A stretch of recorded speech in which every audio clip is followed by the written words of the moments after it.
In June, the city of Jiangdong shimmered beneath rolling waves of heat, the air thick and oppressive. Cicadas droned relentlessly, grating on every nerve. In the plaza before the main building of Jiangdong University, rows of blue canopy tents stretched out like long dragons. The recruitment boards of various companies gleamed blindingly white under the harsh sun. Chen Hao stood amid the crowd, the resume in his hand, already softened by sweat. He was quietly discussing the job requirements of a tech company with Li Ming, a classmate from the same major, when the phone in his pocket suddenly buzzed. Chen Hao pulled out his phone. The screen displayed a string of unfamiliar digits, though the area code was local to Jiangdong. He raised the phone to his ear, his thumb hovering hesitantly over the answer button. Then he lowered it again. Lately, there had been too many scam calls and sales pitches. Just that morning, he had answered a call claiming to be from a bank risk control department, wasting 5 minutes of his time. He simply hung up the call, shoved the phone back into his pocket, and picked up his resume again. "Why didn't you answer?" Li Ming asked casually. "Unknown number, probably another sales call." The two continued walking forward a few steps.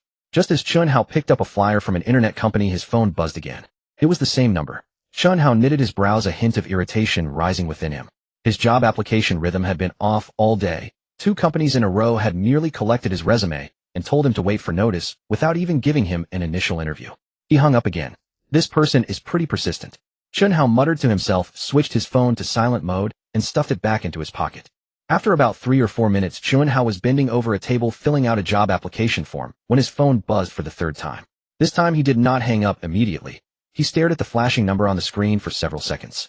Sales calls usually gave up after 2 unanswered attempts.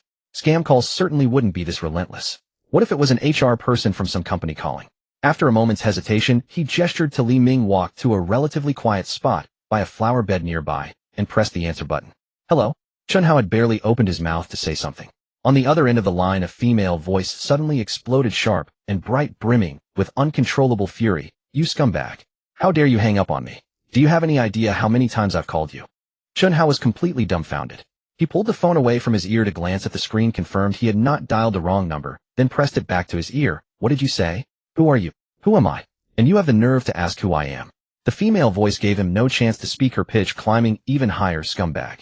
You are a scumbag through and through. How dare you not answer my call?" Chen Hao, battered by this onslaught of insults, felt an inexplicable surge of anger. "Did you dial the wrong number? I don't even know you. How am I a scumbag? When did I ever mistreat you? You dare mistreat me? You dare mistreat me, and I'll come over right now and have you cut, believe it or not." The woman's voice carried a vicious edge. Nothing about it sounded like a joke. A lump of frustration lodged itself in Chen Hao's chest, leaving him both furious and amused. He had been attending classes diligently and sending out resumes. He hadn't even had a meal with a girl recently. Where on earth had this woman calling him a scumbag appeared from? He took a deep breath, his voice cooling. Ridiculous. After those 4 words, he directly hung up the phone. A few classmates near the flower bed glanced in his direction. Chen Hao, feeling a little awkward, stuffed his phone back into his pocket and returned to the job fair queue. Li Ming noticed his face, looked off, and asked what happened. Chen Hao waved it off, saying nothing. Just some lunatic. But that number seemed determined to torment him, and in less than a minute his phone screen lit up again. Chen Hao stared at those digits, his brows furrowing deeper. He walked to an even more secluded corner, picked up the call, his voice now carrying obvious impatience. "Are you going to stop, or what? What exactly do you want? If you keep harassing me like this, I'll call the police." The woman on the other end let out a cold laugh, her voice dripping with undisguised mockery. "Call the police? You're calling the police? I should be the one calling the police to have you, this scumbag, arrested and locked up. You think you can hide?" Chen Hao was nearly driven to laughter by the absurdity. He lowered his voice and asked word by word, "Who exactly are you? On what grounds do you keep calling me a scumbag? Make yourself clear." The woman's tone was as hard as someone issuing a command. "I'm giving you half an hour. Within half an hour you get yourself to Jiangdong Maternal and Child Health Hospital to sign. Did you hear me clearly? Half an hour. If you're late, don't bother coming." "Sign what?" Chen Hao was completely stunned. "Sign what exactly? On what grounds am I supposed to go to the maternity hospital? Who exactly are you? You got my best friend's belly knocked up. She's pregnant with quintuplets. The situation is critical right now, and she urgently needs a family member to sign for surgery." The woman's voice carried anger mixed with a hint of urgency. "You're the father of the babies. If you don't come sign, am I supposed to sign it? What kind of person do you think you are?" Those words hit Chen Hao like a bucket of ice water poured over his head. He opened his mouth, but his mind was buzzing with static. Quintuplets. When had he ever gotten anyone pregnant? He rarely even had the chance to be alone with a girl, let alone do something like that. He pressed the phone tighter against his ear, his voice changing pitch. "Who is your best friend? Stop talking nonsense. I don't even know your best friend." The woman let out a cold snort. My best friend is Jiang Shuero. Don't you dare tell me you don't know her. Jiang Shuero. When those 3 words, Jiang Shuero, drilled through the earpiece into his ears, Chen Hao felt as if something had violently slammed into his mind. How could he possibly not know Jiang Shuero? The beauty queen of Jiangdong University's music department, the undisputed campus goddess. Her face and her bearing made her the center of attention wherever she went on campus. Last year the school held a campus singing competition. Jiang Shuero walked on stage in a flowing white dress and sang a folk song. Hundreds of people in the audience listened in complete silence. Even the applause came half a beat late. From then on, Jiang Shuero's name was carved into every corner of the campus, a hot topic in every male dormitory chat. Even the cafeteria aunties recognized her, always giving her an extra scoop of food. But Jiang Shuero was famously cold and aloof, renowned for keeping everyone at arm's length. Chen Hao had heard from his roommate that someone once stood outside the girls' dormitory for 3 hours in the middle of the night, holding a bouquet of roses. When she came downstairs, she didn't even glance at him, just walked around and left. Someone else had pulled every string imaginable to deliver a love letter to her, and she returned it unopened. How could a girl like that ever be connected to him? Most importantly, he had never even exchanged a single word with her, let alone had any real interaction. Chen Hao steadied himself, trying to make his voice sound calm. The Jiang Shuero you're talking about. Is she the Jiang Shuero from Jiangdong University's music department? Chen Hao steadied himself, forcing his voice to sound calm. The Jiang Shuero you're talking about. Is she the one from the music department at Jiangdong University? Obviously. The woman snapped impatiently over the phone. Is there a second Jiang Shuero in this city?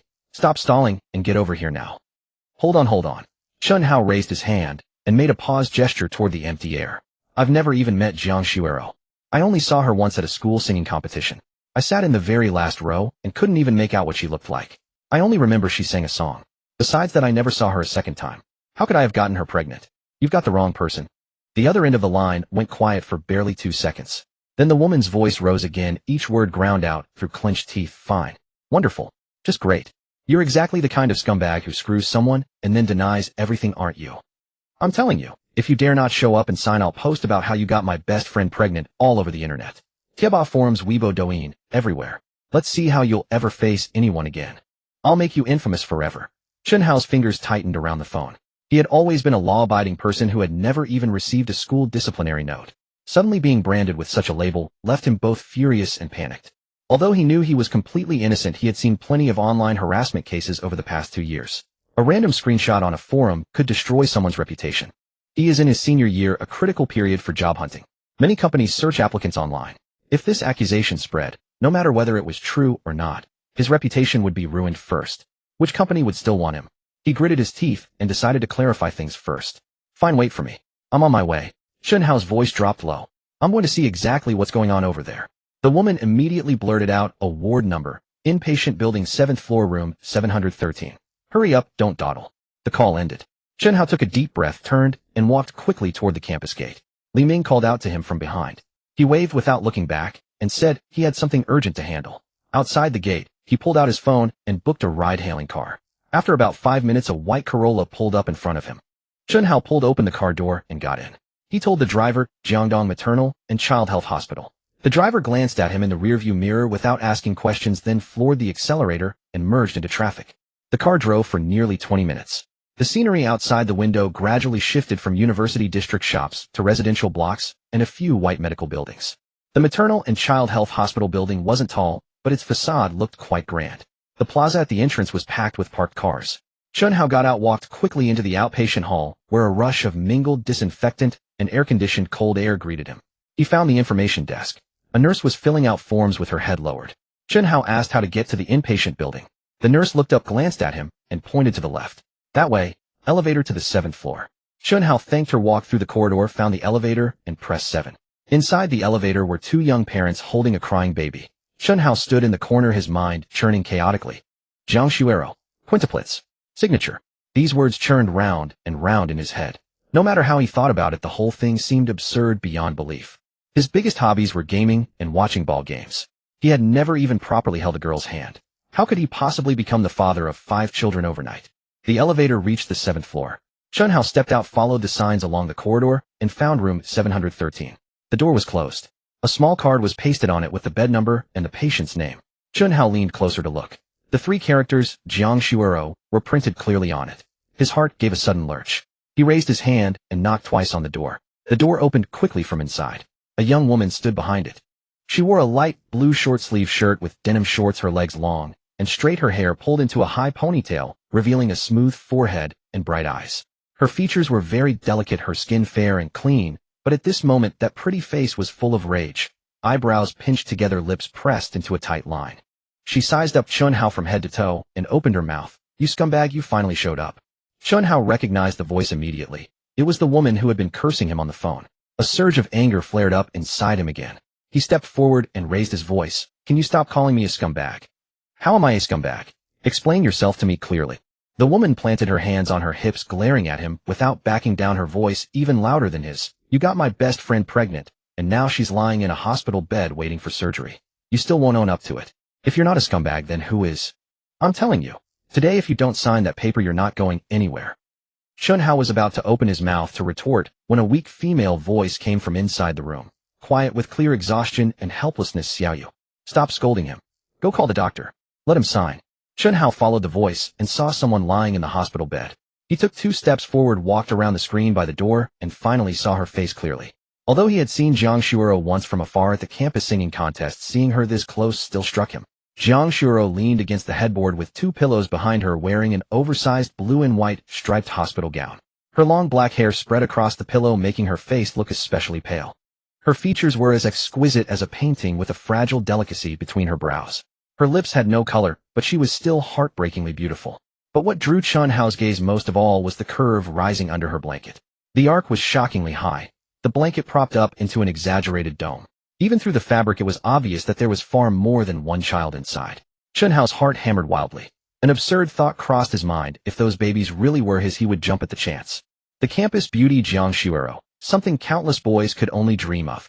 Jiang Shuoro's best friend, Zhou Xiaoyu, glanced back at Jiang Shuoro, her tone softening at once. "Shuoro, don't worry. I'll go call the doctor right now." She turned back and glared at Chen Hao, jabbing a finger at his chest. "You stay right here with Shuoro and behave yourself. Don't you dare go anywhere. You hear me?" Chen Hao stumbled back half a step from her jabbing finger. Before he could speak, Zhou Xiaoyu was already striding out of the room in her high heels. The door clicked shut behind her. The hospital room fell completely silent. The ward fell silent all at once. The air conditioner hummed in the corner, blasting cold air, while half-drawn curtains let in the afternoon light, casting a warm golden strip across the floor. A faint scent of disinfectant hung in the air, mingled with the barely perceptible fragrance of shampoo, likely drifting from Jiang Shuoro. Chen Hao stood rooted to the spot, unsure where to put his hands. He looked at Jiang Shuoro on the hospital bed, and she turned her head slightly to meet his gaze. The two locked eyes for a moment, and Chen Hao's heartbeat quickened once more. He took a deep breath, stepped forward a few paces, and sat down on the chair beside the bed. After a long hesitation, he finally spoke. Jiang Shuoro, I think I've only met you once. How come your best friend told me you're carrying my child?" Jiang Shuoro closed her eyes as though gathering her strength. After a while she opened them again, her voice soft and frail. 10 months ago. One night you were drinking alone at a bar, got extremely drunk, and staggered out. I happened to be passing by and saw you, so I offered to walk you back to your dormitory. But you kept insisting you didn't want to go back. I had no choice but to find a nearby hotel, book a room, and settle you in. I was about to leave when you grabbed hold of me and wouldn't let go. After that Chen Hao's head buzzed as if something inside had suddenly been pried open. With Jiang Shuoro's words, the missing piece of his memory snapped back into place. 10 months ago. Yes, the timing was exactly right. That night he had been drinking heavily at the bar alone. He couldn't even remember how many rounds he'd had, only that his chest felt suffocated and every sip burned like fire down his throat. Because that day he had just ended his relationship with his high school sweetheart. They had been together for 5 whole years, from their sophomore year to senior year, and he had always believed they would grow old together. But that afternoon he received a long message from her on his phone. In essence, she said that the long-distance relationship had worn her down. She no longer had feelings for him, and she had found someone more suitable. She hoped he would also move on and live well. After reading that message, Chen Hao lay on his dorm bed for a full 2 hours, then got up, splashed water on his face, and went alone to the bar on the street behind campus. His memory from that night ended the moment he stepped out of the bar. All he could recall was being supported by someone for a stretch of the way, then vaguely remembering stumbling into a room and collapsing onto a very soft bed. Then he had a vivid dream, an erotic one in which he spent the entire night entangled with a beautiful woman whose face he could not clearly see. The sensations were terrifyingly real, and when he woke the next morning, he was dazed for quite some time. But when he opened his eyes, he found himself alone in the room. His clothes were neatly folded on a nearby chair, and a blanket was draped over him. He assumed it had all been nothing but a drunken fantasy and let it go. He got up, took a shower, and headed back to campus. He never could have imagined that the woman from his dream was actually Jiang Shuero. And he certainly never expected that one reckless night would leave Jiang Shuero pregnant, with 5 babies. Chen Hao swallowed hard, his throat parched. He looked at Jiang Shuero's pale face, and a chaotic jumble of thoughts collided in his mind. If all of this were true, wasn't that insanely absurd? Just once, just that single night, and such incredible precision, hitting 5 targets at once. He didn't even know whether to admire himself or think he was completely out of his mind. Jiang Shuero, noticing his silence, gave a soft cough, her voice tinged with hoarseness. Do you remember now? Chen Hao opened his mouth as if to say something, when suddenly a clear electronic alert sounded inside his mind, like someone had struck a bell right beside his ear. Ding. Responsibility awareness detected in the host. The Super Dad system is currently binding. Binding complete. Congratulations, host. You have successfully activated the Super Dad system. Chen Hao stood frozen, the electronic voice still echoing in his mind. He blinked, wondering if he had simply not slept well the night before and was now hallucinating. But then another crisp electronic chime rang out inside his head. Verification confirmed the quintuplets in Jiang Shuero's womb share a biological father-child relationship with the host. Current gestational age, 34 weeks and 3 days.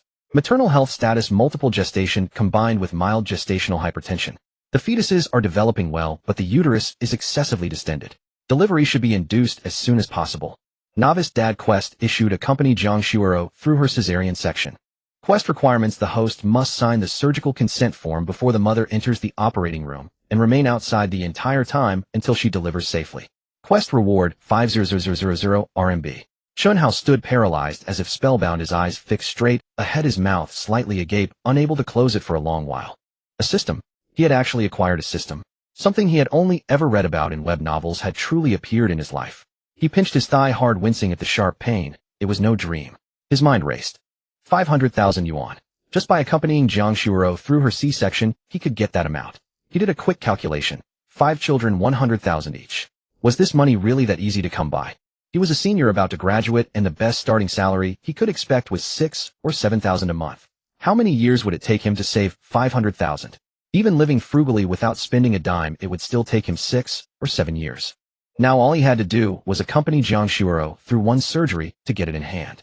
He couldn't help but let an absurd thought creep into his mind. If Jiang Shuero were carrying 10 babies, would the system reward him with 1 million? Wouldn't that be even more incredible? But the thought barely formed before he immediately crushed it. Although he was not a medical student, he knew well enough how taxing multiple pregnancies could be on a woman's body. Carrying twins was already difficult. Triplets counted as a high-risk pregnancy, and 5 was nothing short of gambling with her life.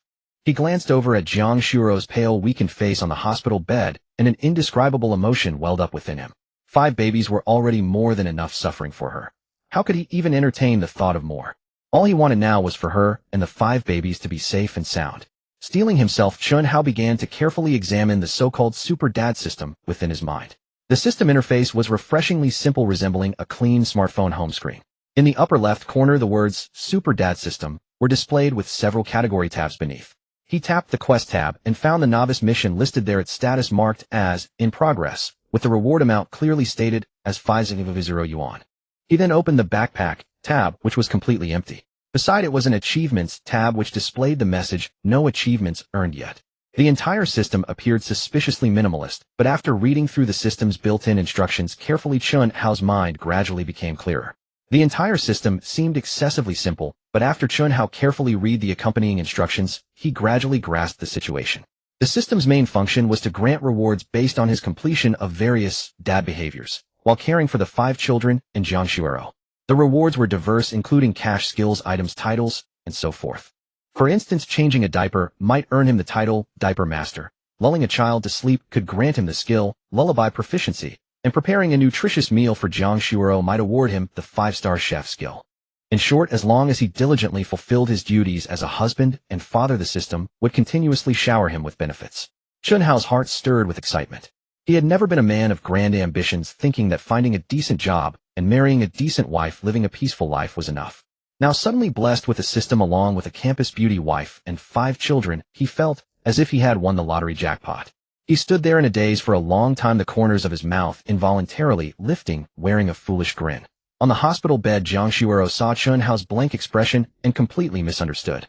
She thought Chen Hao didn't believe her after hearing her story, that he thought she was making it up, and thus stood frozen, unsure how to refuse her. Jiang Shuiro's eyes reddened instantly, her nose tingling. She lowered her eyelids, her lips trembling slightly, and her voice soft and husky. If you don't believe me, after the babies are born, you can have a paternity test done. Chen Hao snapped back to reality from the system interface upon hearing this. He looked down and saw Jiang Shuiro's beautiful eyes glistening with moisture, tiny teardrops clinging to her lashes, her expression both aggrieved and stubborn. His heart tightened, and he was about to speak when the hospital room door clicked open from outside. Zhou Xiaoyu strode in on high heels, followed by a middle-aged female doctor in a white coat.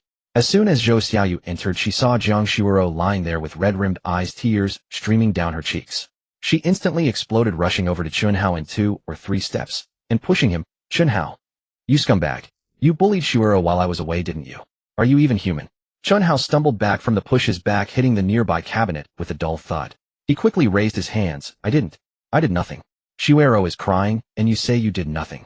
Zhou Xiaoyu pointed at his nose, her voice trembling with anger. I tell you, if Shuiro weren't about to have surgery, I'd beat you out of here today. On the bed, Jiang Shuiro quickly wiped her face with her hand, forcing herself to lift up slightly, her voice weak but urgent. Xiaoyu, don't scold him. Chen Hao didn't bully me. He did nothing. It was me. I couldn't help crying. Zhou Xiaoyu turned back to look at Jiang Shuiro, her anger not yet subsided, but her voice lower. You were crying for no reason. He must have said something to upset you. Chen Hao took a deep breath, ignoring Zhou Xiaoyu. He turned to face Jiang Shuiro directly, his gaze sincere and resolute. He looked into Jiang Shuiro's reddened eyes and spoke word by word. Jiang Shuiro, I believe you. I believe every word you said. I believe the babies in your belly are mine. No need for a paternity test.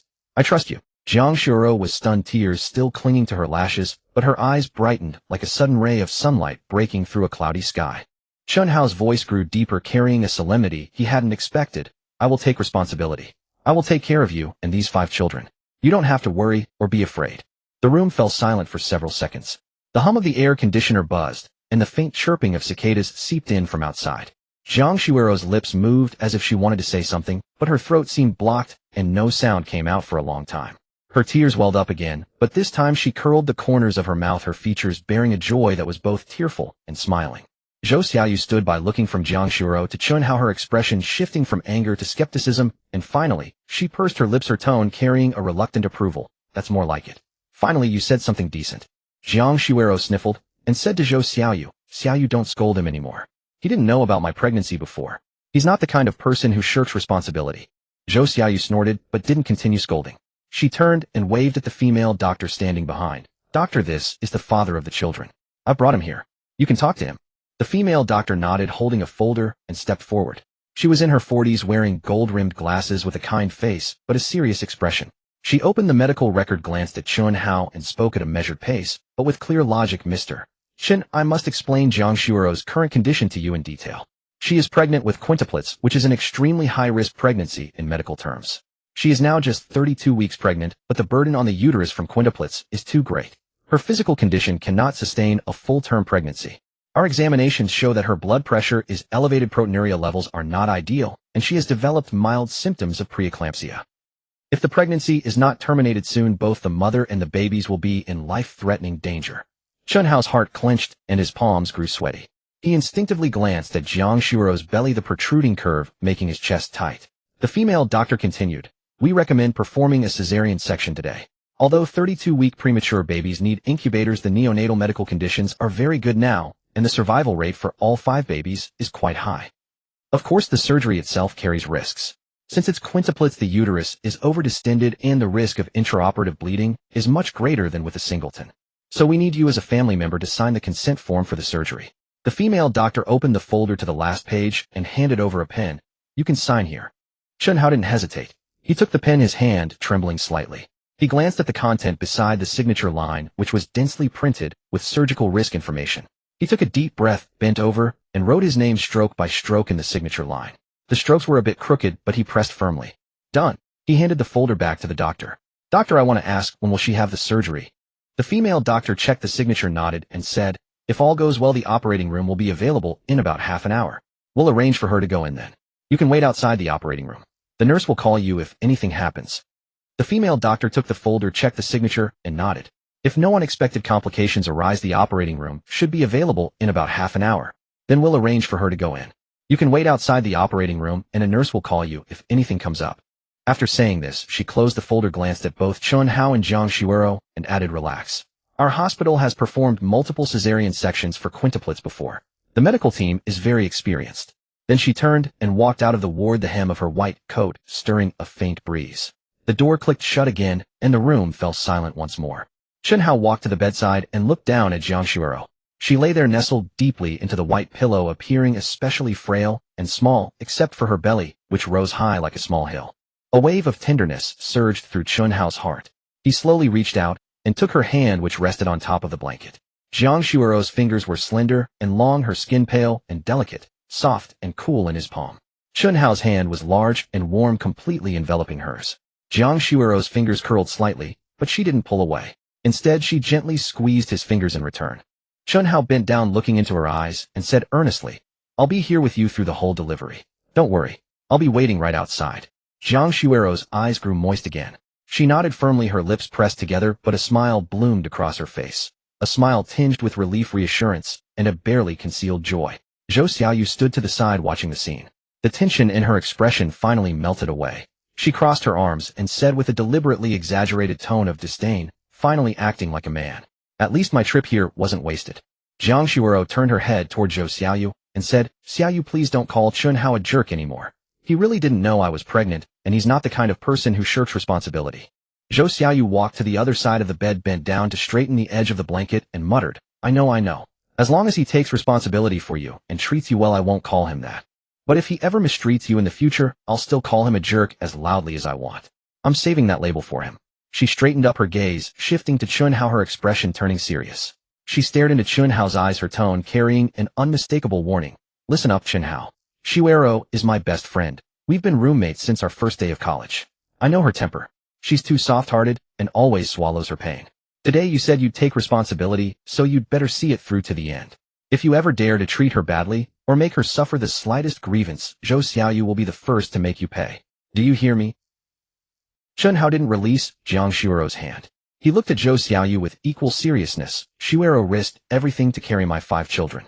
If I treated her badly, would I even be a man? Don't worry. I won't give you any chance to call me a jerk." Zhou Xiaoyu stared at him for a few seconds, as if judging whether he was sincere. Finally, she nodded in satisfaction, a slight curve forming at the corner of her mouth. "That's more like it." Jiang Shuero looked at Chen Hao, then at Zhou Xiaoyu, and her smile deepened. Suddenly remembering something, she turned to Chen Hao and said, "Oh, by the way, you haven't met Xiaoyu properly. Her name is Zhou Xiaoyu, my best friend. Don't let her fiery temper and sharp tongue fool you. She has a really kind heart. Ever since I got pregnant, she's been the one running around taking care of everything for me. Without her, I really don't know what I would have done." Chen Hao glanced at Zhou Xiaoyu and smiled sincerely. "I can see that. She called me 3 times for your sake and came to the hospital to stay with you. A friend like that is rare. I won't take offense." Zhou Xiaoyu, a little embarrassed by his words, turned her head away, pretending to look out the window, and muttered, "Save that flattery." Just then a crisp notification sound echoed in Chen Hao's mind. "System notification, the novice gift pack has arrived. Open it now." Chen Hao's heart stirred.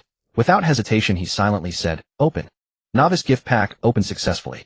Rewards 1 newborn gift pack.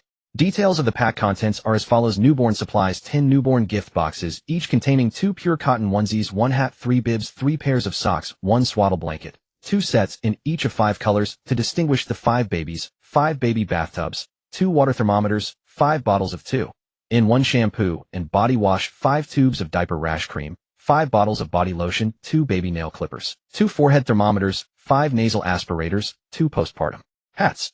Nursing supplies 3 nursing bras, 3 packs of breast pads, 1 breast pump, 10 milk storage bags, 3 bottles of nipple cream, 10 baby bottles 2 in each of 5 colors, 3 bottle brushes, 1 sterilizer, 1 bottle warmer, 3 cans of formula. Diapers and care products 5 packs of NB-size diapers, 20 changing pads, 5 packs of baby wipes. All the above items have been stored in the system backpack. The host can retrieve them at any time. Chen Hao stared at the long, dense list of items, completely stunned. He had originally planned to rush to a baby store after the surgery was settled, since 5 children were no joke. Clothes, diapers, formula bottles, everything was essential. But as a man who had never been a father, how could he know exactly what to buy, how much, or which brands were good? Just the thought of facing a whole wall of baby products in the store made his head spin. Yet the system had directly given him a neatly packed gift pack. From clothes for the babies to bathtubs, from formula to wipes, from nursing bras for Jiang Shuero to breast pads. Almost everything was covered. And it had even color-coded everything for the 5 children, 2 sets of gift boxes in each of 5 colors, so each baby could have a distinct color and their clothes wouldn't get mixed up. It even prepared formula in case Jiang Shuiro's breast milk wasn't enough, so the babies wouldn't go hungry. How thoughtful could a system be? Chen Hao sighed inwardly. If he had to buy all these things himself, not to mention whether he could get everything, just picking the brands would drive him crazy. But the system had simply packed everything into his backpack with one click, ready for him to take out whenever needed. He couldn't help glancing twice at the milk storage bags and nipple cream, muttering to himself that the system had even thought of those. Truly a fatherhood-specific package. Snapping back to reality, he looked at Jiang Shuiro on the hospital bed. She was looking back at him with a hint of curiosity. Chen Hao released her hand, straightened up, and said to her, "I'm going out to buy some things. I'll be back soon." Chen Hao released Jiang Shuiro's hand and stood upright, saying to her, "I'm going out to buy something, I'll be right back." Jiang Shuiro paused briefly, a trace of bewilderment in her eyes as she asked, "What do you need to buy?" "The surgery is about to begin soon." A mysterious smile crossed Chen Hao's lips as he replied, "You'll find out in a moment. I'll be right back." He turned toward the ward door. Zhou Xiaoyu immediately called out to him, "Hey, Chen Hao, Shuiro is about to go into surgery. What are you running out to buy at a time like this? What could possibly be more important than surgery?" By the doorway, Chen Hao glanced back over his shoulder. "I'm just picking up a few things. I'll be quick and won't keep you waiting." He pushed open the door and stepped out, letting it close behind him. The corridor was lined with pale green flooring, illuminated by harsh white fluorescent lights overhead. A group of nurses passed by pushing a medical cart, and Chen Hao hurried down the hall toward the far end. Zhou Xiaoyu rushed to the doorway and peered into the corridor, but it was completely empty. She retreated back inside, closed the door, and walked over to Jiang Shuiro's bedside with a frown, lowering her voice. "Shuiro, do you think Chen Hao might not come back? I chased after him, but couldn't spot him anywhere." Jiang Shuiro shook her head, her tone firm yet gentle. "He won't fail to return. He promised to stay by my side through the delivery of our 5 children, and I trust him." Meanwhile, Chen Hao reached the stairwell at the end of the corridor. He pushed open the door and found it deserted.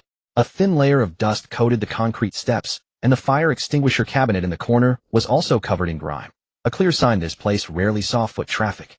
Chen Hao peered upward and downward to check for any approaching sounds, and only when he confirmed the stairwell was clear did he close the door behind him. He pressed himself against the wall and carefully scanned the surroundings to ensure there were no surveillance cameras. The only camera in the stairwell was positioned at the second-floor landing, far enough away that it couldn't capture his location. He took a deep breath and silently summoned, "Retrieve newborn gift pack."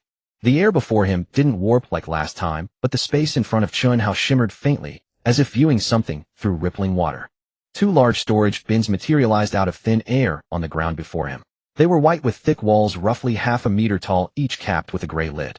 Chen Hao bent down for a closer look and noticed each bin had 4 small black casters on the bottom, along with a retractable handle on one side that could be pulled out to drag them like luggage. He stacked the 2 bins together, placing the bottom one on the floor and nesting the top one securely onto its lid. Then he extended the retractable handle on the lower bin, tested its weight, and dragged it a few steps. The casters rolled smoothly across the concrete floor with a soft humming sound. Chen Hao pushed open the stairwell door and dragged the stacked bins into the corridor. The boxes trailed behind him, the wheels bumping occasionally as they crossed the seams in the flooring. He made his way towards 713, used one hand to push the door open, and hauled the bins inside by the handle. Jiang Shuiro, lying in bed, had been watching the door intently. When Chen Hao entered, her shoulders visibly relaxed, as though a taut string had suddenly gone slack. Even though she'd spoken with certainty to Zhou Xiaoyu insisting Chen Hao would return, she had to admit to herself that some unease lingered beneath her confident words. After all, their connection came down to a single night together, neither truly strangers nor close acquaintances, bound by the most intimate act, yet separated by everything else. The thought of him walking out that door and vanishing forever terrified her. Now that she saw him hauling those 2 large bins through the doorway, the weight lifting from her chest felt complete. Zhou Xiaoyu breathed a sigh of relief too, though she wasn't about to let him off easily. Crossing her arms, she shot Chen Hao a sidelong glance and pouted, "I was genuinely worried you wouldn't come back. If you'd actually disappeared, how would I, stuck here as the designated runner while Shiro lies in bed, ever track you down?" Chen Hao set the 2 bins against the wall, straightened up, and caught his breath, wiping the sweat from his forehead. "Do I look like the type to abandon you like that? I said I'd be back, and I will be. Where else would I go?" Zhou Xiaoyu snorted and let it drop. She glanced down at the 2 white bins on the floor, curiosity getting the better of her. Walking over, she gave one a light nudge with her toe. "What exactly did you go by? 2 giant boxes like that?" Jiang Shuiro turned her head curiously, her gaze fixed on the bins. Her hair fanned out across the pillow, her complexion pale, but her eyes bright with a gentle curiosity. "Tell us, what did you get?" Chen Hao knelt down and lifted the gray lid off the top pin first. The moment the lid came off, neatly arranged items were revealed inside, all organized in clear sealed bags, each one marked with a tiny white label. Chen Hao pulled each item out one by one, unfolding them in his hands for Jiang Shuoro to see. This is a newborn gift set. It has onesies, square towels, bibs, socks, and hats. You're carrying 5 babies, so I got 10 sets, 2 for each little one to rotate through. He pulled out a neat stack of folded baby clothes in 5 colors: pink sky blue, buttercup yellow, mint green, and lavender, with 2 sets of each perfectly stacked. Jiang Shuoro reached out and touched the tiny pink onesie, its fabric as soft as cotton. Pinching it between her fingers, an indescribable tenderness welled up in her chest. Chen Hao continued pulling out the rest of the contents item by item. These are nursing bras, 3 of them. Much more convenient than regular bras for feeding after the baby arrives. These are nursing pads. They stick inside your bra to prevent leaks and keep your clothes dry. And this is a breast pump. If you have more milk than the baby can finish, you can express it and store it. He picked up several small pouches. These are milk storage bags for collecting expressed breast milk. You can keep them in the refrigerator for a while. This is nipple cream. It helps when your nipples get chapped from frequent feeding. And here are the bottles. 5 colors, 2 of each, so each baby gets their own without any mix-ups. Jiang Shuoro's eyes lit up as she gazed at the row of colorful bottles. She hadn't even considered using colors to tell the 5 babies apart, yet Chen Hao, a grown man, had thought of it. Chen Hao kept pulling items out.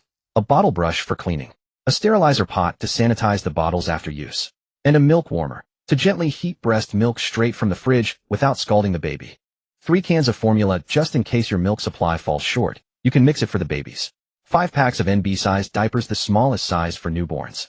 Chen Hao laid out the items one by one on the small bedside table, then picked up a stack of things: diaper pads to place under the baby when changing diapers so the bedsheet won't get dirty.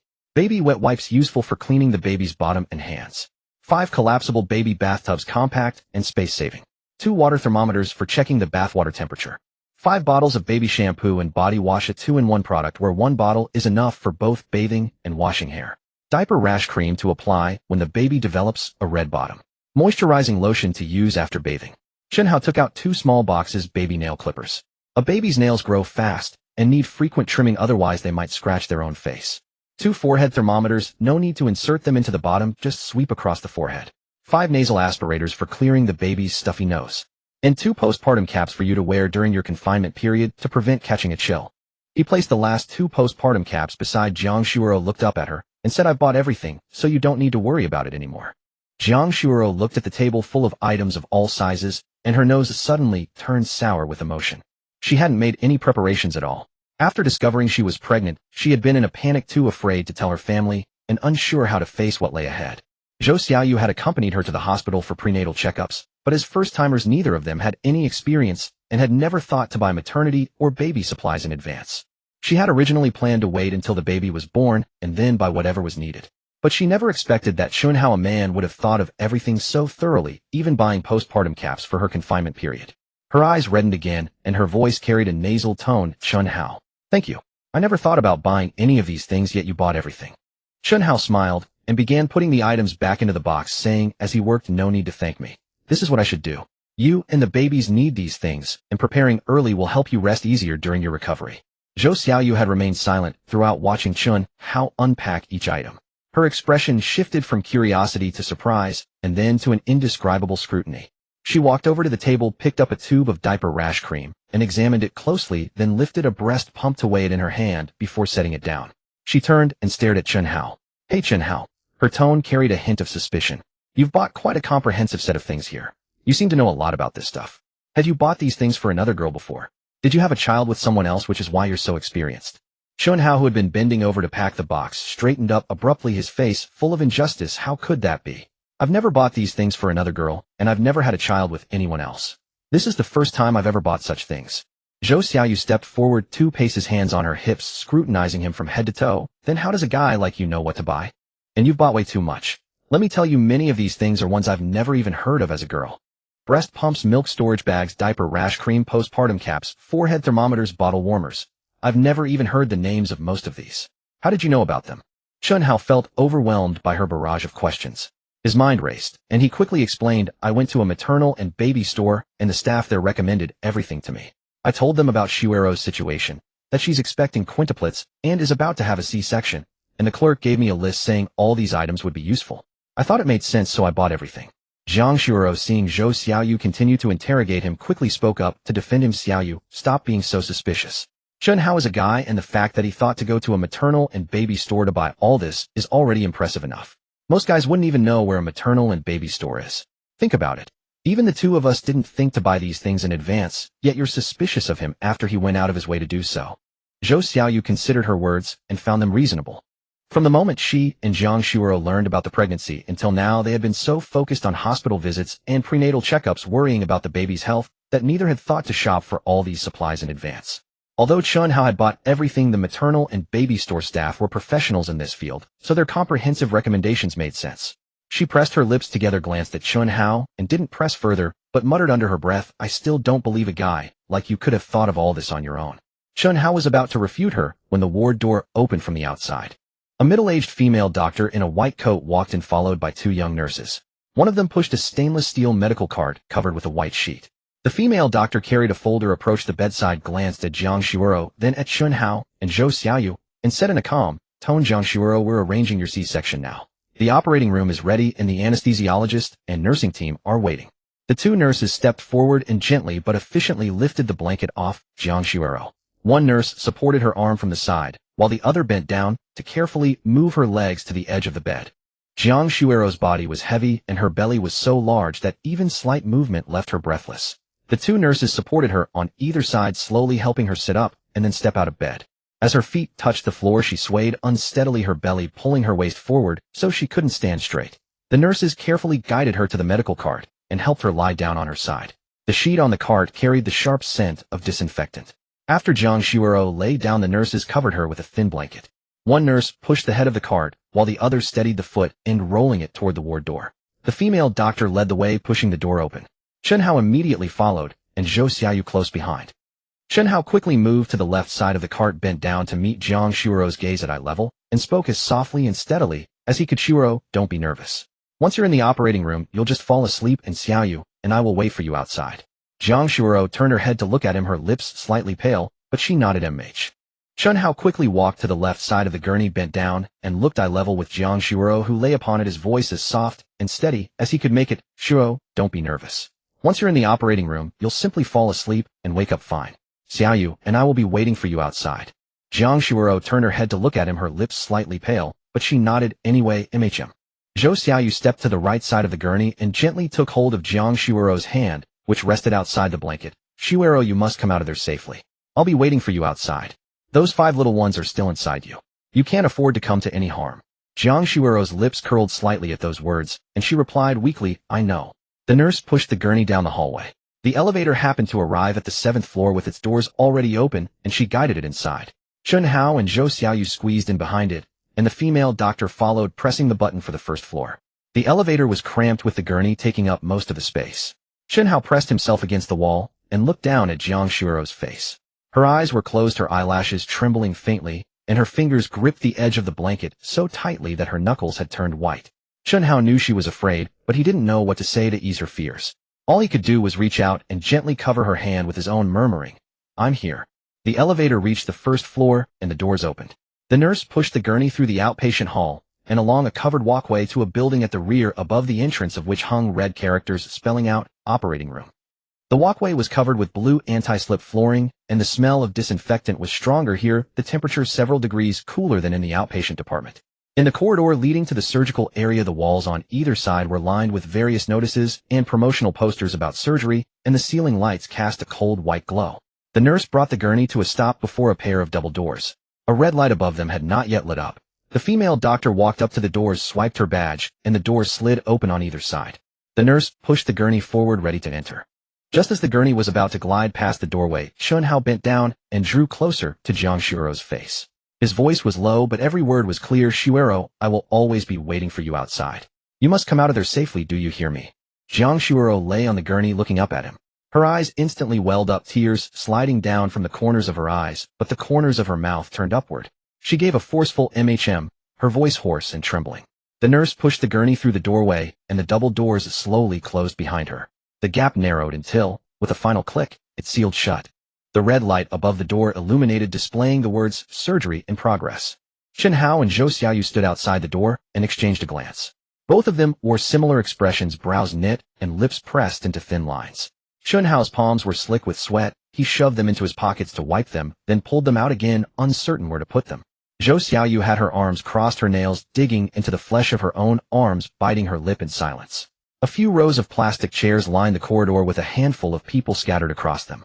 Not far away sat an elderly woman with graying hair, and beside her a middle-aged man paced back and forth, his leather shoes clicking against the tiled floor. On the opposite side a young man sat slumped in a chair, head bowed over his phone. The screen's glow washed over his face, but his fingers hadn't moved in a long while. They were all family members waiting for surgery, each wearing a similar expression, anxiety, tension, and unease written plainly across their faces. Chen Hao and Zhou Xiaoyu stood outside the operating room for quite some time before finally making their way to the plastic chairs nearby. Zhou Xiaoyu sat to Chen Hao's left, her hands clasped over her knees, her fingers nervously picking at one another. The wall clock in the corridor ticked away, each second stretching out like an hour. No one knew how much time had passed when Zhou Xiaoyu suddenly spoke up. Chen, how do you prefer, boys or girls? Chen Hao had been staring blankly at the closed door, and at the question, he paused for a moment before turning to look at her. What? I said, do you prefer boys or girls? Zhou Xiaoyu repeated herself. Chen Hao thought for a moment, then shook his head and smiled. It doesn't matter. Whether it's a boy or a girl, I'll love them both as long as they're my child. Zhou Xiaoyu turned her face toward him as if trying to discern whether he meant what he said or was merely speaking off the cuff. She asked again, what if all 5 babies Shuoro gives birth to are girls? Would you be very disappointed? Chen Hao's brows furrowed, genuine bewilderment in his expression. Why would I be disappointed? Seeing that look on his face, Zhou Xiaoyu laid it out plainly. Boys carry on the family line. Girls can't. At those words, Chen Hao burst out laughing, the sound oddly jarring in the quiet corridor. He quickly stifled it and lowered his voice. What century do you think we're in? You're still clinging to that antiquated notion of carrying on the family line. Let me tell you, if all 5 children turned out to be girls, I'd actually be happier. I've always preferred girls anyway. Zhou Xiaoyu stared at him for several seconds, something in her eyes beginning to soften. She had harbored a lingering worry that Chen Hao might be the type who favored boys over girls. What if Jiang Shuoro went through all that suffering only to give birth to 5 daughters, and Chen Hao turned cold and distant, leaving her to raise 5 girls alone? How would she ever manage? The more she thought about it, the more frightened she became, which was why she had circled around to ask in such a roundabout way. Now hearing Chen Hao say this, the stone in her heart finally eased halfway. She pressed him further. Are you serious about this? If all 5 children Shuoro has are girls, you can't treat her poorly because of it. If you dare give her the cold shoulder just because she had daughters, I won't let you off easily. Chen Hao patted his chest, the sound muffled by his clothes. Rest assured, I Chen Hao give you my word. No matter whether Shuoro gives birth to boys or girls, my feelings for her will never change. She risked her life carrying my children. If I were to pick and choose after that, what kind of person would I be? Zhou Xiaoyu opened her mouth as if to respond, but ultimately said nothing. She turned her head and continued staring at the operating room doors. But the lines around her mouth had softened somewhat.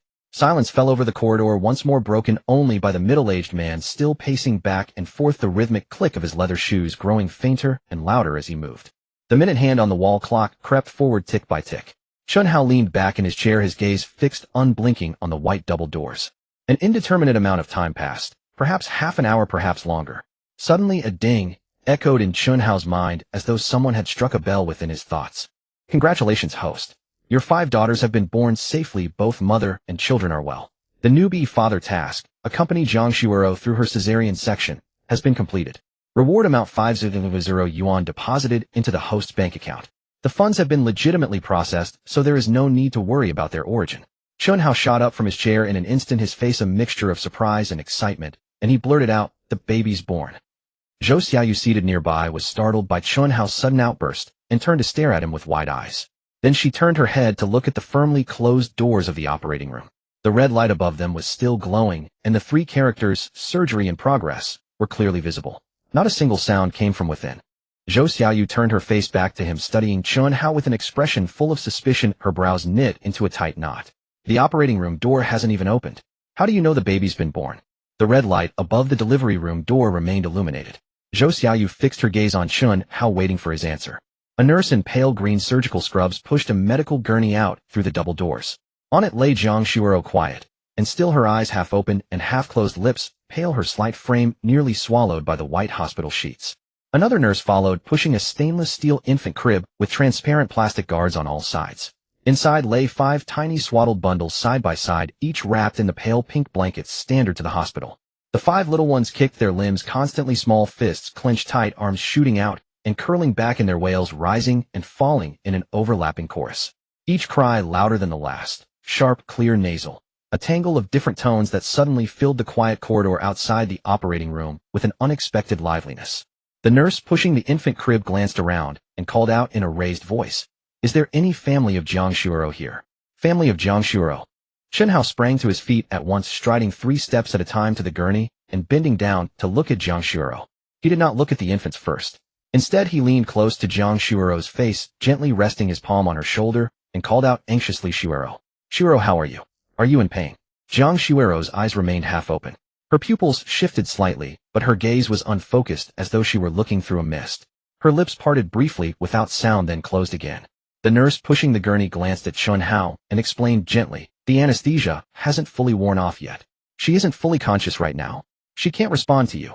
You'll just have to wait for the medication to metabolize." Only then did Chen Hao straighten up, though his hand remained on the edge of the gurney. He asked again, "Then is my wife? Will she be all right? When will she wake up?" When he said the word, wife, there was no hesitation whatsoever, as though those 2 characters had been rehearsed countless times in his heart long before this moment. Zhou Xiaoyu, standing nearby, heard every word clearly. The corner of her mouth twitched faintly, but she said nothing. The nurse nodded. "Your wife is fine. The surgery went smoothly, and her blood loss was within the normal range. She should start regaining consciousness in 2 or 3 hours once the anesthetic has fully cleared from her system. Don't worry too much." Chen Hao let out a long breath, the weight that had pressed on his chest for most of the day finally lifting. He nodded and murmured a thank you, his voice slightly hoarse. The nurse pushing the infant crib noticed his expression and smiled warmly. "Your wife just gave birth to 5 beautiful daughters. Don't you want to come take a look?" Chen Hao finally tore his gaze away from Jiang Shuoro and turned toward the infant crib. He stepped closer and bent down, peering through the transparent guard. The 5 little ones lay side by side, each incredibly small, the smallest no longer than the length of his palm. Their faces were crinkled, their skin a dusky purplish-red dark and mottled, looking like 5 newly unearthed sweet potatoes. Their features hadn't yet unfurled, their eyes were shut, eyelids, swollen eyebrows so faint they were nearly invisible. Chen Hao stared, momentarily dazed. He had seen photos of newborns online, rosy, delicate, impossibly cute. These 5 dark, wrinkled bundles were nothing like what he had imagined. But deep down he knew these were his daughters. 5 tiny lives he and Jiang Shuoro had brought into this world together. A warm surge rose in his chest, his nose prickled, and the corners of his mouth turned upward almost without his consent. He reached out a finger and gently touched the smallest fist through the plastic guard. Zhou Xiaoyu had been watching Chen Hao the entire time. From the very first second the operating room doors opened, she had been observing his every move. Seeing him rush to Jiang Shuoro, first ask question after anxious question, and only then turn his attention to the babies, it eased the tension coiled in her own chest a little more. It proved that in Chen Hao's heart Jiang Shuoro came first, and the children came second. This was a man worth entrusting, a good man for Jiang Shuoro to have found. Zhou Xiaoyu herself leaned over the gurney and called out Jiang Shuoro's name a few times. When there was no response, she moved to stand beside the infant crib. She peered inside, and her expression shifted instantly. Her brows knotted together, her mouth fell open. "Oh my goodness, why are they all so dark? Shuoro's skin is so fair, and although Chen Hao isn't exactly pale, he's perfectly normal. How did all 5 of their daughters come out so dark? Whose genes is this from?" Chen Hao almost laughed and almost sighed at the same time, though even he had to admit that what he saw didn't quite match his imagination. The nurse beside them pressed her lips together to hide a smile. "Don't worry. All newborns look like this right after birth. Their skin tends to be darker and redder. The rosy porcelain-skinned babies you see in photographs are usually several days or even 1 or 2 weeks old by then. In our ward, babies born every single day come out darker than these 5 of yours. Within a few days their skin will gradually return to a normal tone. By then they'll be quite fair, I assure you." Chen Hao and Zhou Xiaoyu exchanged a glance and nodded in understanding. Zhou Xiaoyu was still uneasy and pressed further. "Are you really sure? They'll turn fair in just a few days." The nurse nodded firmly. "Absolutely. Just wait and see. The babies have been soaking in amniotic fluid for 10 months inside their mother's womb. When they first emerge, their skin hasn't had time to adjust. Once they start breathing steadily and their circulation improves over the next couple of days, their color will naturally change." The more Chen Hao looked at those 5 tiny beings, the more adorable they seemed. They may have looked dark and wrinkled now, but they were his children, and the more he gazed at them, the more his heart melted. He looked up at the nurse, his tone tinged with tentative expectation. "Nurse, may I hold my daughter?" The nurse smiled and nodded. "Of course you can. You're the father. Come, let me show you how to hold a newborn properly." She lowered the side guard of the crib, bent in, and carefully lifted the leftmost bundle, cradling it in her arms as she demonstrated, support the baby's head and neck with one hand. This area is the softest, so you must hold it steady. With your other hand, support the bottom and waist, letting the baby's entire body rest against your chest with the head turned slightly to the side, so the nose isn't blocked. Chen Hao held his breath, extending both hands, and carefully received his eldest daughter in the position the nurse had taught him. The tiny body nestled in his palms was impossibly light, as though he were holding a wisp of cotton. Chen Hao held his breath and reached out with both hands, carefully lifting his eldest daughter, following the posture the nurse had taught him. The tiny body nestled in his palms was impossibly light, as delicate as cradling a wisp of cotton. Beneath the swaddle lay a soft, warm little body. His daughter's head rested perfectly in the crook of his arm, a tiny sphere, gently supported by his palm. Chen Hao was so nervous, he dared not breathe, his arms rigid, afraid to move a single muscle. Just as he looked down at the wrinkled little face in his arms, a ding echoed in his mind. Congratulations on completing the first time holding your daughter achievement. Reward 1 Lincoln Navigator Presidential Edition, valued at 1.5 million yuan. The vehicle has been parked at parking space No. 12A Area B in the hospital underground parking lot. Relevant items, including the vehicle registration keys and insurance documents, have been automatically stored in your system backpack and can be retrieved at any time. Chen Hao's heart skipped a beat, nearly losing his grip on his daughter. He quickly steadied his arms and looked down at the little one in his embrace, unable to suppress the growing smile on his face. A car worth 1.5 million yuan. Just for holding my daughter once. This is absurd. He had never dared dream of even a 200,000 yuan car, yet the system had just handed him a Lincoln Navigator Presidential Edition. He felt as though he were dreaming. But he dared not show it, afraid that Zhou Xiaoyu and the nurse beside him would notice something amiss. He forced his smile back down and coaxed his eldest daughter in his arms. Oh, look at you, such a spirited little one. In truth, all 5 babies had their eyes closed, and there was no telling whether they looked spirited or not, but he could not help but feel happier with each passing glance. After holding her for a while, he turned to Zhou Xiaoyu and asked, "Would you like to hold her too?" Zhou Xiaoyu gazed at the dark-skinned little one, her face a mask of terror, and immediately waved her hand, stepping half a pace backward. No, no, no, I will not hold her. She is so small, I am afraid to even touch her. What if I drop her? You hold her. Chen Hao did not insist. He gently placed his eldest daughter back into the crib, then turned to his second daughter and lifted her into his arms using the same posture the nurse had just demonstrated. Congratulations on your first time holding your second daughter. Reward 10 packs of NB-sized diapers deposited into your system backpack. Chen Hao chuckled to himself. Diapers were a high-consumption item. With 5 babies who knew how many pieces they would go through each day, these 10 packs of NB-sized diapers would last a while. He looked down at his second daughter. The little one squirmed in her swaddle, her mouth twitching as she let out soft whimpering sounds. Chen Hao gently rocked his arm and coaxed her for a moment before placing her back in the crib. He then lifted his third daughter. Congratulations on your first time holding your third daughter. Reward 5 cans of Stage 1 infant formula deposited into your system backpack. Chen Hao was so delighted he nearly laughed out loud. Formula troubles were also solved. He swayed gently with his third daughter in his arms, feeling utterly pleased, set her back, and then picked up his fourth daughter. Congratulations on your first time holding your fourth daughter. Reward 10,000 yuan deposited into your system account. Chen Hao was thrilled once more. Though compared to the earlier 1.5 million yuan car, 10,000 yuan seemed modest, but who would not rejoice over free money? He gently patted his fourth daughter twice. She let out a tiny yawn, the corners of her mouth curving into a toothless smile that made his heart melt entirely. Finally, he lifted his fifth daughter. Congratulations on your first time holding your fifth daughter. Reward title King of Strength. A title effect has been activated. The host gains superhuman strength capable of lifting objects weighing up to 500 kilograms by hand alone. The title has been automatically activated.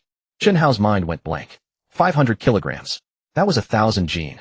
Surely not even a cow weighed that much. He looked down at his own arms, which appeared unchanged from usual, yet an extraordinary sensation surged from deep within his body, like a stream of warmth cascading down his spine and flowing through every limb. His palms, arms, shoulders, and back all felt surging with power. The sensation was extraordinarily vivid, as though he could casually lift the entire crib in front of him with a single gesture. He swallowed hard, placed his fifth daughter back into the crib with utmost care, and clenched his fists. His 10 fingers cracked audibly twice. He took a deep breath and strove to make his expression appear normal. Nearby, a group of family members who had been waiting outside the operating room were already gathering around to watch. As soon as the 5 newborns began crying, the few people waiting in the corridor had all flocked over. The elderly woman with graying hair leaned to the very front, craning her neck to peer into the crib and clicking her tongue in amazement. Good heavens, 5 daughters. I have never seen such a thing in all my life. The middle-aged man who had been pacing stopped in his tracks, standing beside them with his neck stretched out, his face brimming with envy. Quintuplets, truly quintuplets. What incredible luck. The young man who had been seated playing on his phone also stood up. His screen was still lit, but he no longer looked at it. His mouth hung open, staring incredulously at the tiny swaddled bundles in the crib. This is too impressive. Giving birth to 5 at once and 5 daughters as well. Your home is going to be absolutely booming with activity. The elderly woman turned and gave Chen Hao a thumbs up. You are a blessed young man, 5 daughters, 5 little padded jackets. In your old age you will be loved and cared for. The best days are yet to come. The middle-aged man chimed in. Exactly. Having daughters is the valuable thing now. They are considerate and affectionate, far better than sons. You have had 5 in one go. You are the ultimate winner in life. Chen Hao felt slightly embarrassed by their praise, scratching the back of his head and chuckling awkwardly. His eyes, however, never strayed from the 5 little ones in the crib. The 2 nurses tidied up the stretcher and crib. One nurse pushed Jiang Shuoro's stretcher while the other pushed the crib, and together they proceeded down the corridor toward the inpatient ward. Chen Hao and Zhou Xiaoyu followed closely behind. Chen Hao walked beside the stretcher with one hand resting on its railing, occasionally glancing down at Jiang Shuoro's sleeping face. Zhou Xiaoyu walked beside the crib, bending over to gaze at the 5 little ones. Although she still muttered about how dark they were, her eyes had visibly softened. She extended one finger and cautiously touched the smallest baby's tiny foot. The group passed through the covered walkway, entered the elevator, and returned to the 7th floor of the inpatient building. The nurses pushed the stretcher and crib into Ward 713, with Chen Hao and Zhou Xiaoyu following right behind. The ward looked exactly as before, the blankets on the hospital bed pulled back and the pillow askew on one side. The nurse pushed open the door, set the stretcher beside the bed, and placed the crib against the wall. Next came the task of transferring Jiang Shuoro from the stretcher to the hospital bed. The nurse, pushing Jiang Shuoro's stretcher, paused, studying the woman lying on it, uncertain of how best to proceed. Next, Jiang Shuoro needed to be transferred from the gurney to the hospital bed. The nurse who had pushed the gurney looked at Jiang Shuoro lying on it and was perplexed. How could they move her from the gurney to the bed? At that moment, Jiang Shuoro had just undergone surgery and could not get out of bed on her own. Moreover, the anesthesia had not fully worn off, leaving her completely immobile. The only option was to lift Jiang Shuoro from the gurney onto the hospital bed. Although Jiang Shuoro was not originally overweight, she had gained considerable weight during her pregnancy with quintuplets. Even after the 5 babies were removed from her womb, she still weighed at least 130 to 140 gene, about 65 to 70 kilograms. Both nurses were female and likely unable to lift her. The 2 nurses exchanged glances and one said, "You take the upper body and I'll take the legs. But this weight might be too much for the 2 of us. How about asking the family member to help?" The other nurse nodded and was about to turn to call Chen Hao. But Chen Hao had already walked to the gurney, the surge of warmth stirred by the title Strength King still flowing through his body. He looked down at Jiang Shuoro on the gurney. She was covered from head to toe with a thin white blanket revealing only her pale, serene face. He suddenly spoke, "There's no need for 3 people to lift her. Let me do it alone." Both nurses looked up at him simultaneously, their expressions screaming, "You must be joking." "Young man, don't be foolhardy," one nurse said with a frown. "Even though your wife has just given birth to 5 babies, she gained a lot of weight during pregnancy. She now weighs at least 130 to 140 gene. You can't possibly carry her alone. Besides, she just had a C-section and there's a 10-centimeter incision on her abdomen. If you hold her unsteadily or with improper posture, you could strain the wound and the consequences would be severe." The other nurse nodded vigorously. "Yes, this is no joke. Don't think just because you're young and strong you can manage. After a C-section, the patient's abdomen cannot bear any pressure. You must support her buttocks and back, keeping her abdomen completely relaxed. It's very difficult for one person to do that. Listen to us. Let's lift her together, the 3 of us." Zhou Xiaoyu also grew anxious, stepping up to Chen Hao and pushing his arm. "Chen Hao, just listen to the nurses, okay? Shuoro just went through such a major surgery. Why are you being so reckless now? If something goes wrong, can you take responsibility?" Chen Hao waved his hand, his expression resolute, a smile tugging at the corner of his mouth. "Don't worry, I'm really strong. I can carry her, and I'll be extremely careful. I won't touch her wound at all." Without giving them a chance to argue, he walked directly to the gurney, bent down, and reached out to lift the thin blanket covering Jiang Shuoro. The blanket was light blue, a thin layer draped over Jiang Shuoro. As Chen Hao lifted one corner and was about to reach, and his gaze fell upon what lay beneath, and his movement froze abruptly. Under the blanket, Jiang Shuoro was completely naked.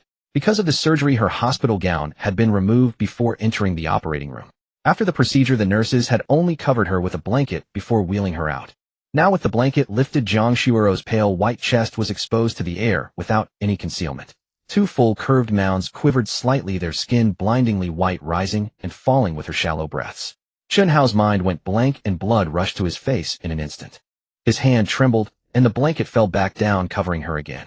The thin blanket once more concealed Jiang Shuirou's body, but the image from that single glance was etched into his mind, impossible to erase. His heart pounded like a drum, the tips of his ears burning hot. He stood there dumbfounded for 2 or 3 seconds before recovering. He took a deep breath, struggling to calm his racing heart, his face still flushed. Zhou Xiaoyu and the 2 nurses stood nearby, completely unaware of what had just happened. They only saw him suddenly put the blanket down and assumed he was hesitating. Chen Hao steadied himself, his throat tight. He tried to keep his expression normal, bent down again, and this time with experience he slid both hands directly under the thin blanket, one under her shoulders, the other under her knees. The blanket was thin, and the contours of Jiang Shuirou's body transmitted clearly through the fabric into his palms, warm, soft, with a slight coolness from the surgery. Chen Hao held his breath, forcing himself not to think about any distracting thoughts, and firmly supported Jiang Shuirou's body with both hands. To everyone's astonishment, Chen Hao's movements were steady and gentle. He drew his arms together, and Jiang Shuirou was lifted smoothly from the gurney. Holding her, he felt as if he were carrying a pillow or a clump of cotton. The weight of over 100 Jin offered almost no resistance in his arms. He carefully turned sideways, took a half-step, bent down, and gently placed Jiang Shuirou on the hospital bed. Her head settled on the pillow. He slowly adjusted her body, then withdrew his hands, pulling the blanket's edge to cover her softly. The entire process was fluid and seamless, with barely any visible swaying of Jiang Shuirou's body beneath the blanket. The 2 nurses and Zhou Xiaoyu stood rooted to the spot, mouths agape, speechless for a long moment.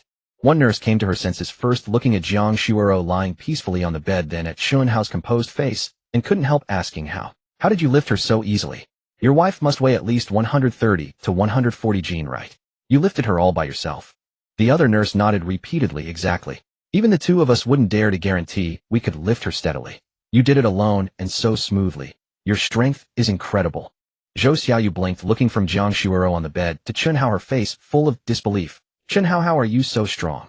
The 2 nurses settled Jiang Shuirou on the bed, checked the 4-line and the electrocardiogram monitor leads, and confirmed everything was normal. Then the taller one straightened up, turned to Chen Hao and said, By the way, have you prepared diapers for the babies? Newborns need NB size. Regular S size is too big and will leak. 5 babies will need at least 20 diapers a day. If you haven't bought any, you'd better go get them quickly. The hospital convenience store sells them. Chen Hao immediately walked to the 2 white storage boxes against the wall, squatted down, opened the lid, and rummaged through them, pulling out a pack of diapers. The packaging clearly read NB in bold letters, suitable for newborns weighing under 5 kilograms. He held it up for the nurse to see. I bought them. Is this the right kind? Upon hearing this, Chen Hao immediately took a pack of diapers from a storage box. The packaging clearly read NB size, suitable for newborns under 5 kilograms. He held it up to the nurse. I bought this. Is this the right kind? The nurse took it, glanced at it, and nodded. Yes, that's the one. You really prepared for this. Very attentive. Another nurse came over. The 2 of them crouched beside the storage box, fully opened the lid, and peered inside. The items inside were neatly arranged with transparent sealed bags labeled with white tags, all clear at a glance. They scanned each item one by one, their expressions growing more astonished. Oh my, you even bought a breast pump, the taller nurse said, picking up the box of the electric breast pump and examining it. It's a double-sided one. This brand is good. The shorter nurse picked up a stack of bottles and counted. 10 bottles, 5 colors with 2 of each. Perfect. 1 color per baby for the 5 little ones, so they won't get mixed up. This detail is spot on. Many new parents wouldn't think of this. She then pulled out a few cans of formula. Stage 1 formula, good brand 2. Bottle warmer, sterilizer, changing pads, wipes, diaper cream. My goodness, you have everything. The 2 nurses straightened up, staring at Chen Hao in awe. The taller nurse placed the breast pump box back into the storage box, her voice filled with undisguised admiration. Did you prepare all of this by yourself? Chen Hao nodded. Yes, I bought everything. Could you take a look and see if I'm missing anything? Anything I've overlooked? The shorter nurse waved her hand repeatedly, her expression a mix of surprise and respect. No, you're not missing a thing. Let me tell you, your preparations are more thorough than most new mothers. We've cared for so many mothers in the ward, and we rarely see a male family member as attentive as you. Most men consider it a feat just to remember to buy a pack of diapers. You've got everything, from head to toe, for both mother and baby. Chen Hao felt a bit embarrassed by the praise. He scratched the back of his head and smiled. It's my first time being a dad. I don't know anything. I was afraid of being caught off guard, so I just bought everything I could think of. The taller nurse said, that's a good attitude. By the way, do you know how to put a diaper on a baby? I saw you were just learning how to hold the baby. Do you want to learn this too? Chen Hao happily agreed. Yes, please teach me. The nurse walked over to the crib. Inside, the 5 little ones were lying quietly. After their earlier crying fit, they were tired, their eyes closed, mouths slightly open like 5 little chicks. The nurse bent down, took an NB-sized diaper from the box, and grabbed a clean cotton towel from the nearby table. She demonstrated the process for Chen Hao on the spot. First, remove the old one. If it's not on, just use a clean one. See, this diaper has a front and back. The side with the waist tabs is the back, and the side with 2 blue indicator lines is the front. Lift the baby's bottom, place this under the bottom, then flip the front part up over the belly, and tear open the waist tabs on both sides to stick them. When sticking, pay attention to the tightness. You should be able to fit 2 fingers inside. Too tight, and it will constrict the baby. Too loose, and it will leak. As she spoke, the nurse swiftly put the diaper on a model doll, finishing in just over 10 seconds. She then tore open a new one and handed it to Chen Hao. Try it. Use your Dabao to practice. Chen Hao took the diaper and walked over to the crib. Dabao was lying quietly, tiny fists clenched beside her cheeks, fast asleep. Taking a deep breath, Chen Hao followed the steps the nurse had demonstrated. Gently lifting Dabao's bottom, he slipped the diaper underneath, flipped the front part up, tore open the waist tabs, and secured them in place. Though his movements were a bit slow and his fingers trembled slightly, he made no mistakes. Just as he pressed the waist tabs flat, a notification sound echoed in his mind. Congratulations, host. You have completed the achievement, first time putting a diaper on your daughter. Reward title, Culinary God. Effect: host gains culinary skills at the level of a culinary god, mastering all major Chinese cuisines, international cuisines, and various maternal and infant recipes, including postpartum meals. Title has been automatically activated. A warm current surged into Chen Hao's mind from between his brows like a gentle river flowing through his head. Instantly, countless pieces of cooking information flooded his thoughts. The fiery and numbing flavors of Sichuan cuisine, the pure essence of Cantonese cuisine, the knife skills and heat control of Huayan cuisine, the sauce ratios of Western cooking, the temperature control of baking, the nutritional balance of postpartum meals, and the methods for preparing all kinds of baby food. All this knowledge was crammed into his brain, as if he had practiced for 20 years. Chen Hao shook his head, blinked, and looked down at his own hands. He felt his 10 fingers were much more agile than before. He steadied himself, picked up another diaper, and walked toward Air Bao. This time his movements were noticeably more fluid. His fingers steadily lifted Air Bao's bottom, the diaper slid in without a single wrinkle, and the waist tabs were fastened quickly and accurately with perfect tightness. Congratulations, host. First time putting a diaper on your second daughter. Reward skill, postpartum care. Skill effect: host masters comprehensive postpartum care skills for mothers and newborns, including, but not limited to, wound care, lochia observation, breast care, newborn jaundice observation, newborn umbilical cord care, and newborn touch. Skill has been automatically activated. A massive amount of information surged into Chen Hao's mind once more. This time, it was professional knowledge about postpartum and newborn care, how to change and observe a C-section wound, what changes in the color and smell of lochia indicate, how to handle breast engorgement, how to distinguish physiological from pathological jaundice, precautions for umbilical cord care before and after detachment, and the techniques and sequence of infant massage. This knowledge poured into his mind like a thick textbook, page by page. Chen Hao stood still for 2 seconds to digest it, then picked up a third diaper and walked toward Sanbao. This time his movements were different again. His gestures became more professional, the force and angle of lifting the baby's bottom were just right, and the fit of the diaper's waistband was even more precise. He even took the initiative to dab Sanbao's bottom with a cotton towel and checked whether the umbilical cord clamp was being rubbed by the edge of the diaper. The 2 nurses and Zhou Xiaoyu noticed the difference at the same time, their expressions filled with astonishment. With the newly acquired postpartum care skill, Chen Hao found himself far more professional, skilled, and at ease when changing Sanbao's diaper this time. The 2 nurses nearby and Zhou Xiaoyu simultaneously noticed the difference.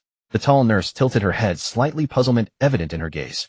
Hey young man, your progress is remarkably rapid. Just now with the first diaper, you were still a bit awkward. The second one went much better, and this third one was practically as good as mine. The shorter nurse nodded in agreement. Exactly. Have you really never cared for a child before? Looking at your hand movements, I believe you've been working as a caregiver for 3 years. Zhou Xiaoyu stood beside them, equally stunned. Chen, how have you been practicing in secret? It's only been a few minutes, and from the first to the third diaper you're like a completely different person. Chen Hao chuckled and pressed down the waist tape on Sanbao's diaper, offering a vague reply. Maybe I just learn things quickly. Maybe I just pick things up faster. Before he could finish, a notification chimed in his mind. Congratulations, host. For changing your third daughter's diaper for the first time, you have been rewarded with a set of premium-grade Shanghua soup ingredients. Includes 8 qian of premium-grade Angelica sinensis, 6 qian of premium-grade Chuanxiong, 5 fun of premium-grade peach kernel, 5 fun of premium-grade black ginger, and 5 fun of premium-grade honey-fried licorice root. Already deposited into your system inventory. Chen Hao's movements paused for a moment, a wave of delight rising within him. He had just received the title of Culinary God. and knowledge of traditional Chinese herbal medicine and medicinal cuisine had flooded into his mind along with it. Of course he knew what Shenghua soup was. Shenghua soup is a classic prescription in traditional Chinese medicine specifically used for postpartum recovery. It nourishes blood, dispels stasis, warms the meridians, and alleviates pain, primarily prescribed to treat retained postpartum lochia and cold pain in the lower abdomen. After giving birth, a woman's uterus contains residual fetal membrane tissue and stagnant blood that must be expelled. This process is known as purging lochia. If the lochia is not fully expelled and remains in the uterus, it can trigger infection, impair uterine involution, or even lead to various gynecological complications. Shenghua soup promotes uterine contractions to help the lochia pass smoothly. The ingredients the system provided: Angelica sinensis, chuanxiong peach, kernel black ginger, and honey-fried licorice root, were all marked with the word premium. Although Chen Hao had not yet seen the materials in person, he knew anything the system provided would undoubtedly be excellent. Premium-grade herbs possessed medicinal effects far superior to ordinary ones. With these ingredients combined with his newly acquired chef god-level culinary skills, the Shenghua soup he brewed would certainly far surpass anything obtained from a regular pharmacy. He restrained his excitement, picked up a fourth diaper, and walked toward Sibao. Empowered by the postpartum care skill, he changed Sibao's diaper with effortless grace, lifting the hips, positioning the diaper, flipping it right side out, and securing the waist tapes in one smooth motion, taking less than 10 seconds in total. Congratulations, host. For changing your fourth daughter's diaper for the first time, you have been rewarded with a set of premium-grade Shenghua soup ingredients. Includes 8 qian of premium-grade Angelica sinensis, 6 qian of premium-grade chuanxiong, 5 fun of premium-grade peach kernel, 5 fun of premium-grade black ginger, and 5 fun of premium-grade honey-fried licorice root. Already stored in your system inventory. Another set. Chen Hao's heart swelled with joy. 2 sets of premium ingredients were enough for him to brew 2 proper decoctions of Shenghua soup. Finally, he picked up a 5th diaper and headed toward Wu Bao. Wu Bao was the youngest, lying on the far right side of the crib, her tiny body curled into a ball, drool escaping the corners of her mouth as she slept. Chen Hao gently lifted her small bottom, skillfully positioning the diaper with practiced fingers, flipping it, securing the waist tapes, and tidying the edges, all in one fluid motion. Congratulations, host. For changing your 5th daughter's diaper for the first time, you have been awarded the title God of Driving. Effect: you have attained God-level driving proficiency, mastering all civilian vehicles, including sedans, SUVs, sports cars, buses, and trucks, as well as specialized military vehicles such as tanks and armored carriers. Title automatically activated. Chen Hao's heart gave a violent thud. God of Driving. He could even drive a tank. This system was utterly absurd. But almost instantly a torrent of driving knowledge crashed into his mind. Clutch engagement points, brake travel distances, turning radii and blind spots for different vehicle models, shift timing for manual transmissions, throttle response for automatics, and even the torque characteristics distinguishing diesel engines from gasoline engines. All of it was etched into his muscle memory with crystal clarity. He instinctively clenched his palm, feeling as though he could step into any vehicle at a moment's notice and drive it away without the slightest hesitation, regardless of the type of car. Chen Hao straightened up. All 5 babies now had perfectly fitted diapers, neat and tidy. He pulled several wet wipes from the box to clean his fingers, then let out a long breath. Zhou Xiaoyu had watched the entire process from start to finish, her expression shifting from astonishment to admiration. She walked over and patted Chen Hao on the shoulder. You're impressive, Chen Hao. Changing diapers for 5 babies, becoming more skilled and professional with each one. Honestly, you're far more professional at being a stay-at-home dad than I am. I wouldn't even dare touch them. Flattered, Chen Hao offered a modest reply. No, I just learned it on the spot. The nurses taught me well. He turned around and looked at Jiang Shuero lying in the hospital bed. Her eyes were still closed, but her eyeballs moved slightly beneath her lids, and her lips twitched occasionally, as though she were on the verge of waking, but not quite there yet. The numbers on the monitor flickered steadily, heart rate and blood pressure both within normal ranges. Chen Hao made his decision. He walked back over and said to Zhou Xiaoyu, Xiaoyu, Suiru hasn't fully regained consciousness yet. While we have this window, I'm going back to brew her some Shenghua soup. Stay here and keep an eye on her. If anything comes up, call me immediately. Shenghua soup. Zhou Xiaoyu frowned, looking utterly bewildered. What kind of soup are you talking about? Shenghua soup, Chen Hao repeated. Zhou Xiaoyu's brow knit, even tighter, her tone laced with clear incomprehension. What exactly is Shenghua soup? It sounds terrifying, like a biochemical weapon. The 2 nurses nearby had been organizing instruments on their cart, but at the mention of Shenghua soup, they both looked up simultaneously. The tall nurse, still holding a thermometer, froze mid-motion and stared directly at Chen Hao. Did you just say Shenghua soup? Chen Hao nodded. Yes, Shenghua soup. The shorter nurse stepped closer, her expression a mixture of surprise and wonder. How do you know about Shenghua soup? Most people have never heard of it, and even many mothers themselves are unaware of its existence. It's a traditional Chinese medicine prescription used to help postpartum women expel lochia. Doctors in our hospital's TCM department sometimes prescribe it for patients with poor lochia discharge, but ordinary family members would never think of it. Chen Hao had long since prepared his excuse and offered it casually. My older female cousin had her baby a couple of years ago. Her mother, my aunt, brewed Shenghua soup for her several times, saying it was beneficial for recovery. I was watching from the side and took note of it, thinking I might need it someday. Chen Hao had already prepared his cover story and fabricated casually. I have a female cousin who gave birth 2 years ago. Her mother, my aunt, brewed biochemical decoction for her several times, saying it would help with recovery. I was watching and took note at the time, thinking it might come in handy someday. The two nurses exchanged glances, and the taller one remarked, "You're truly meticulous, remembering even this detail." The custom of new mothers drinking biochemical decoction during confinement is indeed common in our region, though fewer young people today are aware of it. Zhou Xiaoyu listened with complete confusion, scratching her head. What exactly is this biochemical decoction for? How have I never heard of it? Chen Hao, seeing her bewildered expression, patiently explained, biochemical decoction is a traditional Chinese medicinal formula specifically for postpartum women. After childbirth, residual tissue and stagnant blood remain in the uterus and must be expelled. These discharge materials are called lochia. If lochia isn't completely cleared and stays in the uterus, it can cause infection, abdominal pain, or impair uterine recovery. Biochemical decoction aids uterine contraction and helps expel lochia smoothly. Lochia? What exactly is that? Zhou Xiaoyu's eyes widened even further. Chen Hao paused to find the right words, then explained, postpartum lochia refers to the discharge that passes through the vaginal tract after delivery, containing shed uterine lining tissue, blood, and other materials from the womb. Normal lochia typically lasts 2 to 4 weeks, transitioning in color from bright red to pale red and eventually white. When lochia persists or develops an abnormal odor, it signals poor uterine recovery and requires medical treatment. Biochemical decoction serves this therapeutic purpose. Upon hearing this, Zhou Xiaoyu stood speechless with her mouth agape. She scrutinized Chen Hao repeatedly, her expression filled with disbelief. Chen Hao, I'm genuinely impressed. You know everything. You understand how to use diapers, have purchased bottles and formula, and even know about lochia and biochemical decoction. As a man, you actually know more than us women. Chen Hao cleared his throat nervously, resorting once again to the excuse about his cousin. I learned all this by following along when my cousin gave birth.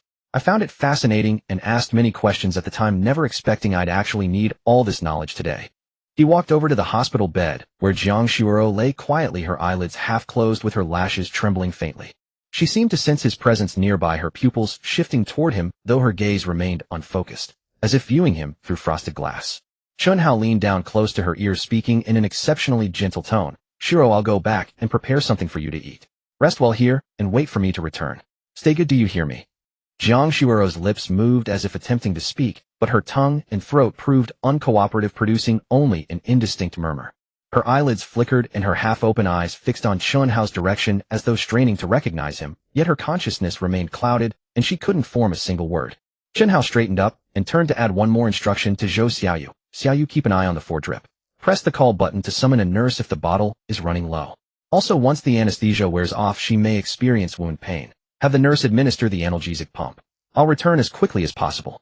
Zhou Xiaoyu nodded and replied, Go ahead, I've got this. Don't worry about a thing. Chen Hao cast one final glance at Jiang Shuoro before turning and leaving the ward. He walked down the corridor to the elevator and pressed the down button. When the doors opened, he stepped inside and selected the basement-level parking floor. The elevator descended with a ding and arrived at the underground level. As the doors opened, a blast of cool air carrying the distinctive smell of exhaust fumes and dust swept toward him. The underground parking garage was bathed in dim yellow light, with rows of vehicles neatly parked in their spaces and gray epoxy flooring beneath his feet. Chen Hao stepped into the garage, summoning his system inventory as he walked. As expected, a car key icon appeared in his inventory alongside a vehicle registration certificate and insurance policy. He willed the keys forward and a black Lincoln key fob landed heavily in his palm, its surface adorned with the brand's distinctive cross-star emblem. Pressing the unlock button, he heard a beep from nearby and saw headlights flash twice. Following the sound, Chen Hao spotted a brand new Lincoln Navigator parked in spot B12, its dark exterior catching the dim overhead light with a subtle metallic sheen. The vehicle's imposing front grille, framed in silver, dominated the view, and its massive proportions made the surrounding SUVs look comparatively compact. Chen Hao approached the vehicle, his fingers brushing the cold door handle as he drew a steadying breath. Opening the door, he settled into the driver's seat, where the leather seat automatically adjusted to accommodate his frame, and the steering column and memory settings engaged simultaneously. The cabin revealed itself as remarkably spacious, featuring a digital instrument cluster and an oversized center touchscreen resembling a tablet. The second row offered 2 individual captain's chairs, while the third row had provisions for 3 child safety seats. A 7-seater. Chen Hao's mind wandered to future family outings. Him behind the wheel, Jiang Shuero in the passenger seat, and their 5 daughters comfortably seated in the back with 3 car seats in the third row and 2 in the second. He inserted the key into the ignition slot and pressed the start button. The V6 engine rumbled to life with a deep growl before settling into a steady idle. He shifted into gear and gently pressed the accelerator, the vehicle gliding smoothly out of its parking space. Steering into the lane, he made his way toward the exit. His reputation as a driving prodigy gave him effortless command over the massive vehicle. The steering wheel offered perfect balance between lightness and weight. The throttle responded with precision, and the brakes delivered smooth, predictable deceleration. Even the body roll through turns was anticipated with exact accuracy. His hands, untouched by a steering wheel for 4 years, now gripped it with the steady confidence of a seasoned driver. The Navigator climbed the ramp, emerging from the dim underground parking into bright daylight. The barrier arm at the exit lifted automatically, and Chen Hao pressed the accelerator, gently guiding the car through the hospital gates to merge into Jingdong City's afternoon traffic. Glancing into the rearview mirror, he watched the hospital building recede into the distance before pressing harder on the gas, driving steadily toward his apartment. Chen Hao drove his black Lincoln Navigator steadily along the streets of Jiangdong City in the afternoon. The shops and street trees outside the window drifted backward in rose sunlight, streaming through the windshield onto the dashboard, chrome trim, reflecting scattered glints of light. After driving for a while, he spotted a sizable wet market on the roadside, its storefront broad and welcoming with an electronic display at the entrance scrolling today's vegetable prices. He pulled over, shut off the engine, stepped out, locked the car, and grabbed a canvas bag from the trunk before walking into the market. The market buzzed with chatter, a medley of scents weaving through the air. At the butcher's stall, rows of fresh pork, liver, kidneys, and ribs hung on hooks, while the vegetable stands displayed piles of emerald greens, crimson tomatoes, and pale lotus roots. Chen Hao made his way through the market, purchasing half a jean of fresh pork liver, a few eggs, a small bag of rice, several scallions, and a chunk of old ginger. After a moment's thought, he stopped at a dried goods stall and bought a handful of red dates and a small packet of goji berries. Finally, he walked to a shop in the corner selling household sundries, picking out several thermal lunch bags and a few insulated food containers. The thermal bags were double-layered stainless steel with generous capacity, while the lunch boxes were more compact, fitted with airtight lids. After paying, he stuffed everything into the canvas bag and carried it out of the market. He stowed the canvas bag in the trunk, got back into the car, and drove toward the residential compound where he rented. Though he could still stay in the university dormitory, he had chosen to rent a place off campus for the convenience of job hunting. It was a shared apartment. The neighborhood was an older development, low-rise buildings, 6 stories, walk-up stairs, a few exterior tiles already loosened, and a parking area below crowded with electric scooters and bicycles. He parked the Lincoln Navigator in an open-air lot, the massive frame occupying nearly 1.5 spaces. Passers-by and neighboring cars cast several lingering glances. Chen Hao paid it no mind, lifted the canvas bag from the trunk, locked the car, and climbed the stairs to the 4th floor. The security door of the shared apartment was painted dark red. Chen Hao unlocked it and stepped inside. A narrow hallway stretched ahead with a communal kitchen on the left and a living room on the right, cluttered with his roommate's belongings. His room was at the far end, but he didn't head there. Instead, he turned directly into the kitchen. It was modest, 2 gas burners side by side on the stove, an old range hood rattling weakly above. Rice cookers, woks, and soup pots lined the countertop, while bottles of seasonings occupied a shelf in the corner. Chen Hao took everything out of the canvas bag and set it on the counter.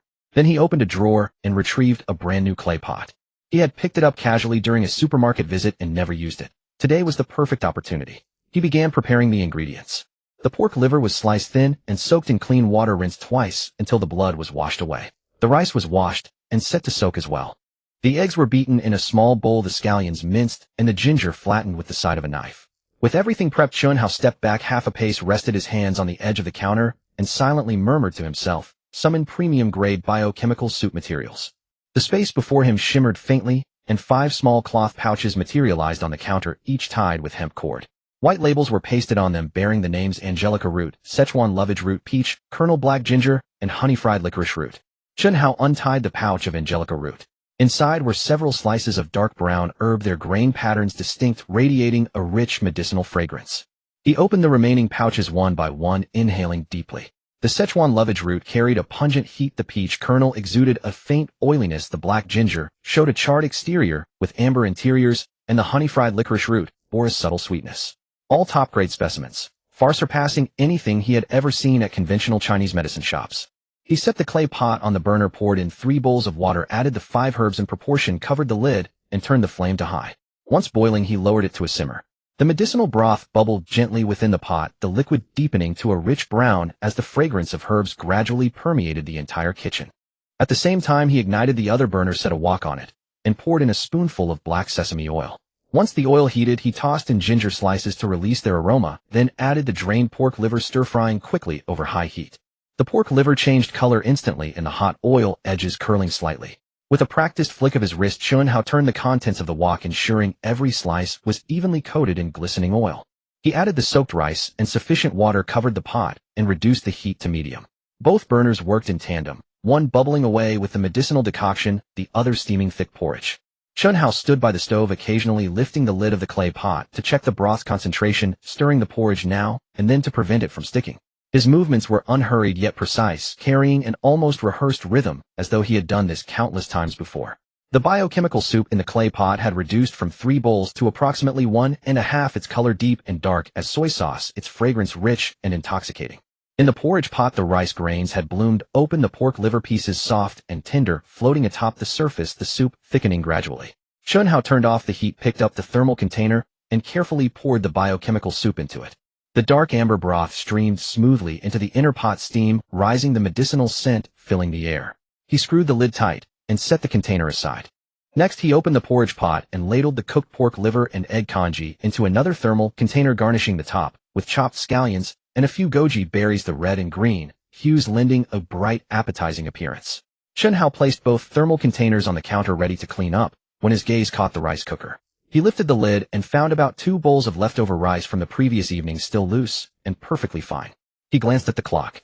Zhou Xiaoyu would certainly not have had lunch yet, and he himself was hungry. With both burners already off, it would take only a few minutes to whip up some egg fried rice. He retrieved 2 eggs from the refrigerator, cracked them into a bowl, and beat them. Igniting the stove, he heated the wok, added oil, and once hot, poured in the egg mixture, stirring rapidly with chopsticks. The eggs puffed up in the oil, turning golden, fluffy, and tender. He added the leftover rice, pressing and breaking apart the clumps with a spatula. Each grain separated cleanly under the heat, coating evenly with egg. He sprinkled a pinch of salt and a handful of scallions, then tossed the wok twice. The fried rice leaped from the bottom, flipping mid-air before landing back inside. Each grain distinct, glistening golden, beautifully lacquered with oil. Chen Hao turned off the heat and divided the egg fried rice into 2 thermal lunchboxes, packing them firmly before sealing the lids. Chen Hao turned off the flame and divided the egg fried rice into 2 insulated lunchboxes, packing each one tightly before sealing the lids. He washed all the used pots, pans, and clay casserole, wiped the countertop clean, rinsed the cutting board, and let it dry, leaving the kitchen exactly as it had been. He then picked up the 2 insulated food carriers and 2 lunchboxes from the counter, grabbed an additional pair of chopsticks, 2 soup spoons, and 2 bowls, and placed everything into a large plastic bag. After checking to ensure he hadn't left anything behind, he locked the door and went downstairs. His Lincoln Navigator sat quietly in the parking spot below. Chen Hao placed the bag on the passenger seat, started the engine, and drove out of the residential compound, heading toward Jiangdong Maternal and Child Health Hospital. Afternoon traffic was light. He followed the main road for about 10 minutes, turned into the hospital entrance, and parked in the underground garage according to the signage. After parking, he took the large plastic bag and rode the elevator to the 7th floor. When the doors opened, he walked quickly to room 713 and pushed open the half-closed door. Inside the ward, Zhou Xiaoyu sat in a chair beside the bed, leaning close to Jiang Shuero's ear as she whispered something. Jiang Shuero lay in the hospital bed, her eyes fully open.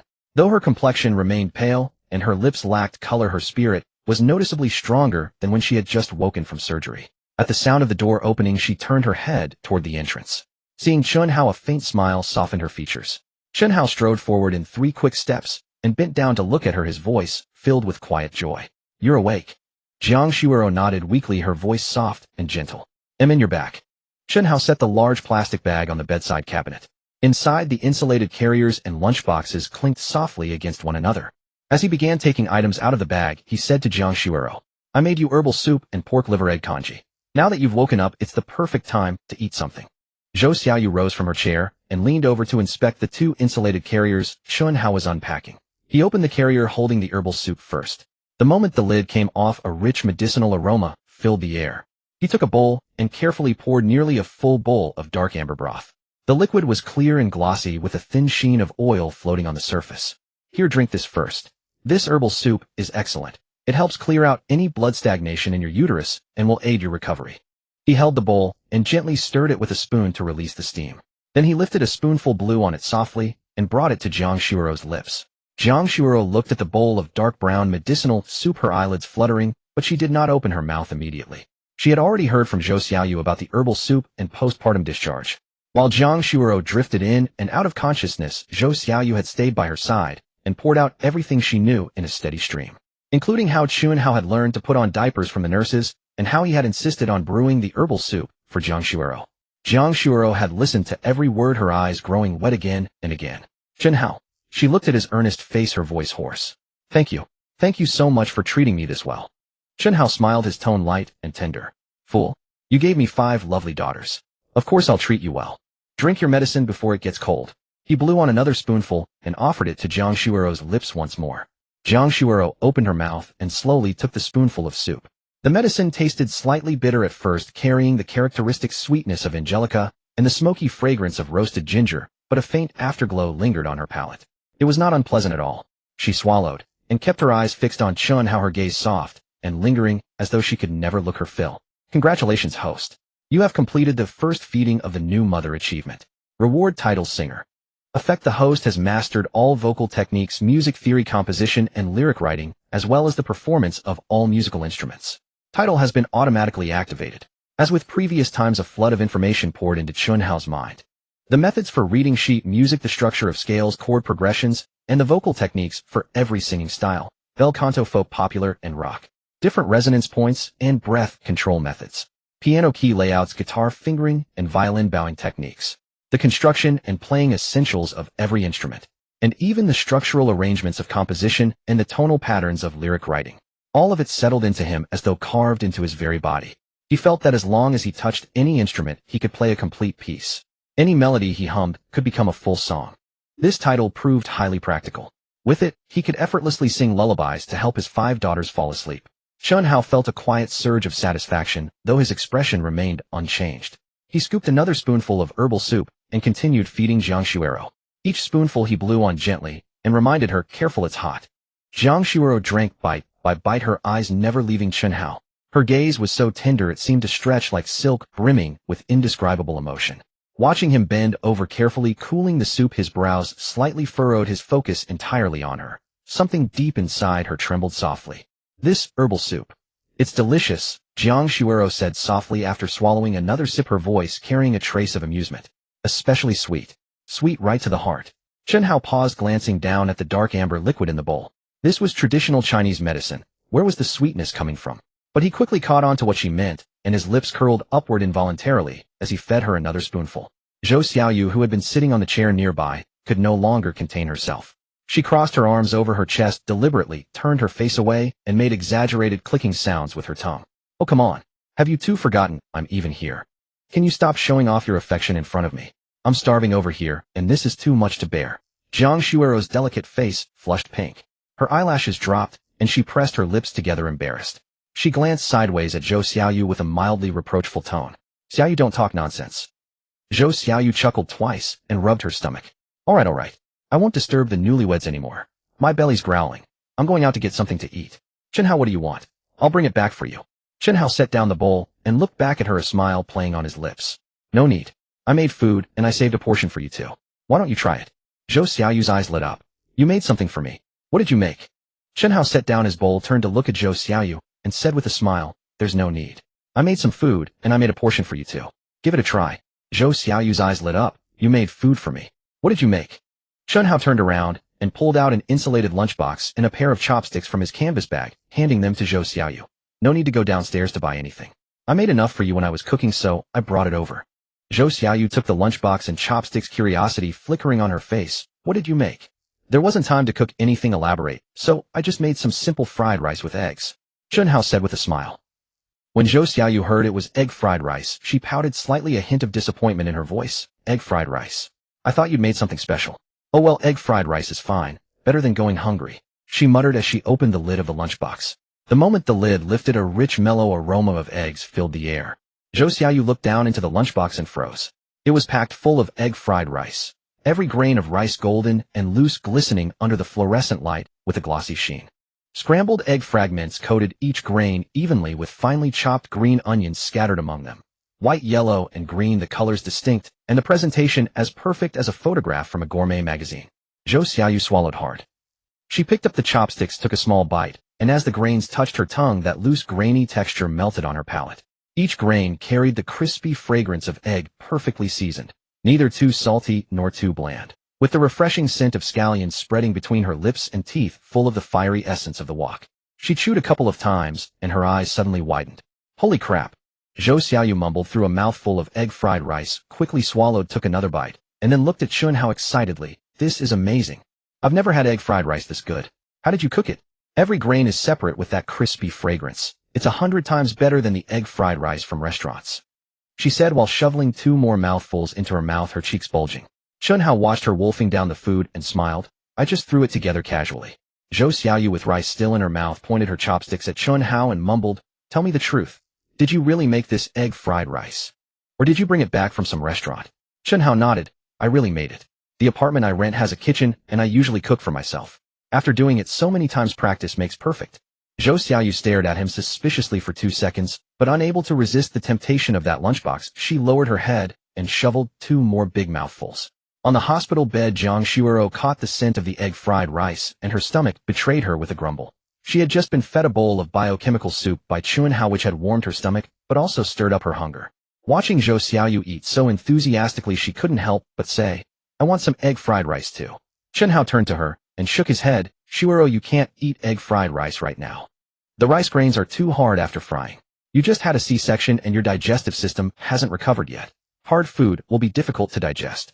I made a special pork liver and egg congee for you. Soft and easy to eat. You need to have this now. He then opened the lid of another insulated thermos pot and poured the warm pork liver and egg congee into a clean bowl. The congee had a milky white color with a faint pinkish hue. Thin slices of pork liver mingled in the porridge, strands of egg swirled delicately, and a few scallions and tiny drops of sesame oil floated on top. Chen Hao scooped up a spoonful of the congee, blew on it to cool it, and brought it to Jiang Shuoro's lips. But Jiang Shuoro frowned slightly and turned her face away. I don't like pork liver. It has a very unpleasant, gamey smell. I've never been able to stomach it since I was a child. Chen Hao's hand paused in midair, but he didn't withdraw the spoon. He said patiently, Shuoro, pork liver is excellent for breaking down and generating blood. It's rich in vitamins A1, B2, B12, and especially iron. You've just given birth, and there's a lot of stagnant blood and lochia in your body that needs to be expelled. Cooking pork liver with black sesame oil can help your uterus contract and flush out that dirty blood. And trust me, this pork liver and egg congee I made has absolutely no gamey smell. Just try one bite, okay? Just one bite. If you don't like it, we won't eat anymore. Jiang Shuoro looked at him, holding the spoon steady, and at the earnestness in his eyes. She pursed her lips and finally nodded. All right, I'll give it a try. She opened her mouth and took the spoonful of congee. The warm congee slid into her mouth, soft rice grains and tender slices of pork liver melting on her tongue. She had braced herself for the repulsive gamey smell, but nothing came. Instead, there was only the natural sweetness of the pork liver and the mellow fragrance of the rice, mingled with the delicate taste of egg and scallion, with a hint of sesame oil rising in the aftertaste. Jiang Shuoro's eyes brightened. After swallowing, she opened her mouth again. Chen Hao smiled and fed her another spoonful. It's really delicious, Jiang Shuoro said, her speech a bit slurred with the congee in her mouth, but her voice filled with surprise. Not a trace of gamey smell. Much better than I imagined. Chen Hao, how are you so skilled at cooking? Chen Hao just smiled without answering and scooped another spoonful. Meanwhile, Zhou Xiaoyu had already devoured her entire box of egg fried rice, leaving not a single grain. She closed the lunchbox, set it aside, licked her lips with lingering satisfaction, and watched Jiang Shuoro enjoying the congee with such delight, a thought stirring in her mind. She had always hated pork liver too. That gamey smell turned her stomach every time. But judging by Jiang Shuoro's expression, it really did seem to taste good. Hey Shuoro, Zhou Xiaoyu leaned in and asked, is that pork liver and egg congee really that good? You're not just pretending to save face for Chen, how are you? Jiang Shuoro swallowed the congee in her mouth and looked at Zhou Xiaoyu earnestly. It's really delicious. Not gamey at all. Do you want to try a bite? No, that's specially made for you by Chen Hao to help expel the stagnant blood. I can't take your food. I'll stick with my egg fried rice. Oh, this egg fried rice is just too good. I'm afraid I'll never be able to eat anyone else's egg fried rice again, she complained as she scraped the last few grains into her mouth, the chopsticks clinking against the bottom of the lunchbox. The lunchbox was empty, not a single grain left. Zhou Xiaoyu contentedly closed the lid, leaned back in her chair, let out a small burp, and slumped down, her face full of satisfaction. Chen Hao held the bowl of pork liver and egg congee, feeding Jiang Shuoro spoonful by spoonful in a leisurely rhythm, each mouthful gently cooled upon his breath before reaching her lips. Jiang Shuoro rested against the pillow, taking small bites while her gaze remained fixed upon his face. Watching him bow his head diligently, scooping the porridge, blowing on it tenderly, and offering it to her, a warm current spread deeper within her heart. Yet suddenly she noticed a detail he had overlooked. From the moment Chen Hao had entered the room until now, he had not taken a single bite for himself. Jiang Shuoro swallowed the porridge in her mouth and gently raised her hand to stay the spoon Chen Hao was extending. "Hey, how, you should eat something too. You've been feeding me the whole time, yet you're still starving yourself." Chen Hao shook his head and pushed the spoon closer. "I'm not hungry. Let me finish feeding you this bowl first. That'll be time enough. Right now your recovery is what matters most. You need to eat more." Jiang Shuoro pressed her lips together, her eyes shifting slyly. Then she said with a hint of cunning, "I'm already full. Please go ahead and eat." Chen Hao gave her a look and laughed, shaking his head. "You're lying. You've barely gotten through a few spoonfuls, less than half the bowl. How could you possibly be full? You're only saying that so I'll hurry up and eat, deliberately claiming you're full. Unless you finish this bowl of porridge, I won't eat either." Jiang Shuoro felt her intention laid bare and turned her face away in slight embarrassment. Chen Hao raised the spoon a bit higher and puffed out his cheeks in an exaggerated gesture of coaxing a child. "Come on, open wide." Jiang Shuoro couldn't suppress a laugh at his theatrical but the curve of her smile tugged at the wound on her abdomen, and she winced softly, though the grin refused to fade. She watched Chen Hao holding the spoon steady, unmoving, and finally surrendered, parting her lips to accept the spoonful of porridge. "Now that's the spirit." Chen Hao nodded approvingly. "Finish yours obediently, and then I'll go eat."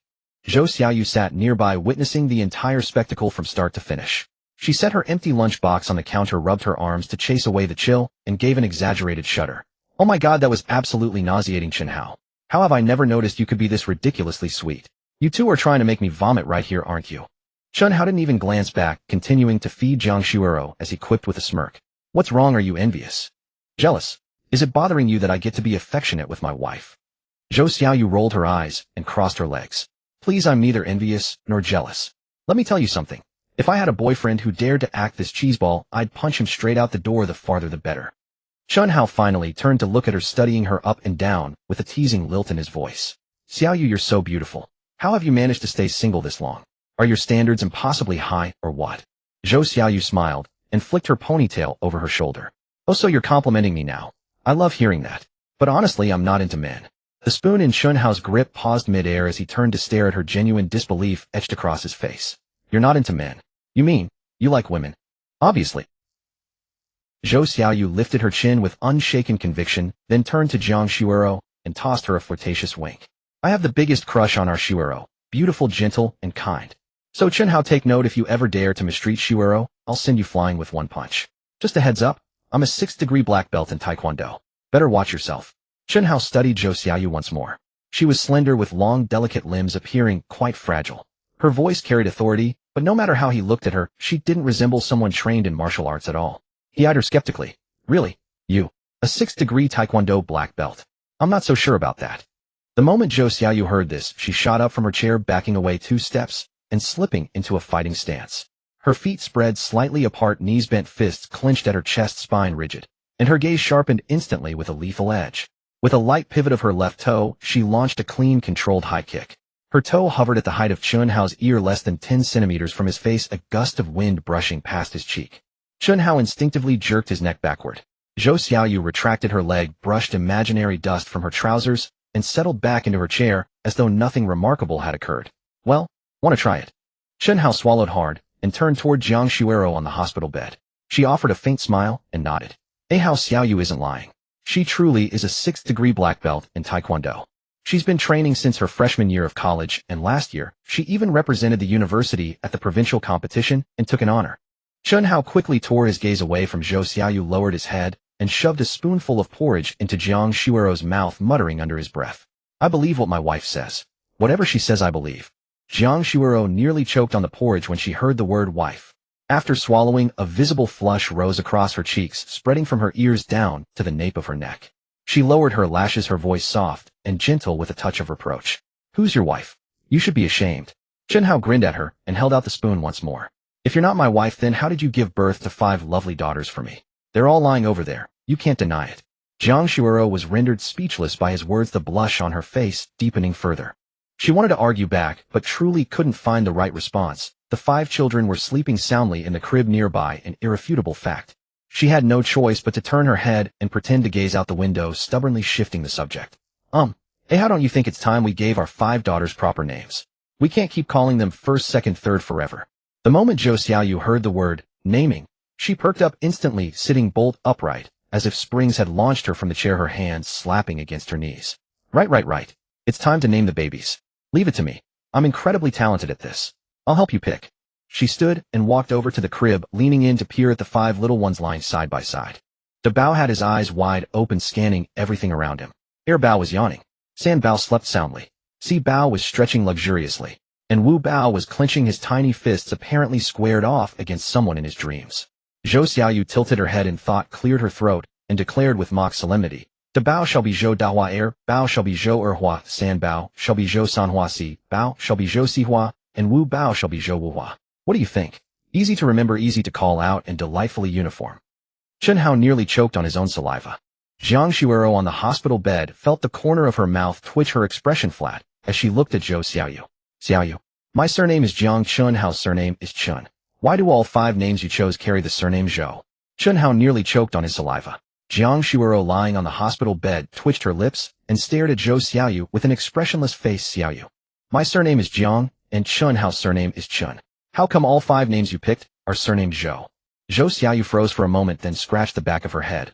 Oh right, my mistake. Let me start over. The eldest daughter will be Chun Meili, the second Chun Piaoyang, the third Chun Haokon, the fourth Chun Kuei, and the fifth Chun Dongren. How about that? Jiang Shuoro rolled her eyes. Putting all these names together, people would think I'm running a beauty salon for my daughters. Zhou Xiaoyu retorted, then let me think again. The eldest daughter will be Chun Hua, the second Chun Duo, the third Chun Rui, the fourth Chun Lei, and the fifth Chun Ban. Flowers and plants sound so nice. This time Jiang Shuoro didn't even bother rolling her eyes, as she just sighed. Xiaoyu, you said you were the best at naming. Hua Duo Rui Lei Ban. Are you naming your daughters, or putting up signs for a garden? I think you're just terrible at naming.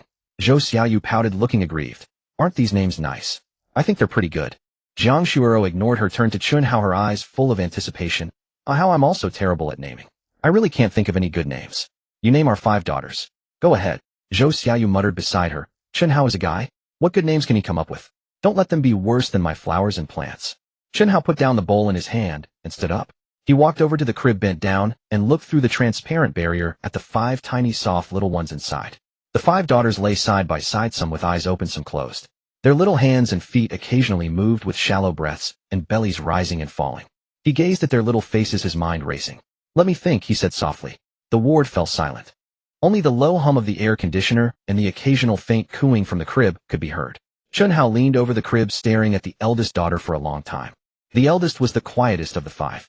She stared around with big dark eyes, stretched her little hand out of the swaddle, grabbed at the air twice, then pulled it back. A word suddenly popped into Chen Hao's mind. He straightened up, turned to Jiang Shuero, and said, I've got it. I've thought of a name for the eldest daughter, Chen Ruojin. I hope she will be as gentle and steadfast as fine jade, a role model and guardian for her sisters. Jiang Shuero's eyes immediately lit up. She silently repeated the name to herself, twice, Chen Ruojin, Chen Ruojin. The more she said it, the more she liked it. She nodded repeatedly. This name is beautiful, and the meaning is wonderful. From now on, the eldest daughter will be called Chen Ruojin.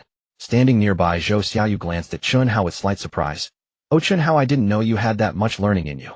Chen Ruojin, it's indeed much nicer than my flowers and plants. Just as Chen Hao was about to modestly decline, a ding sounded in his mind. Congratulations, host, for completing the achievement. First time naming a daughter. Reward 1 custom-made 5 tandem stroller for Quintuplets. This stroller is composed of 5 independent single-child strollers that can be folded, stored, and arbitrarily split or combined. It can be split into combinations such as 1 pulling 4, 1 pulling 3, 1 pulling 2, etc., or combined into a front-to-back tandem style, or split into 5 independent single-child strollers for easy passage through narrow passages. Stored in the system backpack. Chen Hao silently uttered a wow in his mind. This stroller was incredibly practical. He had been worried about how to take the 5 children out. An ordinary stroller could only hold 1 child, and buying 5 meant one person couldn't push them all. But the system directly gave him a freely combinable quintuplet stroller. He could split it or combine it as he pleased, and when passing through narrow paths, he could separate it into singles and push them through one by one. This was truly a lifesaver for a quintuplet family. He struggled to suppress the smile on his face, maintaining a calm demeanor. Jiang Shuero urged from beside him. How what about the second daughter? What is the second daughter's name? Chen Hao shifted his gaze to the second daughter. She was quieter than the eldest, sleeping soundly with her eyes closed, her little mouth slightly open, a bit of milky, white drool at the corner. Her face was a bit rounder than the eldest, making her look soft and gentle. Chen Hao thought for a moment and said, the second daughter will be called Chen Ruoxi. I hope she will be delicate in thought, gentle as water, and know how to heal others. Jiang Shuero repeated Chen Ruoxi, once her eyes curving into a smile. This name is also beautiful.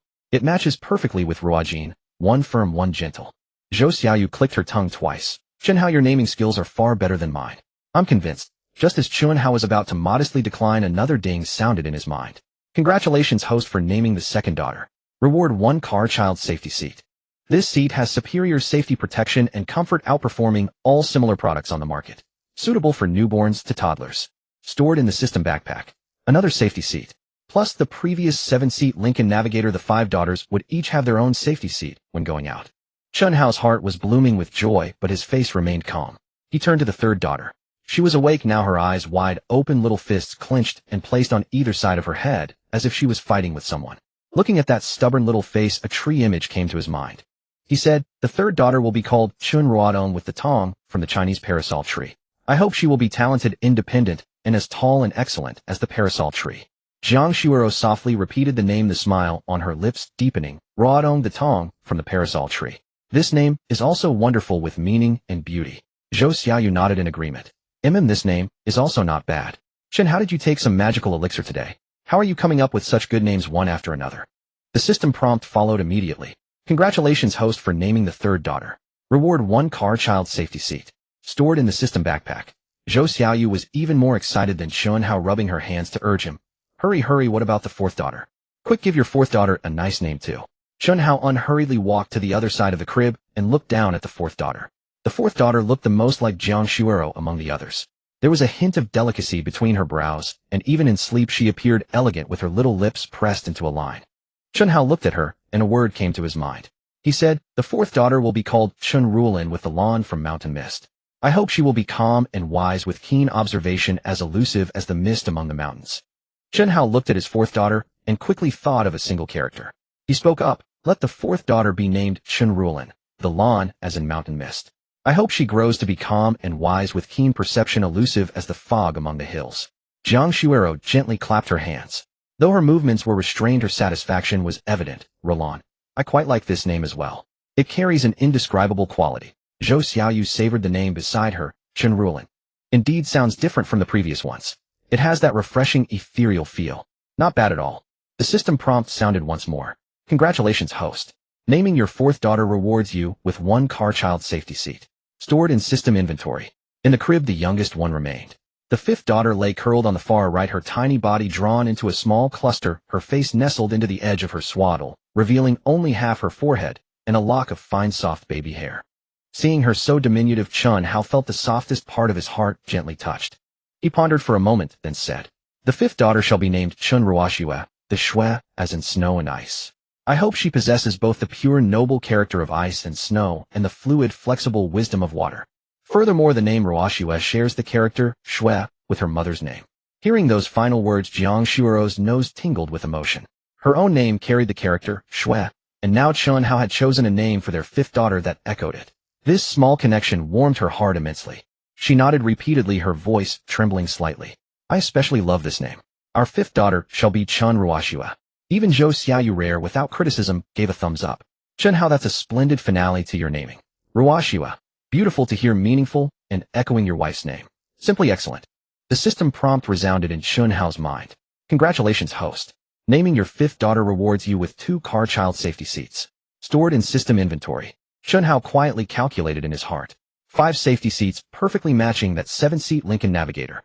In the future, when taking his wife and 5 daughters out, each would be securely strapped in her own seat, safe and comfortable. He kept these pleasant thoughts tucked away in his heart, revealing only a restrained smile on his face. Leaning against her pillow, Jiang Shuero gazed at Chen Hao's profile, her eyes as gentle as spring waters.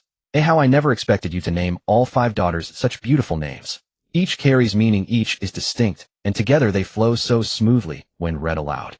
Ruojin, Ruoxi, Ruodong, Ruolin, Ruoxue. Placed together, the 5 names read like a poem. Zhou Xiaoyu too set aside her usual boisterous manner and looked at Chen Hao with uncommon seriousness. Chen Hao, I genuinely see you in a new light today. At first I thought you were just another irresponsible man, but you turned out to be responsible, caring, skilled at cooking, and talented at naming. Your abilities truly surpass mine by far. I'm convinced. Chen Hao, flustered by such direct praise, scratched his ear and said, "It's not that impressive. I just thought of them on the spur of the moment." Zhou Xiaoyu shook her head, sincerity in her tone. "Stop being modest. Anyone hearing these names would find nothing fault with them." Next, Chen Hao continued feeding Jiang Shuoro her pork liver and egg porridge. Soon the entire bowl was finished without a single drop left. Jiang Shuoro immediately said with heartfelt concern, "Hey Hao, you must be hungry. Please eat quickly." "All right." Chen Hao picked up the remaining box of egg fried rice, leaned against the counter edge, and took a bite with his chopsticks. The moment the rice grains touched his tongue, that familiar, yet unfamiliar aroma exploded across his palate.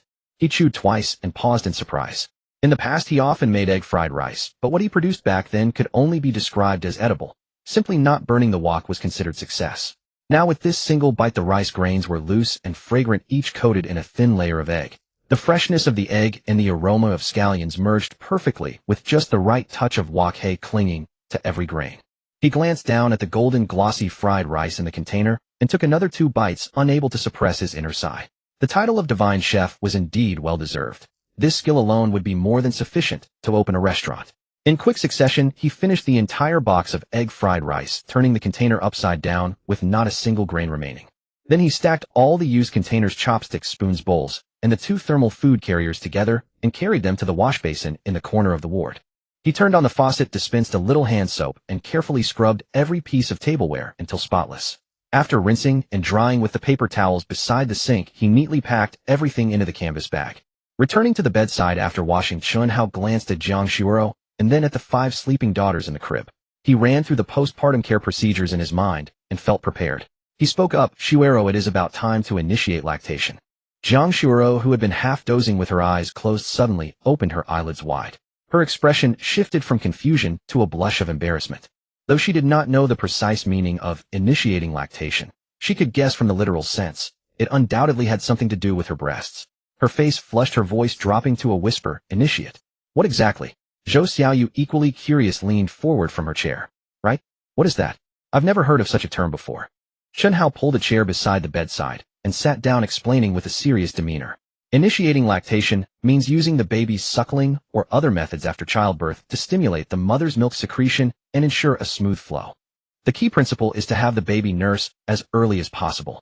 After multiple sessions, most nursing mothers will naturally begin secreting milk within 1 to 3 days postpartum. Getting lactation started early makes subsequent breastfeeding much smoother and benefits your recovery as well. After hearing this explanation, Jiang Shuoro's entire face turned crimson from her cheeks down to the base of her neck. She lowered her eyes, her eyelashes trembling profusely, even the tips of her ears tinged with pink. For such a topic to be spoken so earnestly by a young man, especially one with whom she had shared an intimate night, was utterly mortifying. Her hands unconsciously gripped the edge of the blanket, wishing she could bury her face in the pillow. Zhou Xiaoyu's reaction, however, was rather different. Zhou Xiaoyu, however, had a different reaction. She rose directly from her chair, strode over to Chen Hao, planted her hands on her hips, and glared down at him with a piercing, interrogative look in her eyes. "Chen Hao, how is it that you, a man, know something like this? I've never even heard of initiating breastfeeding, yet you, a grown man, can speak of it with such authority. Fess up. Have you fathered children with another woman before? Otherwise, how could you possibly know about such a thing?" Chen Hao, caught off guard by her barrage of questions, sprang from his chair, waving his hands frantically in front of his chest. "I'm innocent. Utterly innocent. While I was cooking for Shuoro, I happened to browse a few maternal and infant care videos on my phone. One of them covered breastfeeding initiation, so I remembered it. I just learned it on the spot." Jiang Shuoro, suppressing her embarrassment, raised her head to defend Chen Hao. "Xiaoyu, I know you mean well for me, but can you stop being so suspicious all the time? If Chen Hao had another woman, would he have rushed back to cook for me and feed me porridge? He's definitely not that kind of person." Zhou Xiaoyu glanced down at Jiang Shuoro's flushed face, then at Chen Hao's flustered and wronged expression. She pursed her lips, finally let out a smile, and softened her tone. All right, I won't doubt your Hao anymore. Your Hao is the most peerless good man in the world, okay? He cooks, he feeds, he names the babies, and he knows about breastfeeding initiation. I'm convinced." Jiang Shuoro's face grew even redder at the phrase, "your Hao," and she couldn't help but burst into a stifled laugh. She bowed her head and twisted the corner of the blanket, then lifted her gaze to Chen Hao, her voice soft and gentle. "Then, how should I start breastfeeding? Chen Hao replied, the simplest and most effective method is to let the baby suckle. You've just given birth and the 5 babies are the best breast pumps. Let's start with Debeo. He walked over to the crib, bent down, and gently lifted his eldest daughter Chenrujin. Debeo was sound asleep. When she was picked up, her tiny mouth pouted, letting out a few reluctant grunts. Chen Hao carefully supported her little head and bottom, carried her to the hospital bed, and gently placed Debeo on Jiang Shuo's chest. He reached out to adjust Debeo's position and guided her. Support the baby's head with your hand, and let her lie sideways facing your chest. As you bring her toward your nipple, she'll instinctively root and latch on by herself. Jiang Shuo was about to reach for Debeo when she suddenly realized Chen Hao was standing right beside her watching. She immediately withdrew her hand, pulled the blanket up to cover her chest, and glared at Chen Hao with a bright red face. You. Turn around. Don't look. Chen Hao froze for a moment, then couldn't help but chuckle. Why be shy? It's not like I haven't seen it before. The moment he said it, he regretted it. Jiang Shuo's face flushed as if it might bleed. She shot him a shy, indignant glare, her eyes filled with a mix of embarrassment and annoyance, and her voice rose half a pitch. Chen Hao. You turn around. Zhou Xiaoyu burst into laughter beside them, slapping her thigh and enjoying the spectacle. Chen Hao had no choice but to raise his hands in surrender and turn his back to the bed. Fine, I'll turn around. I won't look. Just do as I told you. Jiang Shuo sighed in relief, unbuttoned the top 2 buttons of her blouse, revealing part of her chest, and then, following Chen Hao's instructions, brought Debeo to her breast. With her eyes still closed, Debeo's little mouth instinctively nuzzled a few times, and soon, like a small animal, she accurately found the spot and began to suckle, her mouth opening and closing rhythmically. Chen Hao kept his back to them, but pricked up his ears to listen. How is it? Did Debeo latch on? Jiang Shuo's voice carried a hint of shyness. She did. She's sucking now. Good, let her suck for a while. No need to rush. But after a while, Debeo's sucking grew more frantic, her little mouth smacking loudly, her hands began to flail impatiently, her face turned red, and then she burst into a loud cry. Jiang Shuo panicked. What's wrong? Why is she crying? Did I do something wrong? Chen Hao asked. How long has she been sucking? Did she get any milk? Jiang Shuo looked down and shook her head. It doesn't seem like it. She sucked for a while, but nothing came out. Chen Hao said, don't worry. It's still early after your delivery. Your breast milk might not have started flowing yet. Why don't we try Erbao instead? He turned around, walked to the crib, and picked up his second daughter Chenruashi. Seeing him turn, Jiang Shuo hastily pulled her clothes together to cover her chest, and handed Debeo to the nearby Zhou Xiaoyu. Zhou Xiaoyu carefully took Debeo, held her awkwardly in her arms, and rocked her while humming a lullaby. Chen Hao brought Erbao to Jiang Shuo, then obediently turned his back again. Jiang Shuo followed suit, unbuttoned her blouse, and let Erbao suckle. Erbao was more agile than Debeo, and quickly found the spot and began to suck. But after sucking for a long time, she also got nothing, pouted, and started crying. Next came Sanbao Chenruadong, Sibao Chenrulan, and Wubao Chenruashua. Chen Hao carried each one over, and Jiang Shuo tried each one in turn. All 5 babies went through the cycle, each sucking diligently for a long time, but none managed to draw a single drop of milk. Wubao, the smallest, had the weakest strength. After a few sucks, she was exhausted and panting, and finally, with a wronged look, closed her eyes and sobbed pitifully. Jiang Shuo was both anxious and full of self-blame, her eyes reddening. Why is this happening?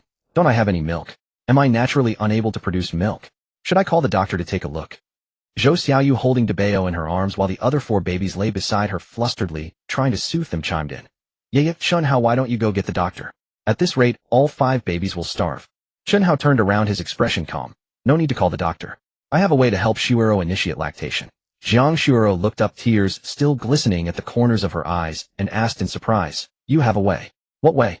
Zhou Xiaoyu stopped soothing the babies, clutched Debeo, and leaned in. Chen Hao, what way could you possibly have? Just call the doctor.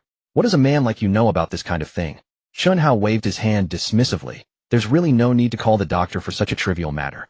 Even if we did, the doctor would most likely use the same method I'm about to. There's no point in the trouble. Jiang Shuo and Zhou Xiaoyu both asked curiously, what method exactly? Chen Hao looked at Jiang Shuo seriously and said, Shuo, the reason the 5 babies can't get milk is because their sucking strength is too weak. The stimulation isn't strong enough, and the milk can't be released. In this case, we need manual milk expression. Manual milk expression? Jiang Shuo and Zhou Xiaoyu asked in unison, both looking bewildered. Chen Hao explained, manual milk expression means using your hands to express milk. Using your fingers to mimic a baby's sucking motion, pressing and squeezing rhythmically to push the milk out of the milk ducts.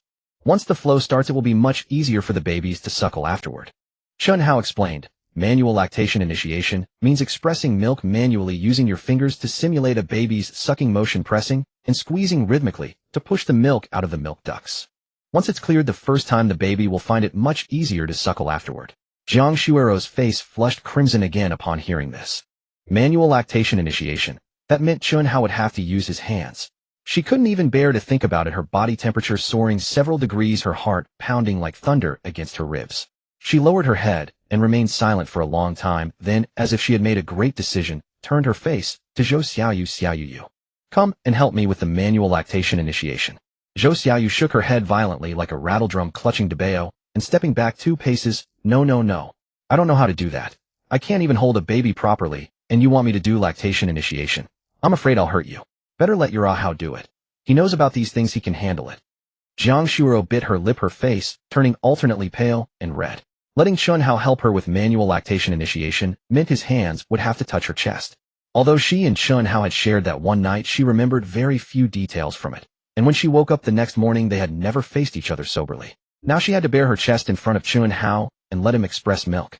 Just the thought made her dizzy. Seeing her distress, Chen Hao understood what was going through her mind. He softened his tone, his voice gentle and earnest. Shuero, don't be embarrassed.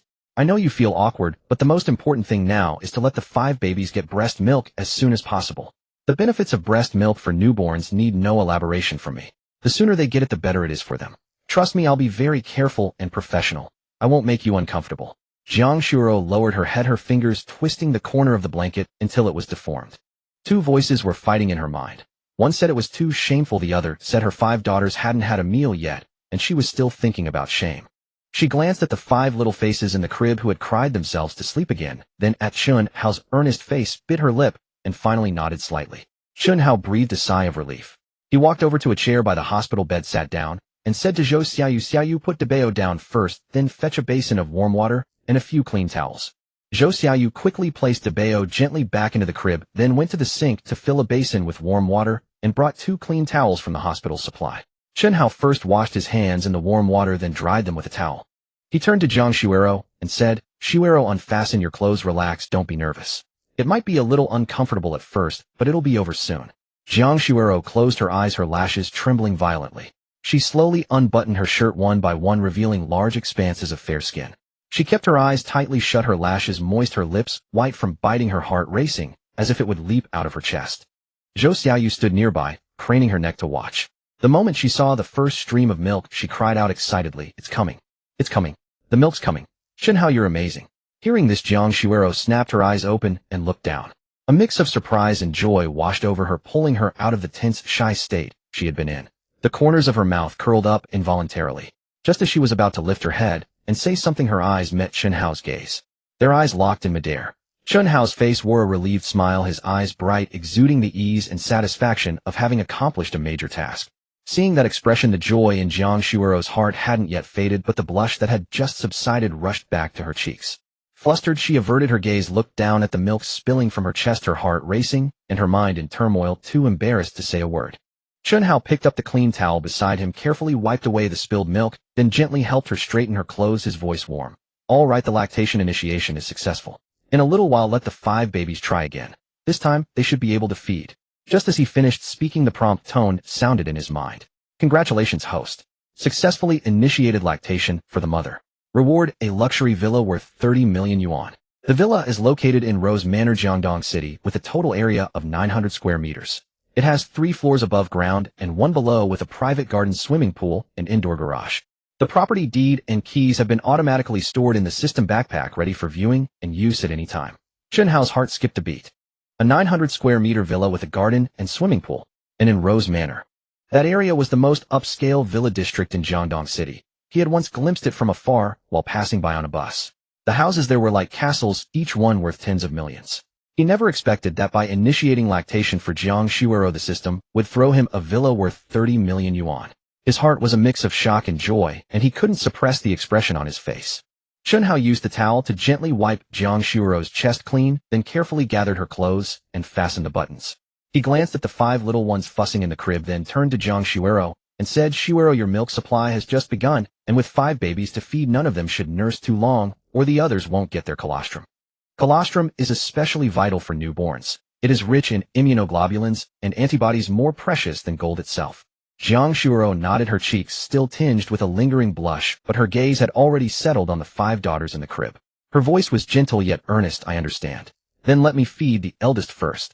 Zhou Xiaoyu helped lift the eldest daughter from the crib and handed her carefully to Jiang Shuoro. Jiang Shuoro took the baby, unfastened her clothing, and brought her to her breast. This time was different from before. The moment the eldest's lips touched the nipple, she latched on immediately and began suckling with determination, her chubby cheeks puffing in and out, a soft gulping sound echoing from her throat. Jiang Shuoro looked down at the tiny head nestled in her arms, a wave of indescribable tenderness rising in her heart. She gently cradled the back of the baby's head with her fingers, helping her latch more comfortably. After about 4 or 5 minutes, Chen Hao reminded from the side, "About enough? Switch to the second baby now." Jiang Shuoro was reluctant, but knew her milk was limited. She could not let only the eldest feed to fullness. She gently drew the baby away from her breast.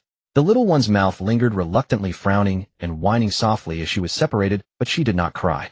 Zhou Xiaoyu quickly took the eldest and handed over the second baby. Chun Ruoshi, the second daughter, was even more eager than the eldest.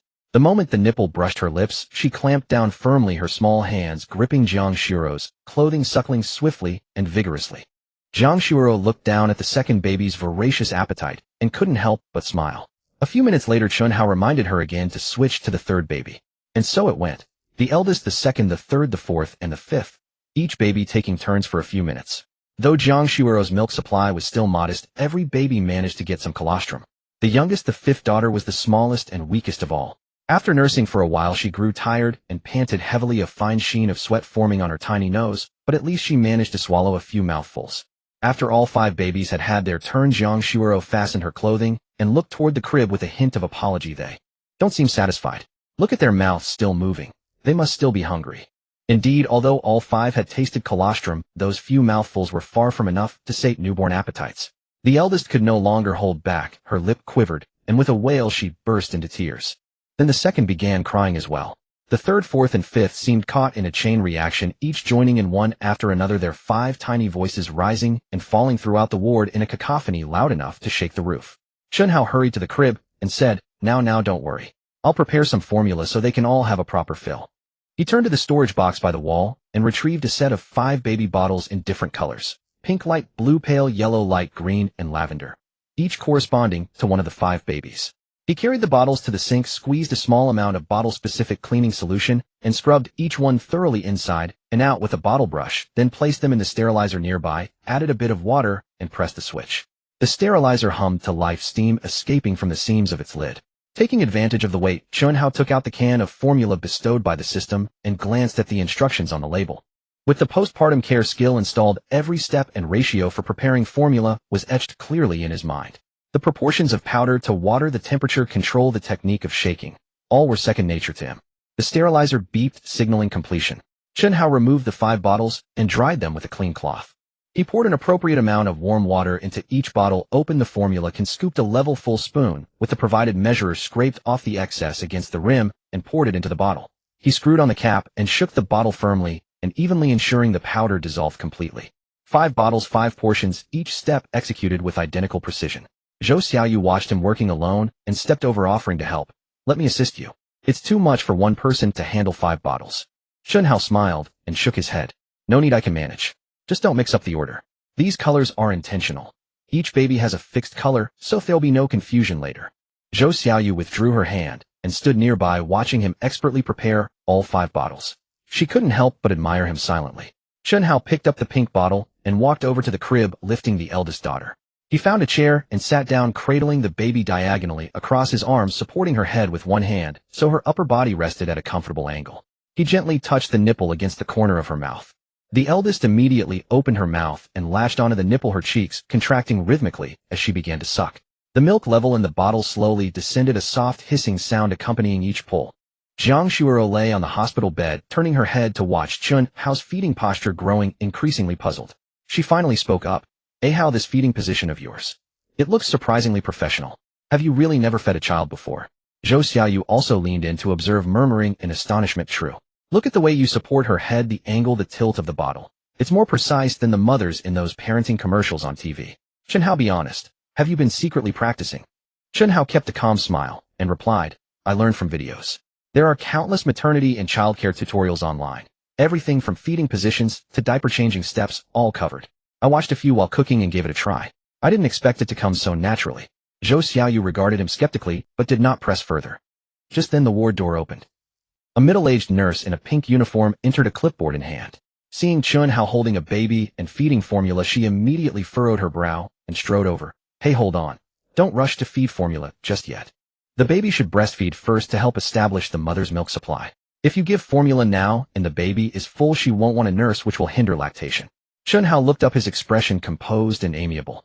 Nurse, the mother has already begun lactation. All 5 babies have just had a round of breastfeeding. We're giving formula only because her milk supply isn't yet enough for all of them. Chen Hao raised his head, a composed smile gracing his face. Nurse, the baby's mother has already started lactation. All 5 babies have just had their fill of breast milk. It's only because the milk supply is insufficient that we're supplementing with formula.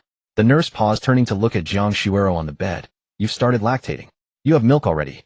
Jiang Shuero nodded, a hint of shyness on her face, but her tone was firm.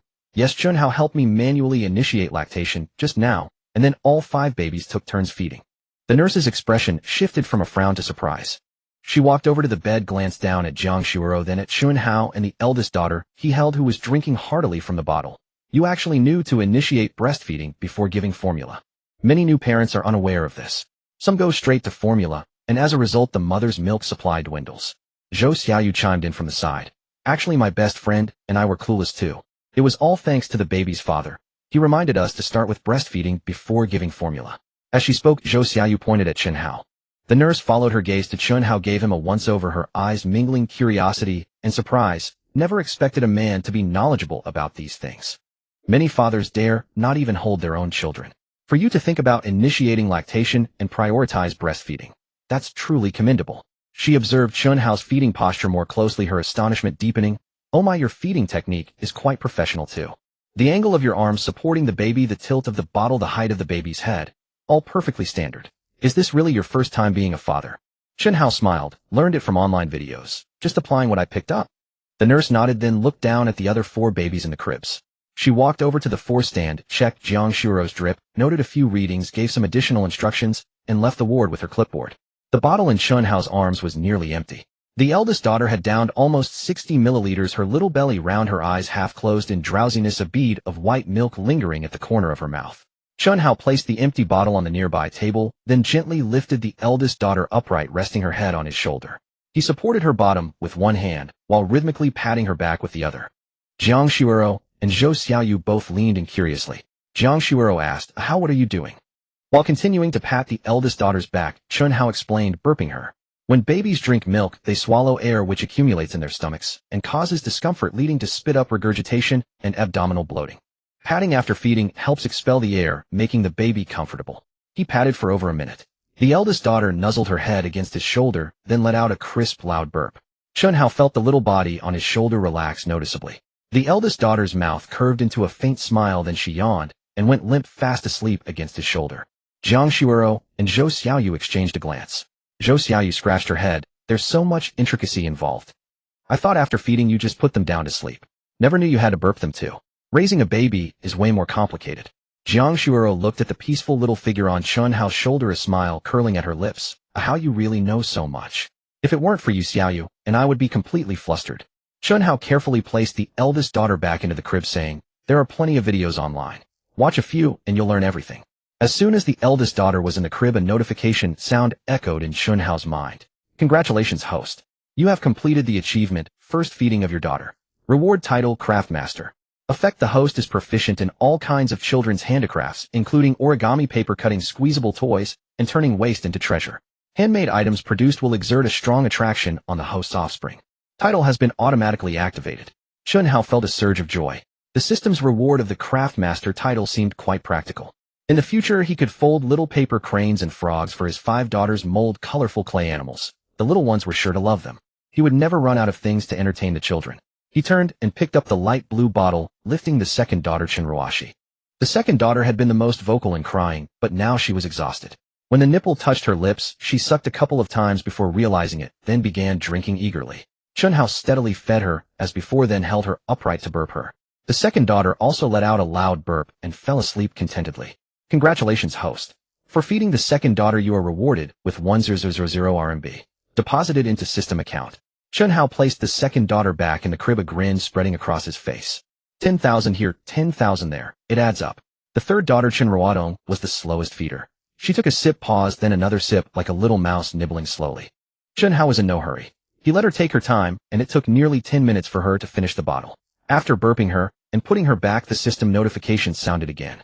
Congratulations, host. For feeding the third daughter, you are rewarded with a longevity lock. The lock is made of pure gold with a special material inside. When the host's biological child wears this lock, the host will be instantly aware if the child is in danger. If the child is not by the host's side, the host can pinpoint their location immediately. Deposited into system inventory. Chen Hao's heart skipped a beat. A longevity lock. With location tracking and danger detection. It was like having a personal bodyguard for his daughters. He barely suppressed his excitement, but then realized the system had only given one lock. He had 5 daughters. One lock wouldn't be enough. He secretly hoped that more such locks would be rewarded later, ideally 5, so each daughter could have one, no one left out. Suppressing his thrill, he continued feeding the fourth daughter, Chen Hao. The fourth daughter drank efficiently, finishing the entire bottle in one go without a pause.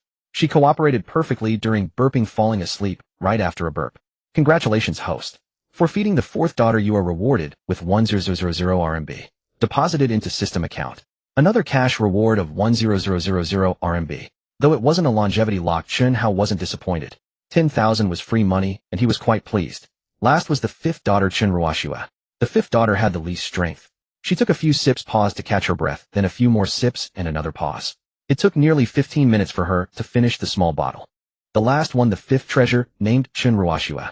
The fifth treasure had the weakest strength, pausing for breath after just a few sips, then resuming drinking, only to stop and gasp again. It took nearly 15 minutes to finish a small bottle of milk. Chen Hao waited patiently, not urging her at all. Only after she finished every last drop did he gently pat her back to burp. The fifth treasure let out a soft little burp, her small head tilting into his embrace as she fell asleep. Congratulations to the host for feeding the fifth daughter. Reward 10,000 yuan in cash. Already deposited into the system account. Another 10,000 yuan in cash. Chen Hao quietly calculated in his mind. Just from feeding the babies, he had already earned 3,000 yuan. He carefully placed the fifth treasure back into the crib. All 5 little ones were full and content, sleeping soundly with their tiny chests rising and falling evenly. The hospital room finally fell quiet. Jiang Shuo leaned against her pillow, gazing at her 5 daughters' peaceful sleeping faces, then looking at Chen Hao, who had been busy since morning. Her eyes held a touch of tenderness. At the same time, she thought of Zhou Xiaoyu, who had accompanied her since she was hospitalized yesterday and barely rested. She quickly said to Zhou Xiaoyu, "Xiaoyu, you've also had a tiring day. Why don't you go back first? Since I was hospitalized yesterday, you've been here accompanying me without closing your eyes." Chen Hao also turned his head, seeing Zhou Xiaoyu's slightly haggard appearance, and truly felt grateful in his heart. From the moment Jiang Shuo entered the hospital, Zhou Xiaoyu had been running around, making calls, contacting doctors, staying by the bedside. She hadn't even had a proper meal. Although he had been scolded by Zhou Xiaoyu several times before, those were all misunderstandings. Her dedication to friendship was genuinely praiseworthy. Chen Hao also urged, "Zhou Xiaoyu, you should go back and rest. I'm here and I can take good care of Shuero. Don't worry, if anything comes up I'll call you immediately." Zhou Xiaoyu hesitated, looked down at her wrinkled clothes, then yawned. She was indeed exhausted. She nodded. "All right, then I'll head back first. Call me if you need anything, no matter how late." Jiang Shuo smiled. "Got it. Go back quickly, take a shower, and get a good night's sleep." Zhou Xiaoyu reached the door and glanced back at the two, reminding them to take good care of Shuero before opening the door and leaving. The hospital room was left with only Chen Hao, Jiang Shuo, and the 5 little ones sleeping soundly in the crib. Chen Hao walked to the bedside and bent down to look at the urine bag hanging at the foot of the bed. The transparent bag was already more than half full of pale, yellow urine, nearly complete.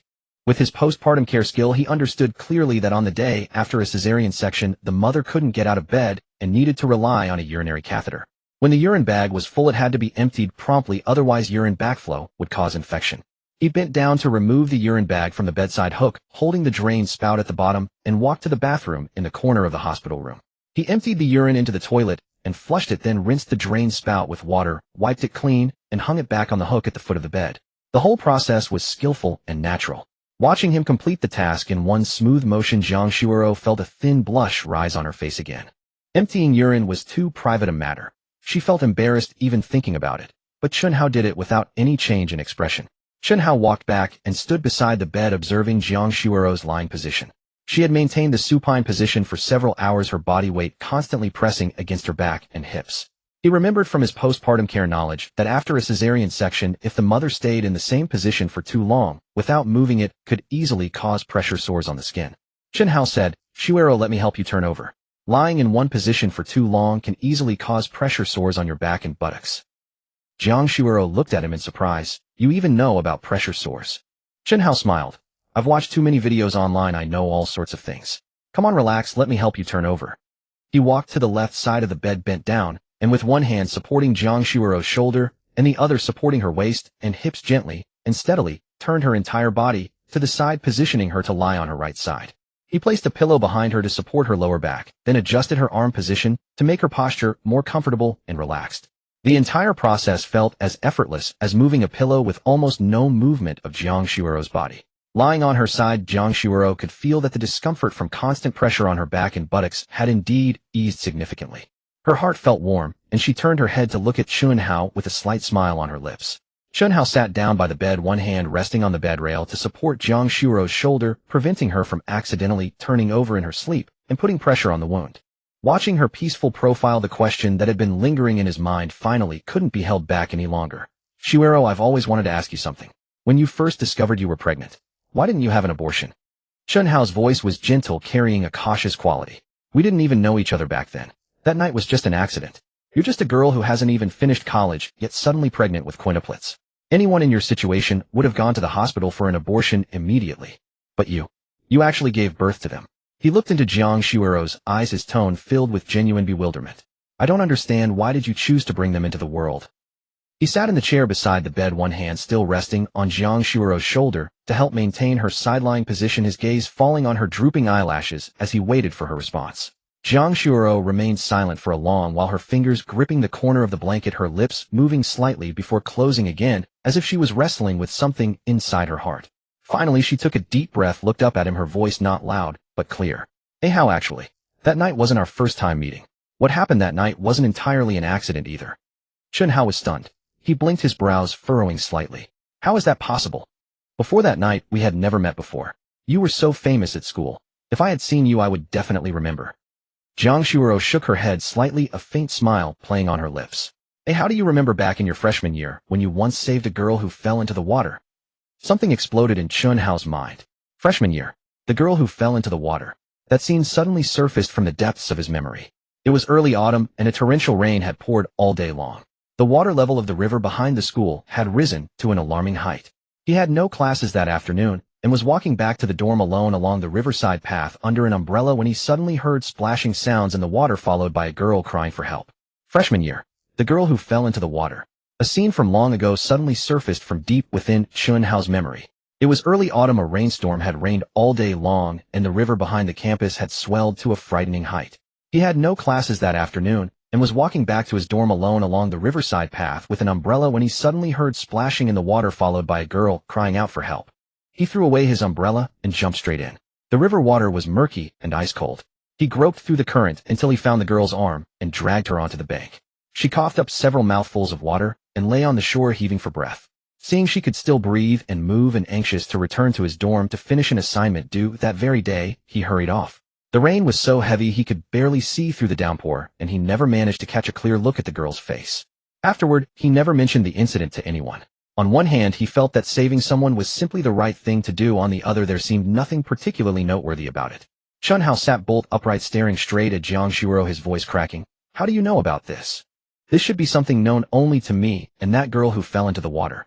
I have never told anyone else, and there was no one else present that day. Could it be that girl who fell into the water was you?" Jiang Shuero nodded, gently, the corners of her mouth curving upward. "That's right. It was me." Chen Hao's mouth hung open, unable to close it. He never could have imagined that the girl he had rescued from the rain-soaked waters during his freshman year was none other than Jiang Shuero, who now lay in that hospital bed and had given birth to 5 daughters for him. It was too incredible. He had been in such a rush back then. He hadn't even gotten a clear look at the girl's face, and he had never thought about the incident again afterward. To him, it had simply been an instinctive act of kindness. Yet Jiang Shuero was without question the very girl he had pulled from the river. But a question bubbled up in Chen Hao's mind. The rain was that heavy, and you had just been pulled out of the water, clearly in shock. You probably didn't get a clear look at my face either, right? I didn't see what you looked like that day. If you hadn't brought it up now, I would never have known that the person I saved was you. How did you recognize me? How did you know that the person who saved me was you? Jiang Shuoro pressed her lips together and smiled, a playful glint in her eyes. I really didn't see your face that day. After you pulled me ashore, I lay on the ground coughing for a long time. By the time I looked up, you had already run several steps away. I called out, wait, but you didn't even turn around. You just kept running. She paused, her voice warming with the texture of memory. But you were running so frantically that your student ID card fell out of your pocket and landed right in the mud by the shore. When I picked it up and saw it, I learned your name was Chen Hao and that you were a student at Jiangdong University. I was surprised and overjoyed. The person who had saved my life attended the same university as me. At that moment, I wanted nothing more than to find you and thank you in person. Chen Hao listened, and a strange feeling welled up in his chest. Then why didn't you look for me afterward? Given your personality, you're not the kind of person who would let someone save you and say nothing. Jiang Shuoro's cheeks flushed instantly. Her gaze drifted away, and her voice grew soft and tender. Actually, I did try to find you, but I was too shy to face you directly, so I watched you secretly many times. You watched me secretly? Chen Hao was even more astonished. How could I have had no idea? Jiang Shuoro's cheeks reddened further, the color creeping to the tips of her ears. If you had found out, how could it still have been watching you secretly? She lowered her head, her voice growing quieter with each word. I knew which college you were in, so I would sit in the last row of your large lecture halls and watch you. Once you were eating on the second floor of the cafeteria, and I sat 3 tables away and watched you finish your meal. Another time you were studying in the library, and I stood behind a bookshelf for over half an hour without you ever noticing me. Chen Hao listened to these details, his head buzzing. So during that entire period when he knew nothing at all, Jiang Shuoro had been lingering at the edges of his life like a shadow, and he had been utterly unaware. And then he pressed, unable to stop himself. Jiang Shuoro's fingers twisted nervously at the edge of the blanket, her voice tinged with the shy tenderness of a girl's first fluttering affections. Later, I realized I had fallen in love with you. Even though we had never spoken a single word, every time I secretly caught sight of you, my heart would overflow with joy. I wanted to get to know you, but I heard you already had a girlfriend, your first love from high school. So I told myself to stop watching you, to stop thinking about you. Her voice faltered for a moment, her eyelashes lowering to obscure her eyes. But people are such strange creatures. The more you tell yourself not to think about someone, the more you cannot help but think of them. 10 months ago that night, I saw you going to a bar alone, so I followed behind you. I shouldn't have done it, but I couldn't help worrying. You drank inside for a long time, and I sat in the convenience store outside the bar for 2 full hours watching the door, waiting for you to come out. When you staggered out of the bar, I simply could no longer pretend I hadn't seen you. Jiang Shuoro's voice grew lighter and more husky. I ran over and supported you, saying I would walk you back to your dorm. You shook your head drunkenly and refused to go back, so I found a hotel nearby, booked a room, and helped you inside, settling you onto the bed. She paused for a long time there, her fingers twisting until her knuckles turned white. When I was about to leave, you suddenly grabbed my hand and wouldn't let me go. You kept talking, that you were heartbroken, that you didn't want to break up, that I shouldn't leave you. I guess you must have mistaken me for your girlfriend.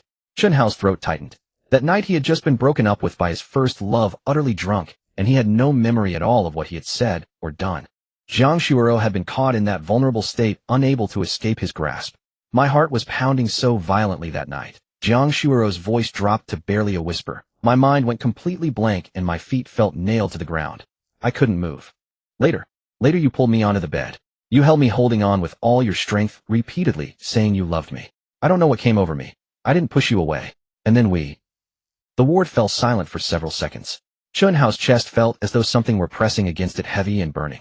He had always believed that night had been nothing more than an absurd accident, a mistake between a drunk boy and a passerby, a stranger girl. He never could have imagined that Jiang Shuoro had known him long before, had been secretly infatuated with him all along, and that night, she had not pushed him away because she had always longed to be close to him. Chen Hao reached out and firmly grasped Jiang Shuoro's small hand resting outside the blanket. Her fingers were cool, enveloped in the burning warmth of his palm. His throat was dry, his voice raspy. Then when you found out you were pregnant, why didn't you terminate it? Chen Hao reached out and tightly grasped Jiang Shuoro's small hand that lay atop the blanket. Her fingers were cool, enveloped by his scorching palm. His throat dry, his voice hoarse. Then when you discovered you were pregnant, why didn't you get an abortion? Jiang Shuoro turned her head, her gaze falling upon the 5 sleeping little ones in the crib. Her eyes instantly welled up and her voice carried a soft, yet resolute tone. The child in my belly is yours. How could I bear to have them aborted? Chen Hao's nose stung sharply, his eyes burning. He tightened his grip on Jiang Shuoro's hand, his voice trembling. Then why didn't you tell me sooner? You know I've been at school all along. You could have come to me any time. Tears slid from Jiang Shuoro's eyes. She raised her hand and wiped them roughly with the back of her fingers, her voice muffled. I was afraid. Afraid that if I told you, you wouldn't want the child, that you'd make me get an abortion. I was afraid you'd think I was a shameless girl, that I took advantage of you when you were drunk. Even more, I was afraid you didn't like me at all, that you'd reject me. I'd rather bear it alone than hear you say those words to my face." Chen Hao's heart felt as if gripped and twisted fiercely. He recalled the past 10 months, attending classes, submitting resumes, job hunting, never knowing that a girl had endured the pregnancy of quintuplets alone, faced prenatal checkups and physical discomforts alone, worried and frightened, but dared not tell him. The more he thought about it, the more his heart ached, and the more he felt like a scoundrel. He held Jiang Shuiro's hand tightly, his thumb gently stroking the back of her hand, his voice husky and earnest. "You should have told me sooner. If I had known you were carrying my child, I would have taken responsibility. I, Chen Hao, am not the kind of man who walks away without acknowledging his deeds." Jiang Shuiro was moved to laughter through tears still on her cheeks, but a smile curving her lips. "If I had known you were such a good man, I would have told you long ago. But it's not too late now, is it?" Chen Hao nodded, his voice brimming with unwavering certainty. "It's not too late, not at all. From today on, I will take care of you and our 5 babies for the rest of my life. I will be good to you forever. I, Chen Hao, mean what I say." Jiang Shuiro's eyes glistened with moisture, but she smiled and nodded. After a moment, she gently tugged her hand, which Chen Hao held, and spoke with a hint of concern. "How you've been busy since morning. Changing diapers for the 5 babies, feeding them, cooking, running around. You must be exhausted. Lie down and rest for a while." Chen Hao shook his head. "I'm not tired, I don't need to rest." Jiang Shuiro deliberately put on a stern face, but a smile lingered at the corners of her mouth. "No, you must rest. If you don't, I'll be angry. Only when you're well rested can you have the energy to take care of me and the 6 of us." Chen Hao looked at her feigned anger and couldn't help but laugh. All right, I'll listen to you and rest. If you need anything, call me loudly. I'll be right here." Only then did Jiang Shuiro smile, contentedly nodding. "Got it." Against the wall of the ward was a folded-up companion bed, its legs tucked and leaning against the corner. Chen Hao walked over, unfolded the bed, smoothed out the thin mattress, and took a blanket from the cabinet. He placed the folding bed not far from the hospital bed, took off his shoes, and lay down. The bed surface was just enough for him to lie flat. He turned his head to look at Jiang Shuiro on the hospital bed. "You should sleep too. The anesthesia only wore off not long ago. You need more rest." Jiang Shuiro obediently closed her eyes, her lashes casting a faint shadow under her eyelids, a slight curve still on her lips. "Okay, let's both sleep a little." Chen Hao also closed his eyes. The fluorescent light on the ceiling had been switched to a warm yellow nightlight mode, softening the illumination. The even breathing of the 5 little ones in the crib was faintly audible, and the drip of the 4 sounded rhythmically. As soon as Chen Hao's body touched the bed, the fatigue accumulated throughout the day surged over him like a tide. Before long, he fell asleep. He didn't know how long he slept. When he woke, the ceiling light was still warm yellow, and the sky outside had shifted from afternoon brightness to evening dimness. He pulled out his phone and glanced at it. Just past 5 in the afternoon. He heard voices in the ward. Zhou Xiaoyu's lowered. "He's really asleep. You two are something else. I thought you'd be awkward alone together, but here you are. One sleeping in the bed, the other on the fold-out, both sleeping soundly." Jiang Shuiro's voice carried a smile. "He's been exhausted today. He hasn't rested since morning. I told him to rest, but he refused. Only when I said I'd be angry did he lie down." Chen Hao sat up on the folding bed, the blanket sliding to his waist. He rubbed his eyes and saw that Zhou Xiaoyu had indeed arrived at some point, sitting on a chair beside the hospital bed, drinking water from a cup. Jiang Shuiro was leaning against the pillow, looking much better than in the afternoon, with more color in her face. She was the first to notice Chen Hao sitting up, and her eyes immediately curved. "How, you're awake?" Zhou Xiaoyu turned her head at the sound, looked him up and down, and said with a smile, "Chen Hao, you were sleeping quite soundly. When I came in, you were snoring a little like a little piggy." Chen Hao scratched the back of his head a bit sheepishly. "Why didn't you wake me up earlier?" "How long have I been asleep?" Jiang Shuiro said. "You were sleeping so soundly, I didn't let Xiaoyu wake you. You rarely get a chance to rest. Sleeping more is good for you." Zhou Xiaoyu, sitting cross-legged, interjected. "Yeah, I was about to wake you up, but your Shuro wouldn't let me. She said you were too tired and needed to sleep more. You should have seen how nervous she was, afraid I'd disturb you. Chen Hao, you've really struck gold, you know that." Chen Hao felt a warmth in his heart. He turned to look at Jiang Shuiro, his gaze tender. "Shuiro, you should have woken me up. Are you hungry? I'll go back and make you some kanji. After giving birth, your body is weak. You need something light and nutritious." Jiang Shuiro nodded and said okay, her face showing anticipation. Chen Hao then asked Zhou Xiaoyu, "Xiaoyu, have you had dinner yet?" Zhou Xiaoyu shook her head. "Not yet. I woke up from a nap at home and came straight to the hospital. I haven't had time to eat." Chen Hao stood up from the folding bed, folded the blanket, and set it aside. "Then I'll go cook and bring a portion for you two." Zhou Xiaoyu's eyes lit up at this, and she nodded repeatedly. "Great, great. That egg fried rice you made at noon was absolutely delicious. I've been thinking about it since I got back. If you make me something tasty again, I'll be smiling in my dreams tonight." Chen Hao smiled. "Glad you like it. I'll head back now and bring food later." He walked to the bedside, leaned down to tuck in the corner of Jiang Shuero's blanket, and lowered his voice. Shuero, I'm leaving. Stay lying down. If you feel uncomfortable, tell Xiaoyu, and she can press the call button for the nurse. Jiang Shuero smiled and nodded. Got it. Go ahead. Chen Hao straightened up, nodded to Zhou Xiaoyu as a farewell, then turned and pulled open the ward door, stepping out. Chen Hao walked out of the hospital room and made his way down the corridor toward the elevator. His steps were measured and unhurried, yet his mind was preoccupied with numerous matters. He pressed the elevator button, and as the door slid open, he stepped inside and selected the basement level. While the elevator descended, he pulled out his phone and glanced at the screen. It was already past 5 in the afternoon. Time was of the essence. The underground parking garage retained its familiar dim atmosphere with yellowish lighting and a mingled odor of exhaust fumes and dust. He made his way to parking space number 12 in Zone B, where the black Lincoln Navigator stood quietly, its imposing frame catching a muted sheen under the artificial lights.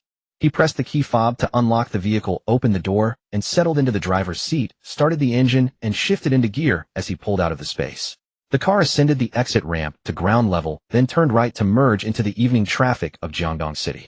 The sky had not yet fully darkened, a streak of orange-pink sunset hung in the western heavens, and the streetlights along the roadside were beginning to glow one by one.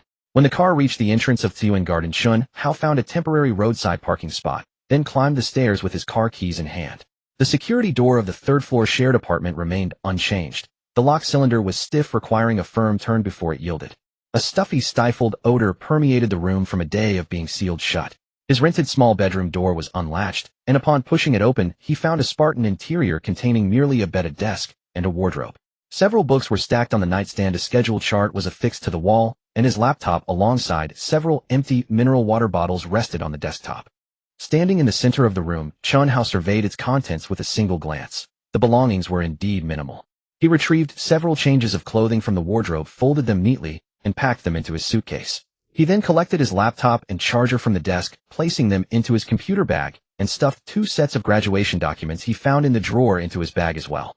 After a moment's hesitation, he also tossed the stack of books from his nightstand into the suitcase. His toothbrush and towel from the washroom were gathered and added to his bag. In less than 20 minutes, everything was packed away. A single suitcase and a duffel bag. These constituted all his worldly possessions accumulated over 4 years in this city. He pulled out his phone, opened WeChat, and typed a message to his landlord. Annie, I'm moving out. I've left the key in the drawer of the shoe cabinet by the entrance. He hit send.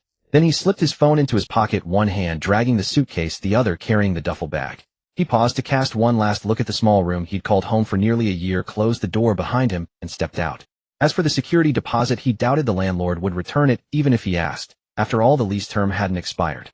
He wasn't inclined to waste time arguing over it. Downstairs, he loaded the suitcase and duffel bag into the Lincoln Navigator's trunk, where they occupied only a small corner. After closing the hatch, he got into the car and entered Rose Manor, into the navigation system, which estimated a 20-minute drive. Weaving through Jiangdong City's evening rush-hour traffic, the car headed eastward where the streets gradually thinned out. After roughly 10 minutes, the dense residential buildings on either side gave way to expansive greenery and low fences. In the distance, Chen Hao spotted a row of white stone pillar gates flanked on both sides by towering granite plaques inscribed with Rose Manor in gilded characters. He slowed the car and approached the gate mechanism at the entrance. A security guard in a navy blue uniform emerged from the booth, leaned in to inspect the vehicle, and asked politely, "Good evening, sir. Which building are you headed to? I'll need to contact the owner for registration before you can enter." Chen Hao retrieved the property certificate issued by the system from the passenger compartment storage box and handed it through the window to the guard. "I'm the owner here. I just moved in and my license plate hasn't been registered yet." The guard examined the certificate, compared Chen Hao's face to the photo, and nodded. "Very well, Mr. Chen.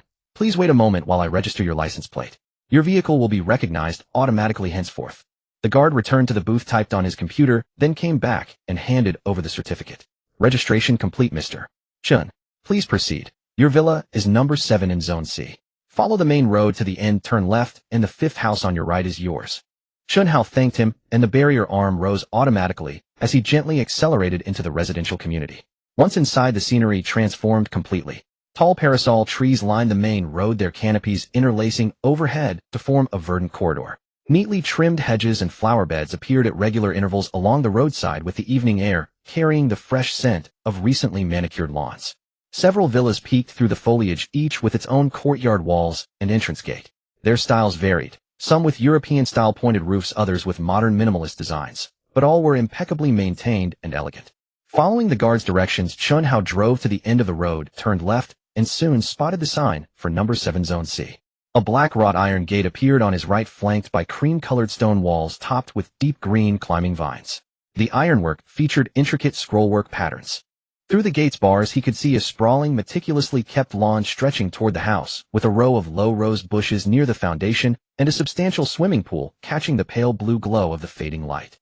At the far end of the lawn stood a 3-story villa clad in light beige stone, its deep gray roof complementing the sharp, stately lines of the structure. Floor-to-ceiling windows reflected the sunset, giving the entire house the polished appearance of a luxury resort featured in a design magazine. Chen Hao parked at the entrance, retrieved the villa key from his system inventory, and pressed the button on the fob. The wrought iron gate responded with a soft hum, then parted smoothly on sliding tracks. He drove into the courtyard, following the flagstone driveway around to the villa's side, where a spacious garage came into view. The garage's motorized roller door rose automatically upon detecting the approaching vehicle, revealing an astonishingly large interior. 8 standard parking spaces on smooth light, gray epoxy flooring, brightly lit and immaculate. Chen Hao carefully reversed the Lincoln Navigator into the spot closest to the door, shut off the engine, and stepped out. A side door led from the garage into the house. He pushed it open and found himself in a generous entryway with a residential elevator featuring stainless steel doors just to his left. The cabin wasn't large, but perfectly adequate. He retrieved the luggage from the trunk, dragged it into the elevator, and pressed the first floor button. The elevator rose smoothly, arriving at its destination in seconds. As the doors slid open, the living room unveiled itself before him. The space was breathtaking. Exceptionally high ceilings crowned by a crystal chandelier, and a full wall of floor-to-ceiling glass on the southern side, offering a direct view of the lawn and pool beyond. Light oak hardwood flooring ran throughout, with a gray fabric sofa set and marble coffee table positioned at the center. The moment the door opened, the living room came into view before Chen Hao. It was astonishingly spacious, with a high ceiling, a crystal chandelier suspended above, and floor-to-ceiling glass windows spanning the entire south wall, facing the lawn and swimming pool in the courtyard. Pale oak-colored solid wood flooring covered the ground, with a set of gray fabric sofas and a marble coffee table arranged in the center. The living room connected to an open-plan dining area and kitchen, where a pendant light above the dining table cast a warm, soft glow. The kitchen featured a single-wall layout with a central island, dark gray granite countertops, and matte white cabinet panels. A 3-burner stove, built-in oven, large double-door refrigerator, and dishwasher were all present, with various high-end cookware neatly displayed on open shelving. Chen Hao had no time to explore other rooms. He carried his luggage to the kitchen island, set it down, then opened his system inventory to retrieve a portion of premium ingredients for the postpartum soup. 5 small cloth bags sat on the island countertop. He pinched them with his fingers, and the fragrance of medicinal herbs seeped through the fabric. He first walked to the stove and took out a large clay pot from the cabinet, filled it with water, and set it on the burner. Then he poured all the postpartum soup ingredients into the pot, brought it to a boil over high heat, and reduced it to a simmer. Small bubbles began to gurgle in the clay pot as the herbal aroma gradually filled the kitchen. While the soup simmered, Chen Hao turned to open the refrigerator to see what was inside. The refrigerator was neatly stocked with various ingredients: eggs, fresh milk, vegetables, fruits, and meats. There were even several packages of handmade noodles and frozen dumplings, clearly prepared in advance by the system. He took out red beans, peanuts, red dates, and rice, then grabbed a few more red dates from the refrigerated compartment to begin preparing congee for the new mother. The red beans and peanuts ideally needed soaking, but with time pressing, he simply rinsed them thoroughly with clean water and put them in the pot. He washed the rice and placed it in another clay pot with plenty of water, bringing it to a boil over high heat. Then he added the red beans, peanuts, and red dates, reducing the heat to medium-low for slow cooking. He stirred occasionally with a spoon to prevent sticking, then covered the pot. Both burners were occupied, one simmering the postpartum soup, the other cooking red bean, peanut, and red date congee. Chen Hao stood at the stove for only 2 seconds when he remembered there were also 2 servings of stir-fried instant noodles to prepare. He rummaged through the refrigerator and found 4 blocks of instant noodle cakes, 4 eggs, and 4 ham sausages, then grabbed a handful of bok choy from the crisper drawer. He first boiled a kettle of water, placed the 4 noodle blocks in a large bowl, and poured the boiling water over them. Once the noodles just separated, he removed them and drained the water. Then he heated oil in a wok, cracked the 4 eggs into it, scrambled them quickly until cooked, and set them aside. He added a bit more oil to the pan, sliced the ham sausages, and pan-fried them until the surfaces turned slightly golden. He added the bok choy and stir-fried briefly, then tossed in the rehydrated noodles. Seasoning with light soy sauce, dark soy sauce, oyster sauce, a pinch of sugar, and white pepper, he stir-fried everything over high heat. The noodles danced in the wok, each strand evenly coated in rich sauce, mingling with eggs, ham, and vegetables in a colorful array. The fragrance drove straight to his nose.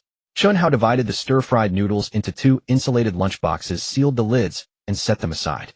By then the postpartum soup was nearly ready. The medicinal liquid in the clay pot had reduced to a deep brown rich with herbal aroma.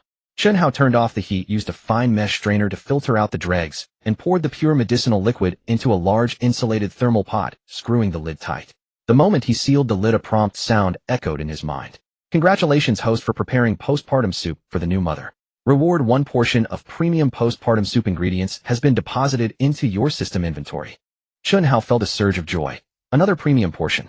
Each time he brewed the soup, he used 1 portion, and the system replenished him with another. One could say the raw materials would never run out. He turned to check the adjacent clay pot. The red bean peanut and red date congee had simmered to a thick, creamy consistency. The rice grains had fully blossomed, the red beans cooked to a sandy texture, and the sweetness of red dates infused throughout the porridge, its rosy hue utterly appetizing. He turned off the heat and poured the congee into another insulated thermal pot, capping it. Immediately another system prompt sounded in his mind. Congratulations, host, for making red bean peanut and red date congee for the new mother. Reward: 10,000 yuan has been deposited into your system account. 10,000 yuan in hand. Chen Hao smiled and silently tallied his earnings for the day. Just in cash alone, he had already made several tens of thousands. With nimble movements, he packed both thermal pots and 2 lunchboxes into the large canvas bag he had brought, then carried it to the elevator. He took the elevator down to the garage, placed the canvas bag on the passenger seat, reversed out of the parking space, and the rolling door closed automatically. The Lincoln Navigator glided along the flagstone driveway and exited through the wrought iron gates. With the driving master title, Chen Hao handled the large vehicle as easily as a toy, driving swiftly yet steadily on the evening roads. Throttle, brake, steering, every operation was precise. The car weaved nimbly through traffic, stopped smoothly at red lights, and responded perfectly to acceleration. What should have been a 20-plus minute journey took him less than 15 minutes to reach Jiangdong Maternity and Child Health Hospital. He parked in Space 12 of Zone B in the underground garage, carried the canvas bag upstairs, and took the elevator to the 7th floor. When the elevator doors opened, the fluorescent lights in the hallway shone just as brightly as before. He walked quickly to room 713 and pushed the door open. Jiang Shuero rested against her pillow, while Zhou Xiaoyu sat on the chair beside the bed. The two were chatting in low voices when they saw Chen Hao enter, surprise flashing across both their faces. Jiang Shuero spoke first. How did you get back so quickly? I had only just started talking to Xiaoyu. Zhou Xiaoyu glanced at her phone and looked equally surprised. Yeah, how long has it been? Don't tell me you didn't actually cook. You didn't just grab something on the way, did you? Chen Hao set the canvas bag on the cabinet and unzipped it. I was worried you'd go hungry, so I hurried back as fast as I could. Shuero, drink the postpartum soup first. I just brewed it today, best consumed while warm. He took out the insulated thermal pot containing the postpartum soup, unscrewed the lid, and the dark brown medicinal broth steamed upward. He took a bowl, tilted the pot, and poured nearly a full bowl, then carried it over to the chair beside Jiang Shuero's bed. With a spoon, he scooped up a portion, brought it to his own lips to blow on it, touched the rim against his lower lip to test the temperature, and then offered it to Jiang Shuero. Careful, it's hot. Drink slowly. Chen Hao's voice was gentle. Jiang Shuero opened her mouth and accepted the spoon. The warm medicinal liquid slid down her throat. She took another spoonful, watching Chen Hao as he bent his head to cool the soup, the focus and care evident in his eyes. Her heart felt filled with something soft and tender.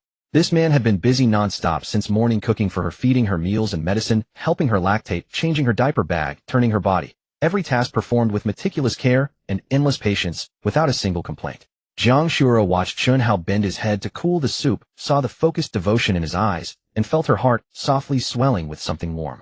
This man had been busy non-stop since morning, cooking for her, feeding her meals and medicine, helping her breastfeed, changing her diaper, and turning her over.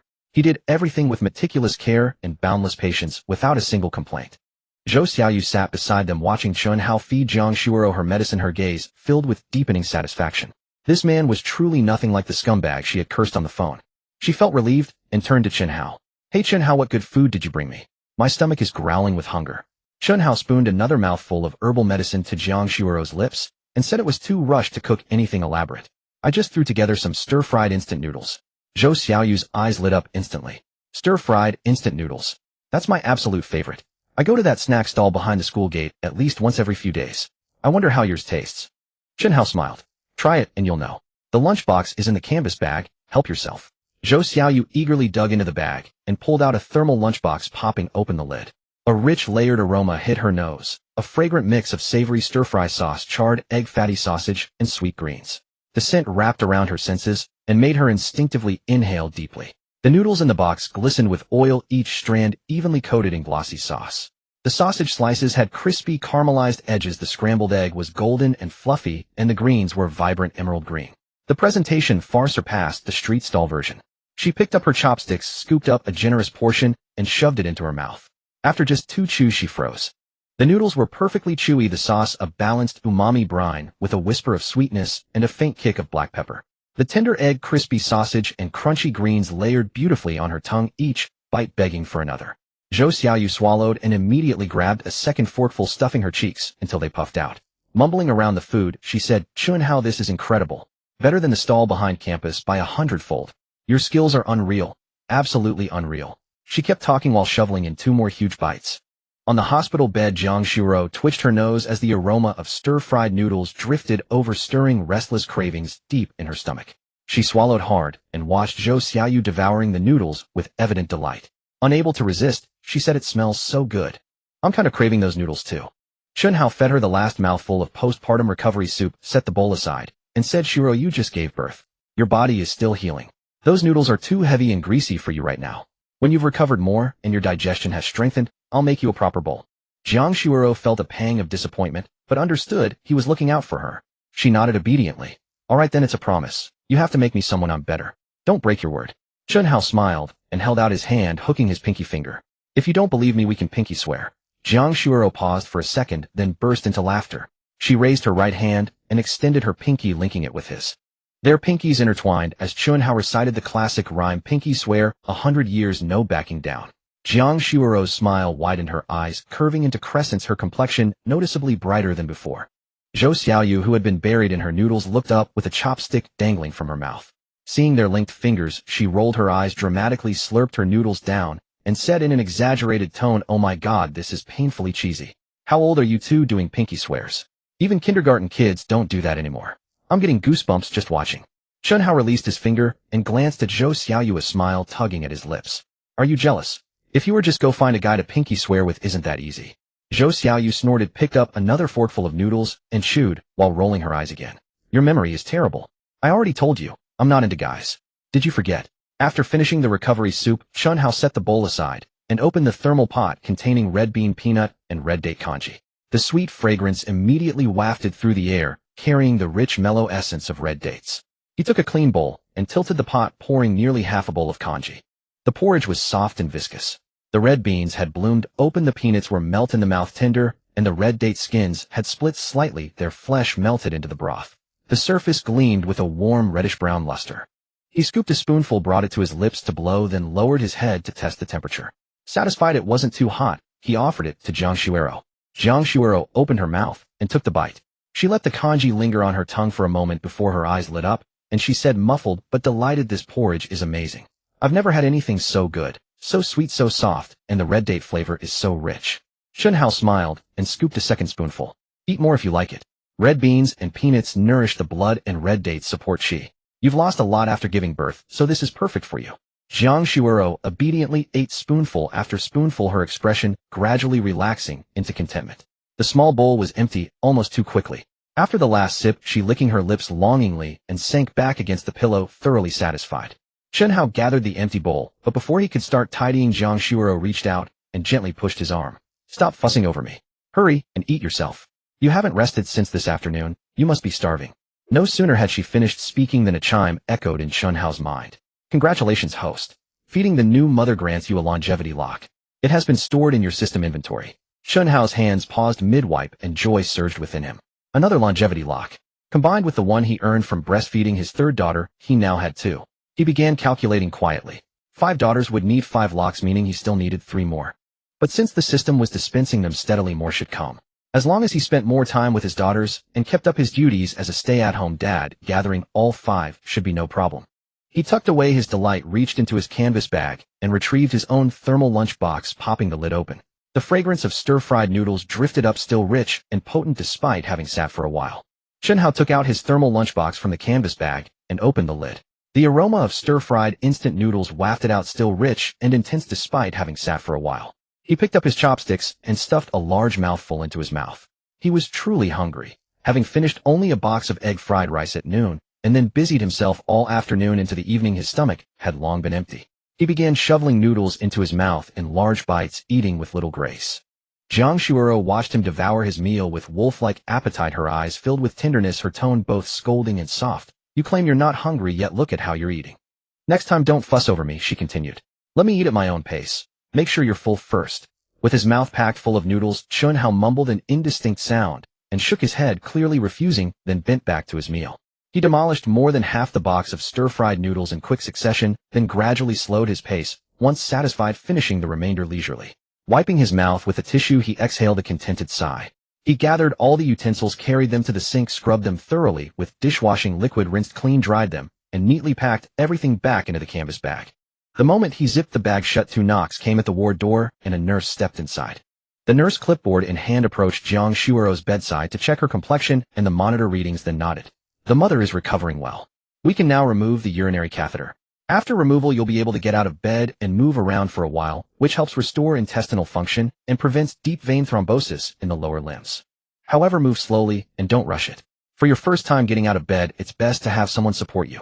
Jiang Shuoro nodded. The nurse bent down, lifted the edge of the blanket, and began the procedure with gentle movements. Removing the catheter wasn't comfortable. Jiang Shuoro's brows furrowed noticeably, her lips pressed together, and her fingers tightened on the sheets, though she remained silent. Chen Hao stood nearby, watching his fists clenching as he worried on her behalf. Fortunately, the nurse worked efficiently and finished quickly, then helped Jiang Shuoro adjust her waistband and tucked her back in. You can try getting out of bed to walk around, she advised. Just remember to take it slow before leaving. Chen Hao stepped to the bedside and leaned down. Does it still hurt? Would you like to try getting up and moving around now? Jiang Shuoro shifted slightly, a dull, pulling pain radiating through her abdomen. Her brows knitted again as she replied in a faint voice, It still hurts a bit. I'm not really daring to move. Chen Hao said, Then there's no rush. We can wait until the pain subsides before you try moving. You've only been out of surgery for half a day. You don't need to hurry. Jiang Shuoro nodded, but before she could speak, cries suddenly erupted from the crib area. First, the eldest daughter, Chen Rajin, began whimpering, then the second daughter, Chen Rashi, joined in, and then the third, fourth, and fifth babies cried out in rapid succession, as if caught by contagion. Their 5 tiny voices rose and fell, echoing and bouncing around the ward. Chen Hao hurried over to the crib and saw all 5 little ones kicking their limbs restlessly, their small mouths opening and closing as if searching for something. He turned back to Jiang Shuoro. The babies must be hungry. Hearing this, Jiang Shuoro reached up to touch her chest and said with some surprise, That's perfect. I feel my breasts are a bit full, the milk must be coming in. Let me feed them. Chen Hao nodded, bent down to lift the eldest from the crib, and carried her over to the bedside, gently placing her against Jiang Shuoro's chest. This time Jiang Shuoro swiftly unfastened her clothes without the hesitation she had shown before. Having gone through the initial lactation and feeding sessions, she felt far less shy around Chen Hao, now her movements natural and sure. She positioned the eldest properly, and the moment the baby's lips touched her nipple, she latched on and began suckling vigorously, her little cheeks puffing in and out. Chen Hao stood beside her watching. After the eldest had nursed for a while, he turned to attend to his own tasks.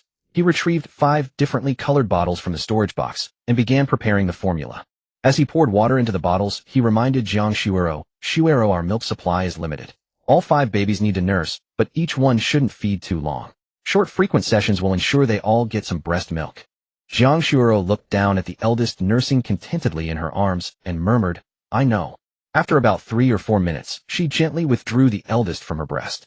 The baby immediately protested, her mouth puckering as she began to wail, her face turning red with frustration.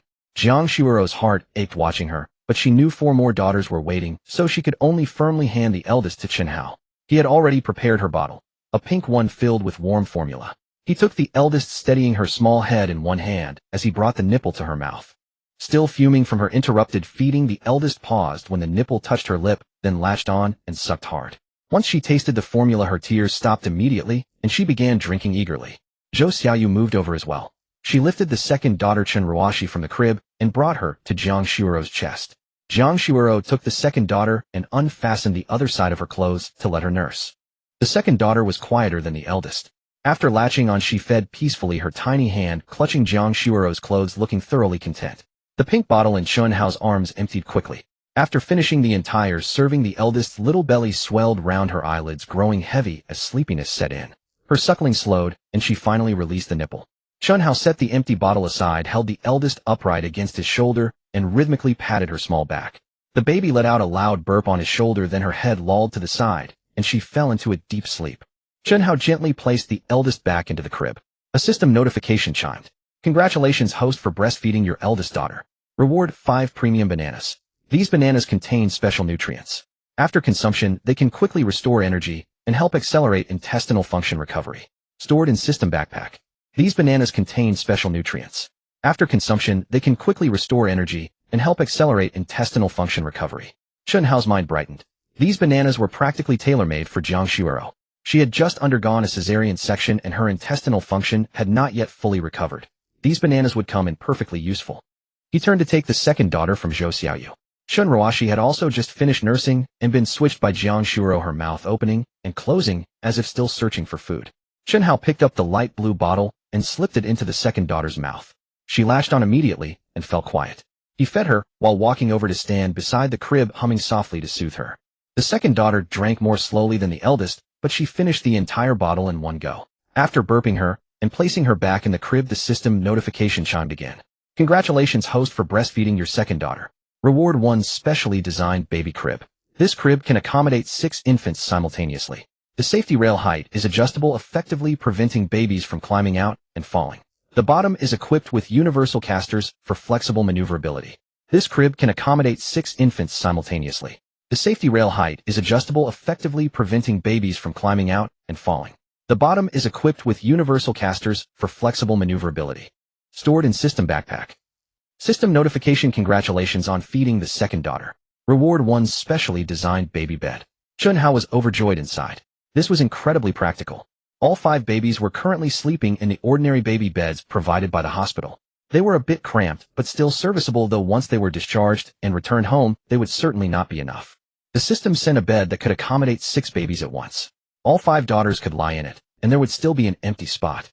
The safety rail could be adjusted to different heights, and it had wheels at the bottom, making it convenient to push the 5 babies around at home in the future. He was so happy that the corners of his mouth turned up. He turned around and took the third baby from Zhou Xiaoyu. The third daughter, Chen Ruotong, drank her milk most elegantly, sipping it little by little. Chen Hao was not in a hurry and patiently held the goose-yellow milk bottle, waiting for her to finish it slowly on her own. After burping and placing her back, the system prompt appeared. Congratulations to the host for feeding the third daughter. Reward 10,000 yuan. It has been deposited into the system account. It was cash again. Chen Hao felt pleased inside. Not bad, adding up little by little. The fourth daughter, Chen Ruolin, was brought over by Zhou Xiaoyu after being fed breast milk by her mother. Chen Hao picked up the light green milk bottle to feed her. The fourth daughter drank her milk efficiently and decisively, swallowing it down in one gulp without any pauses. After burping and placing her back, the system prompt immediately followed.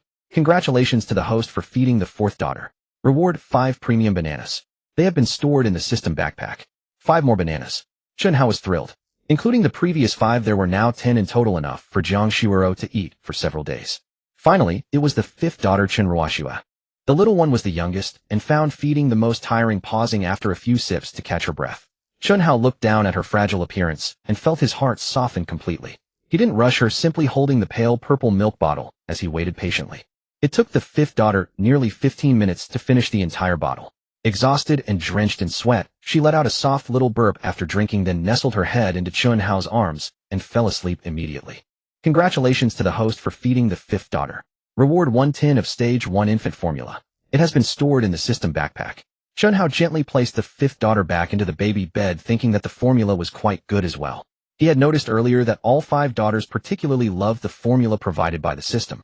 It was especially nutritious, with a composition that closely resembled breast milk, superior in quality to any formula available on the market. He wished the system would reward him with more tins to spare himself the trouble of choosing in the future, as he had found the formulas on the market quite unsettling after careful inspection. With all 5 daughters well fed and satisfied, they lay peacefully sleeping in their cribs, and the ward finally fell quiet. Their breathing was steady, and even their little chests rising and falling gently, creating a tranquil and heartwarming scene. Chen Hao stood before the crib, observing them for a moment. 5 tiny faces lined up side by side, eyes closed and lips slightly parted, each sleeping like a little angel. A wordless sense of fulfillment surged within him. After a few seconds of watching, he turned back and said to Jiang Shuero, "Shuero, I'm going out to buy something. I'll be right back." Jiang Shuero was resting against her pillow when she opened her eyes curiously at his words. "What are you buying?" Chen Hao smiled mysteriously. "You'll find out in a moment." He then turned to Zhou Xiaoyu. "Xiaoyu, please keep an eye on Shuero for me. I'll be right back." Zhou Xiaoyu was sitting in a chair watching videos on her phone. Upon hearing this, she looked up and waved her hand. Go ahead, go ahead. I'm here. Chen Hao opened the ward door and walked out, taking the elevator down to the underground garage. After getting into the car, he first opened the map app on his phone to search for nearby stationery stores. The navigation showed there was one about a kilometer away from the hospital. He started the car and drove out. In less than 5 minutes, he found a shop selling stationery and daily necessities on the side of a small street. He parked the car and went into the store. After browsing the shelves for a while, he selected several stacks of colored cardstock, picking up some red, yellow, blue, and green. He also took a pair of children's scissors and a spool of thin string. After thinking for a moment, he added a roll of double-sided tape to his selection. After checking out and carrying the plastic bag back to the car, he didn't rush to start the engine. Instead, he sat in the driver's seat and with a thought retrieved 5 premium bananas from the system backpack. The bananas looked similar to ordinary ones, but with a brighter color, their skin carrying a faint golden luster. Bringing them close, one could smell a fresh and rich fruity fragrance that instantly invigorated the senses. He carefully placed the 5 bananas into the plastic bag alongside the colored paper and scissors, then started the car and drove back to the hospital. Carrying the plastic bag, he pushed open the door and entered the ward. Both Jiang Shuoro and Zhou Xiaoyu looked over simultaneously, their attention drawn to the bag in his hand. Zhou Xiaoyu spoke first. What good things did you buy? Chen Hao placed the plastic bag on the cabinet and began taking things out as he replied. I bought some colored paper and scissors, as well as some bananas. Jiang Shuoro's gaze fell on the stack of colorful paper, curiosity on her face. How, what do you need the colored paper for? Are you going to draw? Chen Hao smiled and picked up a piece of red cardstock, folding it in his hands. I'm not going to draw. I'll make some origami toys. Later I'll fold a few small animals and stars, then hang them above the baby bed with string. When my 5 daughters open their eyes, they'll see the colorful things and find them entertaining, so they won't cry as much. Besides, exposing newborns to different colors and shapes is beneficial for their visual development. Upon hearing this, Zhou Xiaoyu leaned forward from her chair to look at the colored paper, surprise evident in her expression. Chen Hao, you're surprisingly thorough. I didn't know you could do origami. You even thought of this method. Chen Hao smiled without responding, and instead took a banana from the plastic bag, peeling it open directly. As soon as the banana skin was peeled, an extraordinarily rich, fruity fragrance immediately filled the ward. That sweet aroma carried an indescribable freshness, enough to make one's mouth water just by smelling it. Zhou Xiaoyu couldn't help but inhale through her nose, and Jiang Shuoro also couldn't resist taking a deep breath. So fragrant, Jiang Shuoro exclaimed in surprise. Why is this banana so fragrant? I've never smelled such a fragrant banana before. Chen Hao took the peeled banana over to the bedside and held it to Jiang Shuoro's lips. This banana is particularly good for restoring your intestinal function. You just had surgery and your gastrointestinal peristalsis is slow. Try eating one. Jiang Shuoro opened her mouth and took a bite. The banana flesh melted in her mouth, soft and sweet, with that natural fruity fragrance spreading across her palate. It was sweet but not cloying, with a hint of honey-like aftertaste. She chewed twice and swallowed, her eyes lighting up. She quickly took a second bite and mumbled, "This is too delicious. So fragrant and sweet. I've never eaten such a delicious banana before." Chen Hao watched her eat with satisfaction and fed her a couple more bites. While eating, Jiang Shuoro said to Zhou Xiaoyu, "Xiaoyu, you should try one too. It's really particularly delicious." Zhou Xiaoyu's eyes fixed on the 4 golden bananas in the plastic bag. Her throat moved up and down as she swallowed her saliva, but she waved her hand and said, "Never mind. Chen Hao bought these specially for you. How could I possibly eat them?" Jiang Shuoro replied, "It's okay. I can't finish this many on my own. If I leave them too long, they'll go bad. You have one." Chen Hao also turned to Zhou Xiaoyu and said, "Go ahead and eat. I bought several. Shuoro can't finish them all in a day anyway." Hearing Chen Hao say this, Zhou Xiaoyu immediately stopped being polite. She reached out and took one from the plastic bag, impatiently peeling it open. That intense fruity fragrance hit her face. She took a deep breath and then took a big bite. After chewing twice, Zhou Xiaoyu's movement stopped. Her eyes widened roundly, her mouth still slowly chewing, and the expression on her face changed from anticipation to shock. She swallowed the banana in her mouth, glanced down at the remaining half in her hand, then suddenly looked up and exclaimed, "Oh my God! This banana is too delicious. Chen Hao, where did you buy this from? Which immortal fruit stall is this from? This is absolutely the most delicious banana I've ever eaten in my life." Jiang Shuoro held the last bite of banana in her mouth, chewed twice, and swallowed before looking at Chen Hao and asking, "Hey Hao, why haven't you been eating? You should have one too." Chen Hao was still holding the banana peel he had previously peeled for Jiang Shuoro. He smiled and said, "I'm not hungry. You go ahead and eat. I don't need any." Jiang Shuoro deliberately puffed out her cheeks and pouted slightly. "If you won't eat, then I won't either. You've been taking care of me all day and haven't even had a piece of fruit. I'd feel bad if you didn't eat." Chen Hao couldn't help but laugh at her deliberately feigned anger. Alright, I'll eat. Stop throwing a tantrum. Finish the half banana in your hand first, and I'll peel another one. Jiang Shuoro reached out and took the remaining half banana from his hand, waving it dismissively.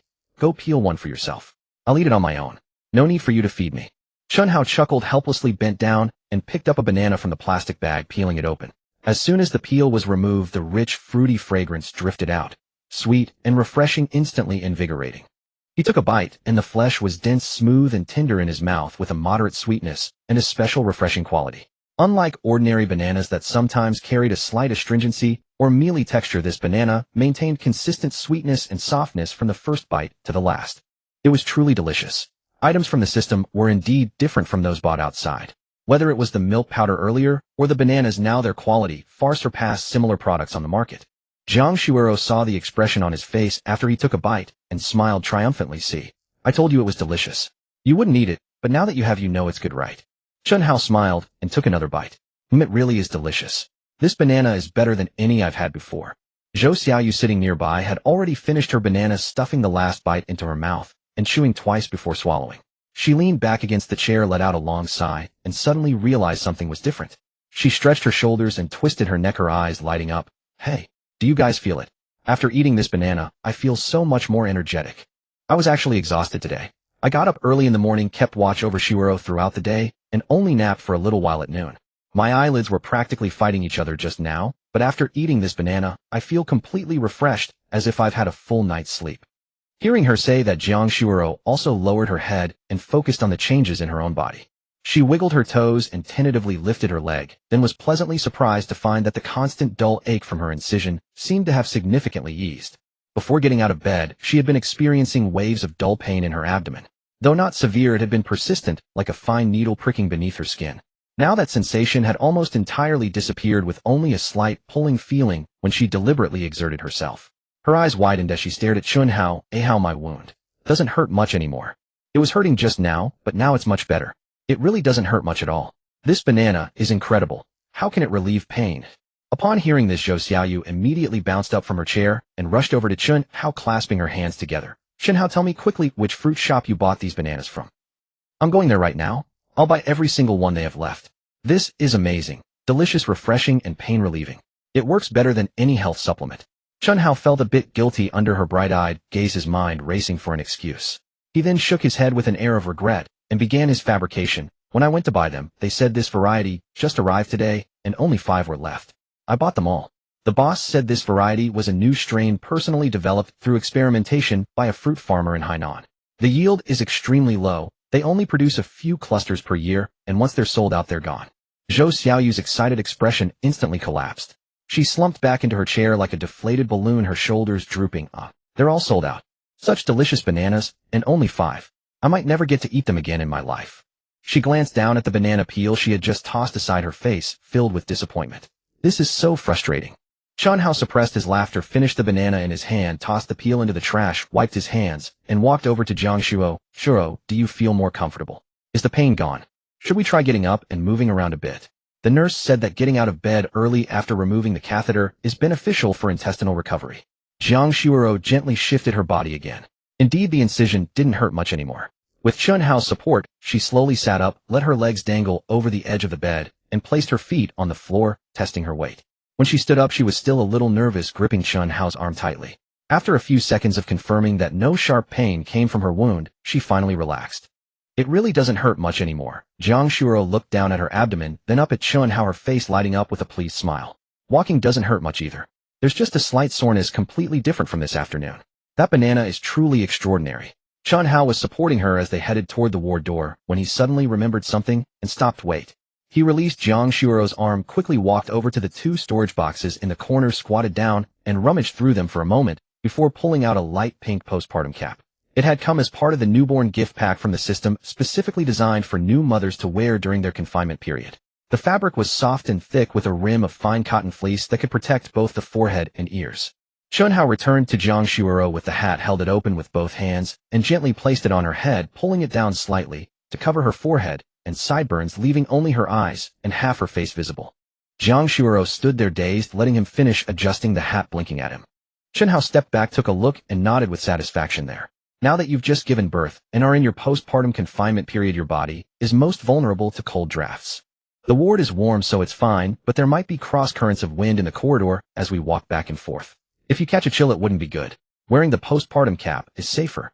Jiang Shuoro watched him carefully putting the hat on her head, and her nose tingled with a sour sensation. Her eyes grew warm and teary again. Jiang Shuoro watched Chen Hao carefully placing the hat on her head, a sour sensation rising in her nose as her eyes grew warm again. She had never expected that Chen Hao would even think of such a detail. She hadn't given any thought to needing a hat when getting out of bed since the ward windows were all closed. She figured a quick stroll down the corridor would be perfectly fine. Yet she hadn't considered that the hallway might have a draft. How could a man like Chen Hao have thought more thoroughly than she had herself? Zhou Xiaoyu stood by and watched the entire thing, unable to hold back her admiration. Chen Hao, you really are the warmest guy I know. Neither Xiaoro nor I had thought about wearing a confinement hat, yet you managed to remember. That level of thoughtfulness is hard to believe. Chen Hao smiled and steadied Jiang Shuoro's arm again. Shuoro worked so hard to bear me 5 daughters. Isn't it only right that I take careful care of her? Come, let me help you walk outside for a bit. Jiang Shuoro's nose tip was red. She sniffled to hold back the emotion, and with Chen Hao's support, she slowly stepped out of the ward. The corridor had slightly brighter lighting than the ward, with fluorescent tubes overhead casting their glow on the floor. At this hour, the inpatient department had grown quiet, with few people moving through the hallway. Only the duty nurse station remained lit, where a nurse bowed her head writing something. The air was 1 or 2 degrees cooler than in the ward, but Chen Hao had placed the confinement hat on Jiang Shuoro's head, and she was wrapped warmly, so the wind couldn't reach her at all. Chen Hao supported her right arm, moving slowly and steadily, pausing with each step as he accompanied her forward.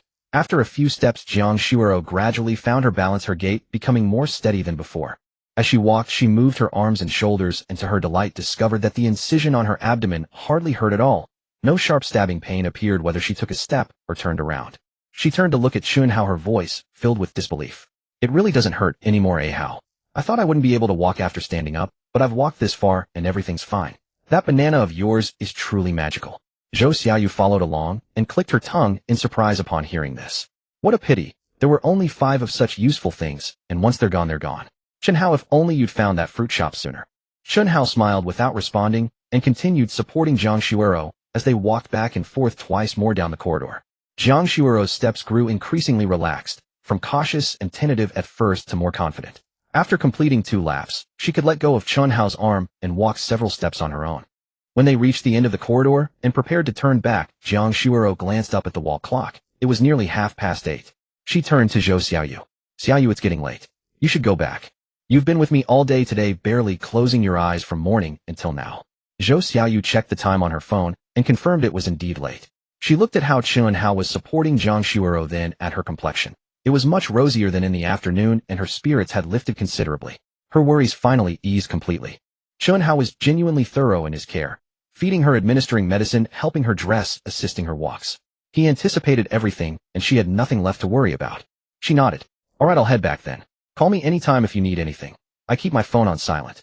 Chen Hao, take good care of Shuoro. Feeding and changing 5 babies in the middle of the night isn't easy. Chen Hao nodded earnestly.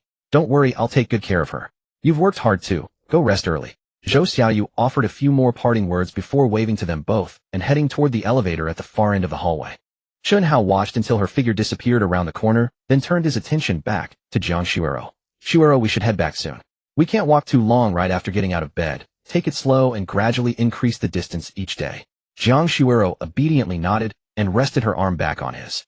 They turned and made their way back. In just a few steps, they reached the door of Ward 713. Chen Hao pushed it open and helped her inside slowly. The 5 babies in the crib were sleeping soundly, their small faces glowing with a healthy pink hue. Their little mouths were slightly open as they purred in soft, alternating snores. Warm light filled the ward. The 4-pole had been removed, and the catheter from Jiang Shuoro's hand was gone. The room looked noticeably fresher and cleaner than during the day.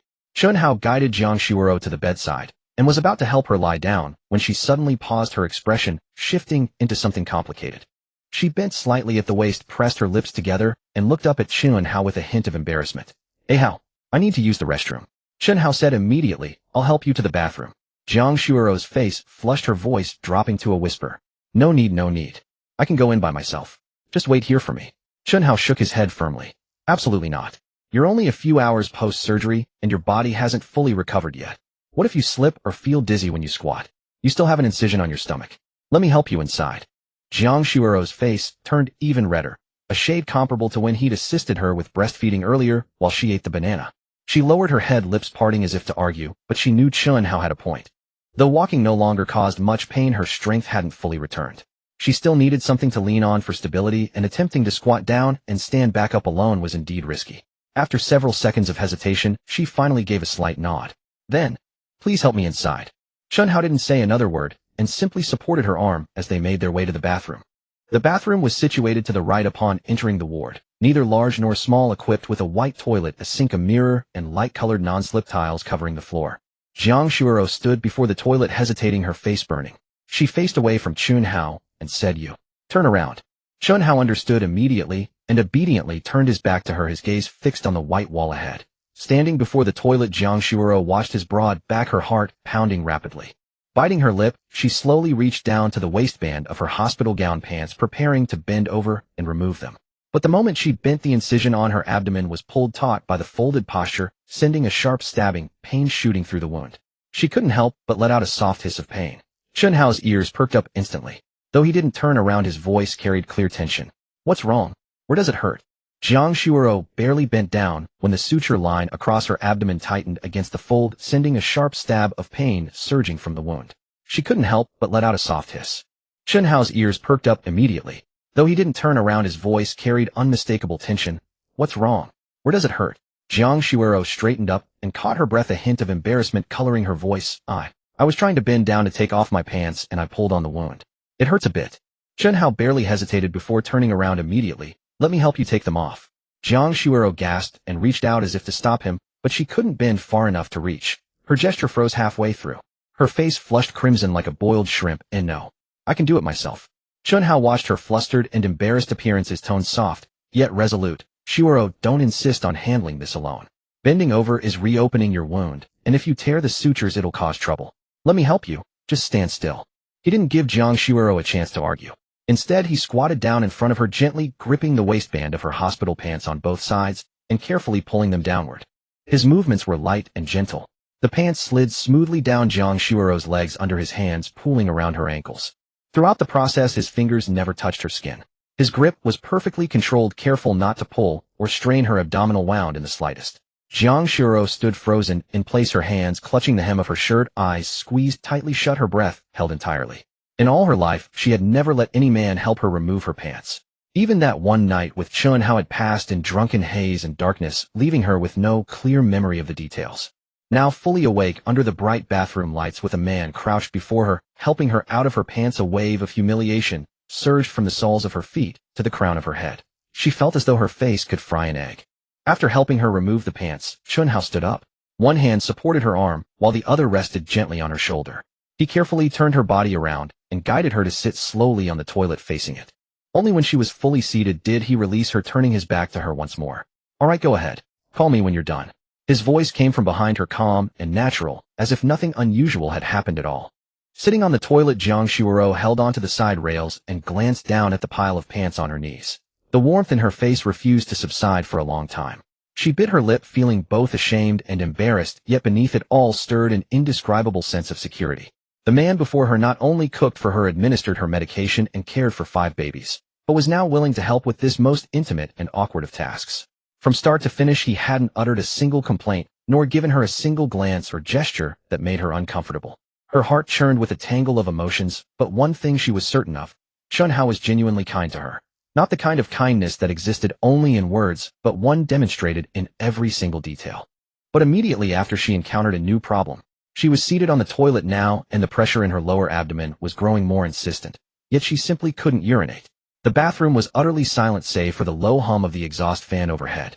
Jiang Shuiro bit her lip, trying to ignore the person beside her, but the more she tried, the more vividly she could feel his presence.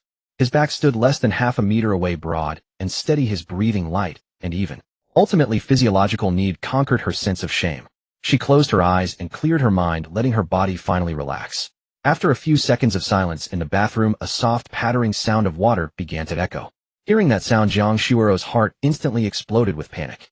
In her 20-plus years of life, she had never used the toilet in front of anyone, let alone a man. She felt as though the sound was unusually loud that day. Every droplet hitting the toilet seemed amplified tenfold, clearly reverberating throughout the small bathroom. Her face burned with heat, her ears rang, and she wished she could simply vanish into thin air. She risked a stolen glance at Chen Hao's back. He stood quietly facing the wall, his posture relaxed and natural, showing absolutely no sign of rushing her, nor any unusual behavior whatsoever, as though this were entirely natural and ordinary to him. And yet the more intensely Jiang Shuiro's sense of shame swelled within her. She sat on the toilet with both hands covering her face, utterly frozen, as if rooted to the spot. She had finished, but the silence of the bathroom made the absence of sound after the water stopped even more conspicuous. She could hear her own heartbeat pounding against her eardrums. Thump, thump, thump. She had finished, but a new problem arose. In the past, she had always wiped after using the toilet, a habit ingrained since childhood. Without it, she felt deeply uncomfortable, as though she were unclean. But now she couldn't bend over. Though the incision on her abdomen didn't ache severely, any attempt to fold her waist and compress her abdomen would transform that pulling sensation into a sharp stabbing pain. She tried leaning forward slightly and reaching downward, but her waist muscles tightened immediately, and the wound sent a clear throbbing ache. She quickly straightened back up. She realized she simply couldn't wipe herself. If she asked Chen Hao to help her, wouldn't he see everything? From wiping to pulling up her pants, every inch of her most intimate parts would be laid bare before him.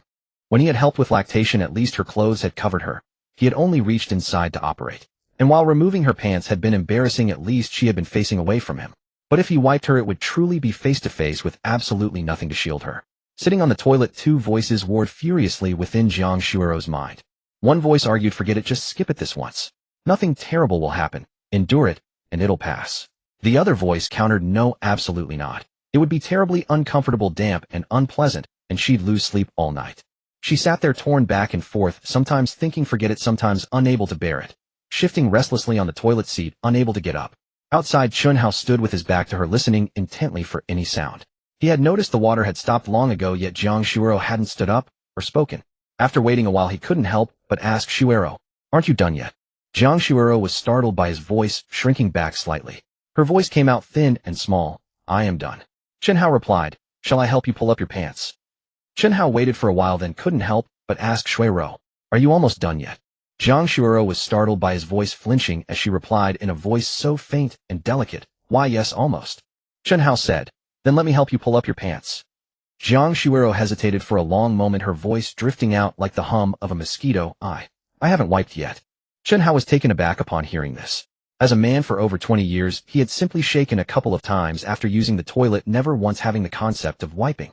It was only then that he realized women needed to use tissue paper to clean themselves after urinating. He had encountered this information while learning postpartum care skills before, but at that time his mind was filled with too many things, and he couldn't recall it immediately. He patted his own head, letting out a somewhat rueful laugh. My apologies, my apologies. I forgot about this. Let me wipe for you. Jiang Shuiro sat on the toilet, her fingers twisting the hem of her clothes, her voice so faint it was almost inaudible. This might not be appropriate. Chen Hao's tone was gentle yet resolute. What's inappropriate about it? You can't bend over now, and I can't let you just pull up your pants without wiping, can I? That would be terribly uncomfortable. Let me help you wipe, don't overthink it. As he spoke, he turned around, but deliberately avoided looking down. Instead, he reached out and tore off a length of toilet paper from the nearby holder, folding it several times into a thick, neat little square. Then he crouched down, his voice very soft. Shuiro, lift yourself up a little, spread your legs apart a bit, and I'll wipe you quickly. It'll be done in no time. Jiang Shuiro's face burned as if it were about to smoke. She bit her lip, her heart pounding so fiercely in her chest that she could barely breathe. She knew Chen Hao was right. In her current condition, she truly couldn't wipe herself, and the longer she delayed, the more awkward it became. Closing her eyes, she steeled herself. Supporting herself with both hands on the edge of the toilet seat, she slightly raised her hips and parted her legs a few centimeters. Chen Hao kept his gaze averted, moving with swift precision. Using the folded tissue, he quickly wiped her clean, then stood up and tossed the paper into the nearby trash bin. Throughout the entire process, though he caught a glimpse of something that made his heart race, he never stared at what he shouldn't. His expression remained natural, never showing any hint of embarrassment that might make her feel uncomfortable. After wiping, he bent down, pinched the waistband of her pants near her ankles, and carefully pulled them up all the way to her waist. His fingers avoided the wound on her abdomen, and then he gently laid the waistband over her hips. All right, you're dressed now. Chen Hao straightened up and reached out to support her arm again. Come on, let me help you stand up. Slowly, with his assistance, Jiang Shuiro rose to her feet, her legs still feeling a bit weak. She kept her head down, not daring to meet Chen Hao's gaze, the tips of her ears red, as if about to bleed. Chen Hao helped her out of the bathroom, leading her back to the bedside, then carefully guided her to lie down and tucked the blanket around her. He glanced at his phone. It was almost 9:30 in the evening. The corridor outside the ward had fallen completely silent, a small lamp glowing at the nurse's station at the end of the hall, and the occasional footsteps of the duty nurse were barely audible. In the crib, the 5 little ones were sprawled in various sleeping positions, their tiny bellies round and full, breathing evenly and deeply. Chen Hao stood by the bed, tucking the blanket around Jiang Shuiro. Shuiro, it's almost 9:30. You should get some rest early. You've been busy since the surgery, and your body needs to recover. Jiang Shuiro nodded, turning her face to look at him. You should rest too. You're more tired than I am. Chen Hao smiled, walked to the wall, unfolded the folding cot, and laid down after taking off his shoes. The cot was not large, but having been exhausted all day, he sank into a comfortable position the moment he lay down. He pulled the blanket over himself and turned his head to say to Jiang Shuiro, "All right, let's both rest." No sooner had he closed his eyes than a sound came from the crib. First a faint whimper from Wu Bao like a kitten's mew, then the sound grew louder, tinged with grievance and urgency, quickly escalating into a heart-wrenching wail. Once that one started crying, the other 4 seemed to have a switch flipped. Da Bao, Air Bao, San Bao, and Si Bao opened their mouths and wailed one after another. 5 tiny voices rang out especially loud in the quiet night, turning the entire ward into a small choir of crying. Chen Hao sat up on the cot and smiled wryly as he looked toward the crib. It seems they don't intend to let us sleep. He swung his legs off the cot, walked over to the crib, and bent down to look at the 5 little ones. Wu Bao was crying the hardest, her little face flushed bright red, tiny hands flailing, mouth wide open. Da Bao, Air Bao, San Bao, and Si Bao were not to be outdone, each screaming at the top of their lungs, tears and snot smeared all over their faces. Chen Hao checked their diapers. They were all dry. He also recalled the last feeding time, which was about 2 hours ago. He judged that they were hungry. Shuiro, he turned to look at Jiang Shuiro on the bed. The 5 babies must all be hungry. Do you have enough milk now? Jiang Shuiro also propped herself up. She shifted her chest and felt a fullness. Yes, there should be enough for 1 feeding. Chen Hao nodded. Then let's breastfeed first, and then formula. Let each baby get some breast milk. You start feeding them while I prepare the formula. He bent down and picked up the loudest crier, Wu Bao, from the crib. Wu Bao was the smallest, but her cry was the loudest, her little face scrunched up, tears streaming from the corners of her closed eyes. Chen Hao gently placed her in front of Jiang Shuiro and helped adjust the position. Jiang Shuiro unbuttoned her hospital gown, revealing her chest. As soon as Wu Bao's mouth touched the nipple, she latched on and began suckling eagerly. The crying stopped abruptly, replaced by the soft sound of gulping. By now Jiang Shuiro was no longer shy at all. She openly breastfed her daughter in front of him. Earlier in the day she had insisted he turn his back, but in just one short day she had become much more at ease. Chen Hao turned and walked to the counter, where he took out 5 differently colored baby bottles and began to methodically wash, sterilize, and prepare the formula. He moved quickly, warm water, formula powder, shaking, testing the temperature. He prepared 1 bottle after another and lined them up neatly on the counter. By the time he finished preparing the formula, Wu Bao was almost done feeding. Jiang Shuiro gently removed her from her chest, but Wu Bao's mouth was reluctant to let go, and she let out a couple of whimpers when pulled away. Chen Hao walked over, took Wu Bao, and placed her back in the crib temporarily. Then he picked up Da Bao and brought her to Jiang Shuiro's chest. Chen Hao walked over, took the 5th baby into his arms, and temporarily placed her back in the crib. Then he picked up the eldest daughter and brought her to Jiang Shuiro's chest. Let the eldest eat for a while first, I'll feed the 5th baby. He picked up the 5th baby again, grabbed the pale lavender bottle, and gently tapped the nipple against the corner of her mouth. The 5th baby had still been hungry, and at the slightest touch of the nipple she immediately opened her mouth, latched on, and began to suck. Her tiny fists clenched around the edge of the bottle as she drank quickly and eagerly. When he had finished feeding the 5th baby, burped her, and placed her back in the crib, the system notification chimed. Congratulations, host, for feeding your 5th daughter. Reward 1 pack of NB size diapers. Stored in the system backpack. Another pack of diapers. NB size was in high demand right now. The 5 babies went through over 20 diapers a day, and the system rewards were basically keeping up with their needs. Chen Hao felt a warm sense of satisfaction, then turned to check on Jiang Shuiro. She had already fed the eldest daughter almost to completion. Chen Hao went over, took the baby from her, and cradled her in his arms, then placed the 2nd daughter against Jiang Shuiro's chest. The eldest had sucked down the entire bottle in one go with her eyes closed. When Chen Hao burped her and laid her back in the crib, the system chimed again. Congratulations, host, for feeding your eldest daughter. Reward 1 can of formula. Stored in the system backpack. The formula supply was growing steadily as well. Chen Hao cheerfully picked up the 2nd daughter to feed her next. She drank more slowly than the eldest, taking small sips with a calm, unhurried pace. It took nearly 10 minutes for the bottle to empty. While burping her, she lazily let out a yawn, and her little head tilted against Chen Hao's shoulder before she fell asleep. Congratulations, host, for feeding your 2nd daughter. Reward 10 sleep aid cherries. These cherries are rich in natural melatonin and can effectively shorten the time it takes to fall asleep while extending deep sleep duration safe and without side effects. Stored in the system backpack. Chen Hao's mind stirred. Sleep aid cherries. They had arrived at precisely the right moment. Both he and Jiang Shuero had been exhausted all day, and she especially. She had just undergone major surgery, and her body was already weakened. If she couldn't sleep well tonight, it would seriously affect her recovery. These cherries were far safer than sleeping pills, a pure natural fruit with no side effects. Perfect for helping her rest. He settled the second daughter down and moved on to the third. The third daughter was all impatience. The moment the bottle was in her mouth, she began sucking fiercely, without pause, draining the entire bottle in one go before finally letting go. During burping, she waved her tiny fist with her eyes still closed, as if to say, "I'm full, leave me alone." Congratulations, host, for feeding your third daughter. Reward 10,000 yuan. Deposited into the host's bank account. Another 10,000. Chen Hao was no longer as excited about cash rewards as he used to be, but more was always better. Nobody ever complained about having too much money. After putting the third daughter down, it was the fourth's turn. The fourth daughter was the most refined drinker. She held the nipple between her lips, suckling at a leisurely pace. 2 sucks a pause, 2 more sucks another pause. Her cheeks remained peaceful and serene like a delicate little girl. Chen Hao waited patiently until she finished, removed the empty bottle, and held it upright to burp her. Congratulations, host, for feeding your fourth daughter. Reward 1 longevity lock. Stored in the system backpack. Another longevity lock. Chen Hao's heart skipped a beat. He already had 3 in hand, and now with this new one he had 4. Only 1 more was needed. 1 for each of his 5 daughters. He would have the complete set soon enough. After placing the fourth daughter back in the crib, all 5 babies were finally calm. All 5 little ones were well fed and satisfied, their eyes shut tight, small faces tilted upward, mouths slightly parted as they breathed in steady, synchronized rhythms. The ward fell silent once more. Chen Hao stood by the crib and looked down for a few seconds. His 5 daughters slept like 5 quiet kittens, their little chests rising and falling with each breath. The scene was peaceful and beautiful. But he still bent over and checked each baby's diaper one by one as expected. Nearly all of them were bulging. Newborns urinated frequently, and after only a short while since their last feeding, every diaper was already full. He turned and retrieved the newly opened pack of NB-sized diapers from the storage box, then dug out a pack of baby wipes.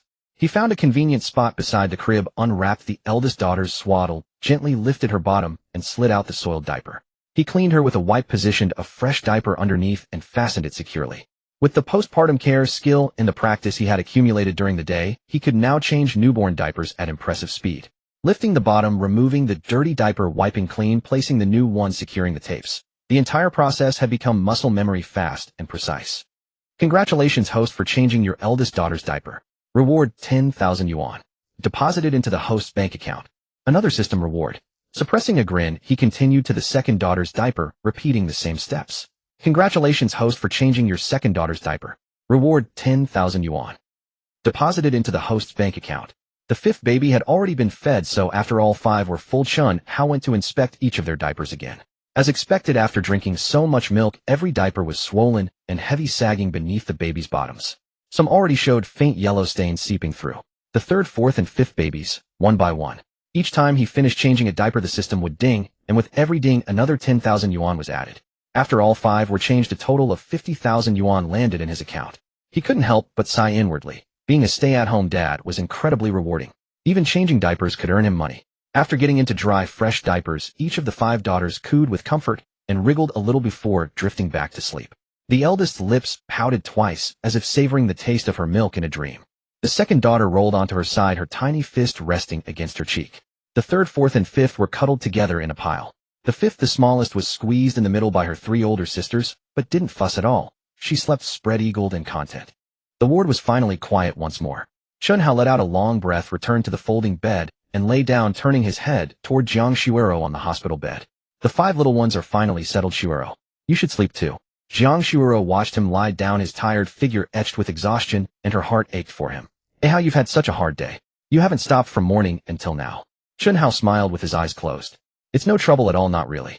Go to sleep. Jiang Shuero murmured in acknowledgement and closed her eyes as well. Silence settled over the ward, broken only by the soft hum of the air conditioner and the rhythmic breathing of the 5 babies. Chen Hao's breath gradually evened out his body, sinking into the thin mattress of the folding bed, his eyelids growing heavier and heavier. But just as he was about to drift off, a barely audible voice came from the hospital bed. Hey, Hao, are you asleep? Chen Hao's breathing gradually steadied his body, sinking into the thin mattress of the folding cot as his eyelids grew heavier. Just as he was about to fall asleep, a faint voice came from the hospital bed. "Ah Hao, are you asleep?" Chen Hao's drowsiness was interrupted, but he felt no impatience. He opened his eyes and turned his head. "Not yet." "What's wrong?" Jiang Shuero's voice carried a hint of grievance. "I can't sleep. Too many things happened today. My mind is a mess. Every time I close my eyes, thoughts start swirling, and I just can't calm down." Chen Hao immediately recalled the 10 sleep aid cherries rewarded by the system moments ago. He sat up from the folding cot, softening his voice. "Oh, I passed by a fruit stall on my way here tonight, and bought some cherries. The vendor told me this variety contains natural melatonin, which helps with sleep. Want to give it a try?" Jiang Shuero blinked curiously. "Cherries can help with sleep. Really? I only know they taste good. I've never heard of them curing insomnia." Chen Hao chuckled. Trying is the only way to find out. He stood up, walked to the canvas bag, and pretended to rummage inside, actually retrieving 6 cherries from his system inventory. The cherries were plump, their color a deep crimson, verging on purple, with a smooth, glossy surface that shimmered enticingly under the light. He carried the cherries to the sink. Although the system had indicated they were pre-washed and ready to eat, he habitually rinsed them under running water and dried them with a paper towel. He brought a single cherry back to Jiang Shuero and held it to her lips. Before she even opened her mouth, the rich aroma of cherry fruit drifted over, sweet with a hint of refreshing tartness, irresistible as it wafted into her nostrils, making her take a deep breath. She parted her lips, and Chen Hao gently placed the cherry inside. As Jiang Shuero bit down, the flesh burst between her teeth, releasing a concentrated burst of juice, sweet, crisp, and extraordinarily fresh. The flesh was firm and juicy, not the least bit mushy. Each bite yielded a satisfying pop and a gush of flavor. She chewed and swallowed, her eyes lighting up. "This is amazing. How can cherries be this good? They're better than any I've bought at the supermarket." Chen Hao smiled and offered her a second cherry. "If they're delicious, have another." Jiang Shuero bit into it, chewing as she spoke. "You have some too, don't just feed me." Chen Hao was about to say, "You eat, I'm not hungry," but he saw that familiar expression on her face, the one that said, "If you don't eat, I won't either." He gave a helpless smile and popped a cherry into his own mouth. The moment he bit down, the intense fruit flavor exploded in his mouth. The balance of sweetness and acidity was perfect, the flesh crisp and succulent, surpassing any cherry he had ever tasted in his life. As always, the system's products were top-notch. He had washed 6 cherries in total, and the 2 of them shared them one by one until they were gone. Jiang Shuero had 3, and Chen Hao had 3. After finishing, she wiped her mouth, lay back on the pillow, and half closed her eyes. Strangely, within 10 minutes of eating those 3 cherries, a warm, drowsy sensation rose from the depths of her body. Her eyelids grew heavier, and the chaotic thoughts in her mind gradually faded, as if gently wiped away by a soft cloth. Her breathing became slow, and even her eyelashes rested quietly against her eyelids, and a faint smile lingered at the corners of her mouth. Chen Hao felt the same effect. The drowsiness came swiftly yet gently, not a heavy, groggy fatigue, but a natural, soothing urge to surrender to sleep. He lay back on the folding cot. As his eyelids closed, he felt as if he were sinking into a warm pool of water, his consciousness drifting smoothly into deep slumber. Soon both of them were asleep. The next morning's sunlight filtered through the curtains, casting warm yellow rays across the white sheets of the baby crib. Chen Hao and Jiang Shuero were awakened almost simultaneously by a piercing cry. Wu Bao's shrill voice like a little trumpet, soon joined by Da Bao, Er Bao, San Bao, and Si Bao in a full chorus. Chen Hao sat up on the folding cot, rubbed his eyes, and glanced at the wall clock. 6:40 a.m. Thanks to the sleep aid cherries, he had slept very soundly. During the night, he had spent over an hour feeding and changing the babies. He remembered checking his phone when he lay back down. It was after 3 a.m. He had then fallen back asleep for 3 more hours and woke up feeling surprisingly refreshed. Jiang Shuero turned her head from the pillow. Though her face still bore the traces of sleep, her spirits were far better than yesterday. She moved her arm, her voice hoarse with sleep. "Ah Hao, they must be hungry again." Chen Hao had already gotten up and walked to the crib. He bent down and checked the diapers of all 5 babies. They were still dry, unchanged since the night before. He straightened up and said to Jiang Shuero, "They're probably hungry. Stay put here, I'll bring one over to feed." He picked up Da Bao, who was crying the loudest, and placed her on Jiang Shuero's chest. Jiang Shuero naturally unbuttoned the top 2 buttons of her hospital gown and brought Da Bao to her breast. After a full day of repeated nursing yesterday, she had grown accustomed to breastfeeding in front of Chen Hao. Her movements were relaxed and natural, no longer hesitant like at the beginning. Da Bao latched on and began to suck vigorously, swallowing with audible gulps. Chen Hao took the opportunity to prepare the formula. He picked up the 5 color-coded bottles, filled them with water, added formula powder, and shook them, a smooth practice sequence. After last night's teamwork, he and Jiang Shuero had developed a seamless rhythm. She handled the breastfeeding, he handled the formula. Working together, they were several times faster than doing it alone. After a few minutes, Chen Hao took Da Bao over and replaced her with Er Bao. Bao was also ravenous. She latched onto the nipple and refused to let go, her tiny hands clutching Jiang Shuro's gown. Chen Hao sat down with Bao and offered her the pink bottle's nipple. Bao sucked a couple of times, her little mouth working contentedly. She wasn't picky at all. She enjoyed breast milk just as much as formula. The system's formula was indeed magical. Chen Hao had seen many new parents on forums complaining that their babies refused formula after getting used to breast milk, crying at the mere sight of it. But his 5 daughters were not at all fussy. They finished breast milk and then happily drank the formula, draining every bottle to the last drop. The formula rewarded by the system was truly miraculous. Chen Hao had previously seen many new parents online sharing videos seeking help, saying their babies after getting used to breast milk would refuse formula and cry as soon as they took a sip. But his 5 daughters were completely unfussy eaters. After finishing breast milk, they would immediately take formula, accepting everything without hesitation, and each bottle was consumed entirely. The formula produced by the system was of quality infinitely close to breast milk with a delicate and smooth texture. No wonder all 5 babies loved it so much. While feeding them, he silently awaited the system prompt in his heart. Sure enough, after the eldest finished her entire bottle, just as he patted her burp and placed her back in the crib, the prompt sounded. Congratulations, host. For feeding your eldest daughter, the reward is 2 packs of NB-sized diapers. Already deposited into the system backpack. 2 more packs of diapers. The joy in Chen Hao's heart had already become a habitual sense of satisfaction. He then picked up the second daughter and began feeding. The second daughter drank milk more slowly than the eldest, but she finished every drop clean. The prompt sounded again. Congratulations, host. For feeding your second daughter, the reward is 10,000 yuan. Already deposited into the system account. Then came the third, fourth, and fifth daughters taking turns. Jiang Shuoro on the other side was also cooperating in perfect sync. Each baby was fed for 4 to 5 minutes before switching to the next. The milk on her chest was noticeably more abundant than yesterday. When feeding the second daughter, he could hear clear swallowing sounds. No longer that state of only sucking without swallowing like the day before. Feeding the third daughter rewarded 5 premium bananas. Feeding the fourth daughter rewarded 10 sleep aid cherries. Feeding the fifth daughter rewarded 1 tin of formula. Together with what he had saved from yesterday, the supplies in Chen Hao's system backpack were growing increasingly rich. After all 5 babies had finished feeding, Chen Hao did not rest. He bent down and touched each of his 5 daughters' diapers one by one. As expected, during the feeding time, they had urinated. The diapers of the eldest, second, and third daughters were all bulging. Those of the fourth and fifth were also slightly swollen. He turned and went to the storage box in the corner to draw out several more new diapers, then squatted beside the crib to change them one by one. When he finished changing the eldest, the prompt sounded. Congratulations, host. For changing your eldest daughter's diaper, the reward is 1 tin of formula. Already deposited into the system backpack. For the second daughter, the reward was 1 pack of NB-sized diapers. For the third daughter, the reward was 10,000 yuan in cash. For the fourth daughter, the reward was 5 premium bananas. For the fifth daughter, the reward was another 10 sleep aid cherries. Chen Hao rolled up the last used diaper and threw it into the trash, and then wiped his hands with a wet wipe. When he straightened up, he let out a long breath. He had been busy since past 6 in the morning, and feeding plus diaper changing had taken nearly an hour and a half. All 5 babies now lay fresh and comfortable in their cribs, bellies full, faces relaxed, eyes closed, peaceful and quiet. He walked to Jiang Shuoro's bedside, a tired but satisfied smile on his lips. Finally got all 5 little cotton-padded jackets taken care of. Jiang Shuoro leaned against her pillow, looking at him with concern and tenderness in her eyes. You've worked hard too. You've been busy since early morning. Sit down and rest for a while. Chen Hao sat down on the chair by the bed and stretched lazily against the backrest. I can't rest. I have to go back and make you postpartum meals. You haven't had breakfast yet, and the hospital cafeteria food isn't as good as what I make. After giving birth, you shouldn't be eating that kind of thing. Jiang Shuoro hurriedly shook her head. There's no need for such trouble.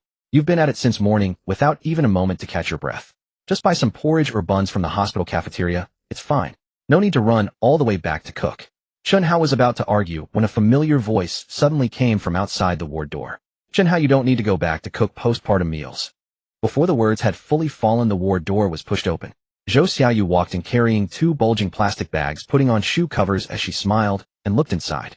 Today she had changed into a pale yellow sweatshirt, her hair tied back in a ponytail, and she looked much more energetic than the day before. She placed one of the plastic bags on Jiang Shuoro's bedside table. I saw you made red bean peanut and red date porridge for Shuoro yesterday, so I thought she might like this. There's a new porridge shop on the corner of the street downstairs. I tasted their porridge and it seemed quite good, so I bought a bowl for you and brought it up. Jiang Shuoro looked at the plastic bowl, lid peeking out from the bag, and felt warmth in her heart. Xiaoyu, you went out early this morning just to buy porridge. Thank you. Zhou Xiaoyu waved her hand. Don't be so polite with me. She held out the other plastic bag toward Chen Hao. This is breakfast for you. Pancakes and soy milk. I've been eating at this pancake stall near the school gate for 3 years, and the taste is really good. Although it surely can't compare to what you make, it will at least fill your stomach. Chen Hao took the pancake and soy milk, feeling warmth rise in his heart. Although Zhou Xiaoyu's mouth could be sharp, and she sometimes liked to interrogate him, her heart was truly kind. She had gone out early in the morning to buy breakfast for both of them. He would remember this kindness. Thanks, Xiaoyu. Chen Hao placed the pancake and soy milk on the counter, but did not rush to eat. He turned and walked to Jiang Shuro's bedside, first pushing over the movable side table from beside the bed, adjusting its height and angle, then taking out the red bean peanut and red date porridge from the plastic bag, opening the lid, placing it on the table, and setting a plastic spoon beside the bowl. Shuero, eat first. You can feed yourself now, so I won't spoon feed you. Chen Hao smiled. Jiang Shuero had been terribly shy the day before, but now she seemed completely relaxed. She smiled, picked up the spoon herself, scooped a spoonful of porridge, and put it in her mouth, then nodded at Chen Hao. I can eat by myself. Go ahead and eat your pancake. All right. Chen Hao nodded, then picked up his own pancake and soy milk, sat back on the chair, and opened the packaging. The pancake was wrapped in a thin multigrain crepe stuffed with egg, crispy cracker, lettuce, and sauce. After one bite, the taste was average. Not particularly impressive, but not bad either, just at the normal level of an ordinary street stall. Zhou Xiaoyu also took out her own portion from the bag, and the three of them ate separately. Zhou Xiaoyu took a bite of her pancake, chewed twice, and sighed softly as she swallowed. Sigh, I used to think the pancakes from this stall were delicious. I would go buy one every few days. But after eating Chen Hao's egg fried rice and stir-fried instant noodles yesterday, and then eating this today, it just tastes so ordinary now. That's about all there is to it. Jiang Shuero, with a mouthful of porridge, heard her say this, and also nodded. After swallowing, she joined in. I think so too. Hao's cooking skills are truly remarkable. This bowl of red bean peanut and red date porridge, while not bad, completely cannot compare to what Hao made for me yesterday. What he makes is thicker and stickier. The beans are cooked until they're sandy and soft, and the sweetness is just right. This one falls a bit short.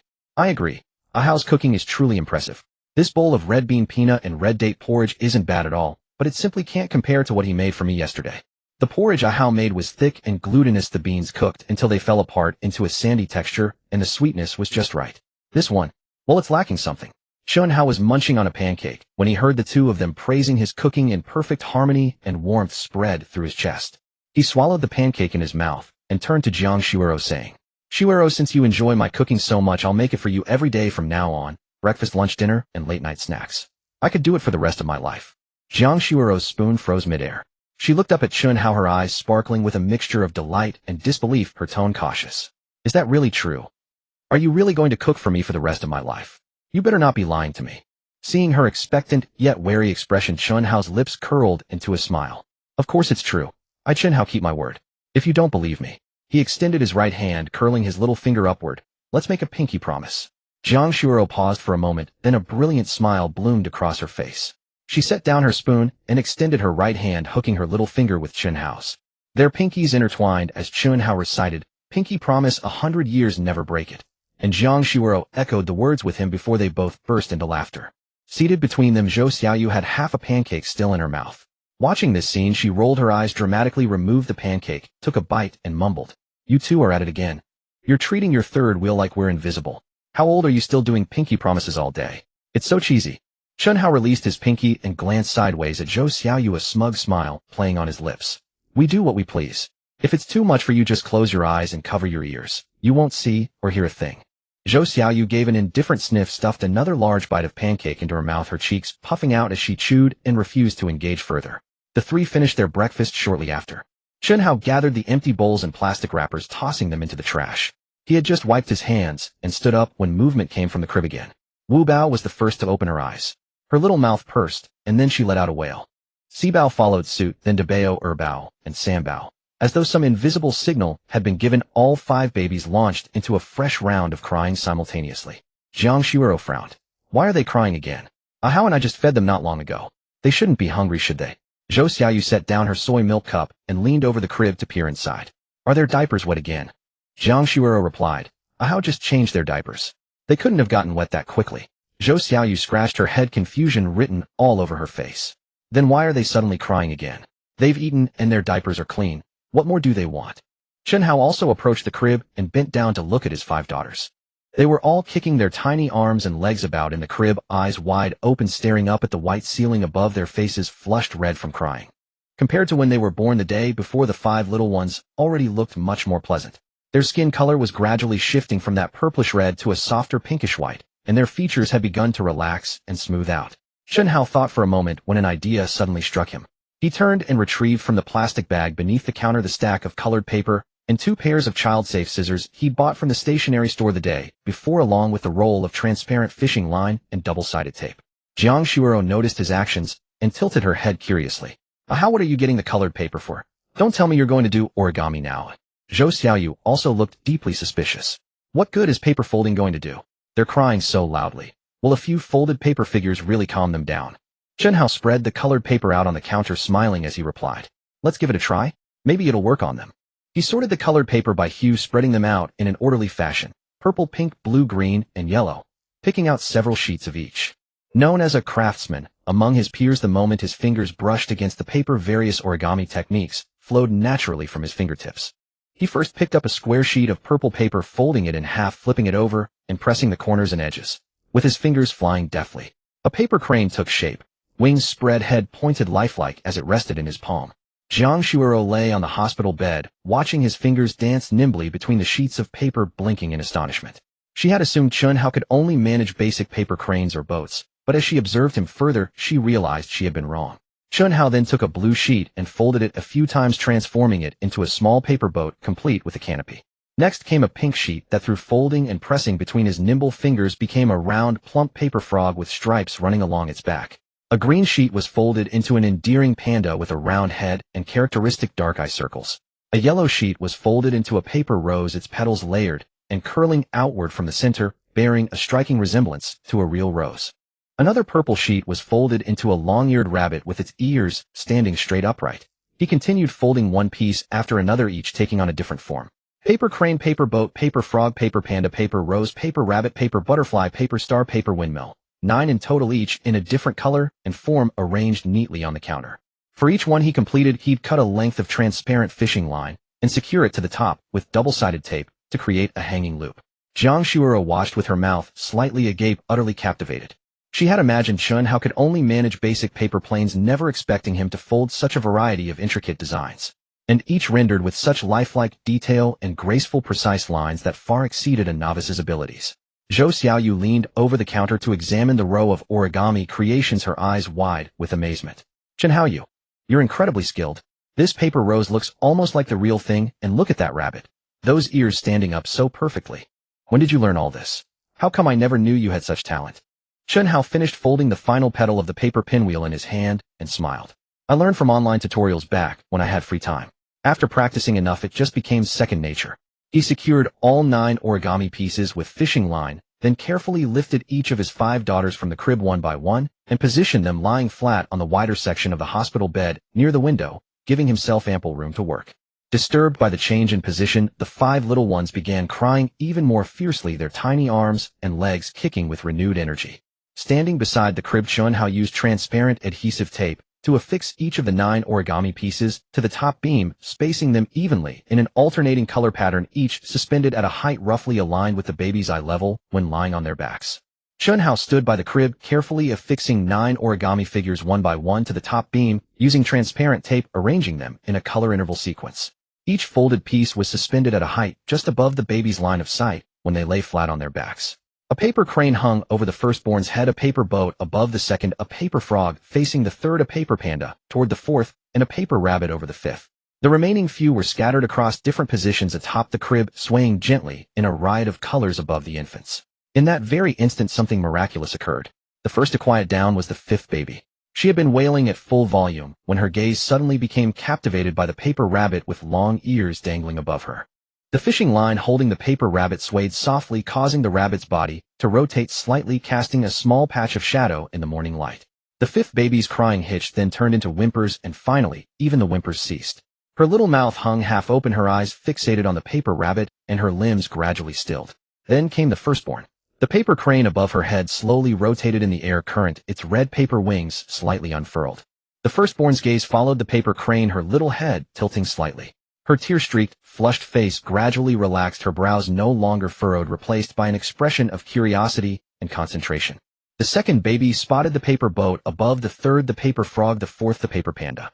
All 5 little ones seemed to be switched off by an invisible button, their cries ceasing one after another. Then they began to laugh. The firstborn's lips first curved upward, then her entire face lit up. She let out babbling sounds, her short little legs kicking back and forth on the mattress, her tiny hands grabbing aimlessly toward the paper crane above. The second baby giggled at the paper boat, her voice crisp and tender like little bells. The third, fourth, and fifth babies also wriggled their small bodies on the mattress, flailing with both arms and legs, uttering a mix of indistinct yet joyful sounds. The 5 little ones' eyes sparkled. The 9 colorful origami figures swayed gently above their heads in the morning light, each rotating, swinging, casting tiny shadows, like a miniature paper zoo. The 5 daughters' gazes followed the origami as they turned, babbling and waving their arms and legs in delight. Jiang Shuoro, lying on the hospital bed, turned her head to watch this scene, utterly stunned. She watched her 5 daughters go from wailing to quieting down, then to laughing and flailing. All within half a minute, triggered by those little paper trinkets above. She turned to look at Chen Hao, her eyes filled with shock and admiration. Zhou Xiaoyu also stood frozen for a long time, her mouth hanging open. She watched the 5 babies reaching out their little hands toward the origami on the crib, then glanced at Chen Hao standing beside them, gently tugging the fishing lines to tease them. She couldn't help but exclaim, "Chen Hao, you're truly amazing. Just a few pieces of colored paper folded into little toys, and you've managed to soothe all 5 little terrors who were crying loud enough to shake the heavens. As a father, you sure know how to handle them." Just then a nurse carrying a clipboard walked into the ward. The nurse approached the bed, first glanced down at the 5 lively babies in the crib, couldn't help but smile, then looked up at Jiang Shuoro. "Baby's mother, we need to start processing the birth certificates for the 5 babies. I'd like to ask if you've chosen names for them. If so, please tell me, and I'll register them. If not, please decide as soon as possible, as the certificates require names." Chen Hao withdrew his hand from fiddling with the origami on the counter and stood up straight. "We've already chosen the names." The nurse nodded, took a pen from the clipboard, and flipped open the form. "All right, please tell me the names of the 5 babies." Chen Hao walked over to the nurse, cleared his throat, and said, "The eldest daughter is Chen Ruojin, the second is Chen Ruoshi, the third is Chen Ruodong, the fourth is Chen Rulin, and the 5th is Chen Ruoshua." Ruo means like, or as if Jin means fine jade, Shi means stream, Tong means phoenix tree, Lan means mountain mist, and Shui means snowflake. The nurse listened and filled in the form one by one, the pen scratching across the paper. After writing the last character, Shui, she looked up at Chen Hao and smiled. "These names are quite pleasant, elegant, and smooth. Much more refined than what many parents come up with." Jiang Shuoro, lying on the bed, added, "All 5 names were chosen by the baby's father alone. He thought of all 5 names himself, though I didn't help at all." The nurse turned to Chen Hao in surprise, giving him a once-over. "You came up with all of them yourself. Quite cultured, I must say. I wouldn't have guessed." Many fathers either randomly flip through a dictionary or pay a naming consultant to choose names for their children. It's rare to see someone who can think up such meaningful and pleasant-sounding names on their own. Chen Hao felt a bit embarrassed by the praise and scratched the back of his head. "It's not that impressive. I just racked my brain and came up with something." The nurse filled in a few more items on the form, then looked up. "Please also provide the parents' names and ID numbers. These are required for the birth certificates." Chen Hao gave his own name and ID number, then Jiang Shuoro's. The nurse recorded them, double-checked for accuracy, closed the clipboard, and said, "All right, I'll register the information you've provided. The birth certificates should be ready by this afternoon. Someone will notify you when you can pick them up." She was about to turn and leave when Jiang Shuoro called out, "Nurse, I'd like to ask, when can I be discharged?" The nurse stopped and turned back. "That depends on the doctor's assessment. Generally, after a C-section, it's 3 to 5 days, depending on your recovery, wound healing, and whether you've passed gas and had a bowel movement. The attending physician will examine you during rounds later and let you know." Jiang Shuoro nodded. "Okay, thank you, nurse." The nurse smiled and walked out of the ward. Chen Hao returned to the crib where his 5 daughters were still giggling at the origami above. The firstborn's eyes followed a red paper crane as it swung from left to right, her little neck twisting back and forth as she let out aha sounds. The second baby reached out her tiny hand, grabbing at the paper boat. Her little fingers were as thin as matchsticks. She tried several times, but couldn't reach it, yet she didn't get upset. She simply changed positions and tried again. The third, fourth, and fifth babies also squirmed on the mattress, their little feet kicking away, loosening their swaddling. The ward remained quiet for about an hour, then the nurse pushed the door open again. The ward remained quiet for approximately an hour before the nurse pushed the door open once more. This time she carried a notice in her hand and approached Chen Hao directly. "Your baby's birth medical certificate has been processed. Go to the first floor inpatient lobby. There is a dedicated window for birth certificates. Sign for it there." Chen Hao took the notice and glanced at it. The baby's name, date of birth, and parents' information were all printed clearly. Satisfied, he nodded.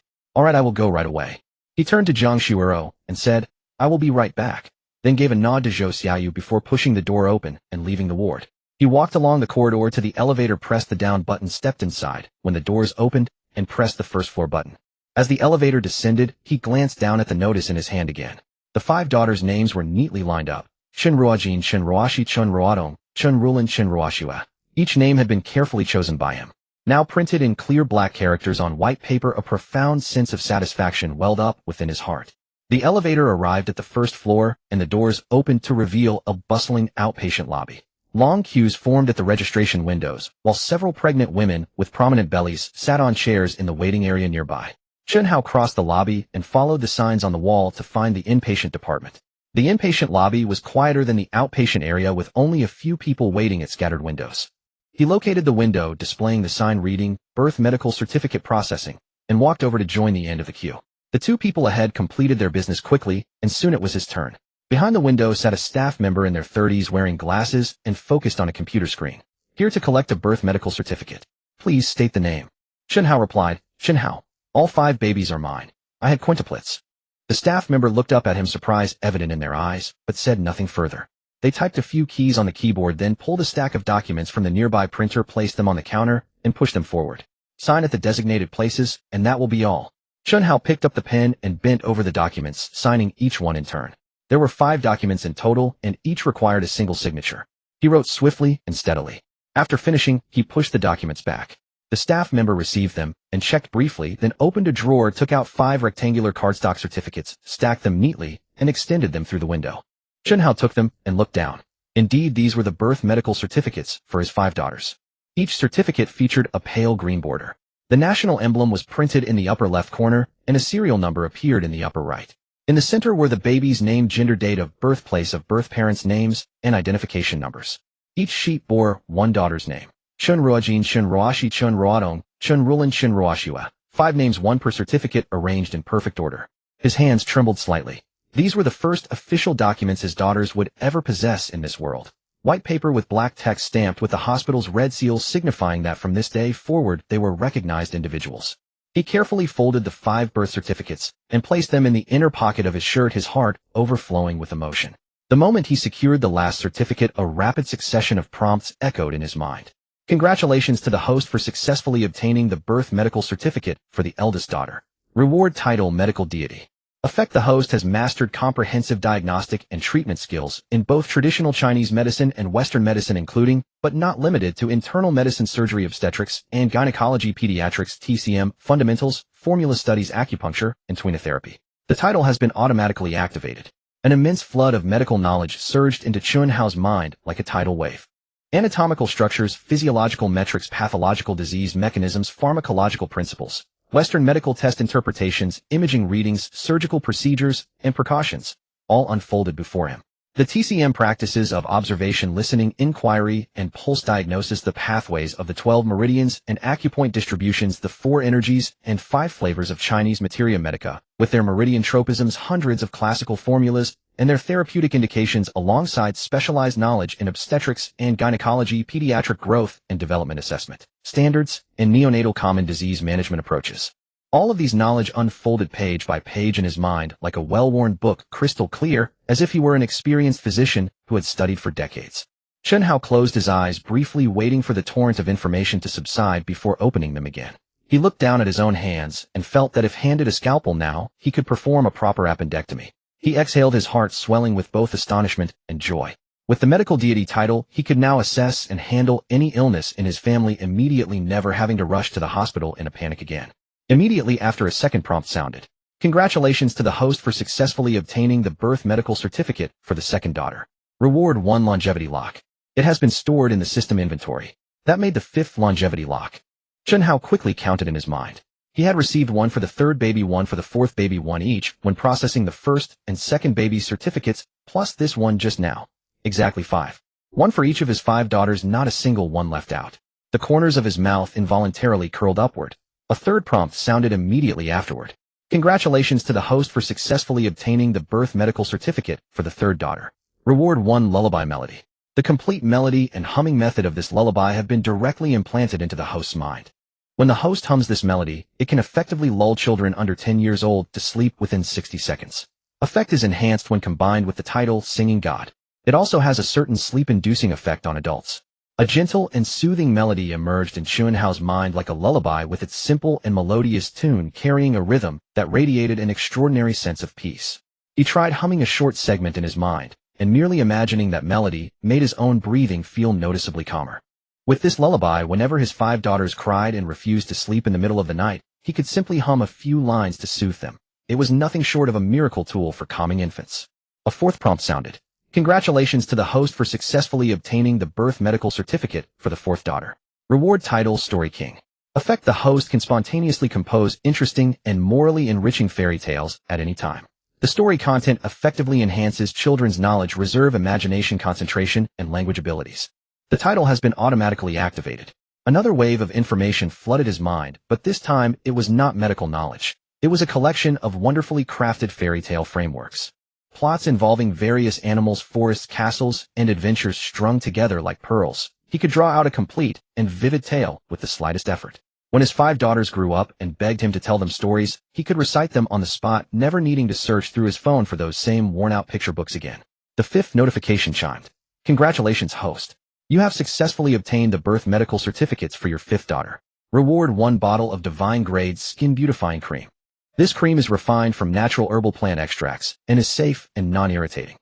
Its functions include improving dry and flaky skin, deep hydration and moisture retention, fading pigmentation spots, brightening and whitening the complexion, reducing fine lines and wrinkles, delaying skin aging, improving rough skin texture, and leaving the skin delicate and smooth. It is especially effective in significantly removing black moles, scars, age spots, and pregnancy stretch marks. Stored in the system backpack. A sudden throb pulsed in Chen Hao's heart. The divine-grade skin beautifying cream could erase pregnancy stretch marks and scars. Jiang Shiro was carrying quintuplets, her belly swollen to such an extent that she undoubtedly had numerous stretch marks, and the cesarean section would leave a surgical scar on her abdomen as well. He had long wondered how to help Jiang Shiro remove those marks. Every girl loves beauty. Carrying such obvious traces on her body would surely weigh heavily on her heart. Now the system had directly granted him this divine-grade skin beautifying cream. Whether pregnancy marks or surgical scars, all could be erased. It was as if this cream had been tailor-made for Jiang Shiro. He stood before the window dazed for fully over 10 seconds, his mind flooded with all the new knowledge and rewards, struggling to process everything at once. Just by obtaining the birth medical certificates for his 5 daughters, he had received divine, physician, longevity lock, lullaby masterpiece, storytelling prodigy, and skin beautifying cream, each more practical than the last. It was truly exhilarating. The staff member inside the window noticed he had signed, but remained standing motionlessly, and called out to him. Hey sir, you've already picked up your birth certificates. Is there anything else? Chen Hao snapped back to reality and quickly waved his hands. No, thank you. He pressed the 5 birth certificates firmly into his pocket, turned away from the window, crossed the hospitalization hall, and entered the elevator. The elevator rose to the 7th floor, the doors slid open, and he quickly walked back to room 713. As he pushed the door open, Jiang Shiro was turning her head to speak with Zhou Xiaoyu. Hearing the door, she turned around and saw the unmistakable smile on Chen Hao's face. She couldn't help but smile too. All done. Judging by your expression, it must have been successful. Chen Hao approached the hospital bed carefully, took out the 5 birth medical certificates from his pocket, and spread them out one by one in his palm, all completed. Take a look. Jiang Shiro reached out and accepted them, flipping through each one. Each certificate bore a little daughter's name and birth information. As she read through them, her eyes grew moist. Her fingers gently traced the edges of the papers, as though touching something extraordinarily precious. Zhou Xiaoyu had already leaned over, snatched all 5 certificates from Jiang Shiro's hands, and held one up for a careful inspection. TSK, birth medical certificates. These are the first official documents our 5 little ones have ever received in this world. With these they can register their household affiliation, apply for Social Security, and eventually enroll in school. The significance is enormous. She carried the 5 birth certificates over to the infant crib, holding them up for the 5 little ones to see. Babies, look what this is. These are your birth medical certificates. From now on you all have official credentials. No one can ever call you undocumented again. The 5 little ones naturally could not understand what Zhou Xiaoyu was saying. Their gaze remained firmly fixed on the colorful origami pieces hanging above them.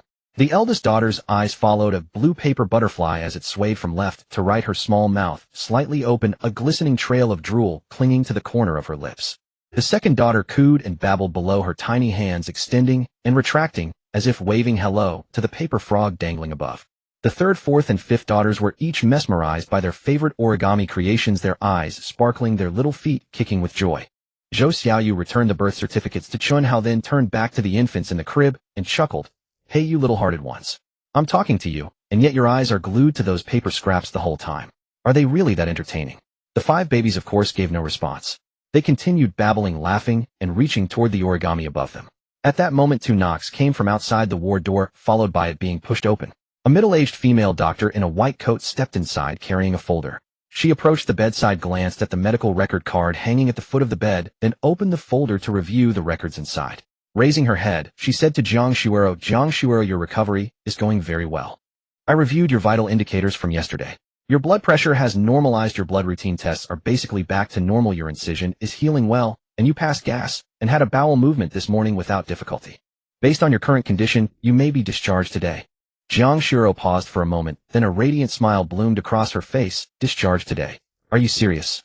Zhou Xiaoyu, standing nearby, was the first to be startled. Doctor, my friend only had her cesarean section yesterday morning. Discharged today? Is that safe? Shouldn't she stay a few more days for observation? Not necessary, the doctor replied with a smile, shaking her head. Normally, cesarean deliveries do require a hospital stay of 3 to 5 days. However, every patient's constitution differs, and recovery speeds vary. Your friend's recovery rate is among the fastest I have ever seen in cesarean patients. Her uterine contractions are excellent, her wound shows no redness or discharge, her vital signs are stable, and she has experienced no postoperative complications. All indicators have recovered ideally, and she already meets the discharge criteria. Remaining in the hospital would only occupy a bed unnecessarily. Our recovering at home is equally suitable. I have worked in obstetrics for over a decade. It is indeed uncommon for a patient to meet discharge standards just 1 day after cesarean surgery, but your friend happens to be exactly that case. Hearing these words, Jiang Shuero's entire face lit up, a broad smile breaking across her features. That's wonderful. I can go home today. She quickly turned her head toward Chen Hao. Hey Hao, hurry and go handle my discharge paperwork. Chen Hao nodded, his heart also filled with joy. Although the hospital conditions were not poor, it was hardly comparable to being at home. The hospital bed was narrow, the corridors noisy, and the 5 babies cramped together in a single crib, struggling even to turn around. At home, there would be ample space, allowing him to care for Jiang Shuero and his 5 daughters without constraint. He responded, all right, I'll go handle it now. Wait here, and I'll come back once the paperwork is finished to take you home. He then turned and added a quick reminder to Zhou Xiaoyu. Xiaoyu, keep an eye on Shuero and the babies for me. I'll be right back. Zhou Xiaoyu waved her hand dismissively. Go ahead. I've got things covered here. Chen Hao turned and stepped out of the ward, his pace noticeably quicker than when he had gone to obtain the birth certificates. He briskly walked along the corridor to the elevator, pressed the down button, and stepped inside as the door slid open. He pressed the button for the first floor. The elevator doors closed slowly before him, the floor numbers descending one by one. After Chen Hao left the ward, he did not go directly to the discharge formalities. Instead, he first walked to the stairwell at the end of the corridor, pushed open the heavy fire door, slipped inside, and gently closed it behind him. The stairwell was empty. The concrete steps still bore that thin layer of dust, and the accumulation on the fire extinguisher cabinet in the corner remained exactly as it had been when he came here 2 days ago to retrieve the storage boxes. He glanced up and down, then checked the corners once more, confirming that no one was around, and there were no surveillance cameras, before he finally felt at ease. The 2 large white storage boxes sat on the floor at the stairwell corner. He had specifically chosen a time when few people were around to drag these 2 boxes out of the ward earlier. Now they rested quietly against the wall with diapers, infant formula bottles, nursing bras, breast pumps, and other items neatly arranged inside. Chen Hao placed his hand on the lid of the box and silently commanded, return to the system inventory. The 2 storage boxes trembled slightly beneath his palm, then dissolved into the air as though vanishing entirely, leaving not a speck of dust behind. These boxes had originated from the system, so it was only natural they could be stored back in the system inventory. He brushed off the imaginary dust from his hands, pushed open the stairwell door, and walked along the corridor to the elevator. While waiting for the elevator, he pulled out his phone to check the time. It was just past 9 in the morning. When the elevator arrived, he stepped inside and pressed the button for the first floor. The inpatient lobby was less crowded than it had been that morning, with only a few people straggling along at the windows. He found the discharge settlement window and took his place at the back of the line. The 2 people ahead finished their business quickly. When it was his turn, he handed in Jiang Shuero's hospitalization deposit receipt, social security card, and ID all together. The staff member at the window took the documents, verified the information on the computer, and printed out a settlement statement. Jiang Shuero's cesarean delivery of quintuplets, hospitalized for 1 day. Total cost over 18,000 yuan, with social security covering 12,000. Your out-of-pocket portion is 6,300 deducted from the deposit. The remaining deposit will be refunded to you. Chen Hao paid the out-of-pocket portion. The staff processed the discharge registration on the computer, gathered the discharge summary, expense breakdown, social security settlement form, and other documents into a paper envelope, handed it to him, and returned the remaining deposit. The entire process took less than 10 minutes, and the discharge formalities were complete. Just as Chen Hao took the paperwork and turned to leave, a notification sound echoed in his mind. Congratulations to the host for completing the discharge procedures for the new mother. Reward 10,000 yuan. It has been deposited into the bank account bound to the host. Chen Hao paused mid-step. He glanced at the settlement document in his hand. Jiang Shuiro's hospitalization for the cesarean delivery had been largely covered by social insurance, so the out-of-pocket expenses had been minimal. Now the system had rewarded him another 10,000 yuan. After calculating everything, not only had he spent little himself, but he had actually made a profit. He smilingly folded the receipt and tucked it into his pocket, then turned away from the window. But he did not hurry back to the ward. He headed to the stairwell on the opposite side of the inpatient lobby, pushed open the door, and slipped inside. Just as before, he checked the surroundings to confirm no one was around, and there were no cameras. Then, with a thought, he retrieved the specially designed baby crib from the system inventory. The crib was stored in folded state inside a long canvas bag.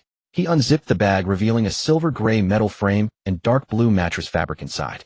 Following the clips on the folding mechanism, he unfolded the crib. Once the four corners were extended, the bed stood firmly on the ground. Four swivel casters at the base allowed it to glide smoothly and silently. The crib body was not particularly large, but the interior space was spacious enough to accommodate 6 babies lying side by side. The surrounding rails featured adjustable heights with soft protective padding lining the inner surfaces. He pushed the crib out of the stairwell. The wheels rolled across the corridor tiles with a soft rumbling sound. The elevator doors were already open, so he wheeled it inside and pressed the button for the 7th floor. As the elevator ascended, he glanced down at the spacious interior of the crib, already imagining placing it in the bedroom or living room at home. Having his 5 daughters play and sleep inside, it would be far more convenient than carrying them one by one from room to room. When the elevator reached the 7th floor, he pushed the crib along the corridor to the door of room 713, where he could hear Zhou Xiaoyu and Jiang Shuiro talking inside. As Chen Hao pushed the door open, he immediately noticed that Jiang Shuiro had changed out of her blue and white striped hospital gown. She was wearing a loose off-white knit cardigan and dark gray cotton pants, her hair loosely gathered at the back with a black hair tie. Though her complexion still carried that postpartum pallor, she looked considerably refreshed, standing by the bedside and folding a blanket. Zhou Xiaoyu was bent over by the cabinet, packing things away. Jiang Shuiro's small travel bag, brought when she was admitted, had been stuffed to bursting. Daily necessities, spare clothes, and miscellaneous items were all piled on the counter surface. As she shoved items into the bag, she sighed. "Oh my goodness, Shuiro, you really have quite a lot of things. Water bottle, towel, charger, slippers. They all fit in just barely." After clearing the counter, she straightened up and brushed the dust from her hands. When she looked up and spotted the 5 sleeping babies in the crib, she froze, her expression shifting suddenly. "Oh no, oh no, oh no. I forgot something crucial." Jiang Shuiro was placing the folded blanket at the foot of the bed when she heard the exclamation and looked up. "What is it?" Zhou Xiaoyu pointed at the hospital-provided crib. "This crib belongs to the hospital. We cannot take it with us after discharge. But how are we supposed to get all 5 babies home? I completely forgot to buy a stroller. We can't possibly carry 1 baby each outside, can we?" Jiang Shuiro thought for a moment, tilting her head. "There are 3 of us. You and Hao can each carry 2, and I'll carry 1. That makes 5. We'll be fine." Zhou Xiaoyu frowned. "Are you sure you can manage that? Your incision hasn't fully healed yet. If carrying a baby while walking puts strain on the wound, what then?" Jiang Shuiro looked down and touched her abdomen, then smiled. "I am not made of paper. Carrying 1 baby is no problem. Besides, how big can they be? They weigh only a bit over 5 kg each. How heavy can 1 be?" Zhou Xiaoyu pursed her lips. Though still uneasy, she could not think of a better solution at the moment, so she could only nod. "All right then. You'll carry the lightest one. Wu Bao is the smallest, so you carry Wu Bao. Hao and I will each carry 2 of the bigger ones. That is the best we can arrange for now." Before she finished speaking, Chen Hao's voice came from the doorway. "No need for all that trouble. I brought a crib over." Before Zhou Xiaoyu's words had even finished echoing, Chen Hao's voice came from the doorway of the ward. "No need for all that trouble. I brought a crib over." Both of them turned their heads toward the door at the same time and saw Chen Hao pushing in a silver-gray baby crib. The crib was slightly smaller than the one provided by the hospital, but the craftsmanship was clearly far more exquisite. Its lines were smooth and flowing, the rails gleamed with a polished finish, and the large casters beneath were designed to be silent. Inside, a deep blue cushion lay evenly padded, and the inner walls of the surrounding rails were wrapped in soft cotton padding, looking far more comfortable than the hospital's hard temporary bed. Zhou Xiaoyu was stunned for several seconds, then quickly walked over and circled the crib looking up at Chen Hao with an expression full of surprise and confusion. Chen Hao, you actually brought your own crib over. The doctor just came by and said Shuero can be discharged today? How do I get the feeling you somehow already knew about this? Could you possibly have some kind of precognition? Chen Hao pushed the crib alongside the hospital bed and parked it, then smiled and waved his hand dismissively. That's not it at all. I'd prepared a crib in advance thinking it might come in handy when the time came for discharge. Looks like it worked out perfectly. Zhou Xiaoyu frowned, even more puzzled. You prepared a crib ahead of time. When did you bring it here? We've been coming and going from yesterday until now, so how come I never saw you bring a crib in? Chen Hao replied without missing a beat. When I went back to cook last night, I put this crib in the trunk of my car, just in case. After I finished the discharge paperwork earlier, I took it out of the trunk and pushed it straight over here. Hearing this, Zhou Xiaoyu didn't press further. She just glanced at the exquisite crib a couple more times and muttered, "You really thought of everything." Then something suddenly occurred to her, and she looked up sharply. Wait, you said you put the crib in your car's trunk. Chen Hao, where did you get a car? Jiang Shuero also looked at him with astonishment, forgetting to put down the folded blanket in her hands. How you have a car? Chen Hao nodded. Yes, I do. Jiang Shuero and Zhou Xiaoyu exchanged glances, both wearing nearly identical expressions of surprise. In their previous understanding, Chen Hao was just an ordinary senior college student about to graduate. His everyday clothes and appearance were no different from other boys on campus, and his economic situation appeared to come from an ordinary family by any measure. How could someone still busy sending out resumes and hunting for jobs during graduation season suddenly have a car? Zhou Xiaoyu asked tentatively, did your family buy it for you? Chen Hao shook his head. No, I bought it myself. Zhou Xiaoyu's eyes widened even more. You bought it yourself? You just graduated. Where would you have gotten that kind of money to buy a car? Chen Hao made up an excuse on the spur of the moment. I made some money trading stocks. Zhou Xiaoyu furrowed her brow. Trading stocks? Isn't that extremely risky? I've heard that far more people lose money than make money. If 1 in 10 doesn't lose, that's considered pretty good. Chen Hao smiled. I was just lucky. I happened to catch a few market movements and made some profit. Jiang Shuero listened from the side.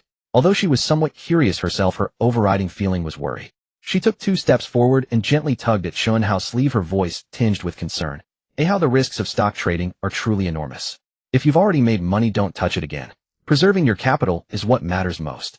Chen Hao felt a warmth stir in his heart. He took her hand and gave it a gentle squeeze. Don't worry, I know my limits. He immediately changed the subject. Let's get the discharge procedures finished first. There's no point standing here.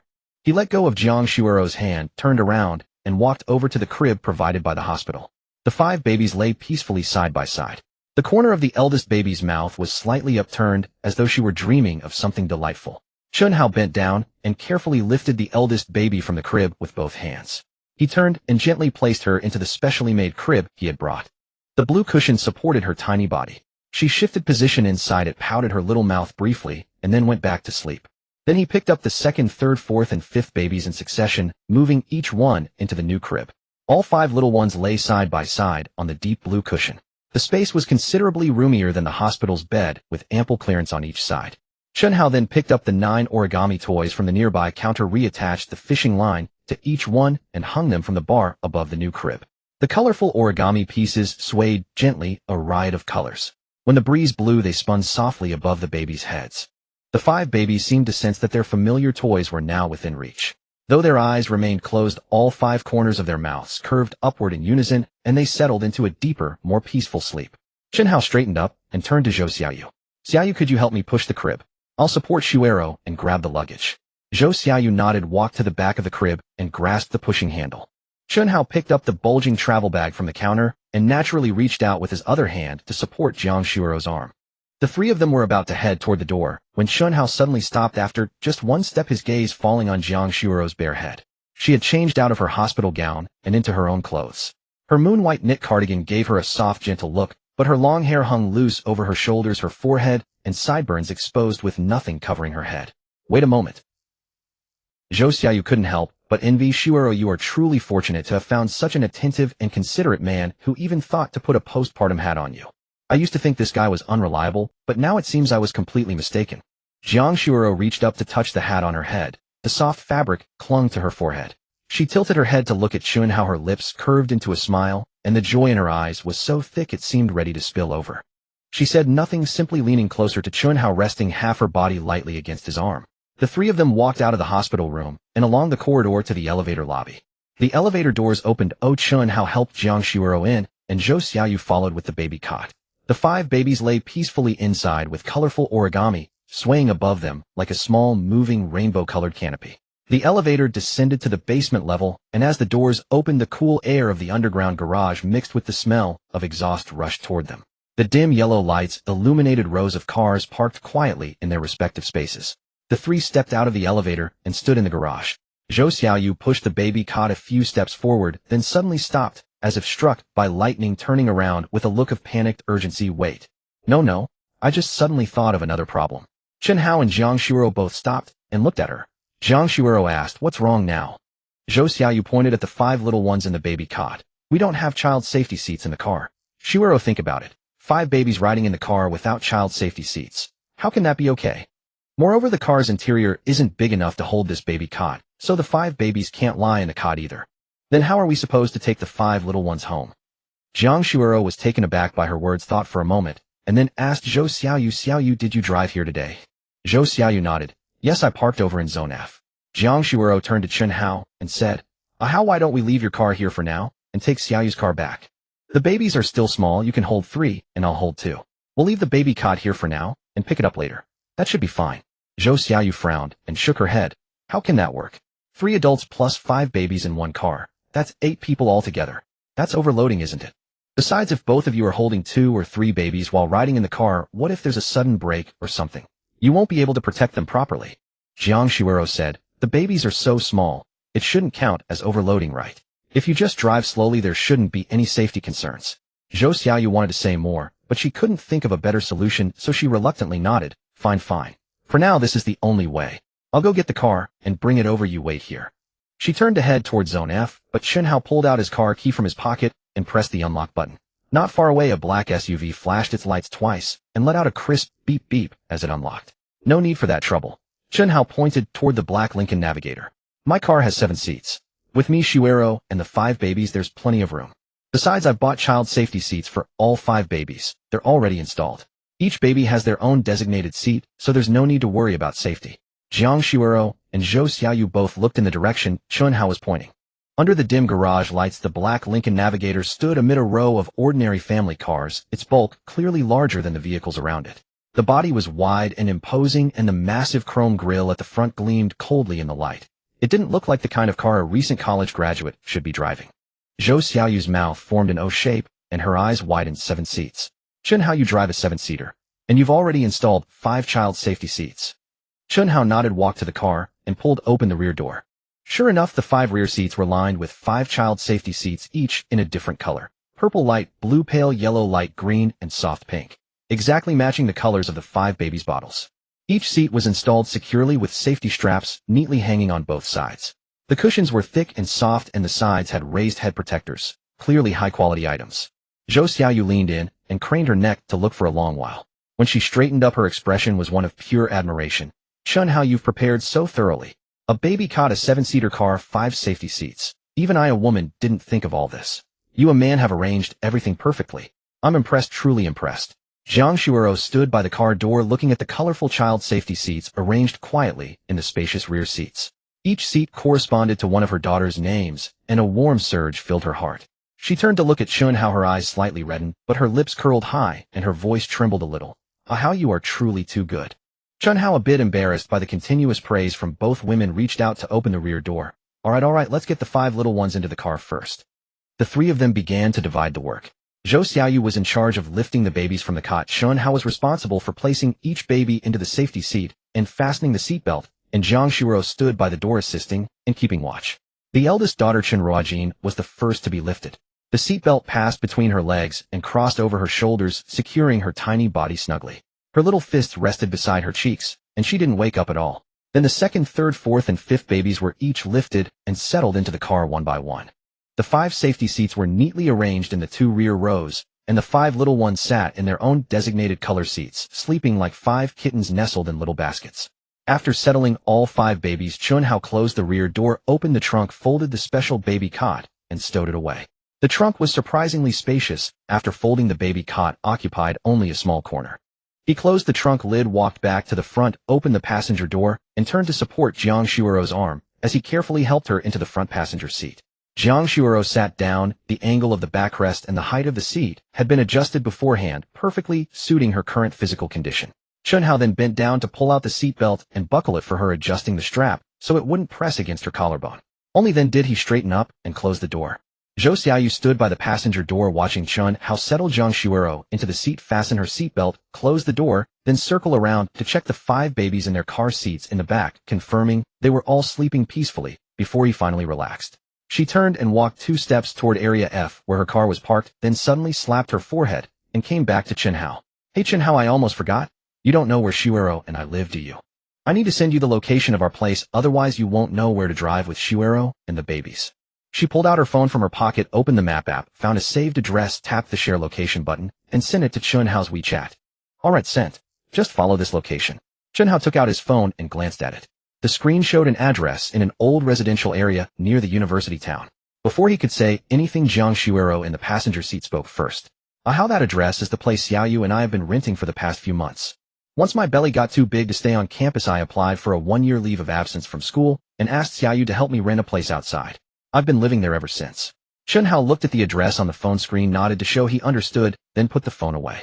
He raised his head to look at Zhou Xiaoyu and Jiang Shuoro and said calmly, "We're not going to this place today." Jiang Shuoro and Zhou Xiaoyu frowned almost simultaneously. Jiang Shuoro tilted her head and asked, "If not there, then where?"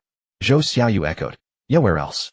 All of Shuoro's things are over there. Clothes, toiletries, prenatal checkup records, and some little things she prepared for the babies. You can't just abandon all that, can you?" Chen Hao smiled. "Let's go to my place. My house is big and spacious. Isn't that more convenient than a rental?" Upon hearing this, Zhou Xiaoyu immediately pursed her lips with an expression that said, "Are you kidding me? Chen Hao, have you forgotten what your place looks like? That shared apartment of yours, just one tiny bedroom. With a bed and a desk, there's barely room to move. No living room, and the kitchen is shared with others. That place is cramped even for you alone. You expect our Shuoro to move in with 5 babies. How is that supposed to work?" Jiang Shuoro softly echoed, "How Xiaoyu is telling the truth. The place you rented is really small. The place Xiaoyu and I rented has 3 bedrooms and a living room, decent size, fully furnished with appliances. Let's go to our place instead. At least there are enough rooms and more space to move around." Chen Hao looked at them in surprise. "How do you know where I live?" Zhou Xiaoyu chuckled slyly, a glint of mischief in her eyes. "Of course Xiaoyu and I know where you live. When Shuoro's belly was getting bigger, she wanted to see how you were doing, so she asked me to secretly follow you home once and check out where you lived. I followed you to the building, watched you go in through the entrance and up to the 3rd floor, then I left." Chen Hao gave a wry smile and shook his head. "So you've been tailing me. No wonder you know exactly where I live." He paused, then added, "But I don't live there anymore. I bought a house and moved in a couple of days ago." Zhou Xiaoyu and Jiang Shuoro both froze for a moment, then shouted in unison, "You bought a house?" Jiang Shuoro's eyes went wide, and Zhou Xiaoyu's jaw nearly dropped to her chest. Chen Hao nodded. "Yes, I bought one." Zhou Xiaoyu quickly pressed, "Where's the house? How big is it?" Chen Hao said, "It's in Meigui Manor, and the area is..." Before he could finish, Zhou Xiaoyu shrieked like a cat with its tail stepped on. "Meigui Manor? You're saying you bought a house in Meigui Manor? That Meigui Manor? The most expensive villa area in Jiangdong City?" Chen Hao nodded again. "Yes, that Meigui Manor." Zhou Xiaoyu's voice jumped an octave in excitement. "Meigui Manor is all villas. Any house there costs at least 20 million. Chen Hao, you bought a house in Meigui Manor. You bought a villa?" Chen Hao said, "It's a villa 900 square meters worth about 30 million. Zhou Xiaoyu stood frozen in place, mouth agape, eyes wide as saucers. For a long moment, she didn't say a word. After a few seconds, she let out a long breath, her voice filled with unprecedented shock and admiration. "Chen Hao, you're just too rich. You just casually buy a 30 million villa. How deep have you been hiding your wealth?" Jiang Shuoro, sitting in the passenger seat, stared at Chen Hao in disbelief, her voice tinged with cautious uncertainty. "How, where did you get so much money to buy such an expensive villa? You just graduated. Weren't you sending out resumes everywhere looking for a job?" Zhou Xiaoyu nodded vigorously and chimed in, Right. How much did you make from stock trading to afford a 30 million villa? I believed you when you said the car was from stocks, but a villa is no joke." Chen Hao had long prepared his answer. He smiled unflinchingly. "I told you before, I got lucky and made some money from stocks. I happened to catch a few big market waves, timed my entries and exits well, and made a bit more. The car was bought with that money, and so was the villa." Zhou Xiaoyu was completely in awe. She clasped her hands together and bowed to the sky. Oh my God, Chen Hao, you're amazing. You made enough from stocks to buy a Lincoln Navigator and a 30 million villa. What kind of godly moves are those? What stocks did you trade? Can you teach me?" Chen Hao waved his hand with a smile. "Luck, just luck. Let's get moving and head home. No point standing around here. Oh Xiaoyu, I'll send you the location of the villa. Just follow my car, or if you're not sure you can navigate yourself. He took out his phone and shared the location of Plot 7, Zone C, Meguei Manor, with Zhou Xiaoyu. Zhou Xiaoyu's phone chimed. She glanced down and gave an okay gesture. Got it. I'll go get my car and follow you. With that she turned and hurried toward Area F, the clack of her high heels echoing in the underground garage. Chen Hao opened the driver's door, got in, fastened his seatbelt, and started the engine. The Lincoln Navigator's body gave a gentle shudder, the dashboard lights flickered on, and the large navigation screen automatically loaded the route home. He put it in gear, lightly pressed the accelerator, and the car glided smoothly out of the parking spot, toward the ramp leading out of the garage. Sunlight streamed down from the top of the ramp, illuminating the spacious front cabin. In the rearview mirror, Zhou Xiaoyu's white hatchback followed closely up the ramp. Jiang Shuuro, sitting in the passenger seat, turned to watch Chen Hao's driving posture. His hands rested on the steering wheel in a textbook position, 10 and 4 o'clock, and when turning he would smoothly rotate the wheel with one hand, returning it with even pressure. The transitions between brake and accelerator were almost imperceptible. The car's start, acceleration, and deceleration were as smooth as gliding on ice. She watched for a while, then couldn't help asking, how you drive so steadily? I can't feel any bumps at all. How long have you been driving? Jiang Shuuro sat in the passenger seat, turning her head to watch Chen Hao drive. After a long moment she couldn't help but speak. How you drive so steadily? I can't feel any bumps at all. How long have you been driving? Chen Hao's eyes were fixed on the road ahead, a smile tugging at the corners of his lips. I got my license the summer after the college entrance exams, but I hardly drove in those 4 years.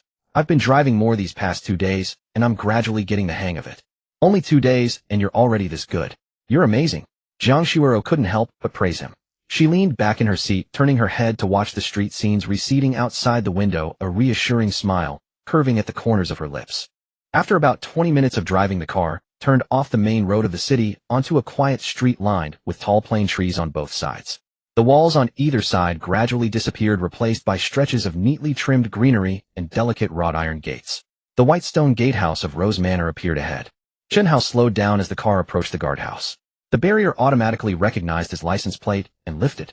He pressed the accelerator gently and drove in. Following the main road to the end, he turned left, and the black wrought iron gate of C7 came into view. Jiang Shuuro looked out through the car window, the silhouette of the entire villa visible above the enclosing walls. The light beige stone exterior glowed warmly under the afternoon sun.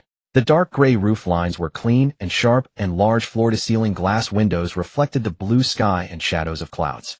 The lawn in the yard was meticulously trimmed.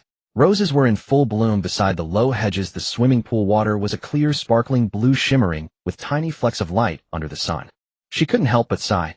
How this villa is so big. The white two-box sedan following behind also stopped. Zhou Xiaoyu rolled down her window, stuck her head out to peer into the yard, and shouted loudly toward the Lincoln ahead. Chen Hao, your villa is way too big. Oh my god. Chen Hao saw Zhou Xiaoyu's craning neck expression in the rearview mirror, smiled slightly, and didn't respond. He took the remote key for the wrought iron gate from the center console and pressed the open button.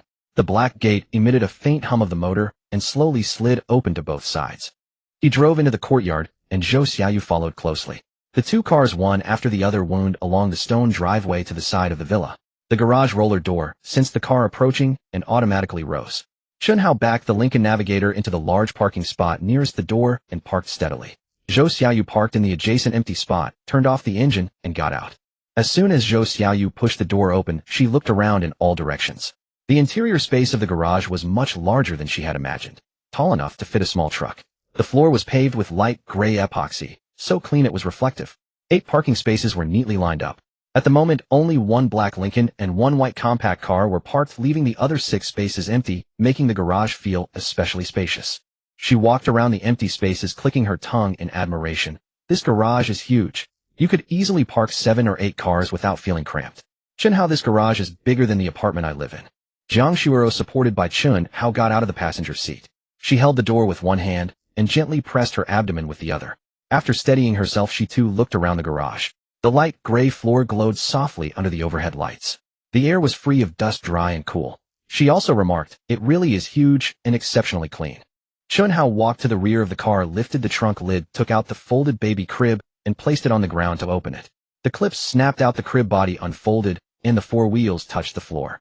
The dark blue mattress was laid flat and smooth, and the soft cotton protective layer inside the rails was thick and plush. He then opened the rear door and leaned into the car. The 5 little ones were still sleeping soundly. The straps of the safety seats held them securely, their little heads tilted slightly, with shiny drool hanging from the corners of their mouths. Chen Hao first unbuckled the eldest baby, carefully lifted her out, and placed her on the left side of the crib. Then the second, third, fourth, and fifth. One by one he carried them out and laid them down in a row. 5 little heads lined up like 5 tiny flower buds on the dark blue mattress. Zhou Xiaoyu automatically walked to the back of the crib and grasped the handle of the stroller. Chen Hao turned back to the passenger side, supported Jiang Shuo's arm. The 3 of them walked toward the small door leading from the garage into the house. Pushing the door open, they entered a home elevator. The stainless steel door frame gleamed with a clean silver sheen under the soft light. Zhou Xiaoyu pushed the crib into the elevator. Chen Hao helped Jiang Shuo in and pressed the button for 1. The elevator rose smoothly and reached the first floor in a few seconds. As the door opened, the view of the living room unfolded before them. Zhou Xiaoyu pushed the crib out of the elevator and stopped in her tracks, her mouth involuntarily falling open. The living room space was far larger than she had imagined. The ceiling was exceptionally high and a sparkling crystal chandelier hung from above. The entire south wall was composed of floor-to-ceiling glass windows letting in the afternoon sunlight that warmed the entire wooden floor. Gray fabric sofas were placed on the light oak-colored floor with a marble coffee table in front and a soft wool rug beside it. Behind the sofa was a wall-to-wall bookshelf. Although it was empty now, the wood grain and simple design gave the entire wall a grand and textured appearance. Adjacent to the living room was an open-plan kitchen. A massive double-door refrigerator, built-in oven, dishwasher, and 3-burner stove were neatly arranged. The dark, gray granite island countertop was wide and smooth, empty, and waiting to be used. Outside the floor-to-ceiling windows was the neatly trimmed lawn of the yard and the azure swimming pool. The distant skyline was reflected in the glass as a quiet silhouette. Zhou Xiaoyu stood in the center of the living room and turned around, her neck almost getting sore from twisting. She took a deep breath, turned to look at Chen Hao, and said in a tone full of amazement, "Chen Hao, your house. It's way too luxurious, isn't it? This living room is bigger than the entire area of many houses I've seen before. Your sofa must be so comfortable to sit on, and the floor-to-ceiling windows get such great sunlight. It must be really warm in winter. Your kitchen is bigger than a restaurant's kitchen." Jiang Shuo also stood there for a long time, her gaze shifting from the floor-to-ceiling windows to the crystal chandelier, then to the wall-to-wall bookshelf, a surge of indescribable emotion welling up in her heart. She turned her head to look at Chen Hao, her eyes smiling. "It's really nice to have money. Living in a big, beautiful place makes your mood so much better." Zhou Xiaoyu pushed the crib to a spot in the center of the living room bathed in sunlight, and stopped. Then she turned to Chen Hao, rubbing her hands together, her face filled with unconcealed curiosity and excitement. "Chen Hao, can you give us a tour of this villa? I really want to see what the other places look like." Chen Hao smiled and nodded. "Of course. I haven't really taken a close look at this house myself. Let's explore together."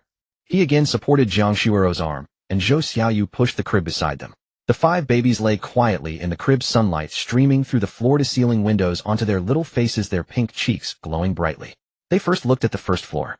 The open-plan kitchen next to the living room was indeed surprisingly large. Above the 3-burner stove hung a range hood, and beside it the built-in oven and microwave were neatly arranged. Behind the kitchen were 2 maids' rooms. Although empty now, the rooms were square and well-proportioned with south-facing windows that let in plenty of light.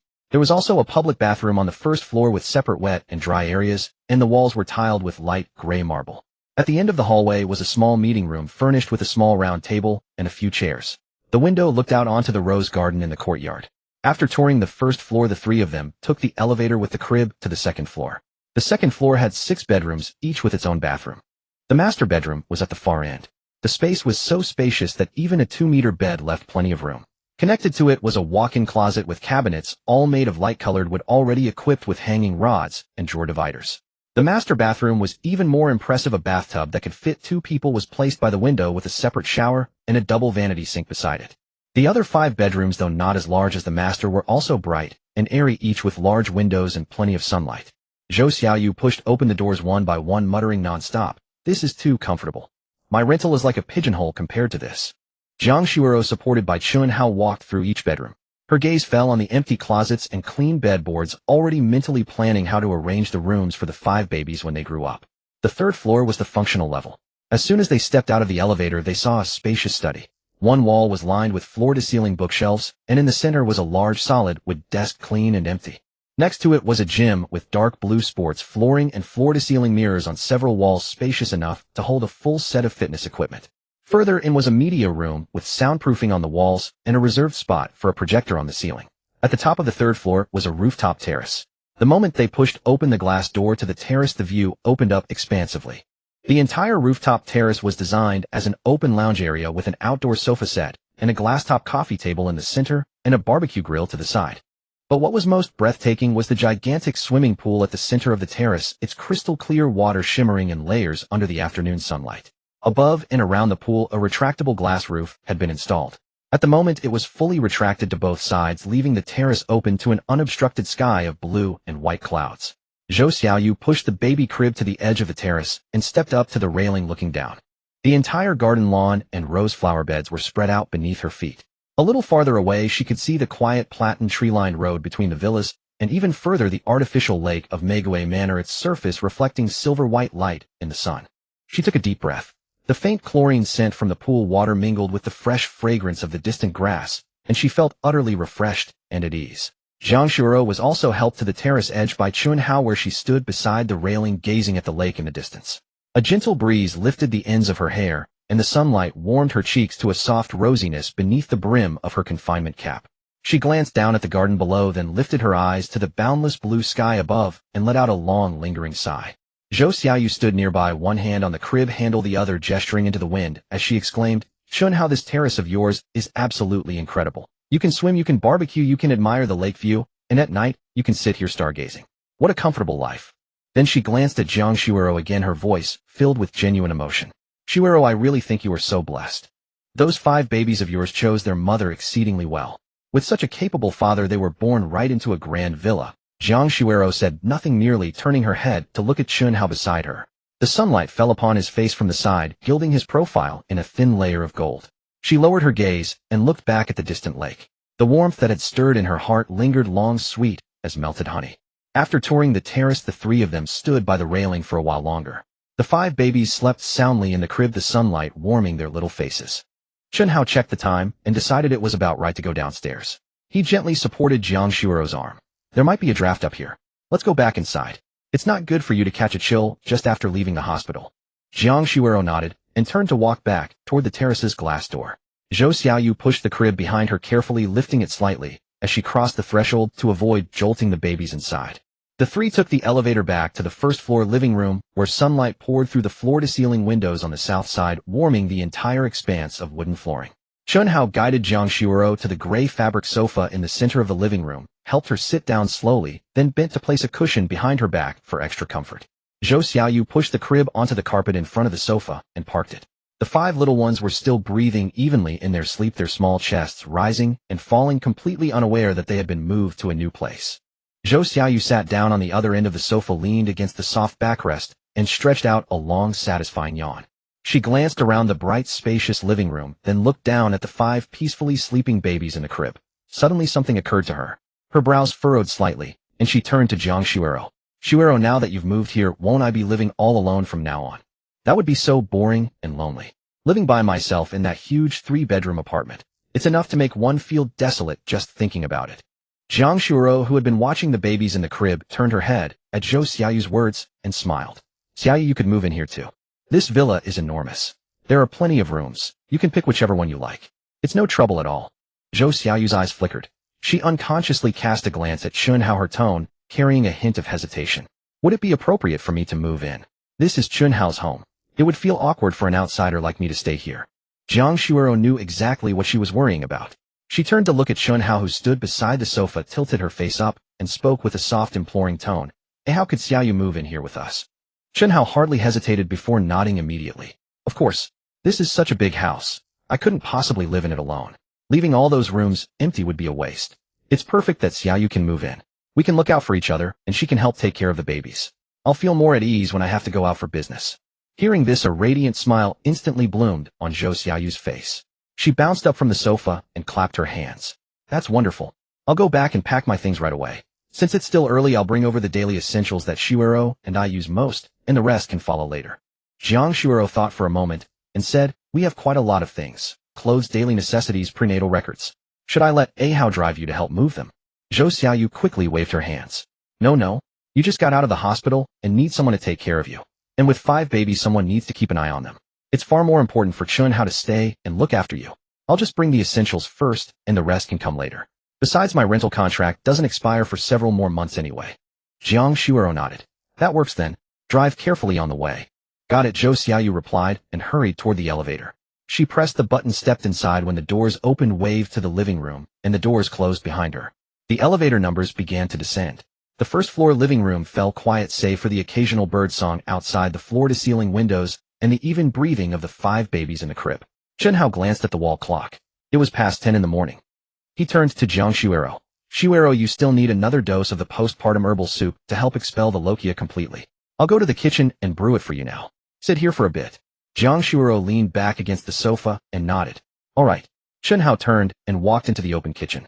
The kitchen island countertop was spacious and smooth.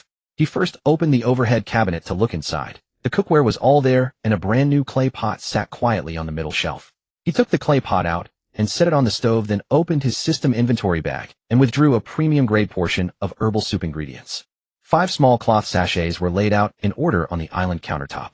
He opened each one and inhaled. The rich medicinal aroma blended with the sweet depth of Chinese angelica and the clean sharpness of lovage, just as fine as the previous batches. Chen Hao took the clay pot out and set it on the stove. He opened his system backpack and withdrew a portion of top-grade ingredients for the biochemical soup.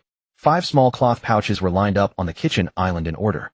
He opened each one and sniffed. The rich medicinal fragrance mingled with the mellow sweetness of Dong Quai and the crisp sharpness of Chuan Xiong, and the quality matched the previous batches.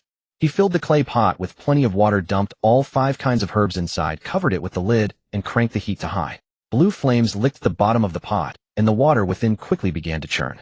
He dialed the flame down, letting the herbal broth maintain a gentle simmer. White steam seeped from the gap of the clay pot lid, and the medicinal aroma began to diffuse throughout the kitchen. While the herbs simmered, he lifted the lid again to check, stirring with a long-handled spoon. The dark brown decoction had already begun to take on color. He replaced the lid and continued the low simmer. After roughly 40 minutes, the broth had reduced to nearly half the pot, its color deep and rich, its medicinal aroma mellow and robust. He turned off the heat, strained out the residue, and poured the pure liquid into a smaller clay pot before carrying it out. A system prompt chimed in his mind. Congratulations, host. For preparing biochemical soup for the new mother, your reward is one 10,000 yuan bill. It has been deposited into your linked bank account. Another 10,000 yuan. Chen Hao felt quite pleased with himself as he picked up the bowl of dark brown biochemical soup, walked over to the small side cabinet beside the coffee table, set it down, and fetched another bowl and a soup spoon, pouring nearly a full bowl. He carried the bowl to the sofa and sat beside Jiang Shuero, scooping a spoonful of soup and offering it to her. Jiang Shuero watched the spoonful of medicinal soup approaching her lips, a faint blush rising to her cheeks. She reached out to take the bowl. How I can drink it myself, though I'm not incapable. Chen Hao tilted the bowl slightly aside so she couldn't reach it, smiling. What's there to be embarrassed about? Xiaoyu isn't here. It's just the 2 of us, and no one will laugh at you. Jiang Shuero's face grew even redder. She glanced at the 5 sleeping infants in the crib and murmured softly, Who says it's just the 2 of us? Aren't there still 5 over there? Chen Hao followed her gaze to the crib. The 5 little ones were sleeping like piglets, their small mouths slightly parted, drool escaping. He looked away and chuckled. They're all deep in sweet dreams with their eyes tightly shut. They can't see anything. Be a good girl, open wide, drink the soup. The word good girl slipped from his lips with such tenderness, as if coaxing a child. The tips of Jiang Shuero's ears turned crimson, and her whole face burned, yet her lips curled upward involuntarily. After a few seconds of hesitation, she ultimately opened her mouth obediently. The warm medicinal soup slid from the spoon into her mouth, and she savored it slowly before swallowing. Chen Hao scooped a second spoonful, blew on it carefully, just as before, and brought it to her lips. Mind the heat. Jiang Shuero drank spoonful by spoonful in quiet obedience, her gaze settling on his lowered brows and earnest expression. Every time he blew on the soup, his touch was patient and meticulous, and each spoonful arrived at the perfect temperature. As she drank, warmth spread through her heart, a sweet sweetness lingering. The bowl of bittersweet Chinese herbal soup somehow tasted of an extraordinary sweetness on her tongue. The bowl of medicinal soup was quickly finished. Chen Hao wiped the corners of her mouth with a tissue, then carried the empty bowl and spoon into the kitchen, turned on the faucet to rinse them clean, and set them on the drying rack. When he returned to the living room, Jiang Shuero was leaning against the sofa with her eyes closed, resting. The sunlight had warmed her postpartum cap. Chen Hao sat beside her and suddenly remembered the bottle of divine-grade skin cream in his system backpack. He had read the system description before. It was a natural herbal formulation capable of removing various black mole scars and stretch marks. When Jiang Shuero had carried quintuplets, her belly had been stretched so enormous that her stretch marks must have been severe. The C-section surgery had left a long incision, and once healed it would leave a scar. He needed to help her treat it as soon as possible. After carefully choosing his words, he said, "Shuero, I want to ask you something. May I see your C-section wound?" Jiang Shuero opened her eyes and turned her head to look at him puzzled. "Why do you need to see my wound? Haven't the stitches been removed yet? And the doctor said they're absorbable sutures. They don't need to be taken out." Chen Hao said, "I have an ointment in my possession that works exceptionally well. It can remove various kinds of scars, including those left by surgery. I wanted to check how your wound is healing first to see whether it's suitable to begin application now. If the wound surface has dried and scabbed over, it should be fine to apply it. The sooner we start, the better the results." Jiang Shuero regarded him with skeptical uncertainty. "Are you serious? You truly have an ointment that can remove C-section scars?" "I looked up a lot of information online before and even asked my doctor specifically. Everyone said C-section scars are extremely difficult to remove. Silicone patches or scar creams can only fade them slightly. Complete removal is basically impossible." Chen Hao smiled. "This ointment works differently from what's available on the market. You'll see once you try it. Let me check the wound first and decide whether we can apply it now." Jiang Shuero hesitated. She lowered her head, her fingers unconsciously clutching the hem of her clothes. The C-section scar was so long and ugly.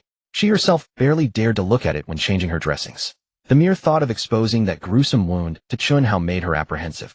She feared Chen Hao might feel disgust upon seeing the scar, that he would perceive her body as bearing an imperfection that could never be erased.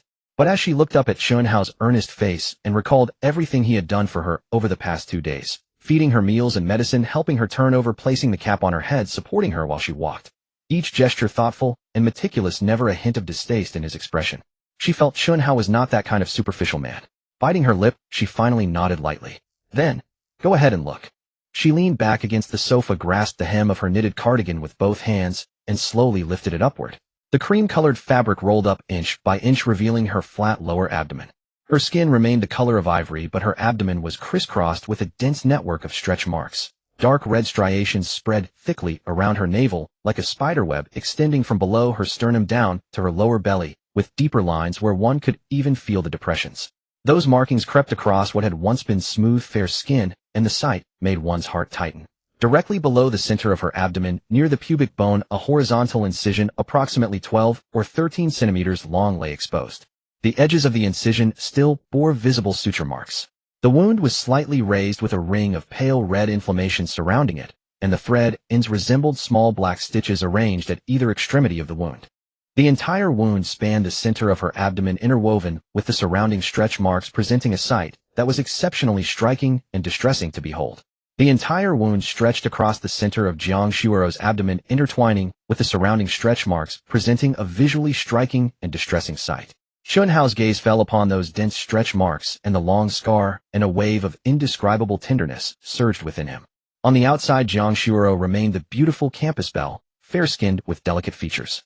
No one would suspect that beneath her appearance lay so many traces left by pregnancy. Those stretch marks were left when her belly was stretched to its limit, carrying quintuplets. That scar was where the doctors had cut open her abdomen to deliver her 5 daughters. Every mark recorded the hardship she had endured. He didn't care at all how those marks looked, but he knew that Jiang Shuero must care. For any girl, leaving such visible marks on her body would weigh heavily on her heart. Moreover, Jiang Shuero was still young, not yet graduated from college, at an age that cherishes beauty. He was determined to help her erase all those stretch marks and scars. Seeing Chen Hao staring at her abdomen, without speaking, Jiang Shuero thought he was startled by the marks. Panic seized her, and she quickly pulled her clothes down to cover her belly again. Her voice carried a hint of unnatural tension and anxiety. "Hey Hao, do you really have a salve that can keep this wound from scarring?" Chen Hao snapped back to reality, looking at her face filled with worry and hope, and nodded earnestly. "Not only can it keep the wound from scarring, but it can also remove all the stretch marks on your body." Jiang Shuero's eyes lit up, and she leaned forward slightly. "Your salve can also remove stretch marks." Her voice trembled with obvious excitement and disbelief. Not long after she became pregnant, she discovered the first stretch mark on her belly. She had bought various anti-stretch mark oils and creams and applied them daily, but their effects were negligible. As her belly grew day by day, the stretch marks multiplied and deepened until finally her entire abdomen was covered in dark red lines. She had searched through much information only to learn that once stretch marks form, they are extremely difficult to remove completely, at best only slightly faded. She had resigned herself to this reality, believing she would have to live with those marks for the rest of her life. But now Chen Hao told her there was a salve that could erase them all. Chen Hao nodded, his tone firm. "Of course I mean it. This salve is made from a pure natural herbal formula, highly effective for removing scars and stretch marks." The ointments on the market can't do that, but this one is different. Jiang Shuero's face flushed with excitement. She clenched and unclenched the hem of her clothes. How are you serious? Your salve can also remove stretch marks. I started getting stretch marks not long after I became pregnant. To prevent them, I bought several kinds of creams and spent a lot of money, but it was all useless. They still appeared. Later I checked a lot of information, and everyone said stretch marks are very hard to remove completely, especially for multiple pregnancies where the skin is stretched too much and almost impossible to restore. Her tone carried a long-suppressed frustration and helplessness. Every time I look in the mirror and see those lines, it hurts, but there's nothing I can do. I even consulted a medical aesthetics clinic. They said I'd need laser treatment several sessions, and it might not completely remove them, and it was very expensive. A student like me can't afford that much money, so I had to leave it as is. Chen Hao nodded seriously. I know what you're saying. The creams and medical treatments on the market really can't completely eradicate stretch marks. But this salve of mine is different. It's a pure natural herbal formula safe with no side effects and very effective for removing scars and marks. Shuero, trust me. Once the wound has healed a bit more, I'll start applying it for you. Your belly will definitely return to its former state. Jiang Shuero looked up into his eyes. The sincerity and certainty in his eyes seemed genuine. Ever since she met him, everything he had promised her had been fulfilled. Cooking, feeding, medicine, taking care of the babies, buying a car, buying a house. None of it was just empty talk. The doubt in her heart gradually gave way to trust. She took a deep breath and finally nodded lightly. All right, I'll try. Then Chen Hao took a clean towel from the drawer under the coffee table in front of the sofa and spread it on the cushion.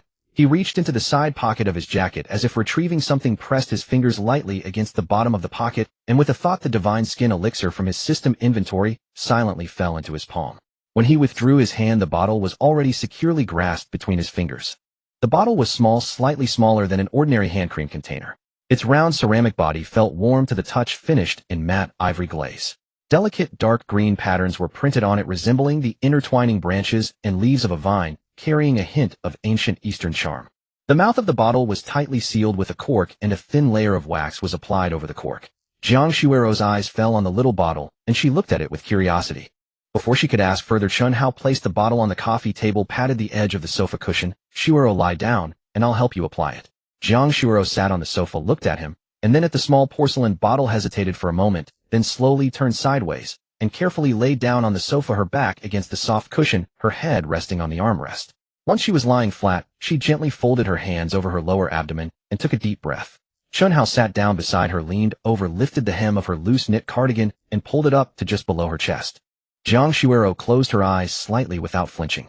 Chen Hao's gaze fell on her exposed abdomen. The horizontal incision from the cesarean section lay across the lowest part of her belly, a dark red wound with neatly arranged sutures, the surrounding skin slightly swollen. And from the navel downward, her entire abdomen was densely covered with stretch marks, deep purple elongated lines crisscrossing the skin that had once been smooth and flat, as striking as the cracked earth after a drought. Besides the stretch marks and the surgical scar, the skin on her abdomen had also lost its firmness. Carrying quintuplets had stretched her belly too much, and even after the babies were delivered, the skin had not fully retracted, leaving a layer of soft excess flesh around her waist. Chen Hao looked at those marks and the loose skin, his heart tightening. She was so young, barely over 20, yet her body bore such heavy traces. All because of that one night of recklessness and accident. Chen Hao gazed at those streaks and the loosened skin, his heart tightening with each passing moment. Jiang Shuero was so young, barely in her 20s, yet her body bore such heavy marks, all born from one reckless and unforeseeable night. She had shouldered 5 children alone for 10 long months, bearing the tremendous physical changes single-handedly, enduring hardships invisible to the outside world. All he could do now was make amends for everything he could possibly repair. He steadied himself, then reached out and gently pulled the cork from the porcelain bottle with his thumb. The instant the cork left the bottle, a cool yet mild botanical fragrance drifted outward. Not the overpowering scent of artificial perfume, but rather the fresh essence of rain-soaked forest, mingling blades of green grass with unnamed wildflowers, soothing the spirit entirely. Chen Hao tilted the bottle slightly and dipped the tip of his index finger into a small amount of ointment. The salve was a translucent pale green with a texture as delicate and smooth as congealed cream, carrying a refreshing coolness against his fingertip. He set the bottle down, rubbed the ointment between his palms to warm it with his body heat, and then gently pressed his hands over the wound on Jiang Shuero's abdomen. The moment his fingertips brushed the edge of the wound, Jiang Shuero's body tensed slightly, and she let out a quiet hiss. Chen Hao immediately stopped. Does it hurt? Jiang Shuero frowned and nodded. A slight sting, but nothing unbearable. There's also a cool sensation like applying peppermint. Chen Hao kept his hand in place, carefully dabbing the ointment along the wound's edge with his fingertips moving with the tenderness reserved for something fragile as fine porcelain. His pressure was just right. Each stroke of his fingertip controlled to merely kiss the surface, neither pressing down nor pulling sideways, simply laying a thin layer of ointment across the wound. After roughly a minute or so, Jiang Shuoro suddenly felt that dull ache lingering for half the day, gradually fading away bit by bit. More distinctly, a faint tingling itch emerged from deep within the wound, as though something inside were gently stirring and crawling. She couldn't help but ask, How?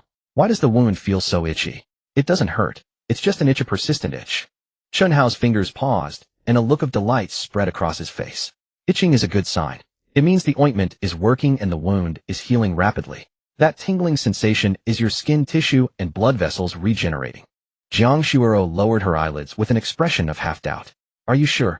Chen Hao said nothing, for his gaze had been entirely captured by the changes occurring beneath his fingertips. Even as he applied the ointment, that dark red wound slightly raised along its edges was transforming before his eyes at an astonishing pace.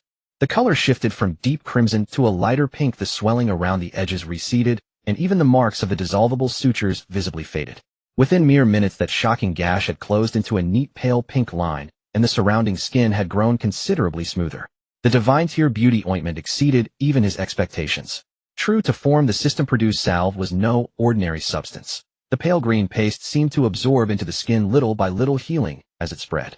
After treating the entire wound, Chen Hao dipped his finger into a bit more ointment and applied a thin layer over the reddened skin surrounding the cut. Jiang Shuoro kept her eyes closed the whole time. She could feel the warmth of Chen Hao's palm penetrating through the ointment into her skin, along with that soothing, continuous coolness spreading across her abdomen. The pain had vanished, the itching gradually subsided, and her entire abdomen felt lighter than ever before. She couldn't resist opening her eyes. Hao, may I see the wound now? Chen Hao withdrew his hand and wiped his fingertips on a nearby tissue. Of course. Jiang Shuoro propped herself up on the sofa, lifted the hem of her clothing, and looked down at the wound along the lower edge of her abdomen. She was utterly stunned. The long dark red scar, once stitched and too terrifying to look at directly, had now reduced to a faint pink line, so thin the ends were barely visible. The surrounding swelling had almost entirely disappeared, leaving only a delicate trace slightly darker than her natural skin tone. She reached out and gently touched it with her fingertip. No pain. She pressed a little harder. Still no pain. The edges of the wound had smoothed remarkably, feeling nearly indistinguishable from the healthy skin around it. She looked up at Chen Hao in utter disbelief, her eyes wide with astonishment. Hao, where did you get this ointment? How could it be so miraculous? I had surgery just yesterday, and today it's already healed to this extent. That's absurdly impressive. Chen Hao smiled calmly and picked up the small antique porcelain bottle from the coffee table, rolling it between his fingers. I formulated this ointment myself. Jiang Shuoro's eyes widened even further. You made it yourself? You know how to prepare ointments. Chen Hao placed the bottle back on the table and spoke in a steady voice, weaving together a plausible story. I grew up with my grandfather in the countryside. He worked as a barefoot doctor for most of his life, gathering herbs, drying them, and preparing remedies all by his own hands. I watched him from childhood and learned alongside him, picking up a few formulas along the way. This scar-removing and stretch mark-reducing ointment was passed down from him, and I prepared it according to his recipe. After hearing this, Jiang Shuoro looked at Chen Hao with a new depth of admiration. Though she had known him only a short while, these past 2 days had revealed one remarkable skill after another. He could cook, take care of children, name them, fold paper, brew medicinal decoctions. And now it turned out he could also formulate ointments with results surpassing those of proper hospital-grade products. She couldn't help but sigh. Hao, you're incredibly talented. Your grandfather's formula is far superior to the ointments available at major hospitals. She paused for a moment, then suddenly remembered something and eagerly grabbed Chen Hao's wrist. By the way, you mentioned earlier that this ointment can also remove stretch marks. Is that true? Or were you just saying it to make me feel better? Chen Hao nodded earnestly. It's absolutely true. While applying it to your wound, I already spread some on the small area of stretch marks near the scar. Didn't you notice? Now all that remains is to apply it across your entire abdomen. Jiang Shuoro lowered her head and looked at her abdomen. Apart from the healed surgical incision, her entire abdomen was still densely covered with stretch marks, deep purple and dark red streaks, intertwining, forming a stark contrast against the smooth skin. She was silent for a few seconds, then looked up at Chen Hao, her fingers unconsciously gripping the hem of her clothes. Then, could you apply it all over for me? Chen Hao nodded. Of course, that was my intention. Jiang Shuoro bit her lip and added, but I'll apply it myself. Chen Hao looked at her slightly flushed face, understanding her shyness. He smiled gently. Shuoro, applying medicine for stretch marks isn't just smearing a layer of ointment. Beyond the ointment itself, a special massage technique is needed to promote absorption for the best effect. Only I know this technique. If you apply it yourself, the active ingredients won't penetrate, and it'll be a waste of effort. As he spoke, he gestured on his palm to demonstrate the direction and pressure. This technique was taught to me by my grandfather. You press in circles along the direction of the stretch marks, from bottom to top, from outside to inside. The pressure must be even, the rhythm steady, so the ointment can penetrate into the dermis and repair the broken collagen fibers at the root. If you apply it yourself, it will probably only stay on the epidermis. After hearing his explanation, Jiang Shuiro lowered her head in silence. She knew in her heart that Chen Hao was telling the truth. She had bought stretch mark creams before, applying them morning and night for months with no effect at all, precisely because those creams just floated on the surface without penetrating. And when Chen Hao had applied the ointment to her wound earlier, she had witnessed the immediate effect with her own eyes. That was definitely not achievable by ordinary application. There must be a special technique involved. She struggled internally for a while, but finally nodded, her voice barely a whisper. Then you apply it for me. But only on my belly, nowhere else. Chen Hao understood her shyness and didn't ask about other areas. He simply said, "All right, lie down." Jiang Shuiro lay back on the sofa, crossing her hands over her chest, her eyes half closed. Chen Hao scooped out a small amount of ointment from the small porcelain bottle, rubbed it between his palms, then bent down to lift the hem of her clothes entirely, exposing her full abdomen. His gaze swept over the crisscrossing stretch marks, dense purple-red lines covering almost her entire lower abdomen, extending from below her navel to both sides of her waist. He took a breath, pressed his ointment-coated palm gently against her skin, his fingertips landing on the most prominent patch of stretch marks beside her navel. He began to push and press slowly from bottom to top along the direction of the lines, following the precise massage technique granted by the medical god appellation. His pressure was exquisitely controlled, neither too light to let the ointment float on the surface nor too heavy to cause discomfort. Each circle applied exactly to the dermis, complementing the ointment's absorption effect. At first, Jiang Shuiro's body was extremely stiff, every muscle tense, even holding her breath. It was the first time a man had massaged her abdomen so meticulously with such a technique. The warm palm and rhythmic pressure made her heart race wildly, though she could feel her face burning and the tips of her ears blazing. As he massaged, Chen Hao said softly, "Shuiro, relax a little. Don't tense up. When muscles are tense, pores contract, and the medicine won't penetrate well. Take a deep breath, let your shoulders drop, and let your body follow my hands." His voice was light and steady, carrying a gentle warmth that made one relax involuntarily. Jiang Shuiro closed her eyes and slowly took a few deep breaths as he instructed. Her shoulders gradually dropped, and the muscles of her waist and abdomen slowly relaxed. After her body relaxed, she suddenly felt a change in the sensation of Chen Hao's palm pressing on her skin. It no longer made her tense and stiff, instead waves of warm comfort emanated from the pressed areas, as if skillful hands were kneading the tangled fibers beneath the skin. A mix of soreness, swelling, and pleasure. That feeling spread from her abdomen to her entire lower back, making her go limp all over. "Oh!" She let out a soft moan involuntarily. The moment the sound left her throat, she regretted it. That sound was light and soft, its tail slightly rising, carrying a tenderness and seductive charm she had never heard from herself before. It was especially clear in the quiet living room. Her face instantly burned crimson. She screamed inwardly, "Oh no, how embarrassing. Chen Hao definitely heard that, and he must be laughing at me inside." She squeezed her eyes shut tighter, not daring to look at Chen Hao's expression. Of course Chen Hao had heard it. That soft moan slipped into his ears like a feather, soft, lingering, with an irresistible tingling sensation. Add to that the sight of Jiang Shuiro lying on the sofa, her face flushed, eyes closed, her exquisite features glowing with a faint pink halo in the afternoon sunlight, long lashes trembling slightly, lips gently pressed together. The whole scene was breathtakingly beautiful. His heart suddenly raced several beats, and his fingers nearly lost their composure. He quickly took a deep breath, averted his gaze from her face, and refocused on the stretch marks under his palm, forcing himself to calm down. He silently repeated to himself, "She just gave birth. She's in postpartum confinement. I'm applying medicine for her," and only then suppressed his wandering thoughts. His hands regained their steady and rhythmic motion. He continued along the direction of the stretch marks, starting from the right side of her navel, pressing upward in circles, each circle overlapping the edge of the previous one to ensure every inch of skin absorbed the ointment evenly. He changed direction, starting from the left side of her abdomen, pressing in circles from outside to inside, then moved to the area around her navel, and finally the lower abdomen near the wound, covering layer by layer. He carefully applied and massaged the stretch marks over her entire abdomen, taking nearly 20 minutes. Then he withdrew his fingers, screwed the cap back on, placed the bottle on the side table, and gently patted Jiang Shuiro's arm. "Shuiro, it's done. Sit up and take a look." Jiang Shuiro opened her eyes, propped herself up from the sofa, and looked down at her abdomen. She was instantly stunned. The purple red and silvery white streaks that had once covered her abdomen had faded significantly. The deepest few purple red streaks had turned light pink, while the original silvery white old streaks were now almost invisible against her skin. You wouldn't notice them unless you looked very closely.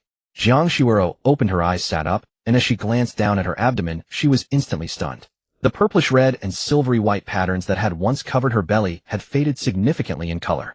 The deepest of those purplish red streaks had turned a light pink, while the old silvery white marks were now nearly hidden beneath her skin tone, barely visible unless one leaned in to examine them closely.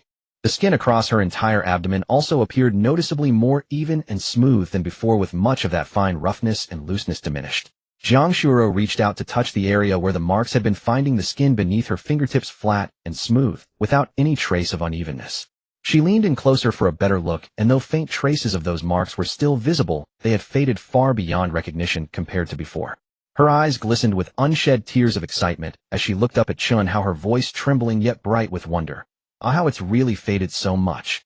Look here, the darkest mark is almost gone. This ointment of yours is incredible." Chen Hao watched her expression of shock and joy, and his own happiness surged in response. "I told you it would work. Well, don't worry. Apply it once daily for a week, and those marks should vanish completely, with your skin returning to its former condition." He picked up the ointment jar from the coffee table, weighing it in his palm as he calculated that once Jiang Shuoro's skin had absorbed it further, and he applied it a few more times, the marks would likely disappear entirely. He asked her, "By the way, where else on your body do you have stretch marks? I can help apply it there too." Jiang Shuoro, still lost in her delight, felt her smile falter slightly at his question. She slowly lowered her shirt to cover her abdomen, her gaze drifting away as she pressed her lips together. She did have marks elsewhere on her body. In addition to her stomach and waist, they appeared on her thighs, hips, and even the sides of her chest. Yet those areas were far more intimate and embarrassing to expose, letting Chen Hao apply and massage them. The mere thought made her blush. She lowered her head, her voice barely audible. "There aren't any others. Just the ones on my stomach. Once those are treated, that's all I need." Chen Hao tucked the delicate porcelain bottle into his coat pocket, feeling the cool surface against the fabric. He looked away from her flushed face, fully aware that her claim about having no other marks was a lie. With his reputation as a medical prodigy, he knew the body's anatomy and common conditions intimately. The most prone areas for stretch marks, abdomen, waist, hips, inner and outer thighs, chest, he could recite in his sleep. Jiang Shuoro was carrying quintuplets, her belly stretched to such an extreme that it was impossible for the rest of her body to remain completely unaffected. She was simply too embarrassed to admit it. He didn't call her out on it. Their relationship had accelerated rapidly over the past 2 days, from strangers to intimacy, from barely speaking to her now, lifting her shirt for him to apply treatment. Yet beneath it all, they hadn't formally defined themselves as anything more than what they were. Those areas were undeniably private, and Jiang Shuoro, once the most admired girl on campus with her naturally shy disposition, would find it difficult to even suggest having a man apply ointment to her inner thighs, hips, and chest. Chen Hao had made up his mind not to rush things. Once the marks on her stomach and waist faded completely over the coming days, watching them grow lighter and her skin smoother, she would likely come to him on her own. At that point, she'd probably ask him to help with the other areas herself. Even if she didn't bring it up, he could wait until their bond deepened and that awkward distance between them disappeared before asking her directly. He pulled his hand from his pocket, walked over to where she sat on the sofa, and looked down at her. "Shuoro, are you hungry? I'll make you some kanji. It's lunchtime, and you should eat something." After applying the ointment, Jiang Shuoro felt warmth spreading across her abdomen, and her mood had settled considerably. She nodded. "I'm a bit hungry." Chen Hao asked, "What kind of kanji would you like?" "I can make several varieties. Purple rice with red dates, wood ear mushroom with red dates, red bean with peanut and red date yam with red bean, pork liver with egg, or pork liver with bamboo shoot tips. Which one sounds good to you?" Jiang Shuoro considered it. "The yam and red bean kanji sounds nice, fairly light and sweet." He nodded. "All right, it'll be ready soon." He turned and headed into the kitchen, retrieving a clean clay pot from the cabinet beneath the island counter and setting it on the stove. From the refrigerator, he took out yam, red beans, and glutinous rice along with a small piece of rock sugar.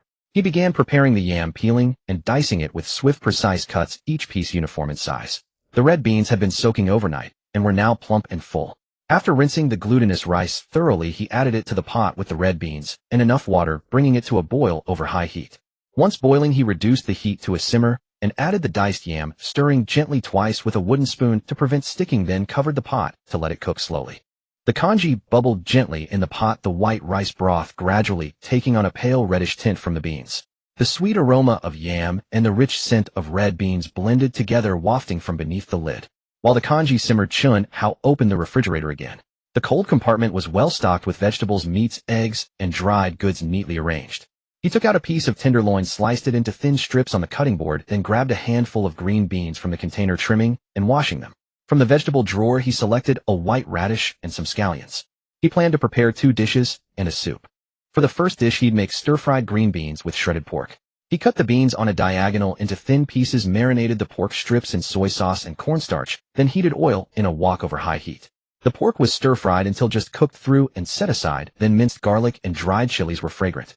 The green beans went in and were tossed until their skins blistered slightly, then the pork was returned to the wok with salt and oyster sauce for seasoning before being tossed together and removed from heat. The vibrant green beans paired with the glossy soy-colored pork strips released an inviting aroma. The second dish would be scallion oil braised radish slices. The radish was peeled and sliced thinly, then blanched in hot water to remove any raw bitterness. A little oil went into the pan, and the scallion pieces were fried until golden and crisp, then removed, leaving the fragrant scallion oil behind. The blanched radish slices were added and quickly stir-fried, seasoned with a pinch of salt and sugar to enhance the flavor, then tossed with the crispy scallions before being removed from the heat. The radish slices emerged pale and translucent, infused with rich scallion fragrance, light yet satisfying. Chen Hao prepared a winter melon meatball soup. He peeled and diced a winter melon, sliced it into thick rounds, brought a pot of water to a boil, and added the melon slices to simmer. Then he took a portion of ground pork and placed it in a bowl, adding minced ginger, chopped scallions, salt, light soy sauce, 1 egg white, and a small spoonful of starch. He stirred steadily in one direction until the filling turned viscous and held its shape when formed into balls. Once the winter melon in the pot turned translucent, he squeezed the pork mixture through his thumb and forefinger into small meatballs, dropping them into the soup. Once the meatballs floated to the surface, they were done. He finished with a sprinkle of scallion greens and a dash of white pepper, then turned off the heat. 3 dishes were ready nearly at the same time. The yam and red bean congee in the clay pot had been slow cooked to a thick, creamy consistency. The red beans had broken down into a sandy texture, and the yam pieces melted at the touch of a spoon. A faint glossy sheen floated on the surface of the congee. Chen Hao took several white porcelain bowls, ladled the congee into one, and set it on the dining table to cool. He then turned and carried the 2 side dishes and the soup to the table. One dish was stir-fried string beans with shredded pork, bright green and fragrant. The other was radish slices drizzled with scallion oil, pristine white. The winter melon soup held plump meatballs and emerald scallion greens floating atop a clear golden broth that alone was enough to awaken the appetite. As he set down the soup bowl, movement came from the living room. Zhou Xiaoyu emerged from the elevator dragging 2 large suitcases, their wheels rumbling across the floor. She pulled the suitcases to the sofa, then flopped onto it, completely propping her legs over the armrest and letting out a long, weary sigh. "Oh, I'm exhausted. Moving is truly backbreaking work." Jiang Shuero sat up a bit straighter on the sofa and smiled at her collapsed figure. "You've had a hard day. Making that trip back wasn't easy either." Zhou Xiaoyu waved a hand dismissively. "Compared to what you went through giving birth, my hardship is nothing. 5 babies, 9 months each inside you, and in the end they had to cut you open to get them out. Just thinking about it makes me ache." She gazed up at the ceiling. "And that C-section incision is so large, it'll definitely leave a scar. I've heard C-section scars are terribly stubborn to fade. Some women still have raised ridges of flesh years later." At the mention of scars, Jiang Shuero's lips curved slightly. "I used to worry about scarring too, but not anymore." Zhou Xiaoyu turned her head to look at her. "Really? Did you find some scar removal treatment? Or did the hospital prescribe something special?" Jiang Shuero replied. "Hao applied ointment to me earlier. He said it can eliminate any kind of scar, including surgical scars. After he applied it, the results were truly remarkable. My wound has nearly healed." Zhou Xiaoyu perked up, instantly rolling over and sitting up on the sofa. She leaned close to Jiang Shuero. "Are you serious? Let me see." Hesitating for a moment, Jiang Shuero nonetheless lifted the hem of her loose-knit cardigan, exposing her entire abdomen. Zhou Xiaoyu leaned in and looked closely, her eyes widening with each passing second. She had witnessed Jiang Shuero's surgery the day before with her own eyes. She had seen that wound in the hospital room too, long, red, swollen at the edges with stitches visibly protruding in neat rows. Yet now all she could see was a thin, pale pink line neatly closed. The surrounding skin was smooth and clean without any redness or discharge. Even the stitch marks were barely discernible. Zhou Xiaoyu reached out as if to touch it, then pulled her hand back. Looking up at Jiang Shuero in utter disbelief, she said, "Shuero, your wound. Has it really healed? It's only been 1 day. Yesterday it looked like such a terrible gash." Jiang Shuero nodded. "After Hao applied the ointment, it healed. I watched with my own eyes as the wound gradually closed and faded. It was truly miraculous." Zhou Xiaoyu's gaze moved away from the scar and swept carefully over Jiang Shuero's abdomen. She suddenly noticed that apart from the healed incision, the stretch marks on Jiang Shuiro's belly had also faded considerably compared to what she remembered. Previously dark purple and deep crimson streaks had crisscrossed across her entire lower abdomen, striking and alarming to behold. Now those marks had lightened by several shades. The dark purple had softened to pale pink, the deep red to beige. The overall skin tone of her abdomen looked far more even. Though the stretch marks were still visible, they were no longer as jarring as before. Shuiro, Zhou Xiaoyu's voice trembled with emotion. Your stretch marks have faded so much. Can you see it yourself? Those deepest ones are almost gone. Is this also the work of Chen Hao's ointment? Jiang Shuiro nodded and pulled her cardigan back down, a smile playing on her lips. He applied it to my stomach and waist earlier. The stretch marks lightened right after. Look, don't they look different from before? Zhou Xiaoyu pinched her own chin, lost in a state of equal parts shock and admiration. Chen Hao's ointment is simply magical. A surgical incision healed in one day, stretch marks faded after a single application. What kind of wonder is this? Where did he get it? What's the ointment called? I want a bottle too. Jiang Shuiro said. Hao told me he formulated it himself. He learned medicine from his grandfather when he was a boy. His grandfather used to be a barefoot doctor in the countryside. Zhou Xiaoyu glanced over her shoulder toward the kitchen. Through the glass partition of the open kitchen, she could see Chen Hao bustling about at the stove. She lowered her voice and asked Jiang Shuiro, Chen Hao knows medicine too. He's full of hidden talents, cooking, paper folding, and now medicinal ointments. What can't he do? Jiang Shuiro shook her head and smiled wordlessly. Zhou Xiaoyu leaned in a little closer, her voice carrying a hint of embarrassed hesitation. So, does he have any extra of that ointment? I've had a scar on my thigh for years. It's unsightly, and I've tried every scar removal cream to no avail. Since Chen Hao's ointment is so effective, could I try it too? Jiang Shuiro glanced toward the kitchen. He has another small bottle. I'm not sure how much is left. He's cooking right now. You can go ask him yourself. Zhou Xiaoyu turned to look at the kitchen just as Chen Hao walked out carrying a white porcelain bowl. He crossed the dining area and set the bowl on the table. Straightening up, he called toward the living room. Shuiro, the yam and red bean congee is ready and has cooled down. Come eat. Jiang Shuiro responded and slowly rose from the sofa, making her way toward the dining table. Chen Hao turned back to Zhou Xiaoyu on the sofa. Xiaoyu, I've made lunch too. Come join us. With that, he turned back to the kitchen and brought out the two side dishes and soup, arranging them one by one on the dining table. Chen Hao turned and returned to the kitchen carrying the two dishes and one soup he had prepared, arranging them one by one on the dining table. The green beans with shredded pork was placed slightly to the left of center, the snow-white scallion oil radish slices on the right, and the winter melon meatball soup at the very center. The clear broth reflected the light from the ceiling lamp above the meatballs, round and snow-white, the chopped scallions vibrant green and fresh, presenting a display that could rival any restaurant's offerings. Zhou Xiaoyu jumped up from the sofa and hurried into the open kitchen, opening the sterilizing cabinet to take out two empty bowls and two pairs of chopsticks, then scooped two bowls of rice from the rice cooker and carried them to the dining table, one in each hand. She set the rice bowls in front of Chen Hao and herself before plopping down into her seat. Looking down at the two dishes and soup on the table, she couldn't resist taking a deep breath. It smells so wonderful. These dishes look absolutely delicious. Chen Hao sat across from her and pushed a bowl of yam and red bean congee toward Jiang Shuiro, placing a clean pair of chopsticks beside her hand. Go ahead and try it, and see how it tastes. Zhou Xiaoyu couldn't wait any longer, picking up her chopsticks and immediately twirling some stir-fried green beans with shredded pork into her mouth. The green beans had a slight wrinkle on their surface, coated in a thin layer of sauce, while the pork shreds were tender and succulent.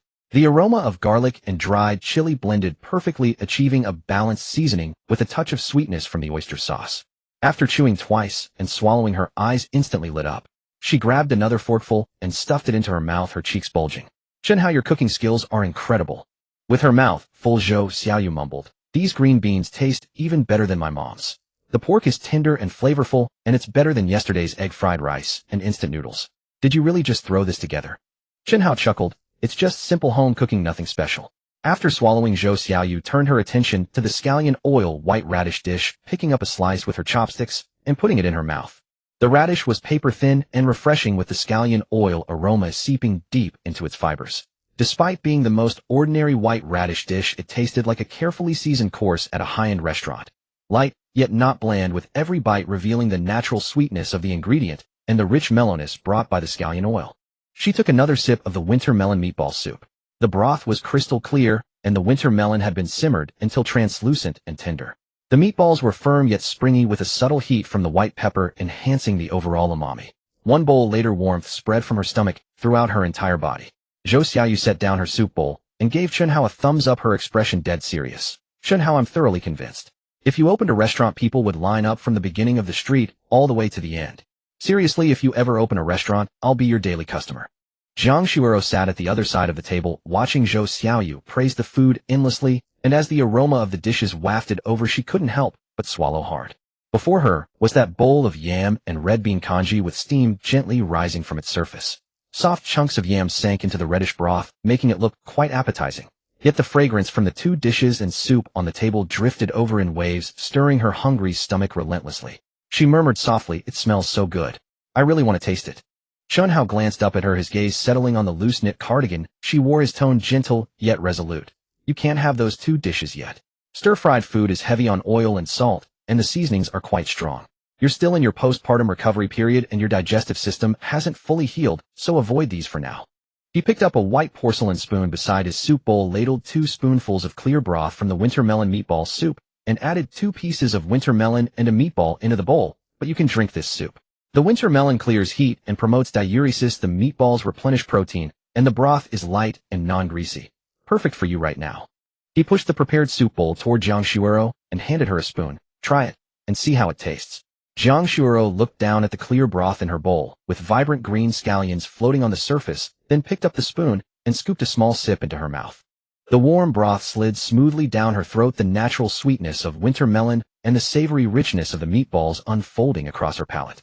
The subtle heat of white pepper barely touched the back of her tongue before fading away, leaving a gentle, lingering sweetness behind. It tasted even better than she had imagined. She took another sip, then looked up at Chen Hao, her eyes and brows all radiating delight. "It's so delicious. The soup is incredibly fresh, and the winter melon has practically melted away. It's better than any soup I've ever had."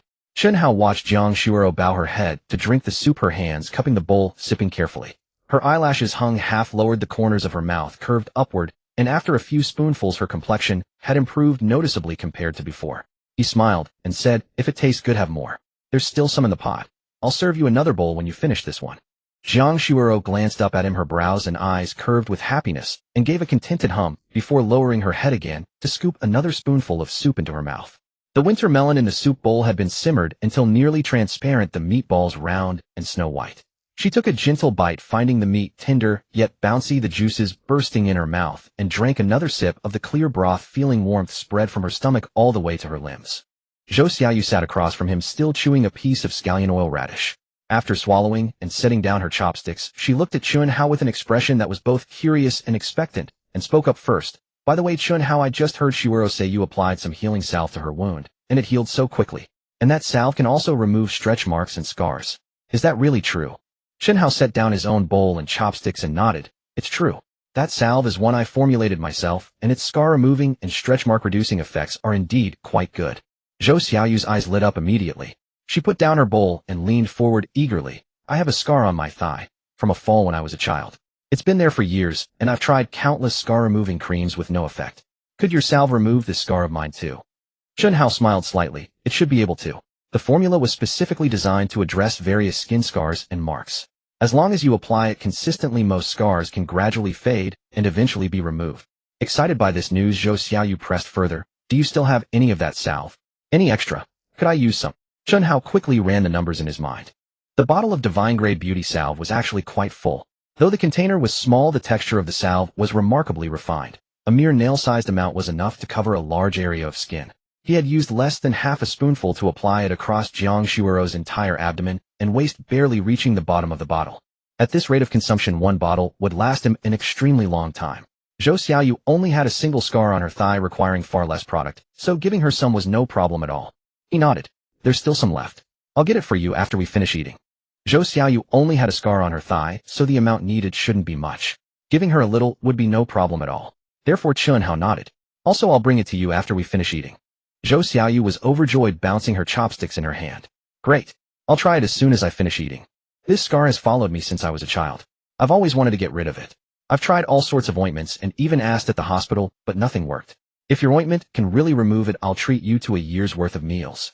Chen Hao smiled and waved his hand. "No need to treat me to a meal, it's no trouble at all." The three of them finished their lunch in no time. Both dishes and the soup were completely cleared away. Even the last piece of winter melon from the winter melon and meatball soup was fished out and eaten by Zhou Xiaoyu. Chen Hao stood up to clear the tableware, and Zhou Xiaoyu also voluntarily rose to help. carrying plates, gathering bowls, and wiping the table. The two of them worked in tandem to collect the dishes and bring them into the kitchen. Chen Hao stood in front of the sink washing dishes, while Zhou Xiaoyu dried the clean plates and bowls beside him and put them into the sterilizing cabinet, her movements efficient and practiced. After tidying up the kitchen, the three of them returned to the living room. Chen Hao sat down on the sofa, reached his hand into the side pocket of his jacket, and with a thought retrieved the bottle of divine-grade skin rejuvenating ointment from his system inventory into his palm. He then took it out and handed it to Zhou Xiaoyu. Zhou Xiaoyu took the bottle and studied it closely. The cream-colored ceramic body of the bottle gleamed softly under the warm yellow light of the living room. Dense dark green vine-like patterns wound tightly around the vessel, their lines ancient and fluid as if hand-painted. The bottle cap was sealed with a cork, and an additional layer of wax covered the exterior. It truly looked like an aged artifact. She turned it over in her hands, examining it from every angle, unable to stop marveling. This bottle is so beautiful. It looks like an antique. Maybe you could sell it for quite a bit of money. Chen Hao smiled. It was left to me by my grandfather. It does have quite a history. He always stored his ointment in this bottle, and once it came into my hands, I just kept using it. Zhou Xiaoyu gently picked off the wax seal and pulled out the cork. A crisp, mild, herbal fragrance drifted from the bottle, unlike any ointment scent she had ever encountered before. It was not the harsh, pungent smell of chemical fragrances, but rather the fresh, moisturizing aroma of moss and herbs after rain in deep mountains. She leaned in to smell it again. This scent is actually quite pleasant, unlike other ointments that smell purely medicinal. She looked up and asked Chen Hao, "How do I use this?" Chen Hao explained, "It's very simple. Dip your fingertip into the ointment and apply a thin, even layer directly onto the scar. You don't need to apply it thickly. This ointment is quite potent, so just a small amount is enough. More would be a waste. After applying, simply let your skin absorb it naturally." Zhou Xiaoyu nodded. "Got it." With those words, she unhesitatingly reached down and pulled up the hem of her knee-length skirt, exposing her entire snow-white thigh without a hint of reservation. She sat on the sofa with her left leg stretched out, resting on the edge of the coffee table. Her skirt was pulled up to the root of her thigh, revealing an old, dark-colored scar, roughly 3 or 4 centimeters long on the outer side of her upper leg. Chen Hao was caught off guard by her sudden casual boldness. He quickly turned his head away, his gaze drifting toward the lawn outside the floor-to-ceiling window. He sighed silently to himself. This Zhou Xiaoyu was far too carefree and uninhibited. With a man right there, she had casually hiked up her skirt so high, without any sense that anything was amiss. Jiang Shuero, seated nearby, also wore a look of helpless exasperation. She spoke up. "Xiaoyu, don't you care about your image at all? Chen Hao is right here." Zhou Xiaoyu, who had been bending her head to scoop ointment onto her finger, looked up at Jiang Shuero's words with a bewildered expression. "What image? I'm just applying some ointment." She glanced down at her exposed thigh, then looked over at Chen Hao's averted head, and only then seemed to grasp the situation with a belated, "Oh." But she made no move to pull her skirt back down, continuing instead to focus on rubbing the ointment onto the scar on her thigh. She spread a nail-sized amount of pale green ointment evenly over the old scar, gently massaging it in with circular motions of her fingertips. The ointment's texture was fine and silky. It felt cool against the skin, absorbing far faster than ordinary moisturizers. It was almost as if the skin drank it up immediately, leaving no greasy sheen on the surface. After finishing the application, she pulled her skirt back down and stared intently at the spot where she had just applied the ointment, her eyes unwavering for about 10 or so seconds. Then she suddenly looked up, her tone brimming with excitement, as if she had discovered new land. "Hey Shuro, Chen Hao, come look. Has my scar faded? It was dark brown a moment ago, and now it seems a little lighter." Jiang Shuero also leaned in to take a closer look. She asked Zhou Xiaoyu to lift her skirt again and examined the scar more closely. The surface of the originally deep brown old scar had indeed lightened somewhat. The dark brown had faded into a lighter tan, and the edges had even begun to take on a color close to her natural skin tone. Although it was impossible for the scar to disappear completely in a single application, the change was visible to the naked eye. "It really has faded," Jiang Shuero said in delight. "That brown mark was quite obvious just now, and now the color is definitely lighter. The surrounding skin also looks smoother." Chen Hao kept his head turned away, but he figured the effects of something produced by the system would certainly not be lacking. Hearing Jiang Shuero's words, he already knew what to expect. Zhou Xiaoyu was so excited she nearly bounced off the sofa. She turned toward Chen Hao, her voice brimming with gratitude and admiration. "Chen Hao, did you really formulate this ointment yourself? You're incredibly impressive. This scar has been on my leg for many years. I've tried every method I could think of. I bought several tubes of scar removal cream, and even went to the hospital to ask about laser treatment. They told me the results weren't guaranteed, and the price was expensive. And yet one bottle of your homemade ointment actually works after just one application. Thank you so much, truly thank you." Chen Hao finally turned his head back, but deliberately avoided looking in the direction of her thigh. He smiled only at her face. You're welcome. I'm just glad the ointment is effective. If you continue applying it for 3 or 4 more times, the scar should be completely gone. Zhou Xiaoyu nodded eagerly. Wonderful, wonderful. Once this scar is completely gone, I'll finally be able to wear shorts and short skirts with confidence. Chen Hao, this ointment is my savior. She glanced down at her skirt, now pulled back into place, and couldn't suppress the smile tugging at the corners of her mouth. Just then a grunting sound came from the baby crib, followed by the cry of the eldest child. As soon as that voice opened, the other 4 joined in, and the 5 little ones cried together in a harmonious chorus. Suddenly a series of whimpering sounds came from the crib, followed by Dabao's crying. Once she started, the other 4 joined in, and the 5 little ones cried in a chorus. Chen Hao immediately stood up and walked over to the crib, bending down to check.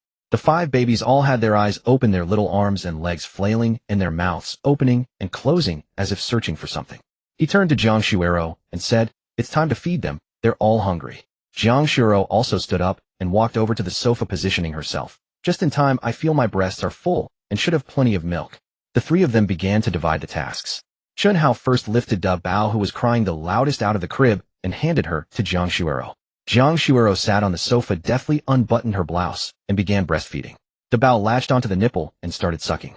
Chen Hao turned around to prepare formula. 5 differently colored baby bottles were lined up on the dining table. He filled them with water, adjusted the temperature, scooped in the powder, and shook them all smoothly in one fluid motion. Zhou Xiaoyu helped by passing bottles and receiving the babies. The 3 of them grew increasingly coordinated. Jiang Shuero fed each baby for 4 or 5 minutes before switching to the next. After all 5 had taken turns breastfeeding, Chen Hao took over and supplemented with formula. After Dabao finished an entire bottle and was burped and placed back in the crib, the system notification arrived. Then came Air Bao, San Bao, Si Bao, and Wu Bao. Each time a baby was fed, the system chimed. Congratulations, host, for feeding your eldest daughter. Reward 100,000 RMB. Already deposited into the host's linked bank account. Congratulations, host, for feeding your second daughter. Reward 100,000 RMB. Already deposited into the host's linked bank account. Congratulations, host, for feeding your third daughter. Reward 100,000 RMB. Already deposited into the host's linked bank account. Another 50,000 in hand. Chen Hao silently calculated that he had already accumulated quite a sum from just the feeding task over the past 2 days. He placed the last empty bottle on the counter. The 5 babies, now full and content, visibly calmed down, each wearing a satisfied expression as their eyelids began to droop. Jiang Shuero fastened her blouse, looked at the 5 daughters, who were all drowsy, and said, "Shouldn't we change their diapers? It seems like it's been a while." Chen Hao shook his head. No rush to change diapers. They haven't bathed since coming back from the hospital. Let's give them a bath first, then put on clean diapers. Clean and in new clothes, then put them to bed. They'll be more comfortable. Jiang Shuero nodded. Yes. In the hospital, the nurses only wiped them down. They haven't had a proper bath yet. A bath first is good. Chen Hao pushed the crib to the elevator with Jiang Shuero and Zhou Xiaoyu following behind. The 3 entered the elevator, and Chen Hao pressed the button for the second floor. The elevator ascended. When the doors opened, a corridor with dark wood flooring appeared with several doors on both sides. He walked a few steps along the corridor and pushed open one of the spacious bathroom doors. The bathroom was huge, even more spacious than the bedroom he had lived in his shared rental. The floor and walls were clad in light gray marble tiles. Against the wall in the center stood an oversized bathtub, beside which was a separate shower. The vanity featured a double sink design with a mirror extending from the countertop to the ceiling. The entire space was bright and refreshing. Chen Hao pushed the crib into the bathroom and parked it beside the bathtub. He glanced at the empty countertop and suddenly remembered he hadn't brought up the baby's bath supplies. He said to Jiang Shuero and Zhou Xiaoyu, "Wait for me a moment. I need to get some things. The baby's change of clothes and bath supplies are still downstairs." With that, he turned and walked out of the bathroom, then proceeded along the corridor to the master bedroom door and pushed it open. The master bedroom was empty, the large bed made with clean, tidy bedding and the curtains half drawn. He stood in the center of the room, making sure the door was closed and no one was around. With a thought, the 2 white storage boxes previously stored in the system backpack materialized and landed on the floor in front of him. The lids were tightly sealed and the contents remained undisturbed. He bent down to open the first storage box and pulled out 5 folded newborn onesies, each in a different color corresponding to the 5 babies' distinguishing colors. He also took out a bottle of baby 2-in-1 shampoo and body wash, a tube of diaper rash cream, and a bottle of lotion. Then he opened the second storage box and from the very bottom pulled out 5 folded baby bathtubs. The bathtubs were made of soft silicone, folding into thin slices. When unfolded, they became round little tubs with non-slip patterns on the bottom. He stacked the 5 onesies in his arms, stuffed the bottles of care products into his pockets, and clamped the 5 folded bathtubs under his arm before heading back to the bathroom. In the bathroom, Jiang Shuoro and Zhou Xiaoyu were looking down at the 5 little ones in the crib. Chen Hao arranged the items in the empty space beside the sink, unfolded the first light purple bathtub, and placed it in a suitable spot on the floor. He turned on the faucet, filled the tub with warm water, then took out a thermometer from his pocket and dipped it into the water. 37 degrees Celsius, just right. He lifted Bao out of the crib and placed her on the countertop covered with a clean towel. Gently he unfastened and removed her swaddle and diaper. Bao lay naked on the counter, her fair, delicate skin glowing softly under the light. Her little arms and legs curled gently like a chick just hatched from an eggshell, her skin so tender that the fine veins beneath were almost visible. Chen Hao reached out and touched her lightly, then quickly withdrew his hand, afraid that even a bit of pressure might redden her skin. He took a deep breath, slid his hands under Bao's armpits and legs, and carefully lowered her into the bathtub. The warm water enveloped her tiny body. Bao was startled for a moment, her little mouth pouting, then she kicked her feet twice in the water. Suddenly her whole body relaxed, a look of enjoyment spreading across her face. Her mouth slightly opened, she let out a few soft, aha sounds. She seemed to really like water. Her little feet kicked one after another underwater, while her tiny hands splashed on the surface, sending fine droplets onto Chen Hao's sleeves. Chen Hao supported the back of her head and neck with one hand, while with the other, he scooped water and gently poured it over her little belly and arms. He squeezed a bit of baby shampoo into his palm, lathered it, and gently applied it to her sparse baby hair, forming a small white cloud of bubbles atop her head. Bao remained quiet throughout, neither crying nor fussing. She even grinned at the chandelier above, revealing her pink gums. Chen Hao's heart melted at that smile. His movements became even gentler.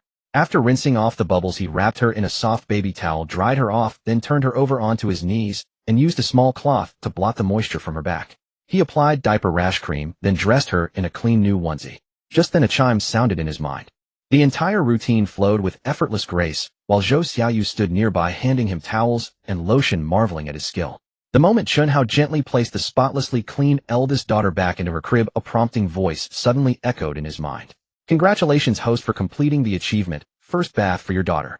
Reward title, Stock Market God. Effect: the host gains a 100% success rate in stock trading.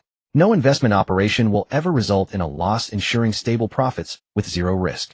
The title has been automatically activated. Chen Hao's hands paused mid-motion, as though someone had pressed pause on the world around him, and he stood frozen in place. Stock Market God. 100% profitability in stock trading. Absolutely no risk. This was too absurd to believe. He had only ever fabricated the excuse of making money from stocks to deflect the probing questions from Jiang Shuoro and Zhou Xiaoyu. Now the system had simply made that fabricated story his reality. With this title, whatever stock he bought would always turn a profit, never a loss.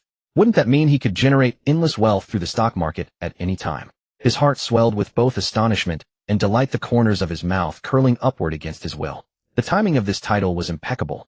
Not only did it validate his earlier excuse, but it also opened a golden path to prosperity for the future. When the eldest daughter was swaddled in a fresh onesie and placed back into her crib, her little face was rosy and flushed from the warm steam, her damp hair clinging to her scalp, with a few soft strands sticking up, resembling a newly hatched chick. She let out a sleepy burp with her eyes closed, her tiny mouth slightly pursed, looking so comfortably drowsy she couldn't be bothered to move. Chen Hao turned and retrieved the second daughter's purple bathtub, filled it with warm water, tested the temperature, and laid a clean towel on the counter. The second daughter was slightly smaller and slimmer than the eldest, her arms and legs delicate, her skin equally fair and translucent. He carefully removed her clothes and diaper, supporting the back of her head and bottom, as he slowly lowered her into the tub. When the water first touched her skin, she flinched and curled up, but soon she relaxed into the warmth, her tiny feet kicking eagerly at the bottom of the tub, splashing water across Chen Hao's face. Chen Hao didn't shy away, letting water droplets cling to his eyelashes while his hands moved with practiced precision, washing her hair, neck, armpits, tiny hands and feet. He gently cleaned every crease and fold, rinsed her thoroughly, wrapped her in a towel, dried her, applied diaper cream, and dressed her in fresh clothes. The second daughter remained calm throughout, occasionally extending her tiny arm to help Chen Hao guide her sleeve. Once the routine was complete, he placed the clean, refreshed second daughter into her crib, lying side by side with the eldest. As Chen Hao straightened his back, another prompt resonated in his mind. Congratulations, host, for the first time bathing your second daughter. Reward: 500,000 yuan. Deposited into your linked bank account. 500,000. Chen Hao's movements faltered. Bathing the eldest daughter had earned him the stock market god title, which already felt like an enormous blessing. Who would have expected bathing the second daughter to directly net him 500,000 yuan in cash?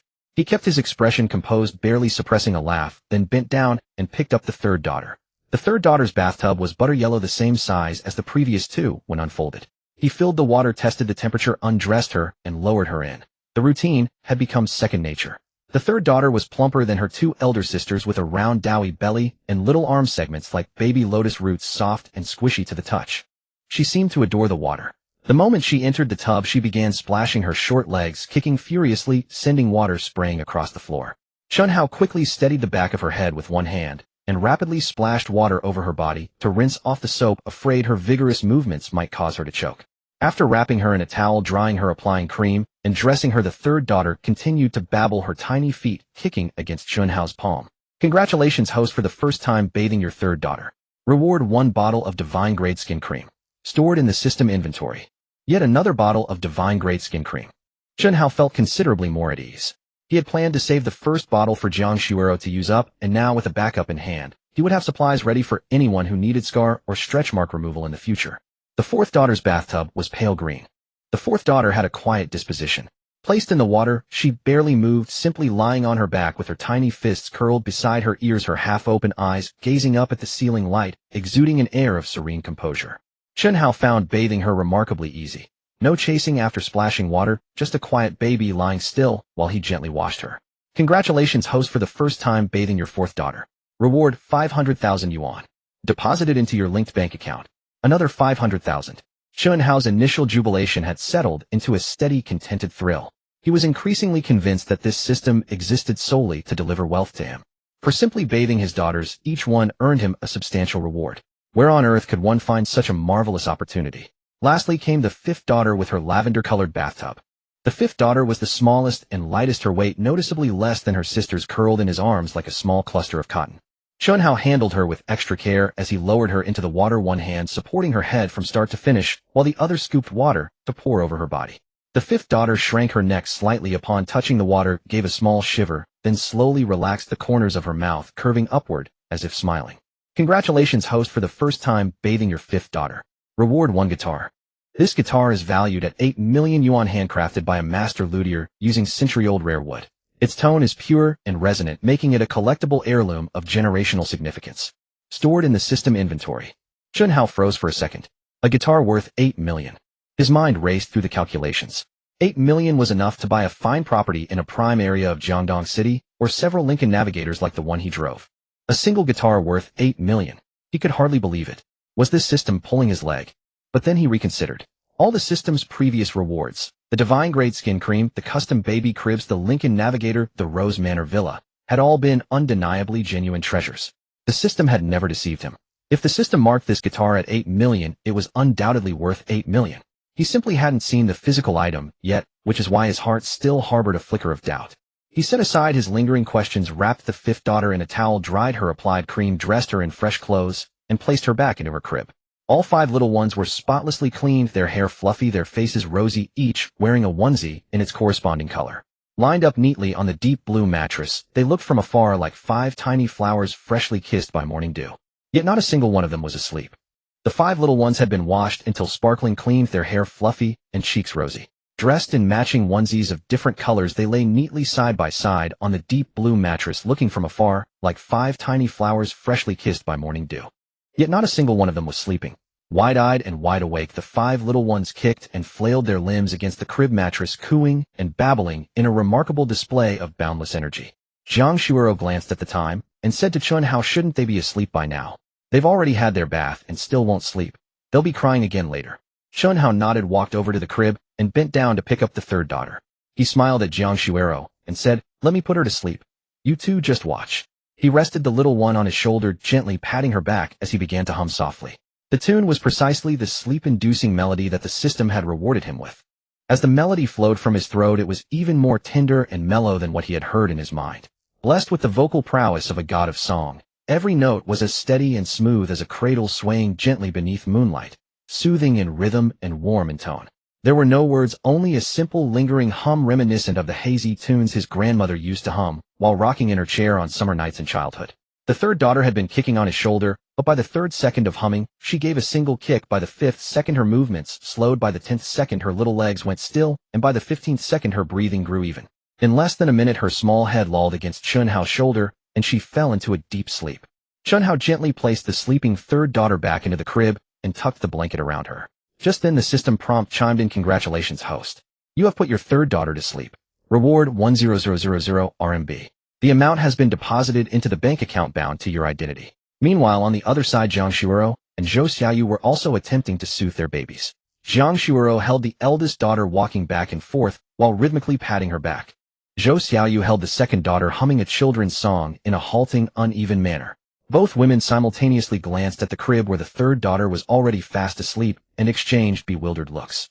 Zhou Xiaoyu looked down at the second daughter in her arms whose round eyes were scanning everything around her, then up at Chen Hao and said, "You put her to sleep like that? Come on, how long did that even take?" Chen Hao smiled without answering and bent down to pick up the fourth daughter. She lay in his arms, her bright eyes fixed on him, her little mouth opening and closing full of spirited energy. Chen Hao began humming the same melody, once more pacing slowly around the bathroom. The fourth daughter's gaze shifted from the ceiling light to his face, then from his face to the ceiling above before her eyelids began to droop. Once, twice, 3 times. And on the fourth attempt, they simply stayed down. From the moment he began humming to when she fell into a deep slumber took less than a minute. Congratulations, host. You have put your fourth daughter to sleep. Reward 10000 RMB. The amount has been deposited into the bank account bound to your identity. Zhou Xiaoyu and Jiang Shuoro were stunned all over again. Zhou Xiaoyu looked down at the second daughter in her arms who was still bouncing with vigor, even letting out loud, "Aha!" cries, not the slightest trace of sleepiness in sight. The eldest daughter in Jiang Shuoro's arms also had her eyes open as wide as bronze bells, her tiny fists pounding against Jiang Shuoro's shoulders. Chen Hao then reached for the fifth daughter. The fifth daughter was the youngest, and her sleep was naturally lighter than her older sisters, but the moment Chen Hao's singing began, she nearly fell asleep on the spot.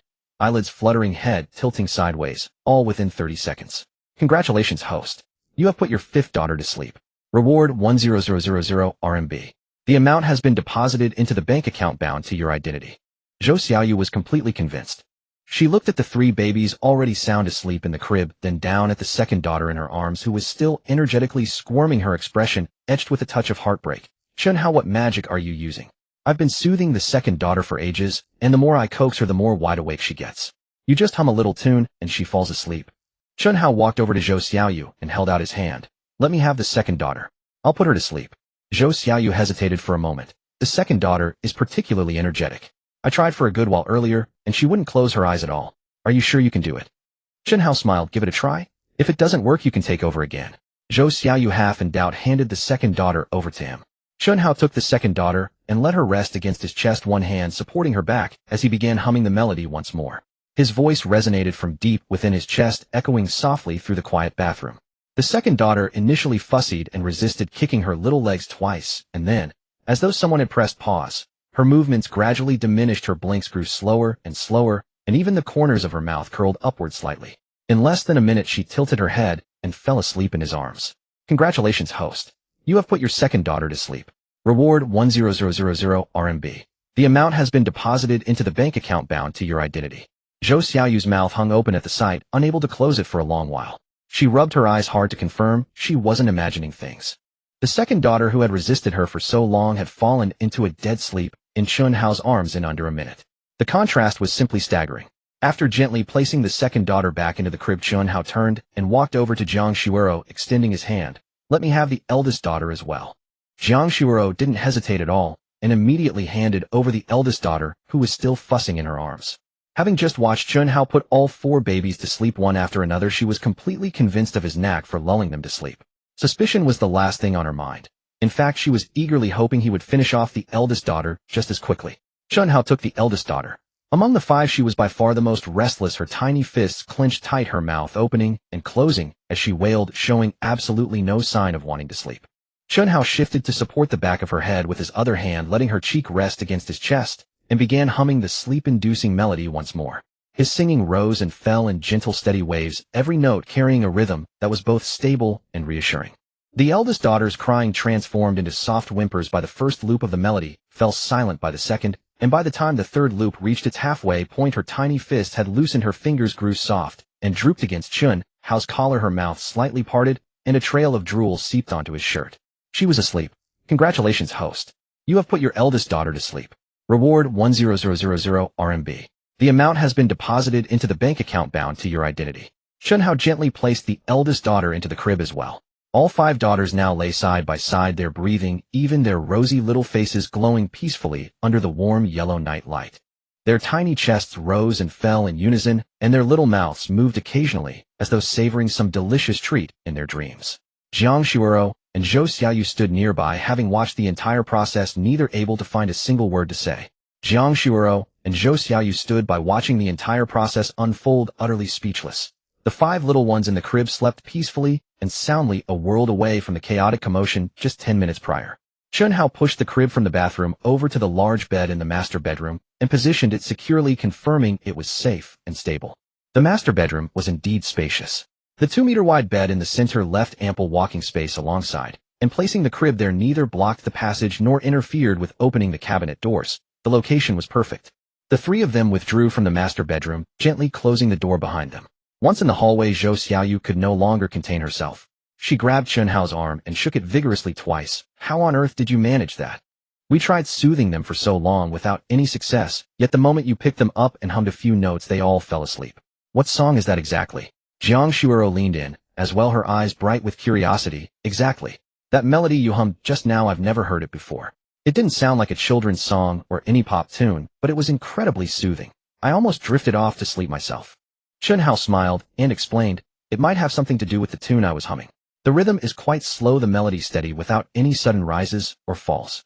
A child's brain isn't fully developed yet, so hearing such monotonous, repetitive, gentle sounds helps them relax, and they slowly fall asleep." Zhou Xiaoyu pressed on. "Then how did you learn to sing that? Where did you learn it?" Chen Hao replied, "No one taught me. I just hum along randomly in my spare time. I never expected it to work so well for calming babies." Zhou Xiaoyu stared at him in astonishment for several seconds before, unable to resist, giving a thumbs up. Even just humming casually produces such impressive results. "Chen Hao, you're a genius. She can cook, prepare medicine, and soothe children. All the tasks of a devoted father handled by one person." Jiang Shuoro stood nearby, watching Chen Hao, her gaze overflowing with admiration and appreciation. Zhou Xiaoyu glanced down at her phone. It was nearly 10 o'clock at night. She let out a yawn. All right, it's getting late. I'm going to take a shower and sleep. I won't disturb your romantic evening together. Good night." As she spoke, she walked toward the bedroom on the other end of the hallway that she had chosen earlier. Before pushing the door open, she turned back and winked at the 2 of them, then firmly clicked the door shut. Only Chen Hao and Jiang Shuoro remained in the hallway. Quiet light poured down from overhead, while wall sconces cast a warm yellow glow. Jiang Shuoro's delicate face flushed crimson, flustered by Zhou Xiaoyu's earlier remark about her and Chen Hao being a young couple. Chen Hao naturally reached out and took her hand, his palm warm and dry against her fingers. "Let's go back to our room too." Held in his grasp, Jiang Shuoro felt a sweet warmth bloom in her heart. She nodded and followed him as they turned together to push open the master bedroom door. The night light in the room glowed with a soft, warm light. The bedding on the large bed was neatly arranged, while in the nearby crib the 5 little ones slept in various positions, the scene tranquil and heartwarming. Chen Hao released her hand and pointed toward the bathroom. "You still have some ointment that hasn't been absorbed. You've been busy all day, so go take a shower first. Applying more ointment afterward will be more effective." Jiang Shuoro nodded. As she was about to head toward the bathroom, Chen Hao called after her again. "Can you shower by yourself? The wound has healed, but it's only the 2nd day. What if you slip or strain something while bending over? Would you like me to help you bathe?" Jiang Shuoro's steps froze instantly. Her face flared up in embarrassment, a blush spreading from the base of her neck all the way to her ear tips. Lowering her head, her fingers twisting the hem of her clothes, she spoke in a voice so faint it was barely audible. "No. No need. I can do it myself." Having said that, she practically fled into the bathroom, closing the door behind her, and then turning the lock to confirm it was secure. She leaned her back against the door panel, her chest rising and falling rapidly, her heart pounding against her ribs. The bathroom light automatically switched on, bathing the entire space in bright, warm yellow illumination. Standing behind the door, she calmed herself over a long moment before gradually composing her breathing. The mirror reflected a face flushed pink, eyelashes trembling, lips slightly pressed together. She walked to the sink, turned on the faucet, cupped cool water in her hands, and pressed it to her face, trying to ease the burning heat from her cheeks. But that thought refused to leave her mind, circling restlessly within. When Chen Hao offered to help her bathe, her first reaction had been shy panic, an instinctive, unthinking refusal. Yet now, with calm returning, she suddenly felt regret. She was alone in this vast bathroom, spacious as a small living room with a bathtub large enough for 2 and strong shower pressure. If Chen Hao had truly helped her bathe, how carefully would he have been? Would his fingers have been as gentle as when applying the ointment this afternoon? Would his hands tenderly wash her back? The imagined warmth quickened her heartbeat. Staring at her thoroughly flushed face in the mirror, she bit her lip, regretting not having agreed moments before. Jiang Shuero stood beneath the showerhead and began her bath. Warm water cascaded from above, drenching her long hair and shoulders. Steam slowly rose through the bathroom, fogging the mirror with a thin layer of white vapor. With her eyes closed and head tilted back, she let the water rush over her face and neck. The warmth traced down her collarbone across her chest and along the pale pink scar on her abdomen that had mostly healed. As the water passed over the fading stretch marks, her fingers unconsciously followed their path. The texture of her skin had changed. Those once raised rough ridges had smoothed considerably under the ointment's effect. Her fingertips could scarcely detect any obvious unevenness. Chen Hao's ointment truly was miraculous. After just one application, the results were so noticeable. With a few more days of use, the skin on her stomach might genuinely return to its original state. Lost in thought, her mind filled entirely with Chen Hao's presence. From the moment he pushed open the hospital room door that day, images surfaced one after another. He dragged in 2 large suitcases, sweating profusely as he showed her the newborn supplies. He crouched by the bedside, feeding her the medicinal soup spoonful by spoonful, testing each one's temperature against his lips. His clumsy fingers fumbled, learning to dress the babies in diapers. Trembling through the first attempt, he lifted her from the wheelchair to the bed with the steady strength of a mountain. His touch was as delicate as handling fine porcelain when placing the postpartum cap on her head. When he crouched in the bathroom to help her remove her pants, his gaze never once strayed, and he hummed that peculiar lullaby that lulled all 5 daughters to sleep within minutes. As Jiang Shuero thought about it, the image of Chen Hao filled her mind. From the very moment he walked into the hospital ward that day, scene after scene began to surface one by one. Every frame replayed in her mind, and the more she watched, the more she realized that this man's kindness was genuine and sincere. When she first discovered she was pregnant, her greatest fear was that Chen Hao would deny paternity, stubbornly refusing to acknowledge the child as his own, or if he did reluctantly admit it, he would treat her and the baby with neglect and irresponsibility. She had replayed those scenarios countless times alone in her rental apartment, each one keeping her awake with anxiety. But reality proved to be completely different from her worst fears. Chen Hao not only acknowledged the child, but exceeded any man she knew in his devotion. He was willing to do everything, capable of handling anything, and always eager to take the lead. All her previous worries had been entirely unfounded. Now, leaning against the bathroom wall with warm water still running, she felt enveloped in steam, her heart swelling with a profound sense of happiness and contentment. She had chosen wisely. Since the day he pulled her from the river during their freshman year, she knew he was the right man. Meanwhile, outside the bathroom, Chen Hao remained busy in the bedroom. He sat on the edge of the bed, picked up his phone from the nightstand, unlocked the screen, and opened the App Store. He searched for securities account opening, and several apps appeared in the results. He selected a top-ranked app with solid reviews, installed it, and launched it. The startup interface was clean and straightforward, and the registration process was clear and intuitive. He entered his phone number, received the verification code, and submitted it, then began the identity verification process. After uploading photos of both sides of his ID card, the system automatically extracted the information. Name, ID number, and date of birth were all recognized. Next came the video verification. Holding his phone, he recorded a short clip of his face and read out a series of numbers as prompted by the system. The verification was successful. He then selected a securities company, set up his trading password, and linked his bank card. He entered his savings account number, filled in the bank information, and completed the risk assessment questionnaire by indicating his investment preferences and risk tolerance. The final step was signing the electronic agreement. Rather than reading through the dozens of densely packed pages, he simply scrolled to the bottom and clicked Agree. The entire process took about 10 minutes. Finally, a message appeared on the screen. Your account opening application has been submitted. The review result will be notified via SMS within 1 working day. Chen Hao placed his phone on the nightstand, planning to test the waters with a small amount once the approval came through. Although the system claimed the stock god title guaranteed 100% profits with zero risk, he still wanted to verify it himself before feeling truly secure. Meanwhile, in the bathroom, Jiang Shuero had finished her shower and reached out to turn off the faucet. The steam gradually dissipated and silence fell except for the faint hum of the air conditioner vent. She stepped out of the shower and dried herself with a towel hanging on the wall. Her wet hair clung to her shoulders as droplets rolled down one by one. When she picked up the worn clothes she had taken off, intending to put them on, her hand froze midair. She looked down at the crumpled pile of dirty clothes in her hand, then glanced up at the empty shelf beside the sink, and suddenly realized she had rushed into the bathroom in a panic without bringing anything. She hadn't brought any underwear, pajamas, or dry towels. Standing naked in the bathroom, all she had was a half-wet small towel clutched in her hand. The towel could barely cover her chest, but not her thighs, adequate for the upper body, but useless below. It was hardly sufficient for modesty. She draped the damp towel across her chest, managing to cover what was essential, then barefoot and silent crept to the bathroom door and pressed her ear against it to listen. The bedroom was quiet with only the occasional soft sound from the crib. Taking a deep breath and clearing her throat, she called out through the door, "Ow." There was no response. She raised her voice slightly. "Hey, Hao." This time, Chen Hao's voice came from the bedroom. "Yeah, what's wrong?" Standing behind the door, Jiang Shuero's heart began to race again. Biting her lip, she hesitated for a few seconds before summoning the courage to speak. I forgot to bring any change of clothes in. My things are all in the suitcase. Could you help me get them?" Chen Hao immediately agreed and turned toward the pink suitcase in the corner of the bedroom.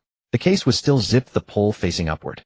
He crouched down and unzipped it, revealing neatly folded clothes organized into separate sections. The top item was a pajama top, plain checkered cotton fabric folded into a neat square. Pushing aside the pajamas, he found the folded underwear beneath. Light pink, the fabric appearing remarkably soft.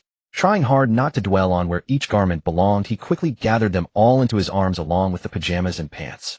Jiang Shuero heard footsteps moving about the bedroom, followed by the sound of the suitcase zipper opening and fabric rustling. After another 15 seconds, the footsteps approached the bathroom door once more. "Shuero, I found them." Chen Hao's voice came through the door close enough that she knew he was standing right outside. Her heart pounded faster. Reaching out, she turned the lock with a soft click. Then, as if burned, she quickly withdrew her hand and darted back into the shower area, crouching down with her back to the door, curling into a ball as her long, wet hair cascaded down to cover most of her face and bare shoulders. Without turning around, she called out, You can come in. Just set them on the sink." She paused. "And then leave." "All right." Chen Hao turned the handle and pushed the door open. The bathroom was warm, steam still lingering in the air, carrying the faint, sweet scent of body wash. Chen Hao stepped out of the bathroom, his peripheral vision involuntarily drifting toward the glass partition of the shower.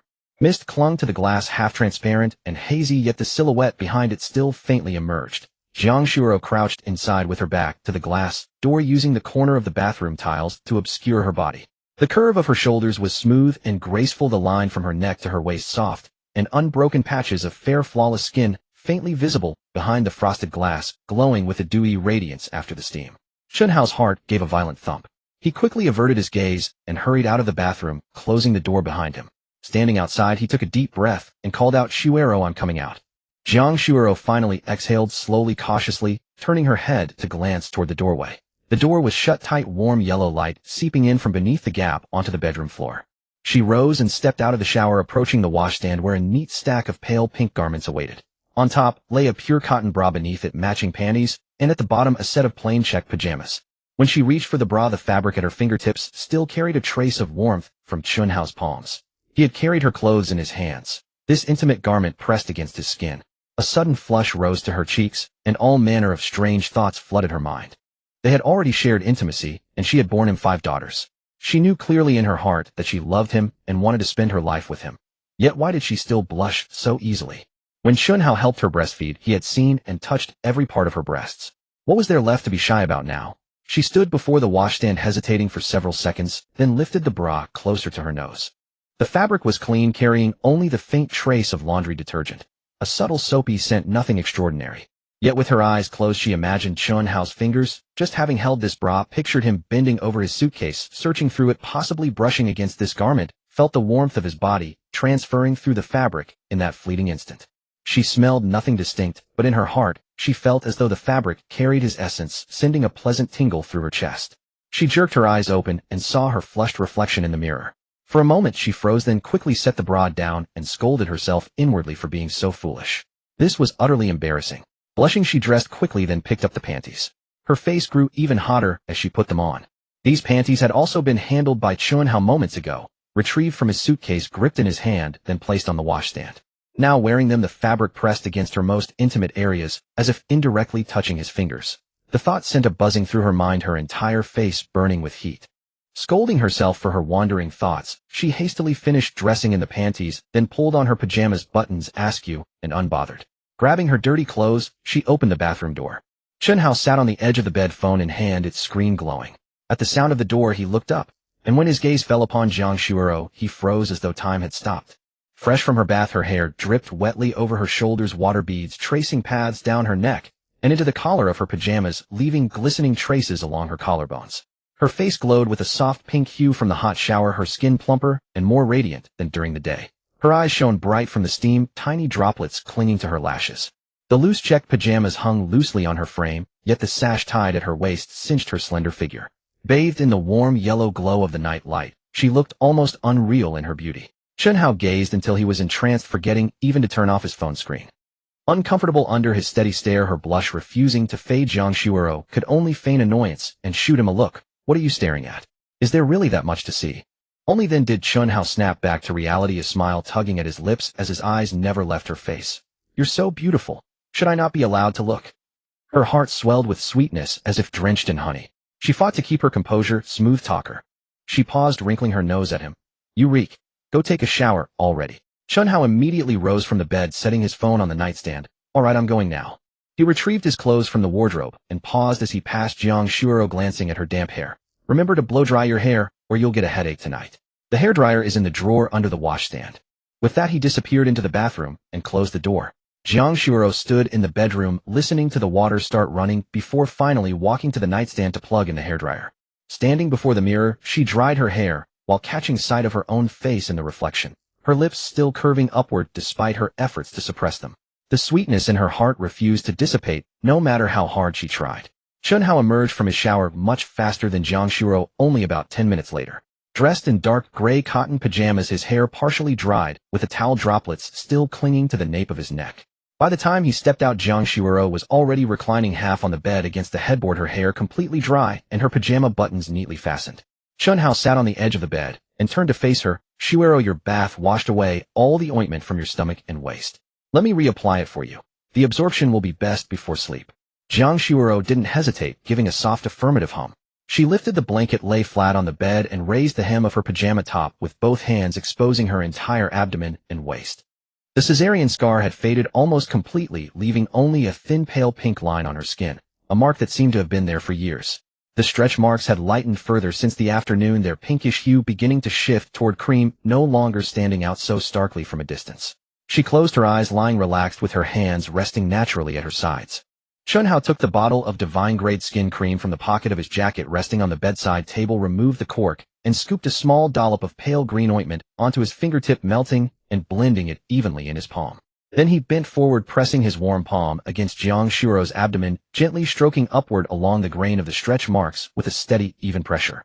The ointment was gradually absorbed into her skin under his pressing motion, his fingers lingering on every inch with just the right timing.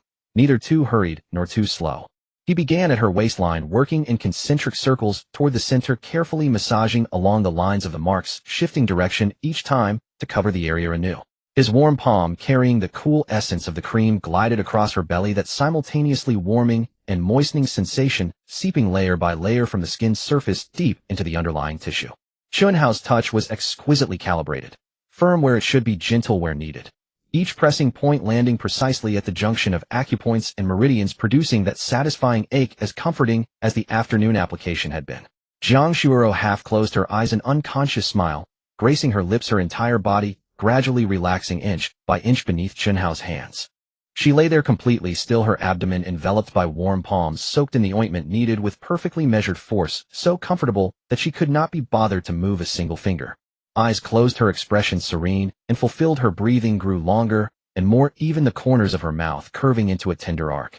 Chen Hao let his palm glide once more along Jiang Shuoro's waist, his fingertips tracing the stretch marks in a final gentle sweep, before he rose and leaned down to examine the area he had just treated. The soft golden glow of the nightlight fell upon Jiang Shuoro's abdomen and waist, where the cesarean scar had healed into an extraordinarily fine pale pink line lying flat and neat along the lower edge of her belly, with no trace of swelling or redness around it. And those interlacing stretch marks had grown significantly lighter compared to their appearance after the first application that afternoon. The dusky purple lines had faded to a nearly imperceptible flesh tone, the deep crimson ones had blended almost entirely into her natural skin color, and the rough, uneven texture had transformed into something smooth and supple, as though those ruptured collagen fibers were gradually knitting themselves back together. The divine-grade skin cream truly worked wonders. Products forged by the system were simply incomparable to anything available on the open market. Chen Hao grabbed a tissue from the bedside table to wipe the residual ointment from his fingertips, then gently patted Jiang Shuoro's arm. Shuoro, your surgical incision has healed considerably, and the stretch marks on your belly and waist have faded noticeably. Why don't you sit up and take a look? Jiang Shuoro had been drifting in that bone-deep relaxation when Chen Hao's words reached her, and she slowly opened her eyes. She propped herself up on her arms, sitting upright on the bed, and gazed down at her abdomen. Her eyes caught on the nearly invisible pale pink line, and she paused in surprise, studying it carefully for several seconds to confirm her eyes were not deceiving her. Then she lifted her hem a little higher, exposing her entire lower belly and flanks. Her eyes, sweeping over the markedly faded stretch marks, her expression shifting from dazed astonishment to dawning delight. She extended a finger and gently touched the deepest of the former marks. The smooth, silky feel beneath her fingertip was astonishing. The once raised and uneven ridges had become virtually indistinguishable from the surrounding healthy skin, soft and supple, as though her belly had never been stretched at all. How? Jiang Shuoro looked up at him abruptly, her eyes glistening, her voice overflowing with barely contained excitement. It really has faded so much. Look at this one. It was originally the deepest, and now it's almost gone. And my C-section scar yesterday, it was such a long red mark, and now there's barely a faint shadow left. This cream of yours is truly miraculous. Watching her bewildered yet overjoyed expression, Chen Hao felt a warm satisfaction rise in his chest. He sat beside her on the bed and gently pulled the hem she had ridden up too high, letting it fall back over her exposed waist, his tone soothing. I told you it would work well. After a few more applications it should return to completely normal. Jiang Shuoro bent her head and stroked her now smooth belly, again her smile impossible to suppress. She looked up at Chen Hao, her voice thick with heartfelt gratitude. Thank you, Hao. Without you, those scars and marks on my belly would have stayed with me forever. I would have carried them for the rest of my life. Meeting her water-brimming gaze, Chen Hao offered a gentle smile. Between us there's no need for such formalities. His voice was soft, laced with a natural, unforced intimacy. Jiang Shuoro was momentarily stunned by his words, then held his gaze steadily, without looking away. Chen Hao did not break eye contact either. They sat facing each other, separated by less than an arm's length, bathed in the warm yellow glow of the night lamp, their shadows merging on the floor beneath them. In the crib beside them, the 5 little ones slept deeply, their breathing even and measured, the bedroom steeped in a silence, broken only by the soft rhythm of their respiration. Chen Hao gazed into Jiang Shuoro's eyes, so luminous and clear under the warm lamplight, her pupils reflecting his silhouette, her lips slightly parted, moist and full, carrying a tender sheen from her recent bath. He felt his heartbeat quicken, and unconsciously he leaned forward a fraction, the distance between them narrowing inch by inch. Jiang Shuoro watched his face draw closer, fully aware of what he intended. Her own heart hammered against her ribs like drums, her body feeling as though transfixed, every limb growing suddenly weak and pliant. She could not explain what seized her. Her world shrank until only his approaching face remained in her vision, her eyelids drooping as though moved by their own, while her chin tilting upwards slightly, her lips instinctively parting toward his. Chen Hao's lips finally met hers, feather-light, impossibly gentle, as though a down feather had settled upon a rose petal. Her lips were softer than he had imagined, warm and faintly moist from her bath, carrying the clean hint of mint toothpaste mingled with her own unmistakable fragrance. He kissed her with restrained tenderness, his lips grazing hers in the softest of presses, as if seeking confirmation of her response.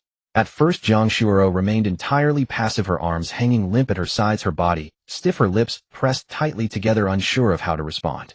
Chen Hao kissed with restrained gentleness, his lips brushing lightly against Jiang Shuoro's, as if seeking confirmation of her response. At first Jiang Shuoro was entirely passive, her arms hanging limp at her sides, her body rigid, lips pressed tightly together, unsure how to respond. But Chen Hao's lips did not pull away, touching her again and again with tenderness and patience. Gradually her lips relaxed, and her tongue timidly grazed his lower lip through the narrow gap. A muffled sound escaped her throat before she could stop it, and her hands rose almost of their own accord to clasp his shoulders, pulling her body forward. The kiss deepened from tentative exploration into something more consuming. Guided by his patient lead, she slowly found her rhythm, meeting each of his movements with clumsy but earnest responsiveness. When their tongues met and entwined, a wave of trembling warmth spread from the tip of her tongue through her entire body, sapping her strength until she went utterly soft against him. The taste of their kiss proved infinitely more exquisite than she had ever imagined. Not the fleeting, superficial contact of television dramas, but something visceral and warm tangled in the shared breath between them. She sank into it, unwilling to surface, craving only that it last longer, run deeper.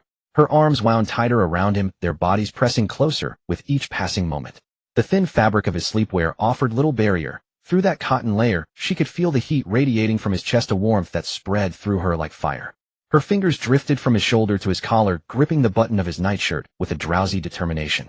She wanted to undo it, to feel his skin without the fabric between them, to want more and more. Chen Hao felt her working at the button. His own reason was beginning to falter as heat rose within him, pushing him onward. But his last thread of clarity held firm.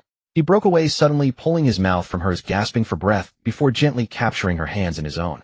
Shuero, he managed his voice rough with suppressed restraint, you've only just had a C-section. We can't. Jiang Shuero's fingers stilled in his palm.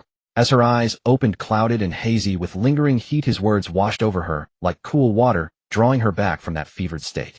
She looked down at her hand trapped beneath his, then up at the reddened depths in his gaze, the color of restraint itself, and a wave of overwhelming warmth rose in her chest.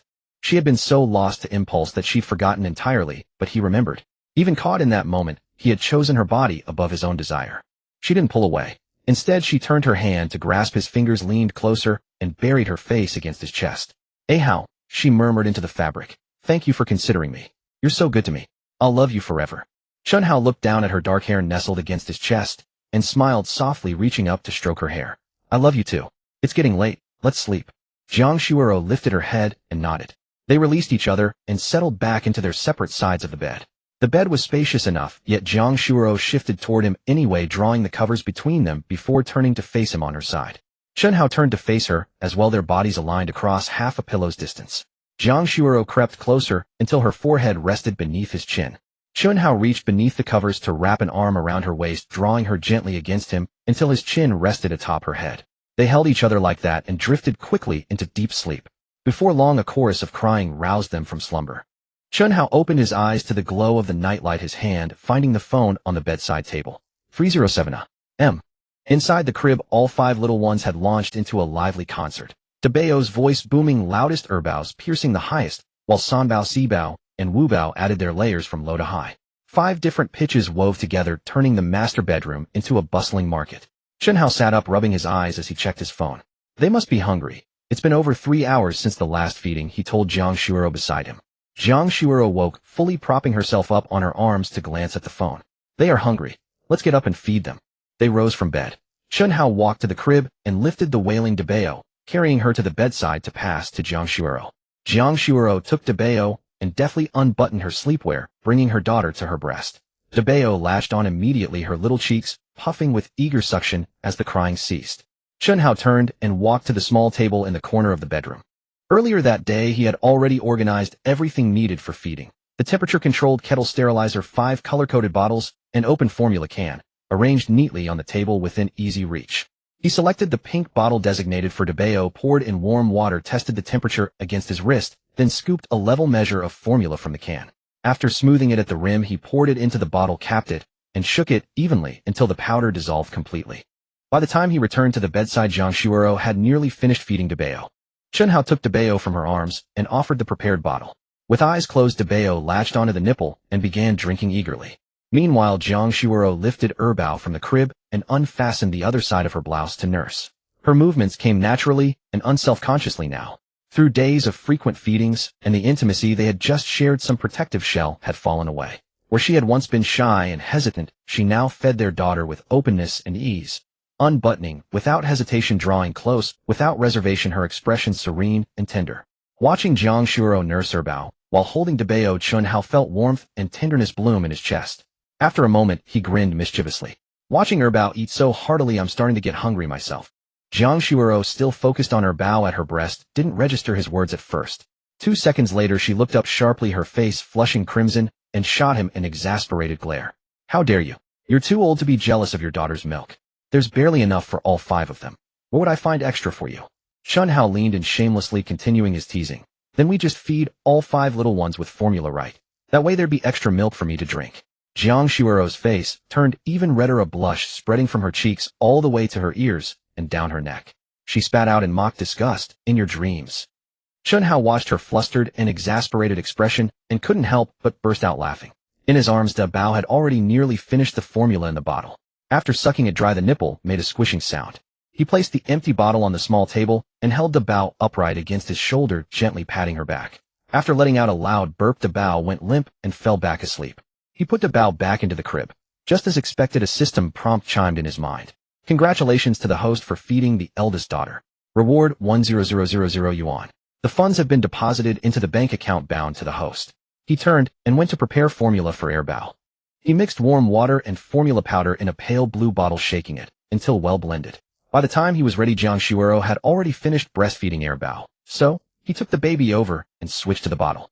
They worked in seamless coordination, Jiang Shuero handled breastfeeding, Chen Hao handled formula. One after another they rotated through the babies. Every time Jiang Shuero finished feeding one she passed the baby to Chen Hao, and every time Chen Hao finished a bottle, he prepared the next.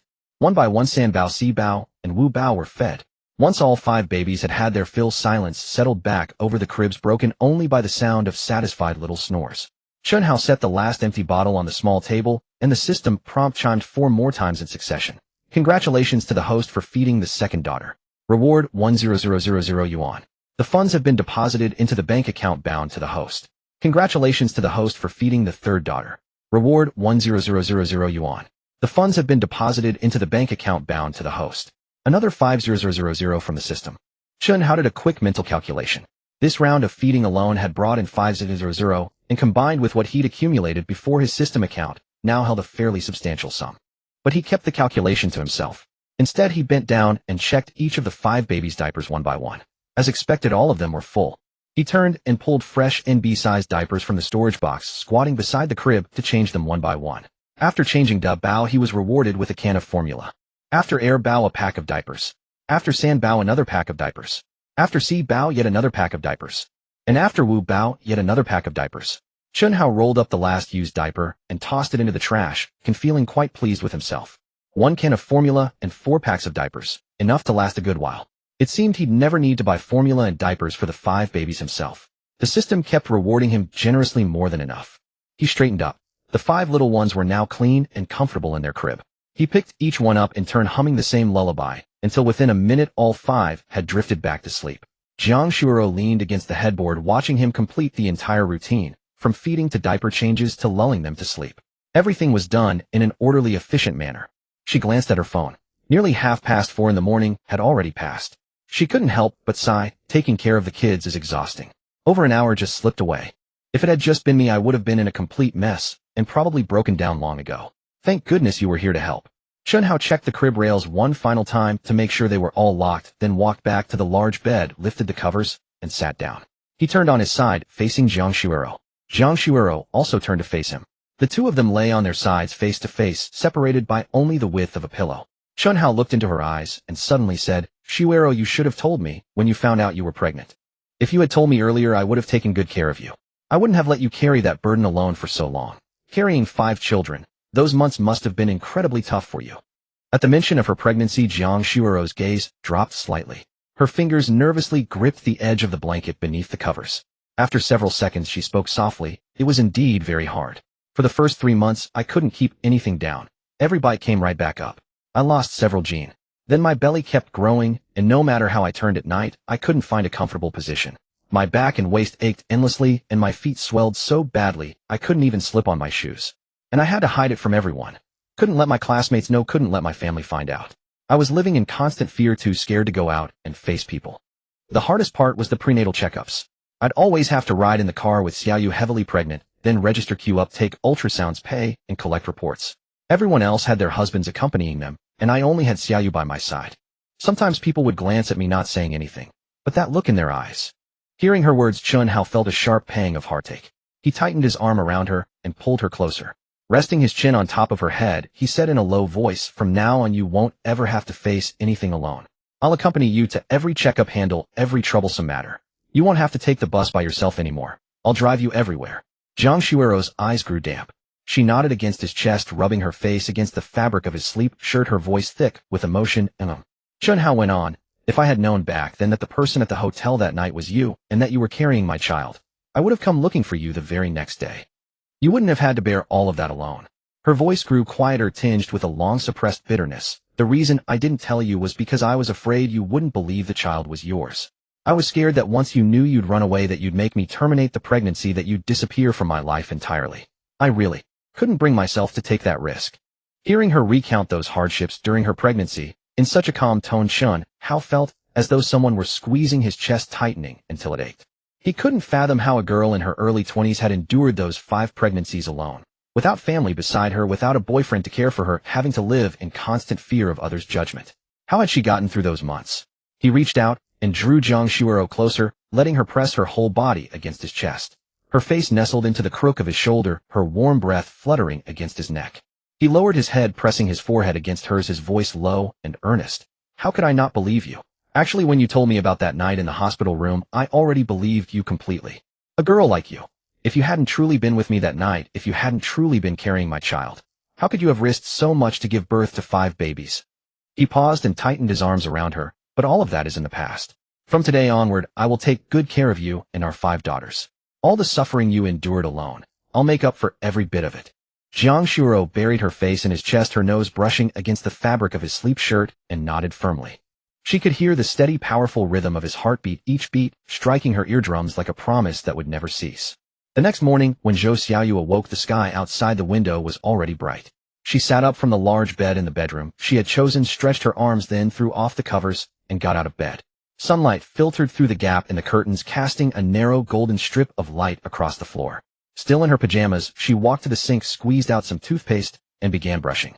As she brushed, her gaze inadvertently fell upon her exposed thigh, and her movements came to a halt. She put down the toothbrush, leaned in to examine it closely. The old scar which she had applied ointment to yesterday afternoon had visibly lightened another shade.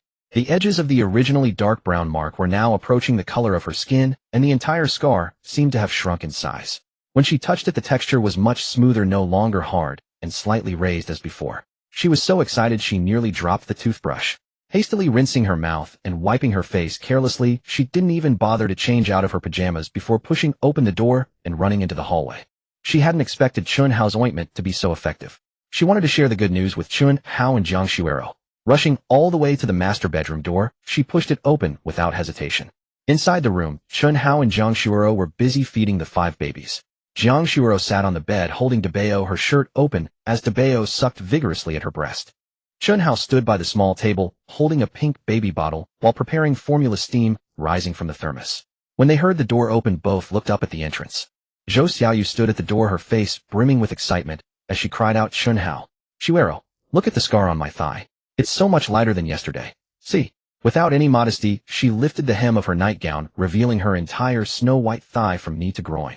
The old dark brown scar on the outer side of her thigh, after just one application last night, had faded to a light flesh pink this morning. The edges had almost merged with the surrounding skin, easily overlooked if not examined closely. Chen Hao, still holding the baby bottle, instinctively glanced over, then immediately turned his head away upon seeing the exposed thigh. He continued shaking the bottle, but his neck twisted at a sharp angle, his eyes fixed on a decorative painting on the wall. He sighed inwardly. Zhou Xiaoyu was far too carefree. Bursting into someone else's bedroom in her pajamas early in the morning, lifting her nightgown to her thigh, without a word, as if he, a man, didn't exist. Jiang Shuo, holding Debeo, also saw the noticeably faded scar on Zhou Xiaoyu's leg. Though she was equally speechless at Zhou Xiaoyu's disregard for the occasion, after more than a decade of friendship, she had long grown accustomed to it. She glanced at Zhou Xiaoyu's leg, then at her ecstatic expression, and said with a smile, "It really has lightened a lot. This ointment is truly effective. You applied it once last night, and it's already so much lighter. 2 more applications, and it should be completely gone." Zhou Xiaoyu lowered her nightgown, turned around, and bounced a couple of steps toward Chen Hao, her eyes sparkling. "Chen Hao, your ointment is absolutely amazing. When I got up this morning and saw it, I almost thought I was seeing things. This scar has been on my leg for over a decade. I've tried countless methods, none of them worked. Just one application of this bottle of yours, and it's already showing results. You're like my savior." She rubbed her hands excitedly. "Can I apply it once more?" "Strike while the iron is hot. Apply it a few more times and get rid of it completely." By then, Chen Hao had finished preparing the formula for Debeo. He placed the pink bottle on the small table, made a gesture of reaching into his pajama pocket, but actually retrieved the bottle of Divine Beauty Cream from his system inventory with a thought, and handed it over. "Here, take it, and apply it." Zhou Xiaoyu took the light green antique porcelain bottle with both hands, pulled out the wooden stopper, and skillfully scooped out a small amount of ointment with her fingertip. She had always been straightforward, and after applying it once last night, she already knew the right amount, so she didn't squeeze out too much like the first time. She spread the ointment evenly over the old scar on her thigh, rubbing it in gentle circles with her fingertip. The light green cream was quickly absorbed by her skin, leaving a faint, cool sensation. She looked down at the treated area for less than a minute, and the edges of the flesh-pink scar had already blended further into her skin tone. She nearly jumped with excitement. "It's fading again. It's really fading. Chen Hao, your ointment is incredible." Suddenly a thought struck her. She looked up at Chen Hao, her expression shrewd, as if she had spotted a business opportunity. "Chen Hao, with an ointment this powerful, if you could mass-produce it, you'd make a fortune. Compared to yours, the scar removal creams on the market are nothing but plain water. If you mass-produce it and sell it online, even at a few hundred yuan per bottle, people would flock to buy it. There are countless people with scars and stretch marks all over the country. The market is enormous. Jiang Shuoro was in the middle of switching to feed her bow, but she looked up with bright eyes. Xiaoyu has a point. How? Your ointment is so effective. If you could mass produce it, you could really make a lot of money. Nowadays, products for scar and stretch mark removal in the medical aesthetics market are very expensive, and none of them work as well as yours. Chen Hao heard what they said, and his heart did stir slightly. They were right. He had witnessed the effects of the divine beauty cream with his own eyes. A surgical incision, healed in a day, a decade-old scar, faded in 2 days, and stretch marks mostly disappeared after a few applications. No product on the market could match that. If it could be mass-produced and put on the market, it would certainly be in high demand, and making money would be easy. But he knew in his heart that this ointment wasn't something he had formulated himself, it was a reward from the system. He didn't even know its ingredients, let alone how to mass-produce it. Even if he took the ointment to a lab for composition analysis, the core materials were likely unique to the system, non-existent in nature and impossible to replicate. He could only shake his head, a hint of helplessness in his voice. The preparation method for this ointment is very complex. Several key medicinal ingredients are extremely rare. My grandfather had a great deal of difficulty gathering them back then. Now those ingredients are nowhere to be found. So this ointment can only be used from the 2 bottles I have on hand. Large-scale production is impossible. Jiang Shuoro and Zhou Xiaoyu exchanged glances, and obvious disappointment spread across their faces. Zhou Xiaoyu looked down at the small antique bottle in her hand, then at the fading scar on her thigh, and sighed regretfully. That's a pity. If this could be mass-produced, you'd become a billionaire overnight. But having a bottle to get rid of this scar that's been with me for over a decade, I'm already more than satisfied. Zhou Xiaoyu looked down at the antique-looking small porcelain bottle in her hand, then at the fading scar on her thigh, and sighed regretfully. It's such a pity. If this could be mass-produced, you'd become a billionaire overnight. But being able to get 1 bottle to remove this decade-old scar is more than enough. I'm already very satisfied. Jiang Shuoro also nodded and didn't press further. At that moment, Chen Hao had taken the second baby from Jiang Shuoro's arms and placed the light blue bottle into the child's mouth. The baby held onto it and drank eagerly. Jiang Shuoro picked up the third baby and began feeding as well. The 2 of them worked in seamless coordination, taking turns one after another. Zhou Xiaoyu watched for a while before offering to help pass bottles and towels. Soon all 5 babies were fed their fill of breast milk and formula, and their clean diapers were changed one by one. Chen Hao placed the last baby back into the crib, and the system prompt chimed 5 times in succession within his mind. Each time carried the figure of 10,000, totaling 50,000 credited. He thought about it happily. Yesterday, bathing his daughter had earned him several 100,000. Today, feeding and changing diapers brought in another 50,000. Added to what he had accumulated before, the cash in his possession was quite considerable. Having finished the morning's chores, Chen Hao looked up at the bright sky visible through the window and said to Jiang Shuoro and Zhou Xiaoyu, "You must be hungry by now. I'll go make breakfast." He turned and headed downstairs to the kitchen. The villa's open-plan kitchen was spacious and bright, with floor-to-ceiling windows flooding the space with morning sunlight. He opened the refrigerator, took out half a silky chicken, a small handful of angelica root, a small box of goji berries along with sliced ginger scallion segments, and a bowl of glutinous rice soaked the day before. With the title of Divine Physician, he had a thorough understanding of medicinal cuisine combinations. Angelica and silky chicken porridge replenished qi and nourished blood, making it most suitable for postpartum mothers recovering from weakness. The silky chicken was blanched to remove any gaminess, then placed into a clay pot along with the angelica goji berries and ginger slices. The washed glutinous rice was added to, followed by an adequate amount of water. After bringing it to a boil over high heat, he reduced it to a gentle simmer. The porridge bubbled softly in the clay pot, its dense little bubbles rising steadily. The savory fragrance of chicken meat and the warm herbal scent of angelica slowly melded together, drifting out through the gaps in the lid. While the porridge simmered, he conveniently fried a few sunny-side-up eggs, prepared a batter, and pan-fried several thin crepes, and sliced a plate of fruit. Once the porridge had thickened to a rich, sticky consistency, he turned off the heat, served it into 3 white porcelain bowls, neatly arranged the fried eggs and crepes on plates, and carried everything to the dining table. The 3 of them sat around the dining table. Zhou Xiaoyu took a bite of crepe and a sip of porridge, her eyes shining brightly. With her mouth full, she mumbled her praise. "Chen Hao, your cooking skills are truly outstanding. Even a simple breakfast tastes so delicious. You should just switch careers and open a breakfast shop.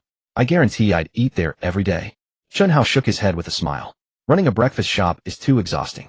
I'm content preparing meals for my own family." Jiang Shuoro looked down at the bowl of porridge before her.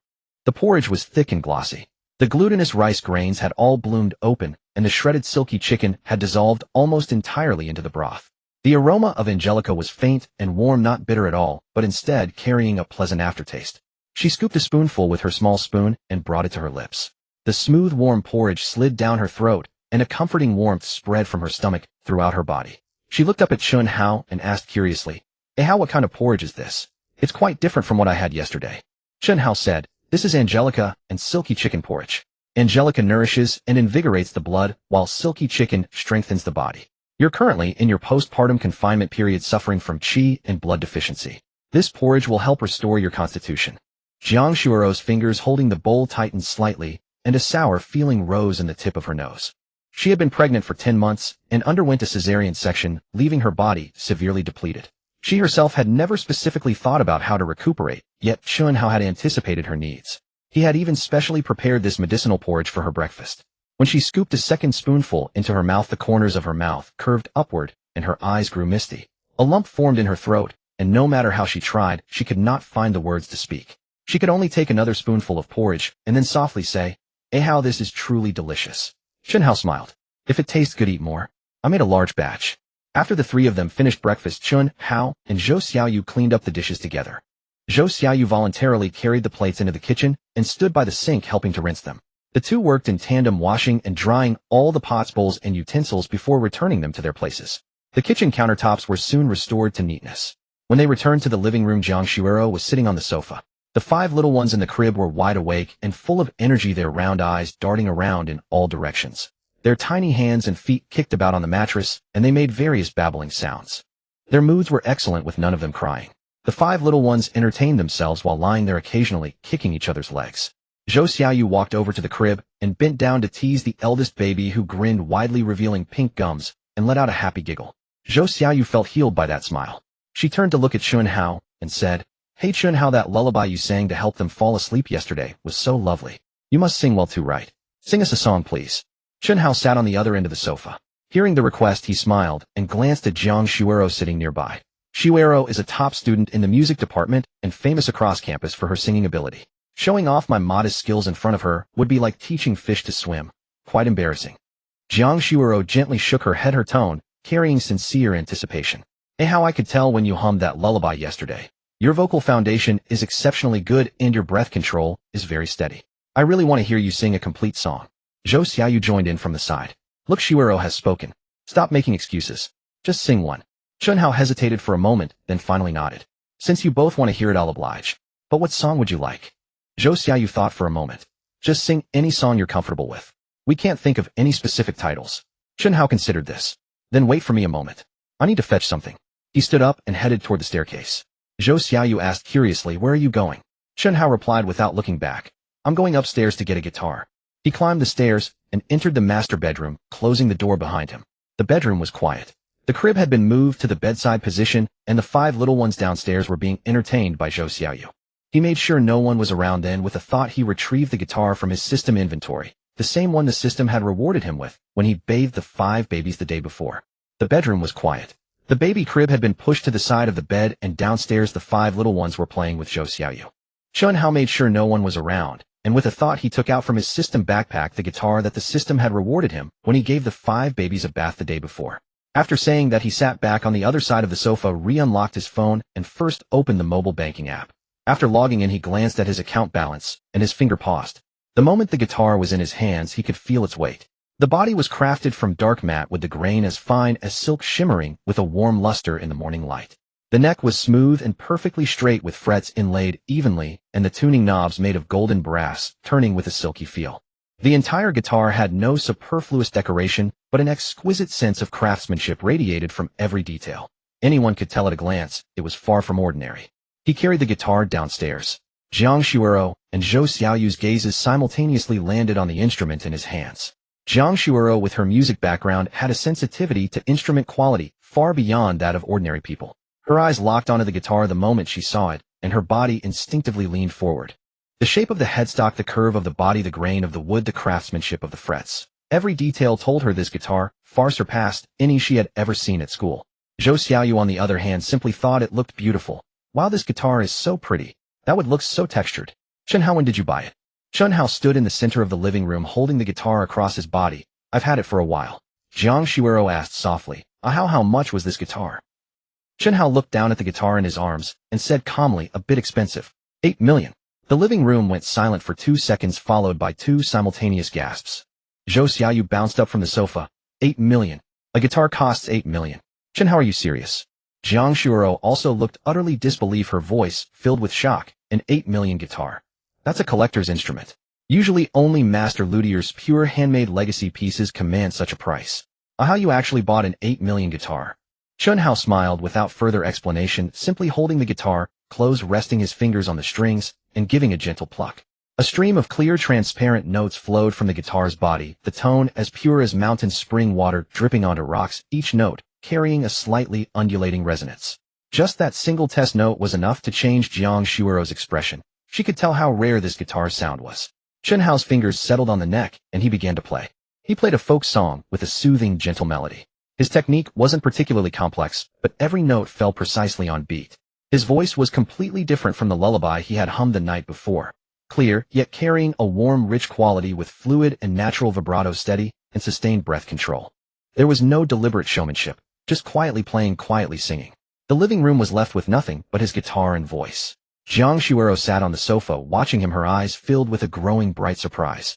She could hear how precise his pitch was, how steady his breath control, how natural his breath transitions. None of this was something one could achieve after a few days of casual practice. Her professional intuition told her that Chen Hao's talent and foundation in singing far exceeded her expectations. Zhou Xiaoyu didn't understand the technicalities of music, but she could tell whether something sounded good or not. Throughout the entire performance, her mouth remained slightly open, her whole body leaning back into the sofa, motionless, as she listened to the complete song.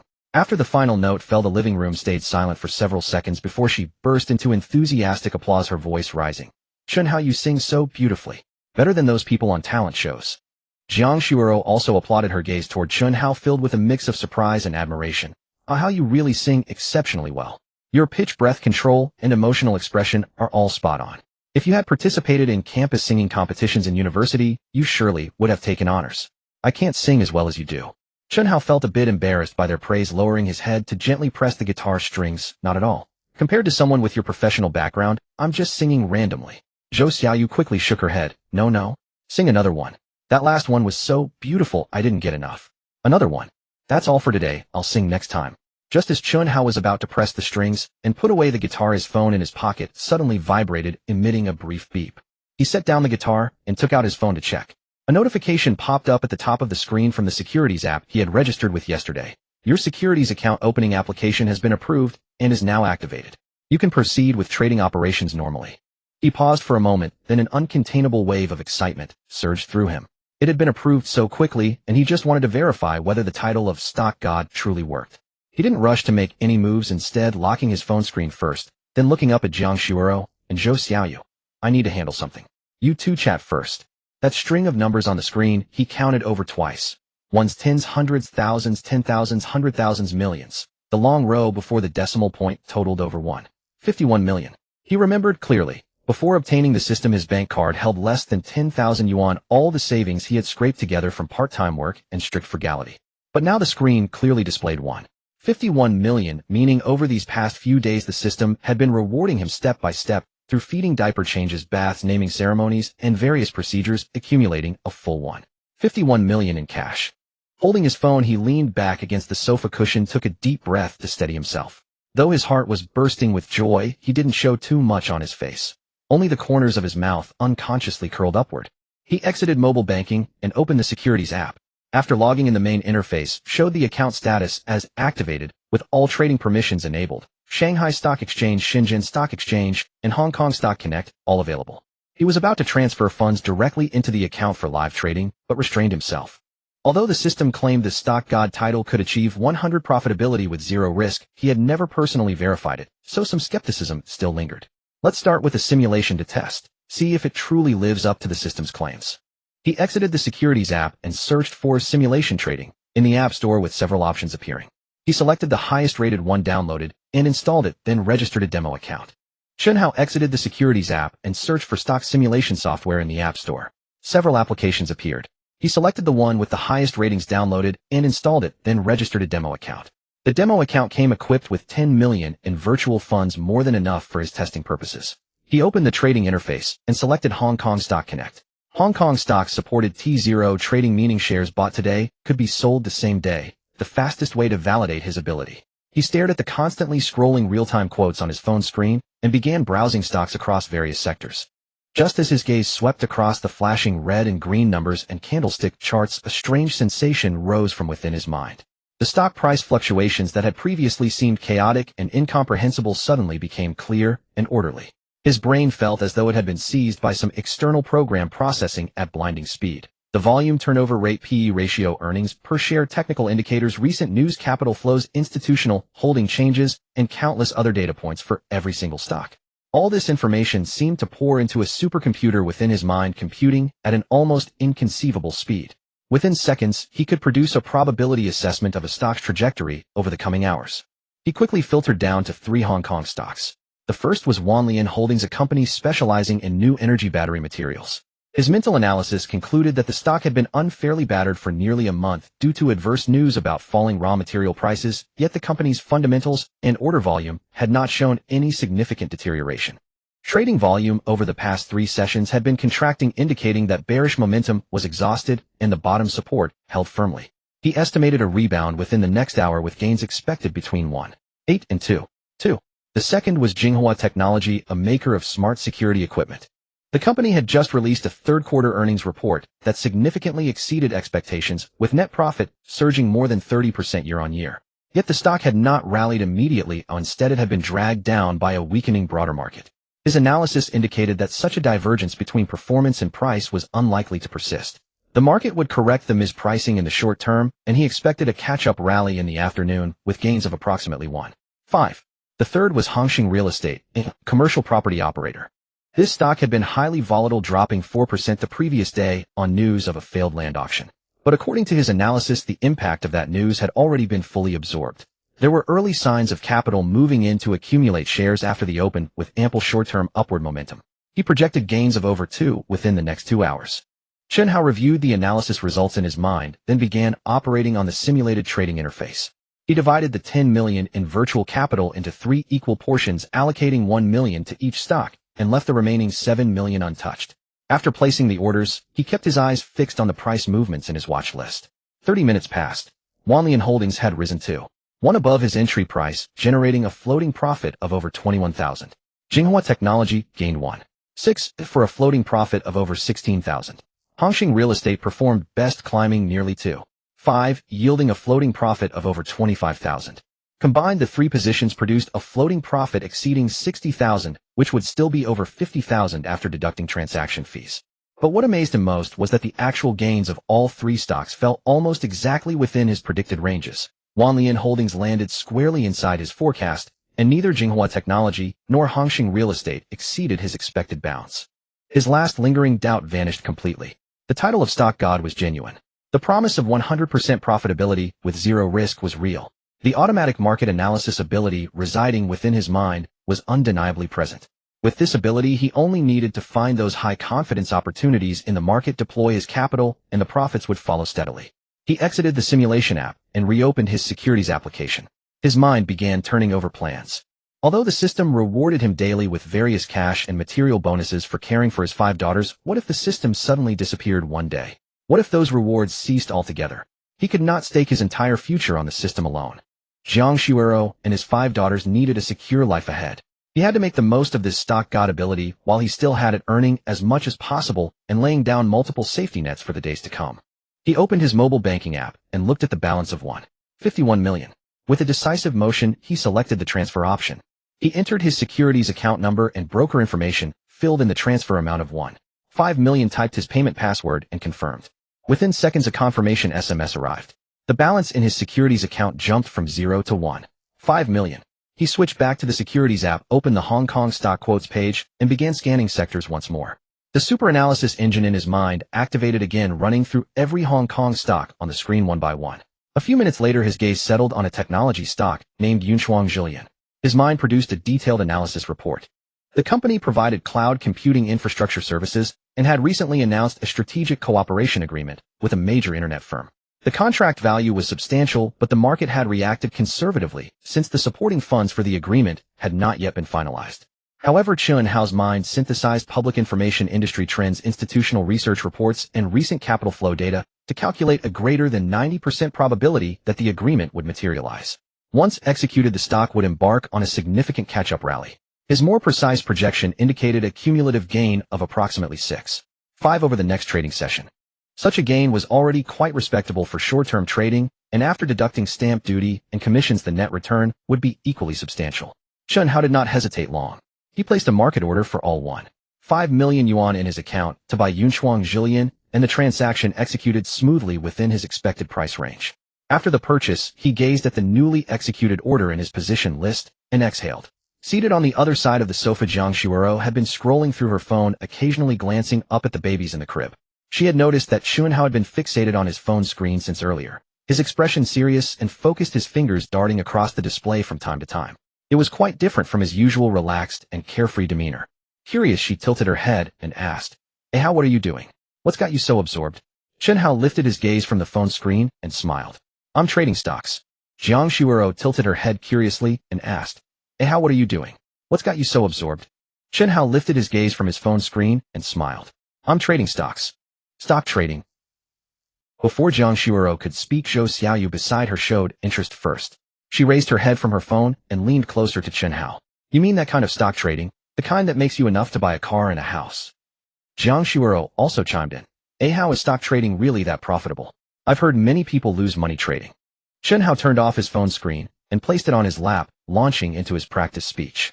"Stock trading is 30% skill and 70% luck. When fortune smiles on you and a few market trends come your way, you can make quite a bit. But there are plenty of people who through bad luck lose everything. I was just lucky. My timing on every entry has been pretty sharp." Jiang Shuoro pressed further. "Then how would you rate your trading skills?" Chen Hao thought for a moment and adopted an air of false humility. "It's hard to say, but I'd say there's a certain level of technique involved in my trading. I don't just guess blindly." Zhou Xiaoyu put down her phone, her eyes sparkling with curiosity. "Then which stock did you buy this time? Can I take a look?" Chen Hao didn't hesitate. He lit up his phone screen again and showed her the recently executed trade on his portfolio page. "I bought a Hong Kong-listed stock called Yunchuang Jillian."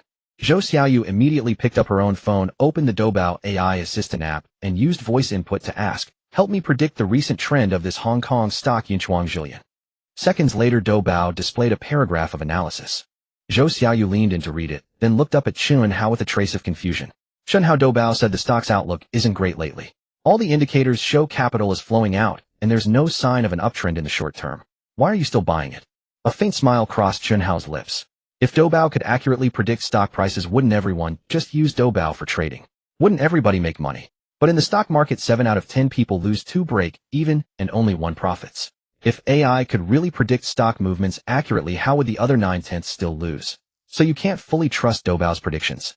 Jiang Shuoro, now equally interested, put down her phone and turned her full attention to Chen Hao. "How then, why did you buy this stock? How much do you think it'll rise?" Zhou Xiaoyu perked up 2 ears, tuned to Chen Hao as she waited for his answer. Chen Hao cleared his throat and began explaining his analysis in the plainest terms he could muster. "First, this company provides cloud computing infrastructure services. The industry is thriving and the growth potential ahead is substantial. Second, they recently signed a major contract with a top-tier internet company, and the deal amount is enormous. Although the associated funding hasn't been finalized yet, the probability of it landing is very high. Once it does, it'll be a concrete positive catalyst. Lastly, from a technical perspective, this stock has been in a correction phase for nearly 3 weeks, with a drawdown exceeding 20%. Short-term selling pressure has been largely exhausted. The shrinking volume at the bottom suggests sellers are drying up and a rebound could materialize at any moment." He paused, then delivered the number. "I think by tomorrow the cumulative gain should be around 6.5%. Jiang Shuoro and Zhou Xiaoyu were both stunned. They grasped the first half about the industry, the contract, and the correction cycle, but the technical jargon that followed left them completely lost. However, they understood the final part, 6.5% gain tomorrow. Zhou Xiaoyu counted on her fingers. "So if I invested 1 million now, I'd make 65,000 tomorrow." Chen Hao nodded. "Theoretically, yes.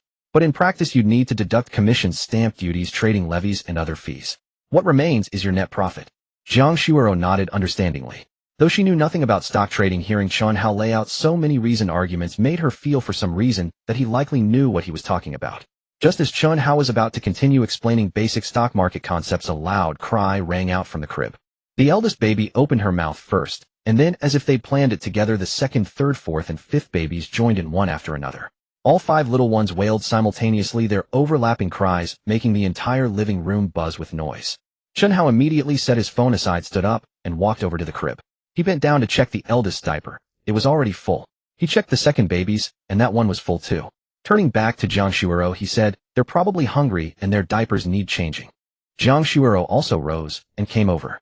The three of them fell into their familiar routine once more. Jiang Shuero sat on the sofa and unlaced her blouse to breastfeed, while Zhou Xiaoyu assisted by handing babies to and from the crib. Chen Hao handled formula preparation, bottle feeding, and diaper changes. One after another, the 5 little ones went through the entire sequence, from breastfeeding to formula burping, diaper changes, and putting back to sleep. From the eldest to the youngest, each one completed the full cycle. After finishing, Chen Hao placed the last baby back into the crib. System notification sounds rang out continuously in his mind 10 times, each carrying the words 10,000 yuan, totaling 100,000. His expression remained calm as he locked the crib rail, but inside, he was beaming. That morning alone, verifying his stock market genius through simulated trading, making real purchases, and earning rewards for feeding and changing diapers, had added up to more money than many people earned in a full year. Being a stay-at-home dad was incredibly rewarding. Chen Hao settled his 5 daughters and glanced up at the lights streaming through the living room's floor-to-ceiling window. The noon sun had already shifted slightly, and estimating the time, it was past 11 o'clock, time to prepare lunch. He stood up, tucked his phone into his pocket, and said to Jiang Shuero and Zhou Xiaoyu on the sofa, "It's almost noon. I'll go make lunch, you two stay and chat." Zhou Xiaoyu bounced up from the sofa immediately. "I'll help. 2 people can get it done faster." Chen Hao smiled and waved his hand. No need. I can handle it alone. You just stay here and keep Shuero company. She'd get bored sitting by herself." Chen Hao smiled and waved his hand dismissively. "There's no need. I can manage on my own.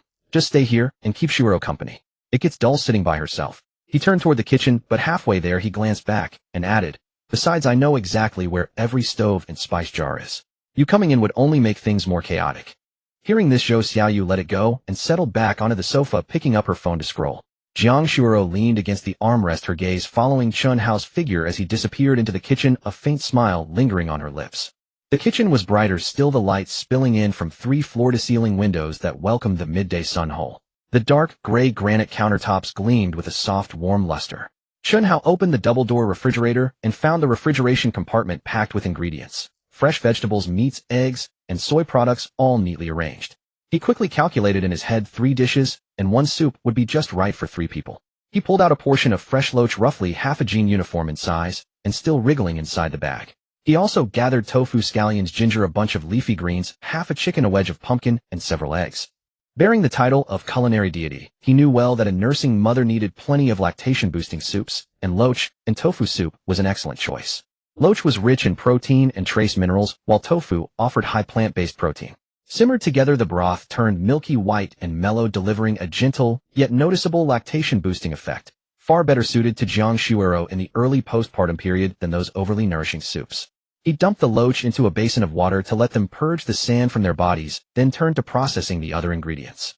The chicken was cut into chunks and blanched to remove scum, the pumpkin peeled and cubed for steaming, and the greens picked over and washed clean. Once the loach had cleansed themselves, he fished them out one by one, slit open their bellies with scissors, removed the internal organs and gills, and rinsed them several times until the water ran clear. He heated oil in a wok, then added the loach and pan-fried them until both sides turned lightly golden. Ginger slices and scallion segments went in to release their fragrance, followed by a generous pour of boiling water. The moment the boiling water met the seared loach, white bubbles erupted in the wok, and the broth rapidly transformed into a creamy white. He sliced the tofu into thick slabs and added them to the pot, then lowered the heat to let it simmer gently. The first dish was ginger scallion stir-fried chicken. The blanched chicken was drained well in a hot wok with oiled ginger slices and garlic cloves were fragrant until aromatic. The chicken went in and was tossed over high heat until the surface turned slightly charred. Light soy sauce, oyster sauce, and a small spoonful of sugar were added to enhance the flavor, finished with a handful of scallion segments before being plated. The chicken pieces glistened in a glossy, savory glaze, the fragrance of scallions filling the air. The second dish was stir-fried seasonal vegetables. The greens were washed and drained. Minced garlic was fragrant in hot oil, then the vegetables were tossed in and stir-fried quickly over high heat. Seasoned with salt, a touch of cornstarch slurry was drizzled in just before serving to give the leaves a delicate sheen. A vividly green plate that looked refreshingly clean. The third dish was egg yolk pumpkin. The steamed pumpkin was mashed into a smooth puree with a spoon. 2 egg yolks were beaten in and mixed thoroughly. A small amount of oil was heated in the wok, and the mixture was slowly sautéed over low heat until the eggs set and clung to the pumpkin. The result was a golden, luminous dish, a harmonious blend of sweet and savory, dense and melt in the mouth. The loach and tofu soup in the pot had simmered down to a rich, milky consistency, its fresh and savory aroma wafting through the entire room. He sprinkled in a handful of chopped scallions and a pinch of white pepper, then turned off the heat. 3 dishes and a soup were set on the dining table. White porcelain plates held the vivid greens and golden yellows. In the glass soup bowl, the milky broth steamed gently with flecks of scallion floating on the surface like scattered stars. Chen Hao wiped the grease from his hands and called out toward the living room, "Dinner's ready. Come and eat." Zhou Xiaoyu had long caught the fragrance and set her phone down, rushing over. She voluntarily darted into the kitchen, opened the sterilizer cabinet, and fetched 3 bowls and 3 pairs of chopsticks. Then she scooped 3 bowls of rice and carried them to the table, her movements as swift as someone grabbing food at a cafeteria. Jiang Shuoro also rose from the sofa and slowly made her way to the dining table. The 3 of them gathered around the round solid wood dining table. Chen Hao picked up the empty bowl, ladled 2 spoonfuls of the creamy loach and tofu soup from the soup bowl, added 2 pan-fried loach and a few pieces of tofu, then pushed the bowl toward Jiang Shuoro. "Drink more of this soup. Both loach and tofu are excellent for milk production. You're nursing 5 babies now. With more milk, they'll all be able to eat their fill." Jiang Shuoro looked down at the milky soup in her bowl, several tender cubes of tofu and golden fried loach swimming in the broth topped with scattered scallion bits. The fresh savory aroma rose straight to her nostrils. She had never really cared for loach before, always finding an earthy, muddy taste. But this soup Chen Hao had made carried no off-note at all, only the pure freshness of the ingredients themselves. She lifted the spoon and took a small sip. The broth was rich and velvety on her tongue, so umami that her taste buds trembled slightly. After swallowing, a faint sweet aftertaste lingered in her throat. She picked up a piece of loach meat and placed it in her mouth. The flesh was fine-textured and firm, the pan-frying adding a layer of caramelized depth. Not a hint of earthy fishiness could be detected. Setting down her spoon, she looked up at Chen Hao, her eyes shining with delight. "How this soup is incredible. The loach has no fishiness at all. So fresh and tender. I really never liked loach before. I always thought that muddy taste was overwhelming. But what you've made is completely different." Chen Hao himself picked up a piece of chicken and chewed slowly. With the title of culinary deity behind him, the standard was indeed impressive. The chicken was tender, succulent, and deeply infused with savory sauce. He smiled and replied, "Once the loach are cleaned properly, there's no fishiness. The key is washing out all the sand from inside, then pan-frying them with ginger and scallions to neutralize the earthy taste." Meanwhile, Zhou Xiaoyu had already fallen into a devouring rhythm. She picked up a portion of egg yolk pumpkin, her eyes lighting up at the dense sweet texture. Reaching again for the ginger scallion chicken, she savored the way the tender meat and aromatic ginger and scallions intertwined on her tongue. She swallowed quickly and moved on to the stir-fried vegetables, the crisp, refreshing greens cutting through the richness of the chicken. Only after cycling through all 3 dishes did she find a moment to praise him. "Chen Hao, your cooking skills are truly outstanding. Better than a chef at a 5-star hotel. In all my life, the best meals I've ever had are the ones you've made. Who would believe someone with your level of skill?" When Chen Hao heard the words 5-star hotel and chef, he felt a quiet satisfaction stir within him. He genuinely held the title of culinary deity. If he truly set his mind to it, he could prepare a full Manchuhan imperial feast without breaking a sweat. Ordinary home cooking was hardly a challenge. But he remained modest on the surface. "Don't exaggerate. It's just everyday home cooking. As long as you enjoy it, I'll make more." Zhou Xiaoyu nodded vigorously. "You absolutely must cook more. From now on, every meal has to be made by you. I can't bring myself to eat anyone else's cooking." The 3 of them chuckled and chatted, finishing every dish and bowl of soup on the table. Zhou Xiaoyu finished off the remaining broth from the loach and tofu soup bowl, mixing it with rice and eating it all. After her meal, she leaned back on the sofa with a satisfied expression, patting her round little belly before turning to Chen Hao with a mock sorrowful look. "Chen Hao, this is all your fault. You cook such delicious food every day, making it impossible for me to control myself at every meal. I eat far too much. If this continues, I'm going to get as round as a ball, and nothing I wear will look good on me. You need to compensate me for my figure." Chen Hao smiled and replied, "If you're afraid of gaining weight, just eat less." Zhou Xiaoyu immediately widened her eyes. "How could that ever work? Your cooking is so delicious that I'd feel cheated missing even a single bite. Would eating less do my stomach any justice?" Jiang Shuoro, listening to their back-and-forth banter from the side, couldn't help but chime in with a laugh. "Xiaoyu, you want to eat Ahao's cooking, but you're worried about gaining weight. That's your own problem. How can you blame Ahao for it?" Zhou Xiaoyu stuck out her chest and argued confidently. "Of course I should blame him. If his cooking wasn't so delicious, would I have to stuff myself every day? In the end, it's all his fault." Chen Hao struggled to hold back his laughter. "Should I intentionally make the food taste bad next time? Less salt, more vinegar, so you eat a bit less." The moment Zhou Xiaoyu heard this, she shook her head rapidly. No. I've only just enjoyed a few days of heavenly cuisine. I'm not going back to eating that roughage-like food." Just keep cooking normally. If I get fat, I get fat. I'll accept it even if I fatten to death. Both Chen Hao and Jiang Shuoro burst into laughter at her resolutely defiant expression, laughing for quite a while, before finally calming down. After lunch, the three of them sat on the sofa to digest their meal. Zhou Xiaoyu sprawled out on the sofa, scrolling through her phone for a bit, before looking up and yawning. I can't take it anymore, I'm so full and sleepy. I'm going upstairs for a nap. She stood up and stretched, dragging her slippers toward the staircase. Once she reached the second floor, the sound of a door closing echoed from the end of the hallway. The living room fell quiet. Chen Hao looked at Jiang Shuoro. You should also take a nap. You haven't rested much since last night. I'll push the baby carriage upstairs.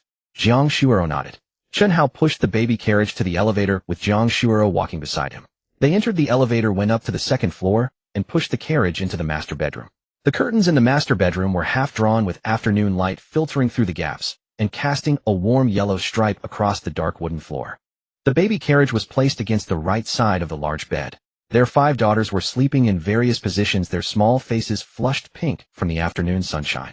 Chen Hao and Jiang Shuoro walked to either side of the large bed and lifted the covers, about to lie down, when Jiang Shuoro suddenly pressed her hand to her chest and furrowed her brow. Chen Hao noticed her movement and stopped what he was doing. What's wrong? A trace of embarrassment appeared on Jiang Shuoro's face as she gently pressed her fingers against her chest. My chest feels swollen and uncomfortable. I drank quite a bit of your loach and tofu soup earlier. It seems the liquid went through quickly and my milk came in with it.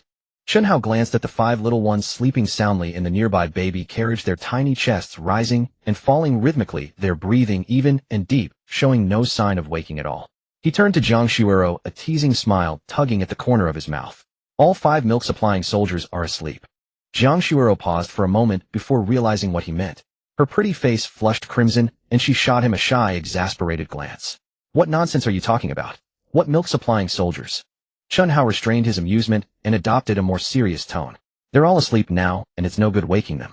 If you're really uncomfortable, how about I help you?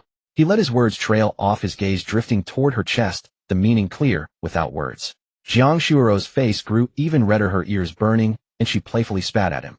Chen Hao, you're so shameless. Before she finished speaking, a whimpering cry came from the baby carriage. The second baby began to cry with her eyes closed and head tilted, her voice soft, but carrying a grievous tremor. Her cry woke the eldest baby, who immediately joined in with a loud wail.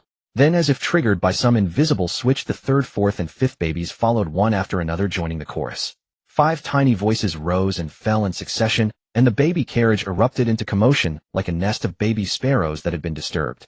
Chen Hao looked at the 5 newly awakened babies, turned to Jiang Shuoro, and spread his hands with a knowing smile. Well then, all 5 milk-supplying soldiers have woken up on their own. Looks like I don't need to help after all. Let them do it for you.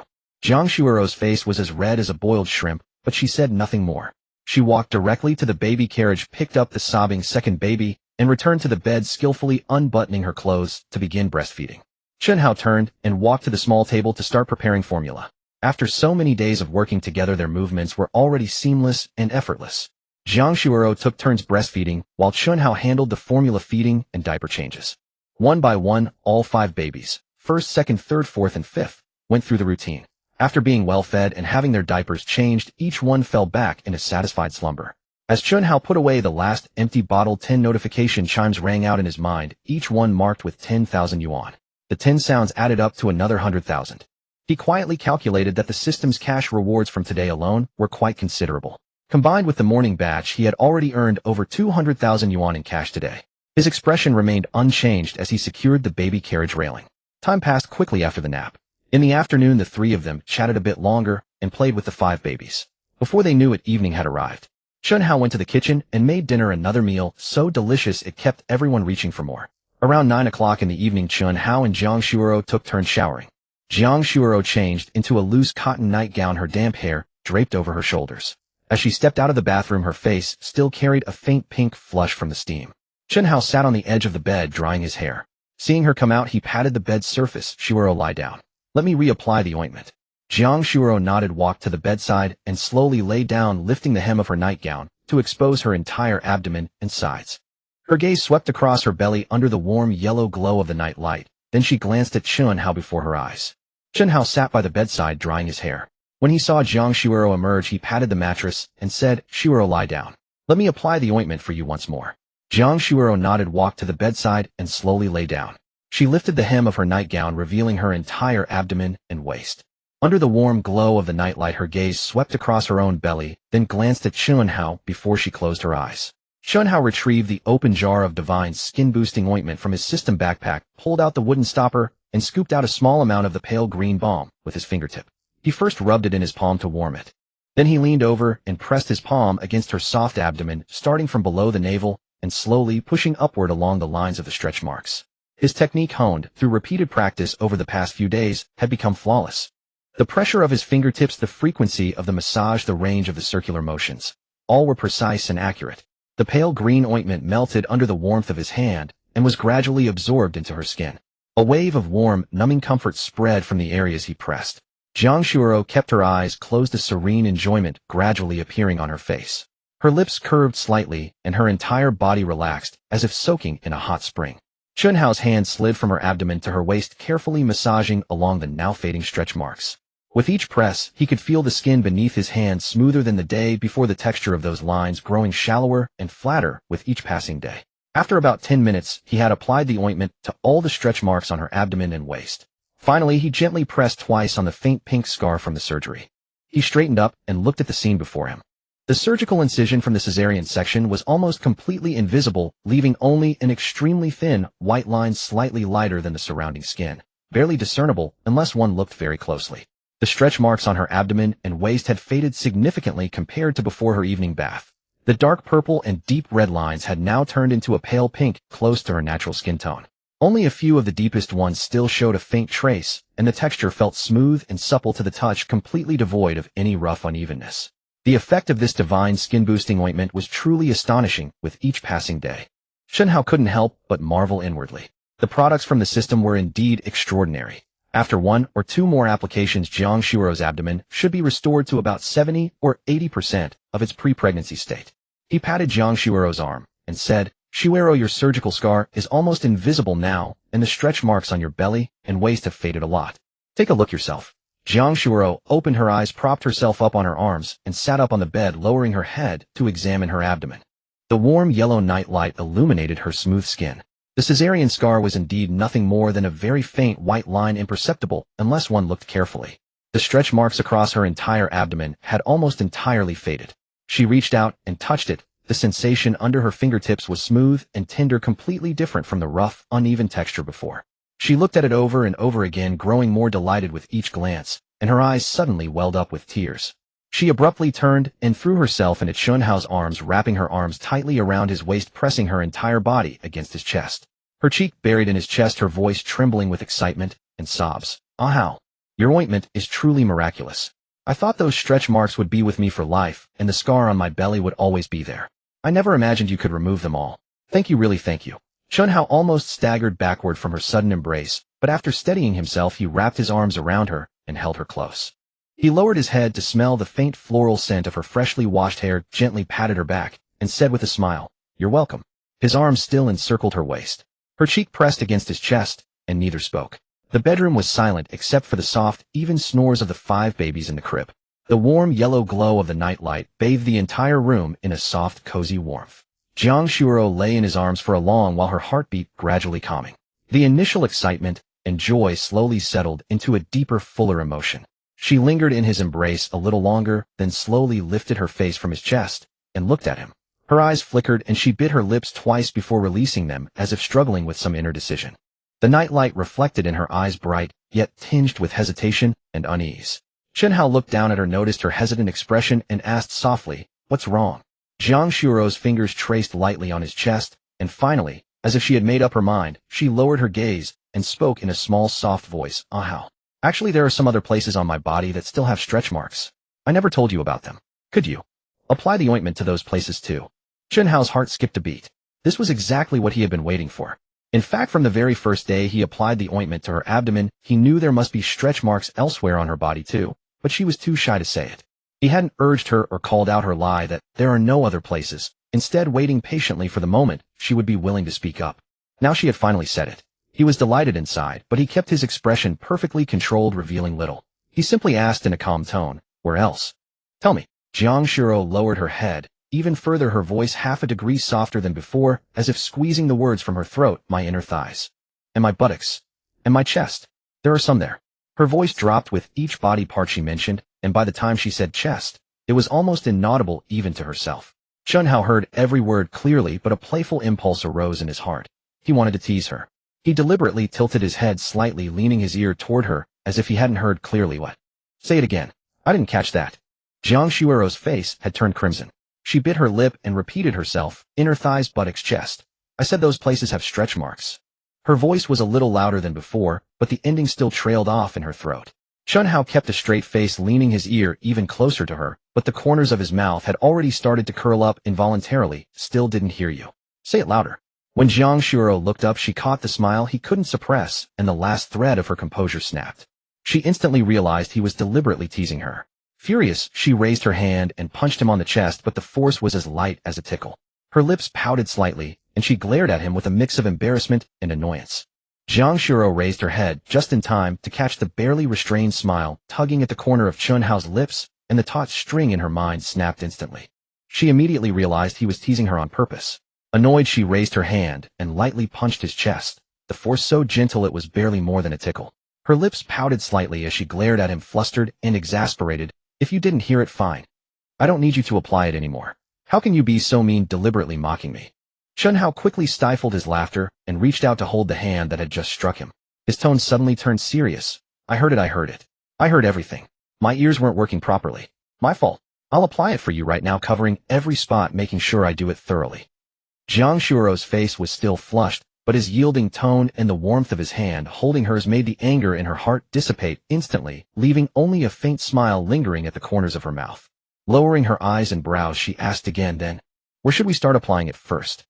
Chen Hao pondered for a moment, his gaze shifting from her face to the neckline of her pajamas. After quickly calculating in his mind, he said, let's start with your chest. Take off your clothes, and I'll help you apply it to the stretch marks on your breasts first. If this had been just a few days ago, Jiang Shuiro would have refused without a second thought, or at the very least insisted that he turn around and face away before she could undress. But after these days and nights of intimate togetherness, the barrier between them had grown as thin as a veil of gauze. She hesitated only for a brief moment before giving a gentle nod.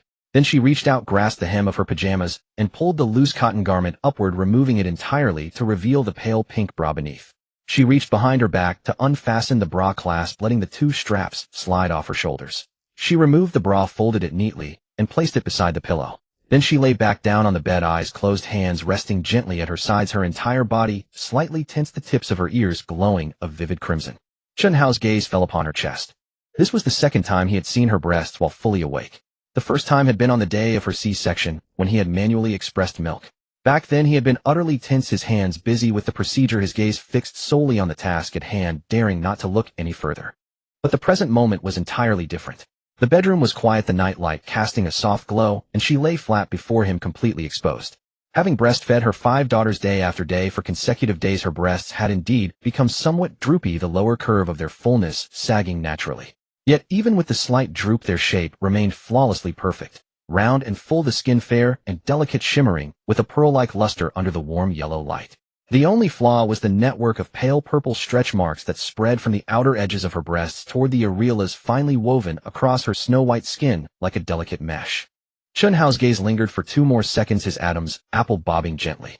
The string of focus within him tightened abruptly, forcing himself to pull his attention away from the visual impact and back to the task at hand.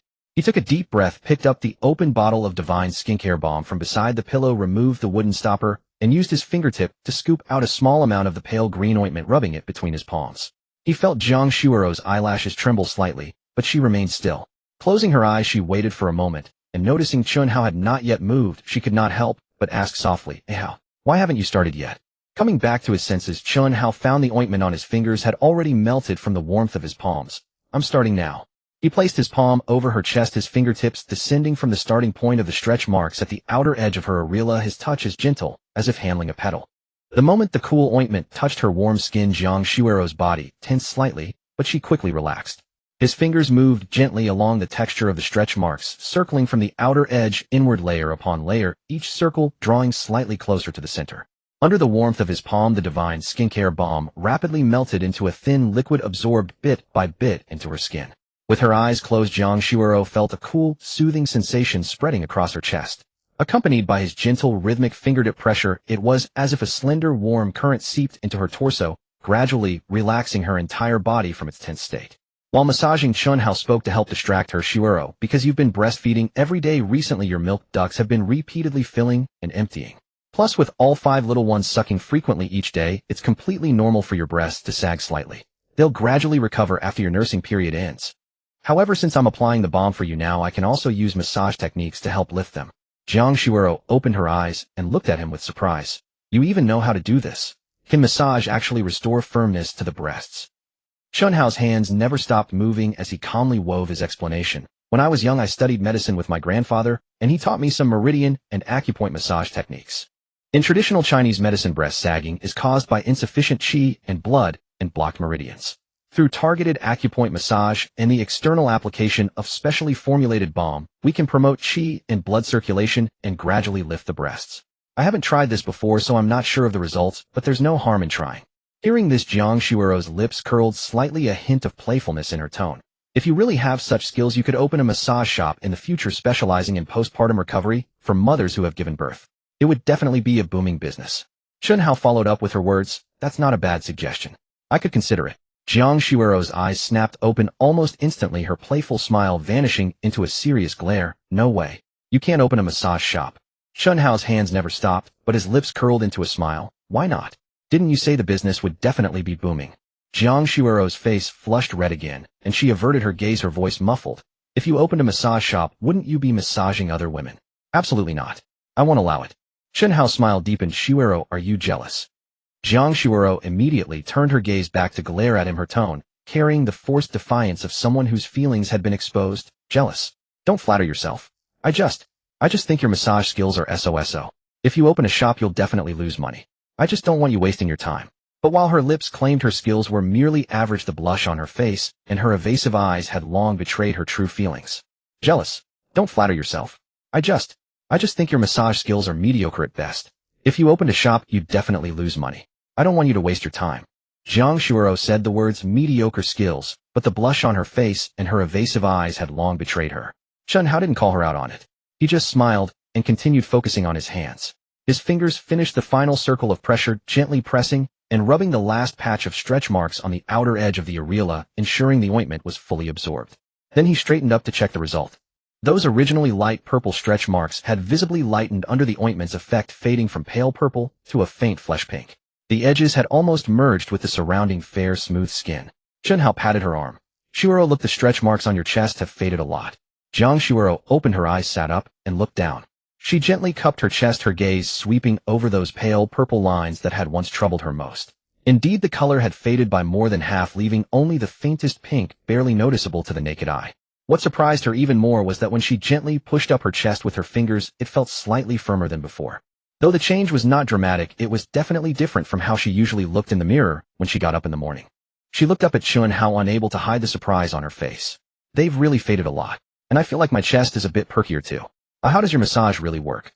Chen Hao smiled, recorked the ointment bottle, and placed it beside the pillow. It should help. Keep applying it for a few days and see the effect. Now let me apply the ointment on the stretch marks on your inner thighs. Jiang Shuiro nodded. She lifted the blanket covering her, hesitated for a moment with her fingers on the waistband of her pajama pants, then finally pulled them off, revealing 2 long snow-white legs.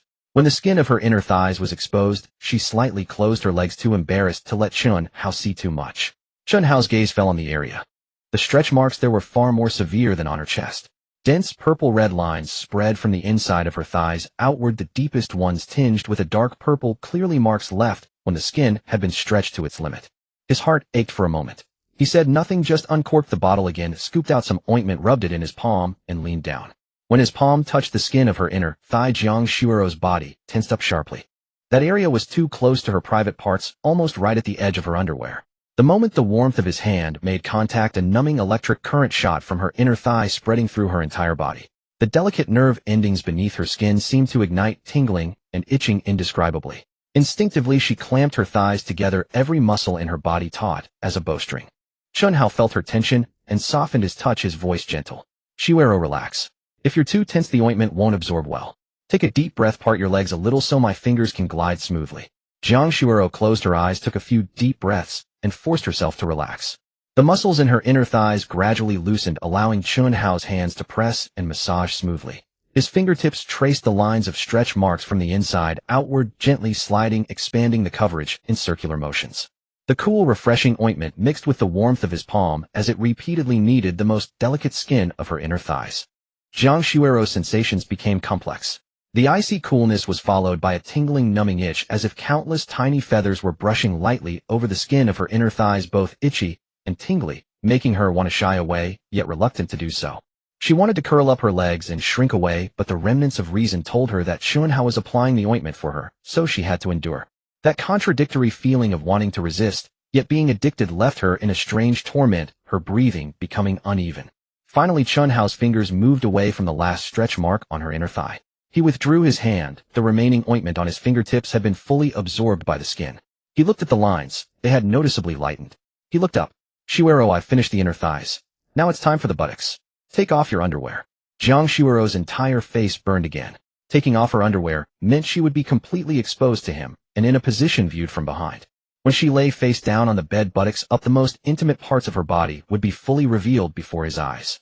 Although they had already had so much intimate contact, and even her chest had been treated by him, the buttocks felt different, a more intense sense of privacy. She hesitated for more than 10 seconds before finally whispering, "Turn around." Chen Hao didn't hesitate, nodded, stood up from the bedside, and turned his back to her. He heard the rustling sound of fabric rubbing softly behind him, then the sound of her underwear being pulled off over her ankles, followed by the slight sinking of the mattress as Jiang Shuiro lay down on the bed. After she was settled, her voice came muffled from the pillow. "Okay, you can turn around now." Chen Hao turned. Jiang Shuiro was lying face down on the big bed, her face buried in the pillow, her buttocks slightly raised. Her buttocks were firm and round with a full, smooth curve. The skin was fair and delicate, glowing with a soft radiance under the warm yellow light. But the skin of her buttocks was also covered with dense purple-red stretch marks spreading from the crest of the buttocks outward. The deepest ones were even somewhat dark in color. He took a deep breath, scooped out more ointment from the bottle, rubbed it in his palm, then leaned down and placed his palm on the skin of her buttocks. The sensation under his hand was smooth, tender, and springy, more elastic than the skin of her abdomen. When his palm covered it, he could feel the suppleness of the muscles beneath and the fineness of the skin. Chen Hao concentrated and began applying his fingers, tracing the lines of stretch marks from the crest of the buttocks outward, pressing and massaging in circles covering the area. Jiang Shuiro lay with her face in the pillow, feeling the same cool, tingly sensation on her buttocks as she had on her inner thighs, but it was different. Unlike the sensitive itchiness of the inner thighs, the sensation on her buttocks was deeper, more lingering, as if the entire muscle was being wrapped and kneaded by warm hands, both comfortable and relaxing. She let out a muffled groan into the pillow, a sound louder than she had intended. She quickly buried her face deeper into the pillow, but the corners of her mouth had already curled up involuntarily. Chen Hao's massage skills were truly impressive. No matter where he applied it, the moment his fingers pressed down, it made her feel so comfortable that she didn't want to move.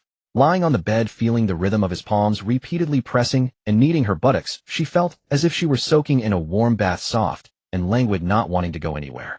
Chen Hao's fingertips gently traced the last stretch mark on Jiang Shuiro's hip before withdrawing his hand. The ointment had been fully absorbed by her skin. The applied area had faded from the earlier purplish red to a soft pink, blending seamlessly with the surrounding skin tone. Unfortunately, Jiang Shuiro couldn't see herself lying face down, but she could feel the lingering coolness on her skin where the ointment had been applied. Chen Hao replaced the wooden stopper on the ointment bottle, a hint of amusement in his voice. "Shuiro, I've applied the ointment to all the stretch marks on your hips. They've faded considerably. 1 or 2 more applications should do the trick." Jiang Shuiro lay on her pillow and murmured an affirmative, her voice muffled and languid with relaxation. Though she couldn't see the changes on her hips, she had no doubt about what Chen Hao said.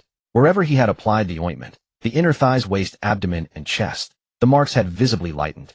Not a single exception. Since he had said so himself, it must be true. She lifted her face from the pillow and turned her head to look at him. The blush on her cheeks had not entirely faded, but her gaze held none of the initial shyness or avoidance. Only an overwhelming trust and gratitude. "Hao, thank you." Chen Hao placed the ointment bottle beside the pillow and gently patted her back. "You're welcome. If you're tired, stay lying down for now. Rest a bit before turning over." Jiang Shuiro remained on her stomach for a few more seconds before slowly pushing herself up with her arms. She grabbed a corner of the quilt to cover herself, then looked up at Chen Hao, a trace of shyness in her voice. "You turn around for a moment." Chen Hao nodded, rose from the bedside, and turned his face toward the bedroom door. He heard the soft creak of the mattress behind him, followed by the rustle of fabric, the snap of underwear elastic settling against her waist, and the faint sound of pajama pants sliding past her ankles. After a dozen seconds, Jiang Shuiro's voice came from behind him, noticeably more at ease. "All right, you can turn around now." Chen Hao turned back. Jiang Shuiro had already dressed in her underwear and pajama pants, the quilt drawn up to her chest. She leaned against the headboard pillow, her hair slightly tousled from lying on it, a few stray strands clinging to her cheeks, a faint blush still coloring her features. She looked somewhat weary, her eyelids drooping slightly. "Hey, how it's getting late. Let's sleep." Chen Hao nodded, walked to the other side of the bed, sat down, lifted the quilt, and reached out to turn off the bedside nightlight. The bedroom dimmed, illuminated only by the sliver of moonlight filtering through the curtain gap. He turned onto his side, facing Jiang Shuiro, and extended his arm. Jiang Shuiro moved toward him as naturally as a small animal drawn to magnetism, burying her face in the crook of his arm and curling into his embrace. Chen Hao instinctively wrapped his arm around her. Her hair brushed against the tip of his nose, the faint scent of shampoo mingling with her natural warmth, drawing into his breath. His chest pressed against her back, clearly feeling the warmth and softness beneath her sleepwear, especially the gentle pressure of her breasts through the thin fabric, which made his breathing deepen slightly. But he made no further move, simply holding her quietly. Jiang Shuiro rested against him, the back of her head nestled beneath his chin, her entire body enveloped in his arms.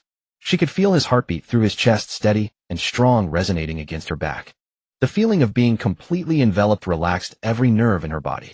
An unprecedented sense of security and happiness welled up from deep within, softening away the last remnants of tension and fatigue. She closed her eyes, her breathing gradually growing long and even. Chen Hao listened as her breathing shifted from an awake rhythm to the steady cadence of sleep, and himself slowly drifted into slumber. The following morning, the light filtering through the curtain gap had changed from the dark blue of night to a bright warm white. Chen Hao woke first. He felt the warm soft weight in his arms and looked down to see Jiang Shuiro still asleep, curled in the crook of his arm, her face pressed against his chest, her breathing even and gentle, eyelashes resting quietly against her cheeks. As he lowered his gaze, his eyes happened to catch the neckline of her pajamas. She was wearing the loose cotton sleep shirt which had shifted and gaped open overnight from tossing and turning. One shoulder was exposed, the fair skin glowing softly in the morning light. The neckline dipped low, giving him a clear view of her full soft curves and the deep valley between them. Graceful lined skin as smooth as cream. His Adam's apple bobbed. His gaze slid from her chest upward to her lips. Her lips were slightly parted, naturally pale pink with a moist sheen, the lines soft and full, curved in a relaxed, utterly defenseless shape. Watching her peaceful sleeping face, he couldn't resist leaning down to press a gentle kiss to her lips. At first just a tentative touch. But the moment his lips met hers, that soft warm sensation made him reluctant to pull away. He kissed her again and again, then let it become a lingering gentle caress. Jiang Shuiro stirred in her sleep, feeling the warmth against her lips, and slowly opened her eyes. In her blurred vision was Chen Hao's face, drawn close, his eyelashes nearly touching hers, his lips gently moving against hers. As her consciousness surfaced from sleep, her first reaction was neither to push him away nor to startle. Instead, she instinctively closed her eyes and parted her lips slightly to return his kiss. Their breaths intertwined in the narrow space between them. Jiang Shuiro's hand emerged from beneath the quilt to rest on his shoulder, her fingers gripping the fabric of his sleep shirt. The kiss deepened, and a warm flush began to spread through her body. Just as their lips were most deeply entwined, a sharp cry suddenly came from the crib. As soon as the eldest started wailing, the other four seemed to hit a switch and joined in chorus. 5 little voices filled the quiet bedroom simultaneously, their overlapping volume drowning out any sound of kissing. Chen Hao and Jiang Shuiro both froze, lips parting as they exchanged a glance. Equal parts exasperation and amusement. Chen Hao sighed, pressing his forehead gently against hers. They really know how to pick the timing. 5 tiny voices rang out simultaneously in the quiet bedroom, their volume overlapping to drown out any sound of kissing. Chen Hao and Jiang Shuiro both froze, their lips parting as they exchanged a glance. A mixture of helplessness and amusement. Chen Hao let out a sigh, pressing his forehead gently against hers, rubbing it softly. They sure know how to pick their timing. Jiang Shuiro laughed at his remark, giving his chest a playful shove. All right, go feed them before they start crying even louder. They both sat up in bed, threw off the covers, and divided their tasks. Jiang Shuiro went to the bathroom, first rinsed her mouth with water and washed her face. Then she returned to the bedside, picked up the loudest crying baby, Debeo, sat on the bed, unbuttoned her pajama top, and began breastfeeding. Chen Hao meanwhile had already deftly prepared the constant temperature water dispenser, baby bottles, and formula tin. He filled the pink bottle designated for Debeo with formula, set it on the small table to cool, ready to supplement breastfeeding once Debeo was done. As Jiang Shuiro held Debeo, the baby latched on her nipple, gulping down milk, the cries gradually transforming into satisfied sucking sounds. Chen Hao stood by and watched. When Debao had nearly finished nursing, he took over and switched to the bottle. Jiang Shuoro then picked up Erbao from the crib and continued feeding. After so many days of teamwork, their coordination was as smooth as a rehearsed performance. One breastfed while the other bottle fed. The 5 little ones rotated like a carousel, Debao, Erbao, Sanbao, Sibao, Wubao, each taking their turn.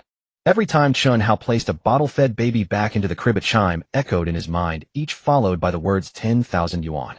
After all 5 babies had been fed, the chime rang 5 times in total, 50,000 yuan credited. Once all 5 were fed, Chen Hao checked their diapers one by one. Without exception, every diaper was bulging. He pulled out new NB-sized diapers from the storage bin crouched beside the crib and changed them one after another. His movements were a world apart from just a few days ago. Back then, changing the first diaper required trembling hands and repeated checks for front and back. Now, changing 5 diapers from unboxing to finishing took less time than changing a pair of shoes. Each time he finished changing a baby, a ding sounded in his mind. Another 10,000 yuan. 5 consecutive dings, another 50,000 in hand. Feeding and diaper changes in the morning netted him a total of 100,000 yuan. He made a quick mental calculation, then calmly stood up, rolled up the used diapers, and tossed them into the trash. Jiang Shuoro rebut-toned her pajama top, looked up at him, and asked, "You must be hungry. Time to make breakfast." Chen Hao nodded, walked to the bedside, bent down, and kissed her forehead. "I am a bit hungry. I'll go downstairs and make breakfast. You rest for a while, I'll call you when it's ready." With that, he turned and walked out of the master bedroom, descending the stairs to the first-floor kitchen.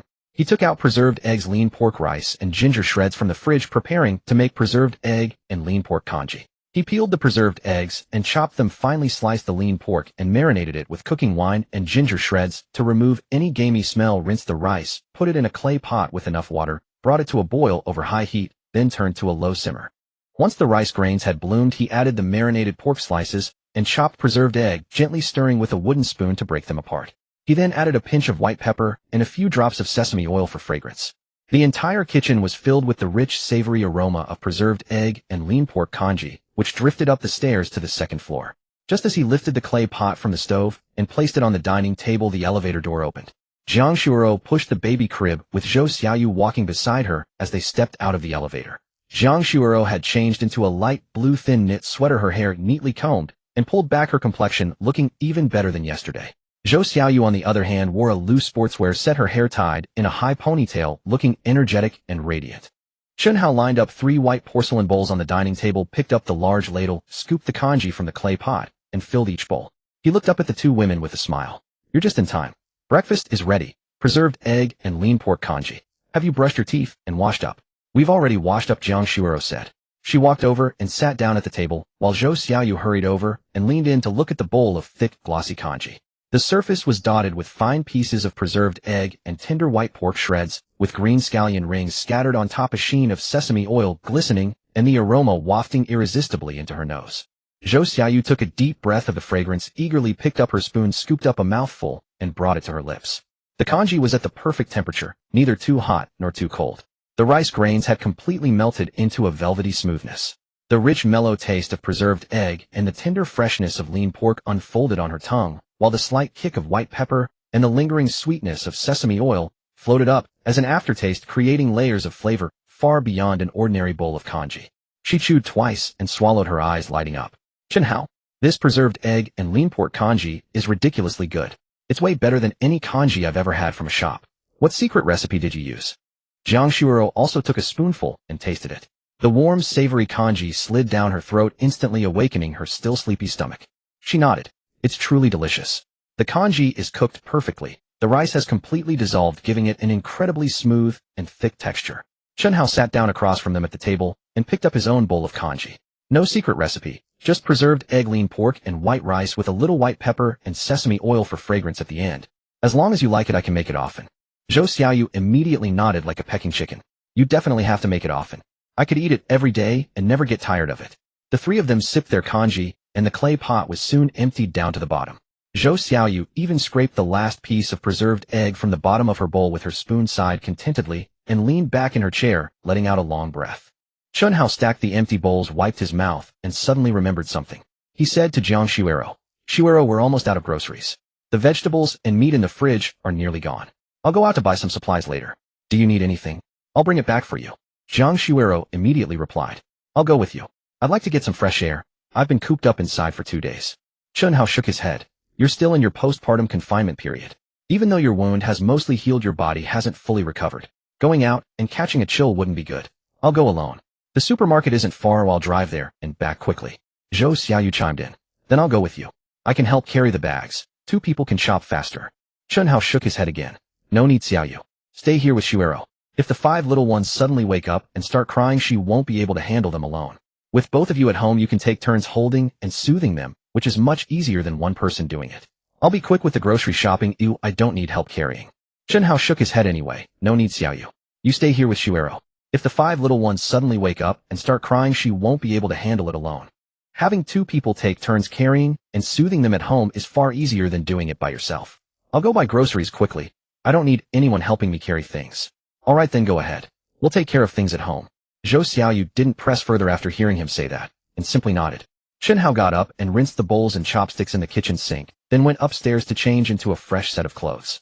He stopped by the master bedroom to say goodbye to Jiang Shuero, kissed her forehead, and headed downstairs to the underground garage. The Lincoln Navigator pulled out of the garage and drove for about 7 or 8 minutes along the main road after exiting the Rose Manor gates, reaching the nearby large chain supermarket. The underground parking lot had ample spaces. He parked, grabbed a shopping cart, and entered the supermarket. The ingredients section was spacious with clearly demarcated areas for meat, vegetables, seafood, dry goods, and seasonings, all thoroughly stocked. Chen Hao pushed the cart along the aisles, tossing whatever caught his eye into it. He picked up several boxes of Australian grain-fed steak, 2 bags of New Zealand lamb chops, 3 thick cuts of black pork belly, a pound of lively prawns from the seafood section, and the largest fresh sea bass he could find. In the produce section, he loaded the cart with an abundance of leafy greens, tomatoes, cucumbers, and mushrooms, colorful vegetables filling it to the brim. He grabbed several bags of dried scallops, goji berries, red dates, and longan from the dry goods section. In the condiment aisle, he restocked soy sauce, dark soy sauce, oyster sauce, cooking wine, white vinegar, fragrant vinegar, ground pepper, and Sichuan peppercorn powder. Finally, he made a detour to the frozen food section and picked up 2 boxes of handmade dumplings and a bag of frozen spring rolls. The entire shopping cart was piled high, overflowing with all sorts of ingredients. Between the double-door refrigerator at home and the adjacent freezer, there was plenty of storage space. This bulk purchase would be enough for over a week, sparing him daily supermarket runs. He pushed the heavy cart toward the checkout area. Just as he rounded a shelf, a familiar voice called out from beside him, Chen Hao. Is that you, Li? Chen Hao turned and saw his classmate Li Ming. Li Ming was wearing a gray-white t-shirt and black shorts, phone in hand, standing in front of the snack aisle. He looked completely astonished, staring at Chen Hao and his cart overflowing with groceries. Li Ming hurried over and circled Chen Hao's shopping cart, looking down at the premium ingredients inside.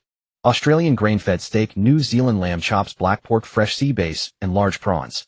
None of these were the kind of ingredients an ordinary student would typically buy. He looked up at Chen Hao, confusion written all over his face. Chen Hao, what's with all these purchases? Are you opening a restaurant or something? Buying so much and all the best quality. Just cooking at home. Chen Hao replied with a smile, patting the cart handle. Bought enough for a week's worth to avoid running to the supermarket every day. Li Ming looked thoroughly incredulous. All this food, and you're eating it alone. How many steaks can you finish in one sitting? And these prawns, this sea bass, they're all the most expensive kind. Do you really need to be this fancy, just cooking for one person? Chen Hao smiled faintly. Of course I can't finish it all by myself. There are others after all. Li Ming paused for a moment, then a knowing smile spread across his face. He nudged Chen Hao's arm. Oh, Chen Hao, spill it. Did you get a girlfriend? I've been wondering what changed you so much. You used to just eat at the cafeteria back in school, and now you're buying a car and all these fancy ingredients for cooking. Something's definitely going on. Come on, who is she? Do I know her? Chen Hao's smile deepened. He continued pushing the cart forward while Li Ming trailed alongside, leaning in eagerly for an answer. Chen Hao glanced sideways at him with a casual ease. You could say that. I do have a girlfriend now, and you might actually know her. Her name is Jiang Shuero. Li Ming's steps halted, abruptly freezing in place. He quickly caught up, his face etched with shock, eyes wide. Jiang Shuero. The campus beauty from our music department. The one who looks like she walked straight out of a painting. Chen Hao nodded. That's her. Li Ming's expression shifted from shock to outright disbelief. He studied Chen Hao up and down several times. You're kidding me, right? That's Jiang Shuero, the undisputed campus beauty our school has ever had.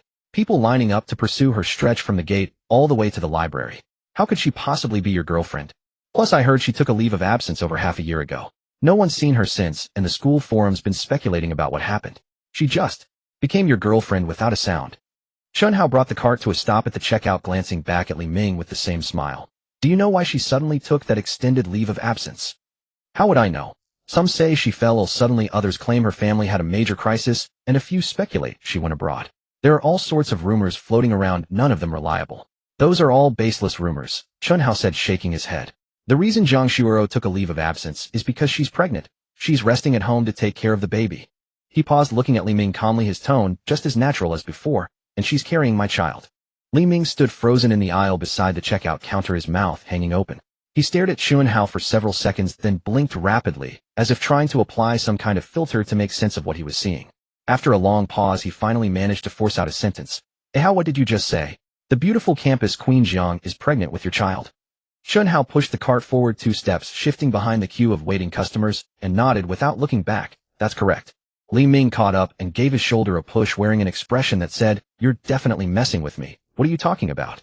The campus belle Zhang Shuero taking a leave of absence for over half a year just to have your baby. That's absurd. I'm telling you, you shouldn't be spreading rumors like this carelessly. If this gets out, it'll hurt both you and Zhang Shuero." Chen Hao glanced back at him, shrugged, and said in a calm tone, "If you don't believe me, that's fine. I'm not forcing you to believe anything." Watching Chen Hao's unruffled demeanor, Li Ming's conviction that he was just joking began to waver. Since entering university, Chen Hao had never been one to boast. When others bragged about knowing beauties from different departments, he never joined in, and when they showed off their family's wealth, he stayed silent. Li Ming watched Chen Hao's unhurried demeanor, and his conviction that he must be joking slowly began to waver. Chen Hao had never been a boastful type since entering university. When others bragged about knowing pretty girls from various departments, he never joined in. When others flaunted their wealthy families, he remained silent. He was just an ordinary, down-to-earth guy. Now he casually said the campus belle was carrying his child. Either he was crazy, or it was true. Li Ming swallowed hard, leaned in closer, and whispered, "When did you two get together? How come I never heard anything about it? You've never once mentioned Zhang Shuero when we play games together." Chen Hao pushed the shopping cart forward 2 steps, and shuffled along with the queue behind him. "About a year ago. She didn't want too many people to know about us, so we kept it quiet. I didn't exactly go around telling everyone." Li Ming clicked his tongue and tapped Chen Hao's shoulder. "What serious discretion. Nearly a year, and not a single whisper leaked out. Your lips are sealed tight." He paused, his curiosity bubbling over, and leaned in again.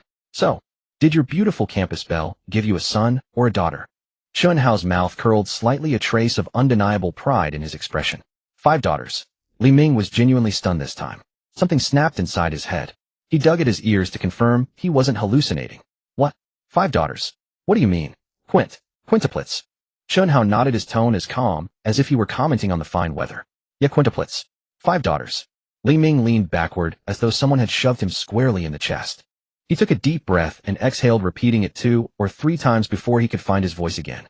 How, you can't mess around with something like this. When you said Zhang Shuero was pregnant with your child, I could believe it. You're saying she gave birth to 5 daughters, and they're quintuplets? Is this real? I've only ever seen quintuplets on the news." Chen Hao turned and looked at Li Ming's face, twisted with shock, and smiled. "I'm not joking. They are indeed quintuplets, 5 daughters, all mine and Shuero's. Come see them sometime when you're free, and you'll know. The little ones are quite cute." Watching the calm, yet happy expression on Chen Hao's face as he spoke, Li Ming finally believed him. He suddenly reached out and slapped Chen Hao on the back with such force that the latter nearly stumbled. Hao, you're incredible. 5 arrows, 5 targets. That's what you call it. The campus belle gave you 5 daughters. Did you save the galaxy in your past life? How on earth did you pull this off?" Chen Hao staggered forward from the blow, steadied himself, ran a hand over the back of his head with an indescribable mix of pride and shyness. "I can't explain it myself. I don't even know how I became so remarkable." Li Ming chuckled and scolded, "Just enjoy your luck, kid." After a few laughs, his expression grew serious, his tone sinking. "By the way, how's the job hunt going since graduation? It's been a long time now, and most of our classmates have already settled down. Any news from your side?"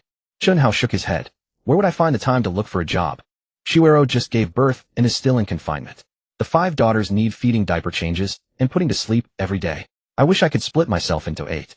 How could I possibly have the energy to submit resumes and attend interviews?" Li Ming frowned. "Then without a job, how do you support yourself? How do you support the campus belle and 5 daughters? I saw those groceries you bought. Australian steak, New Zealand lamb chops. Those aren't cheap, are they?" Chen Hao replied, "I've been trading stocks recently. Got lucky and made some money. I'm not worried about finances for now." Li Ming's eyes widened again. "You made money trading stocks. How much?" Chen Hao hedged. "It was all right. Made enough to get by. Should be fine for a while." Seeing Chen Hao didn't mention a specific figure, Li Ming tactfully didn't press further. Some things between men were best left at a hint. If someone didn't want to share numbers, asking again would simply be rude.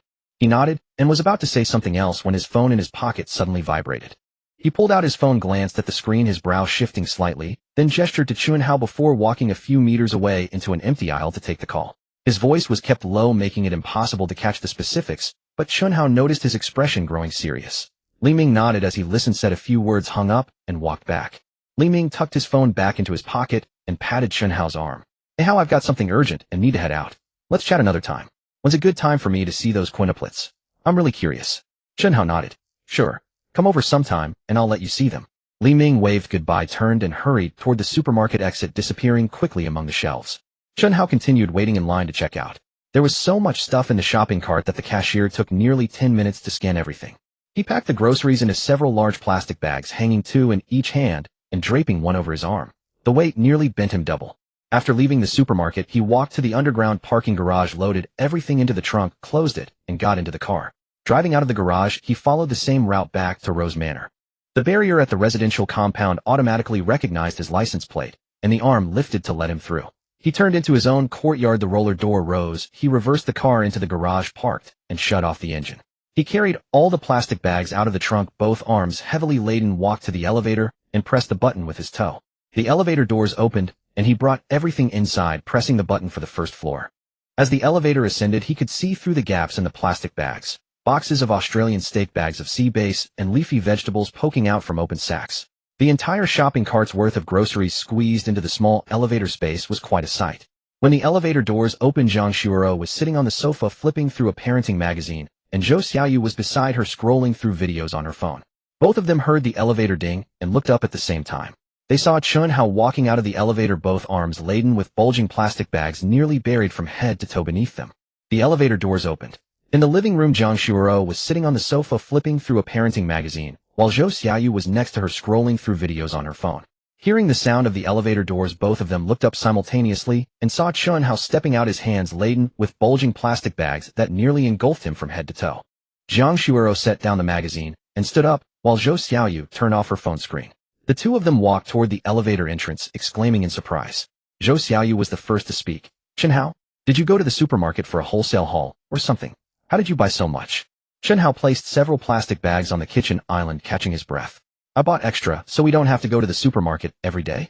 The fridge is big enough and the freezer is empty. They'll keep. Zhang Shuoro approached him and reached out to take the bags from his hands, but Chen Hao sidestepped and pointed at her. Don't take them. You're still in confinement.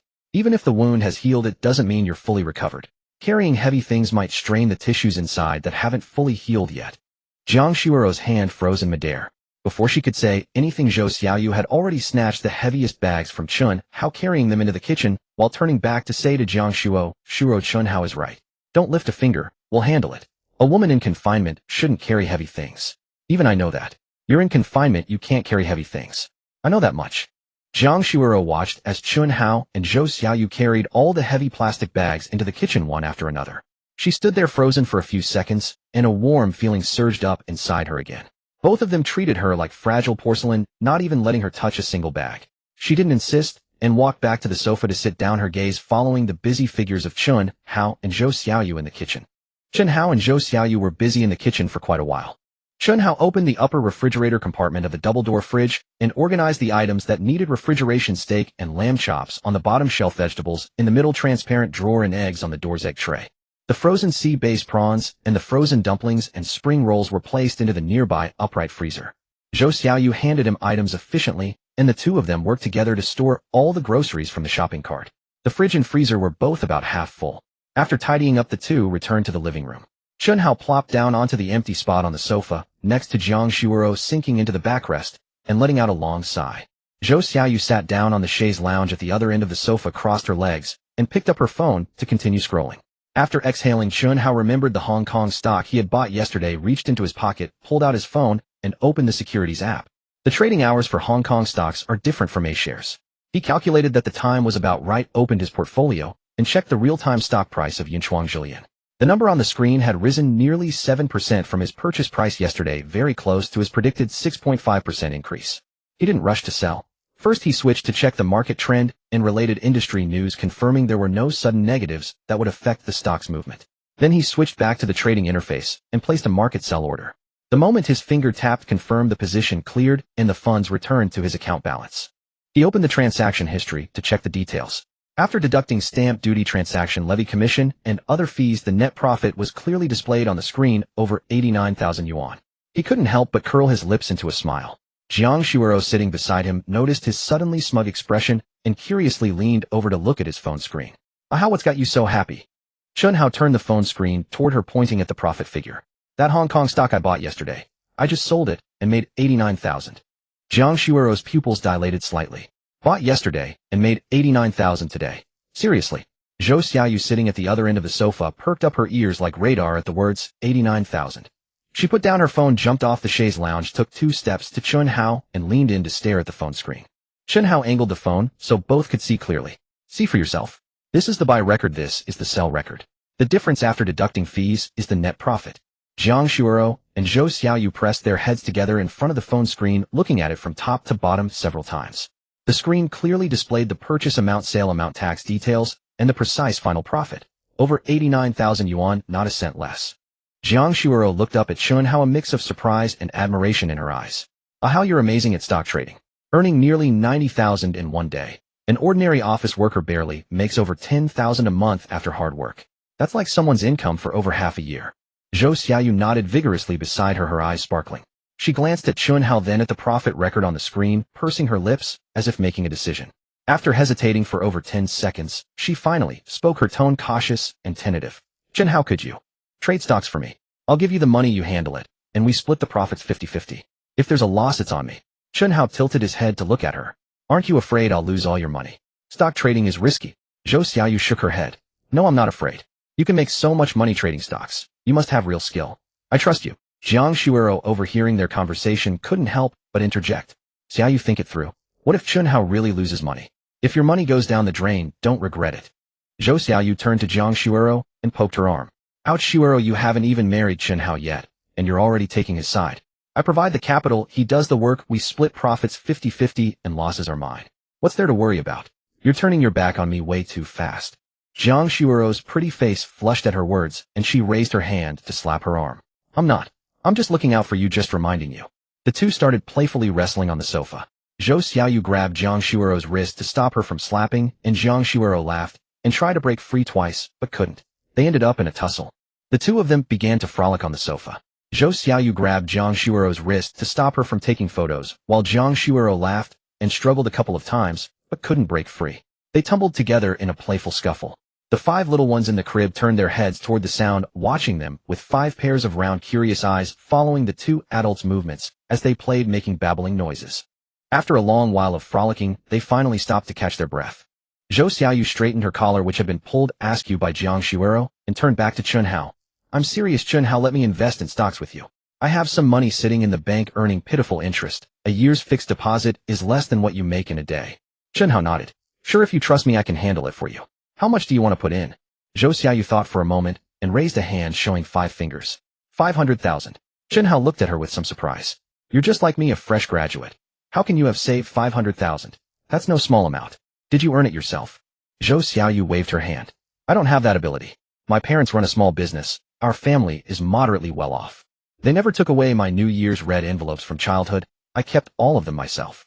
Plus, I saved from the living expenses they gave me. Over the years, it just accumulated to this amount. I originally planned to use this money to start a small business after graduation, but now I think letting you invest it in stocks might be more reliable than doing business myself. Chen Hao asked, what business does your family do? Zhou Xiaoyu said, we run a chain of convenience stores. Nothing big, about 7 or 8 stores in Jiangdong City. It doesn't make a fortune, but it's better than the average office worker. Chen Hao nodded and didn't press further. He took out his phone from his pocket, opened the mobile banking app, found his bank card number, and showed the screen to Zhou Xiaoyu. This is my bank card number. Just transfer it here. Zhou Xiaoyu took his phone, carefully checked the card number twice, then pulled out her own phone, opened the banking app, and step by step entered the card number, bank name, and transfer amount. Before entering the transfer password, she looked up at Chen Hao with a serious trust in her eyes. Chen Hao, I'm really transferring this. All 500,000 is in your hands. Don't let me down. Chen Hao nodded seriously as well. Don't worry, I'll handle it. If we make money, we'll split it 50-50. Zhou Xiaoyu lowered her head and pressed the confirm button on her phone. A transfer successful prompt appeared on the screen. She exited the banking app, put her phone back in her pocket, and gave Chen Hao an okay gesture. All right, the 500,000 is in your account. When will you buy stocks for me? Okay, I'll start preparing for stock trading now. Chen Hao picked up his phone and opened the mobile banking app. The numbers on the screen flickered and the account balance loaded, showing a total of over 85000. He counted the digits. 5200 was the transfer from Zhou Xiaoyu just now, and the remaining 3300 plus was the cash he had accumulated from system rewards over the past few days. He swiped left on his phone to switch to the securities app. In the holdings list, the fund balance showed 1589000 plus. That was the proceeds from selling stocks yesterday, plus the principal he had transferred earlier untouched. He calculated back and forth over 85000 in the bank account and over 158 million in the securities account, totaling over 2.4 million in cash assets. His current securities account had 1.5 million of his own principal plus 8900 in profit. Now he needed to transfer Zhou Xiaoyu's 5000 in as well and add some from his own bank account to round it up. He first opened the transfer page and transferred 311000 from his bank account to the securities account. After entering the amount, confirming, and entering the password, the fund balance in the securities account jumped from 1589000 to exactly 19000 a few seconds later. He then executed a second transfer, moving the 5000 that Zhou Xiaoyu had transferred to him into the securities account. After the two transfers, the total funds in the securities account became 2.4 million, of which 1.9 million was his own principal plus profit, and 5000 was the funds entrusted to him by Zhou Xiaoyu for trading. The money was in place. He exited the banking app, switched back to the securities trading interface, and began browsing today's Hong Kong stock market. The super analytical engine in his mind activated the moment his eyes swept across the screen. Dense figures of price changes, trading volume, turnover rate, PE ratio, earnings per share, institutional holdings, changes, recent news summaries, capital flows, and technical indicators. All information unfurled in his mind like a silk thread being unraveled. The short-term trend of each stock was automatically modeled, analyzed, and predicted by his brain at a speed far beyond that of an ordinary person flipping through financial reports. He first glanced at the first stock, and the analysis result came out in less than 2 seconds. This stock's fundamentals were passable, but there was no clear catalyst in the short term. Capital flows were stable, trading volume was shrinking, and the expected fluctuation range over the next 2 to 3 days was between plus or minus 1%. He swiped it away directly. The increase was too small to be worth acting on. The second stock had higher activity than the first, with recent volume expansion and signs of an upward breakout. His brain predicted a cumulative increase of about 2.8 by tomorrow's close. He thought it over. Although 2.8 was decent after deducting various fees, the net profit was only average and didn't meet the threshold he had in mind. He shook his head and continued scrolling. The technicals of the third stock showed it wasn't a short-term downtrend. His brain predicted another drop of about 3 tomorrow. Short selling was an option, but his current account permissions made it cumbersome, and the risk of shorting was higher than going long. He didn't want to touch that direction for now. He gave up. He continued scrolling and stopped at the fourth stock. This stock was called Shunda Logistics, which handled cross-border supply chain management. Its recent chart pattern was quite interesting. His brain quickly processed all the public data of this stock from the past 2 weeks. The company had just signed a long-term contract with a Southeast Asian e-commerce platform with a substantial amount. The market had not yet fully reacted because most investors hadn't grasped the specific impact of this contract on performance. Additionally, this stock had been trading sideways at low levels with shrinking volume for the past 2 weeks, with sufficient turnover at the bottom. The trace of major capital entering was obvious, and upward momentum was building in the short term. The prediction from his brain was quite certain. By tomorrow's close, the cumulative increase of this stock would be around 6.2. This number made his heart skip a beat. 6.2 on a principal of 2.4 million. If the prediction was accurate, the profit for 1 day would be over 1.00, and after deducting fees, the net gain would be around 1.3000. The brain's prediction was quite certain. By tomorrow's closing, this stock would have accumulated a gain of approximately 6.2. The figure stirred Chen Hao's heart. 6.2% on a principal of 2,400,000. If the prediction held, the day's profit would exceed 140,000, and after deducting fees, the net gain would be around 130,000. He hesitated no longer. On the trading interface, he entered the code for Shunda Logistics, selected the buy direction, filled in all available funds, and placed a buy order for the entire 2,400,000. The trade was executed smoothly within seconds, and the portfolio now showed a new position of 2,400,000 in stocks. He turned off the phone screen, leaned back against the sofa, and turned to Jiang Shuero and Zhou Xiaoyu beside him. Bought it. Zhou Xiaoyu immediately set down her own phone and leaned in, her eyes sparkling. What stock did you buy? Spill it quick. Chen Hao lit up the screen again and showed her the stock name and code on the holdings page. Shunda Logistics Hong Kong, listed in cross-border logistics and supply chain management. Zhou Xiaoyu craned her neck to look, then leaned back and sat up straight, curiosity still lingering on her face. Why this one? How did you pick it after just one look? Chen Hao placed his phone on his knee and explained in as simple terms as possible. This company just signed a big contract with a Southeast Asian e-commerce platform. The contract amount is substantial, but the market hasn't fully digested the news yet, so the stock price is still consolidating at a low level. Plus, technically, it has been adjusting for several weeks with volume shrinking to extremely low levels. That means most people who wanted to sell have already sold, and those left are holding. The bottom is relatively solid. Once positive news further breaks out at this point, there's considerable room for upward movement. Zhou Xiaoyu nodded half understanding, then instinctively pulled out her phone and opened the Doubao app, typing in a voice query, latest analysis and forecast for Shunda Logistics Hong Kong stock. Within seconds, Doubao displayed a block of text. She read it, and a slight frown creased her brow. Hey Chen Hao, Zhou Xiaoyu turned her phone screen toward him. Doubao says the maximum forecast for tomorrow's rise in this stock is only 1.9 way off from your 6.2. Doubao says major funds haven't been flowing in significantly recently, and short-term trends are mostly volatile. Do you think its prediction is accurate or not? Chen Hao glanced at Doubao's analysis, and the corner of his mouth lifted slightly. Doubao's predictions are based on public information and statistical models. They have reference value but aren't absolute. If its predictions were always accurate, everyone would just follow Doubao, and no one would lose money in the stock market. You saw it yesterday, Doubao said. Yinchuang Jillian wouldn't rise, but my own analysis differed. In the end, how much it went up you saw for yourself. Zhou Xiaoyu recalled Doubao's pessimistic forecast for Yinchuang Jillian yesterday, and Chen Hao's eventual profit of nearly 90,000. She didn't argue further, but a hint of skepticism remained on her face. After a moment of thought, she nodded. All right, I trust you. Since the money's already with you, just handle it. I'll wait for the results. Jiang Shuoro had been listening to their conversation. When Zhou Xiaoyu said that, she couldn't help adding a word of caution.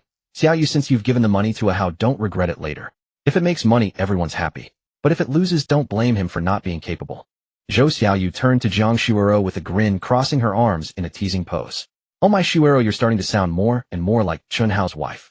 Every word you say is for his benefit, defending him. Haven't even gotten the certificate yet, and you're already acting like Mrs. Chen Hao. Jiang Shuoro's face flushed crimson. Just as she was about to retort, Chen Hao chimed in slowly. Xiaoyu, that comparison isn't quite accurate. What do you mean, like my wife? She is my wife. Jiang Shuoro's face grew even redder. She shot him a glare, pouting slightly. Who's your wife? Don't flatter yourself. Chen Hao looked at her with a smile. If you're not my wife, then how come you gave birth to 5 daughters for me? Go on, explain that. Jiang Shuoro was rendered speechless, a mix of embarrassment and annoyance in her eyes, but she couldn't help the upward curve of her lips. She simply turned her head away, refusing to look at him. Zhou Xiaoyu slapped the sofa armrest, laughing heartily. You two are something else, flaunting your love in front of me. Fine, go ahead, I'll just watch. After a few moments of laughter, she sobered up, suddenly thinking of something. Her tone turned more serious. But seriously, when are you two planning to get married? You already have 5 daughters. You should give them a proper family. You can't keep dragging this on. Jiang Shuoro's smile faded slightly at the question. She looked down, silent for a couple of seconds before speaking. I haven't figured it out yet. Mainly, I'm worried my parents will oppose it. My parents are quite traditional. If they find out I got pregnant before graduating and had 5 children, they'll be furious. I haven't even dared to tell them yet. Zhou Xiaoyu crossed her legs on the sofa, looking at Jiang Shuoro seriously. But you can't keep this from your parents forever, can you? A lot of things in the future will involve them. You can hide it for a while, but not forever. The sooner you tell them, the less passive you'll be. Chen Hao nodded beside her, gently taking Jiang Shuoro's hand. Shuoro, Xiaoyu is right. This is something your parents need to know eventually. Don't worry. No matter how angry they are, I'll win them over with sincerity. I'll explain everything to them face to face, tell them I'll treat you and our 5 daughters well for the rest of my life, and never let you suffer. Jiang Shuoro's fingers curled slightly in his palm. Her gaze dropped to her knees, and she was silent for a long moment. Eventually she shook her head gently. Let's wait a little longer. The 5 daughters are still too young. I simply can't spare the energy to deal with this right now. When I'm a bit stronger and the girls are a little older, I'll find the right time to tell them. Chen Hao and Zhou Xiaoyu exchanged a glance. Both could see the obvious worry and hesitation in Jiang Shuoro's expression. She wasn't ready, and pushing her now wouldn't help. Chen Hao and Zhou Xiaoyu exchanged glances, both reading the obvious hesitation and worry in Jiang Shuoro's eyes. She wasn't ready yet, and pushing her now would be pointless. Without exchanging a word, they both quietly dropped the subject and shifted the conversation. Chen Hao let go of her hand and glanced down at his phone. The time was nearly 11:30. He slipped his phone into his pocket and stood up. We've been chatting, and it's already noon. You two stay here. I'll go make lunch. He turned and walked into the kitchen. The refrigerator today was stocked far richer than yesterday's. The grass-fed steaks, fresh sea bass, shrimp, black pork, and various vegetables he had just purchased the day before were packed tightly inside. He pondered the combinations and ultimately decided to prepare 3 dishes and 1 soup. He sliced the black pork belly into thick pieces and braised them in a pot with dark soy sauce, light soy sauce, rock sugar, star anise, and cinnamon. Simmered over low heat, the meat skin became glossy, the fat turned crystal clear, and a chopstick could pierce through with the slightest pressure. The second dish was steamed sea bass. He scored both sides of the fish, rubbed it with shredded ginger and cooking wine, and steamed it over high heat for 8 minutes. After removing it from the pot, he drizzled steamed fish soy sauce over it, topped it with shredded scallions, and finally poured a ladle of boiling oil on top. The scallions curled from the heat as the fragrance of oil and fish rose together. The third dish was poached shrimp. He added ginger slices and scallion segments to boiling water, cooked the shrimp until they turned red and curled, then removed them.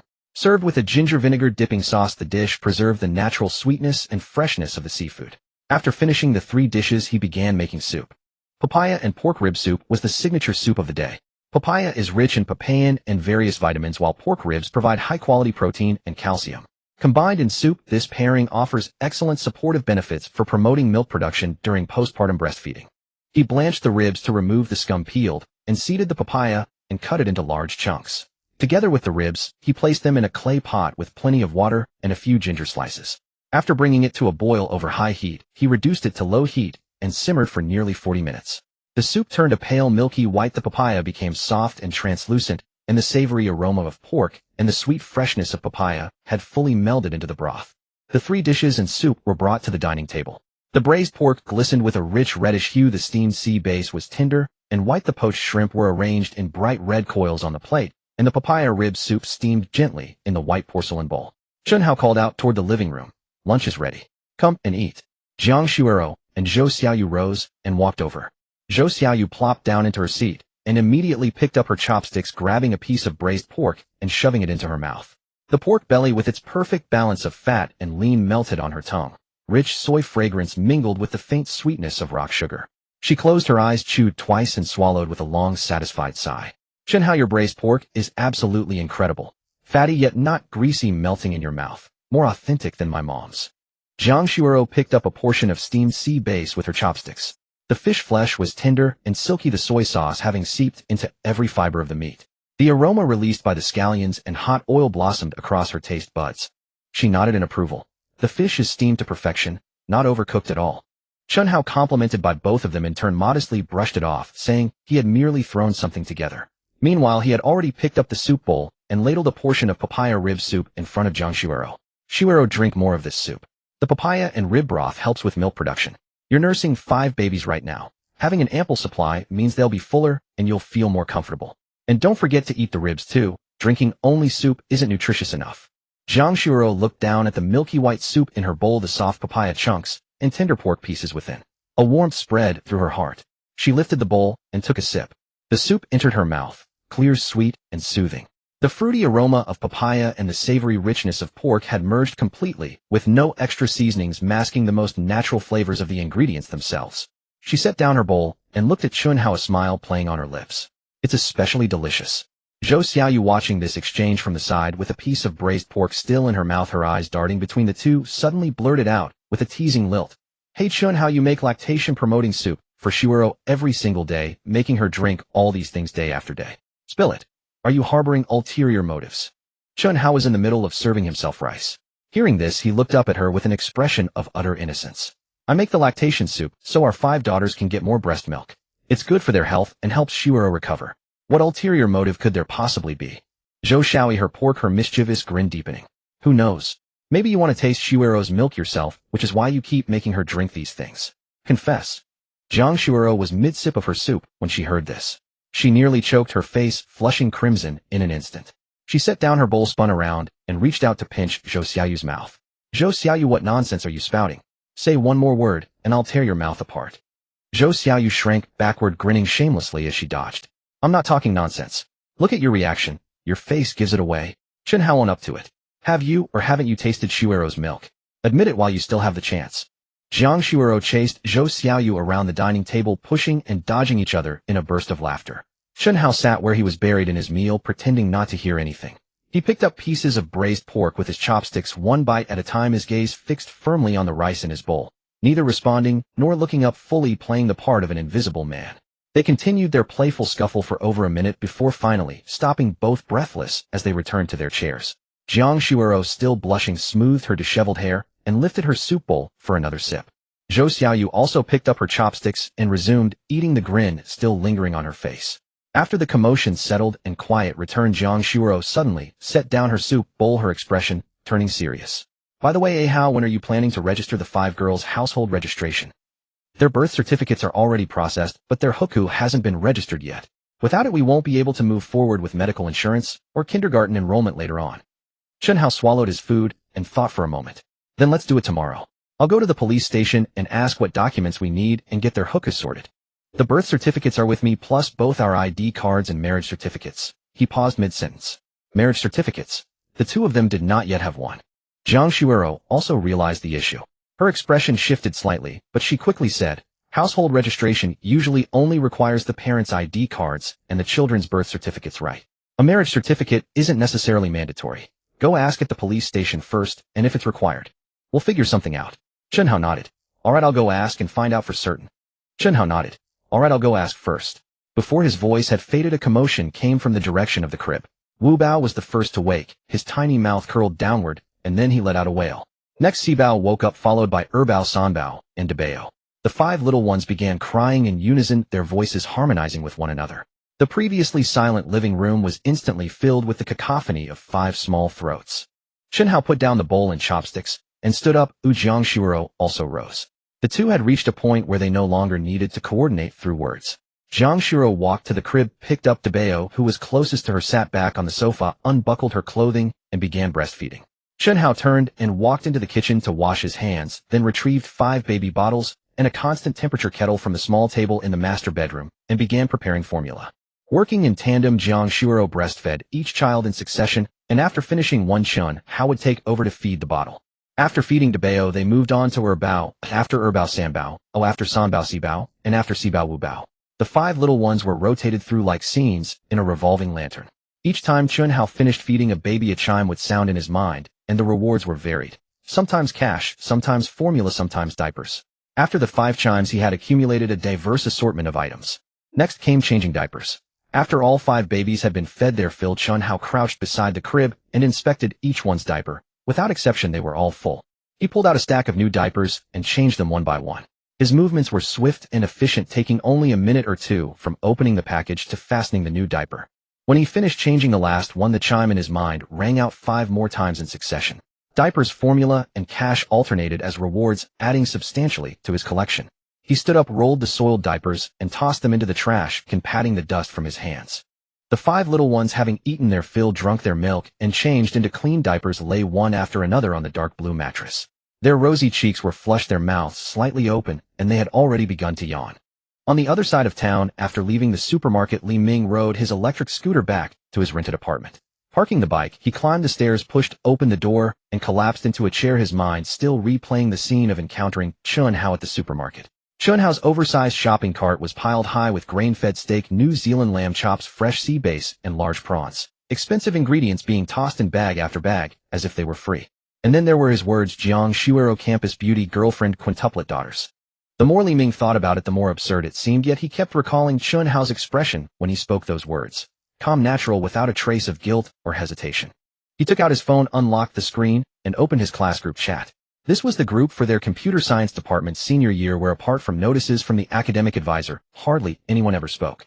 Li Ming typed in the input box, wrote a few lines, deleted them, repeated this 2 or 3 times, and finally pressed send.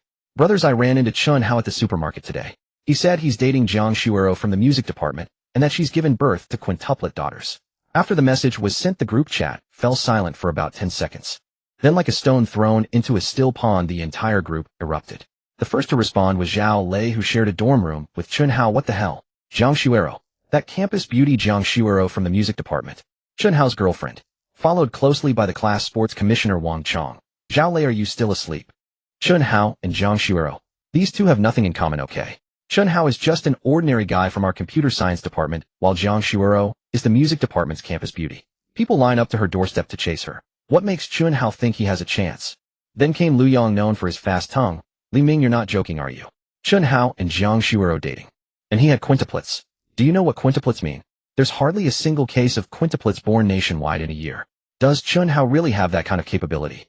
Meanwhile, the girls' side also erupted. Class monitor Zhang Lin was the first to chime in. Li Ming, where did you hear this? Chen Hao is usually so quiet in class. How could he possibly know Jiang Shuero? Moreover, Jiang Shuero took a leave of absence several months ago. I heard she hasn't been seen since. How did she suddenly end up connected to Chen Hao? Huang Yufei from the neighboring dorm typed a long paragraph. I won't speak for other things, but I absolutely cannot believe the quintuplets part.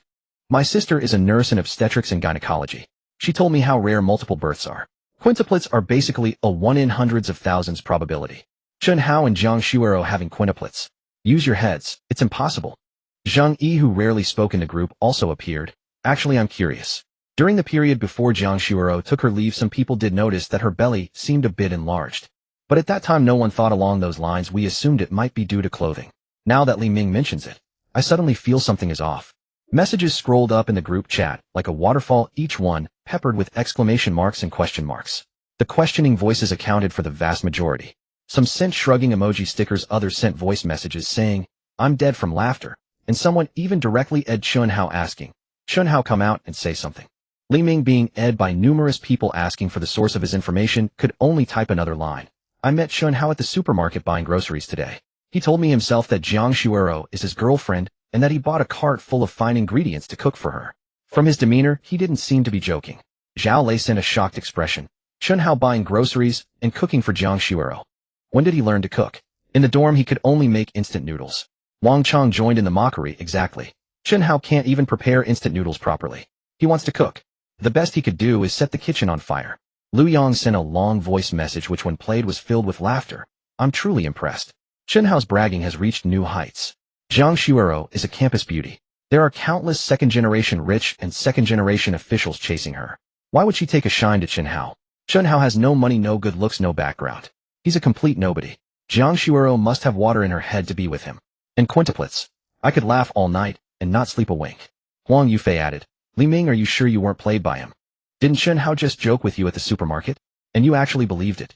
Li Ming thought for a moment and typed another paragraph. At first I also thought he was joking. But his expression really didn't seem like it. Moreover, don't forget one thing, Jiang Shuero has indeed taken a leave of absence for over half a year. Before that no one knew what exactly happened to her. If she was pregnant, then everything would make sense. Li Ming thought for a moment and typed another message. At the time I thought he was joking, but his expression really didn't look like it.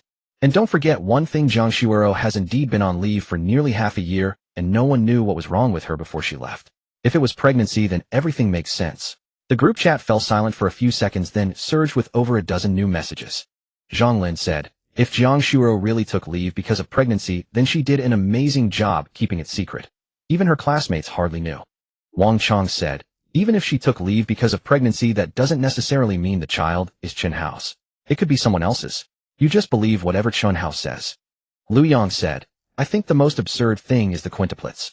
If it really is quintuplets, what kind of genes must the father have? Definitely not Chen Hao. Zhao Lei sent, where is Chen Hao? Everyone's ing him, and he hasn't said a word. Is he feeling guilty? Huang Yufei said, maybe he's busy cooking for the campus bell, and doesn't have time to check his phone. The group erupted again with laughter and mocking emojis, though a few more objective comments emerged. I'm actually curious. Where did Jiang Shuero go after she dropped out? Does anyone know anything about her? It seems even the music department doesn't know her situation. Zhou Xiaoyu is her best friend, but she never mentions her. I heard Jiang Shuero's family wasn't well off in her freshman year, but she was so beautiful that she had countless suitors. She turned down every single one of them. If anyone says she had a boyfriend, I really don't believe it. Right now Chen Hao is useless. He's not showing up. How about we talk to someone from the music department? See if anyone in Jiang Shuero's class knows the inside story. The messages exploded in the class group for over an hour, and the heat only grew instead of dying down. Someone couldn't resist and forwarded the screenshot to the music department's main group. The music department's main group was usually much livelier than the computer science group, with messages constantly refreshing. As soon as the screenshot was tossed and someone immediately recognized the central figure as Jiang Shuero. Jiang Shuero. She's together with a guy from the computer science department. And she gave birth to quintuplets. Isn't that nonsense? Shuero hasn't spoken in the group for ages. What's wrong with her? Could it really be because of pregnancy that she took leave? Look at what the screenshot says. A guy named Chen Hao from the computer science department said he's her boyfriend and that Jiang Shuero gave birth to his 5 daughters. Impossible. Shuero is so picky. So many people pursued her at school, and she didn't fancy any of them. Would she be with some unknown guy from the computer science department? Come to think of it, Shuuro hasn't shown up for nearly half a year. Although she rarely chatted in the group, she used to post occasionally on Moments. She hasn't posted anything in the last 6 months. Right, her Moments stopped last autumn and never updated again. I thought it was strange at the time, but I assumed she changed her account. Zhou Xiaoyu is her best friend, right? Xiaoyu must know the inside story. Let's her and ask. Zhou Xiaoyu come out and say something. What's really going on with Jiang Shuuro? Is what the screenshot says true or false? Zhou Xiaoyu, where are you? Do you know where Shuuro went? Is she really pregnant? Zhou Xiaoyu come out and explain. The group is exploding. Zhou Xiaoyu, is Shuuro really with that Chen Hao from the computer science department? Did she drop out because of pregnancy? Zhou Xiaoyu, don't pretend you don't see this. So many classmates are waiting for your response. Where is Jiang Shuuro herself? Jiang Shuuro, are you there? Say something. Jiang Shuuro, if you're being kidnapped, blink twice. Jiang Shuuro, even if you're in a relationship, having quintuplets is a huge deal. Why didn't you tell your sisters? Jiang Shuuro, reply to us. Everyone is worried sick.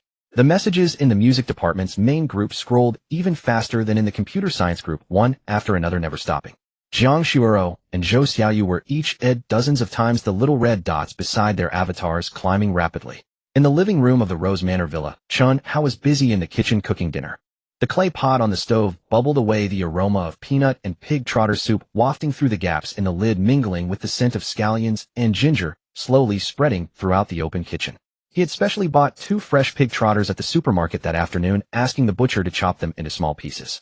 After returning, he soaked them in water for over half an hour to draw out the blood, then blanched them in cold water, skimmed off the foam, and rinsed them clean.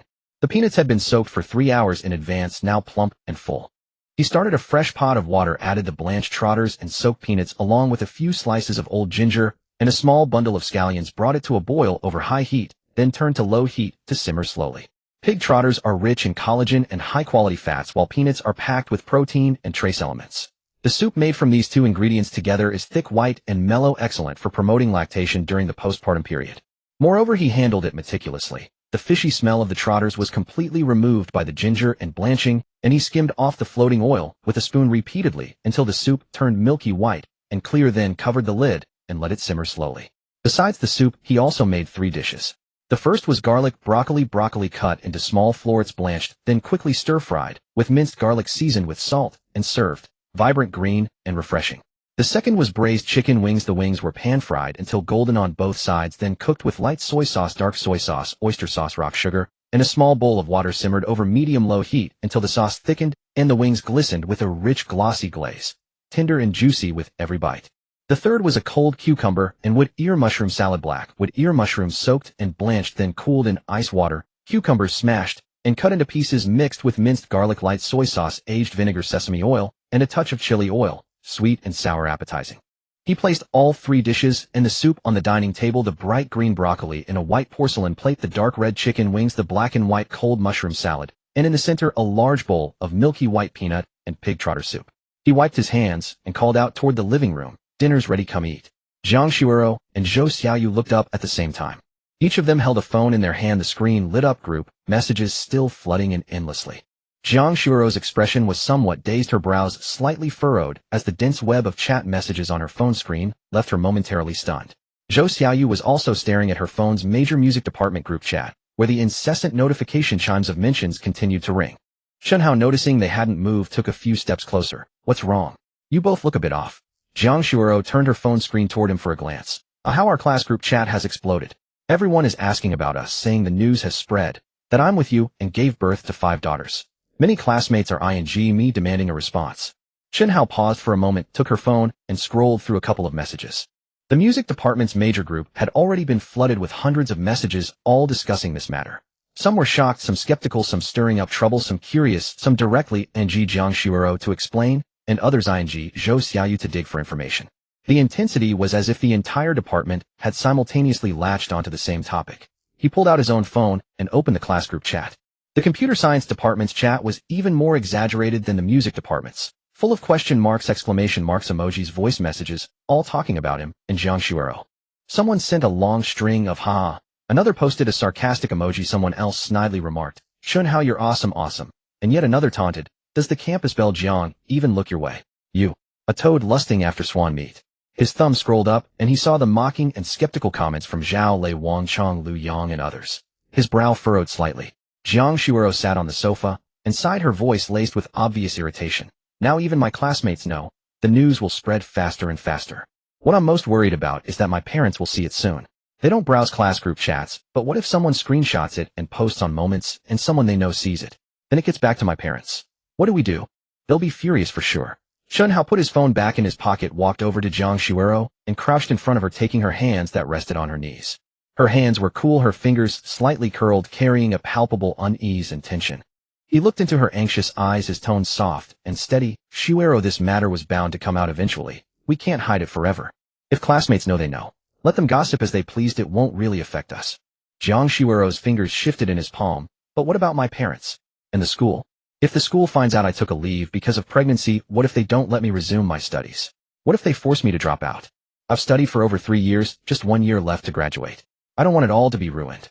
Zhou Xiaoyu put down her own phone, leaned over, and patted Jiang Shuero on the shoulder, her tone light and comforting. So what if you drop out?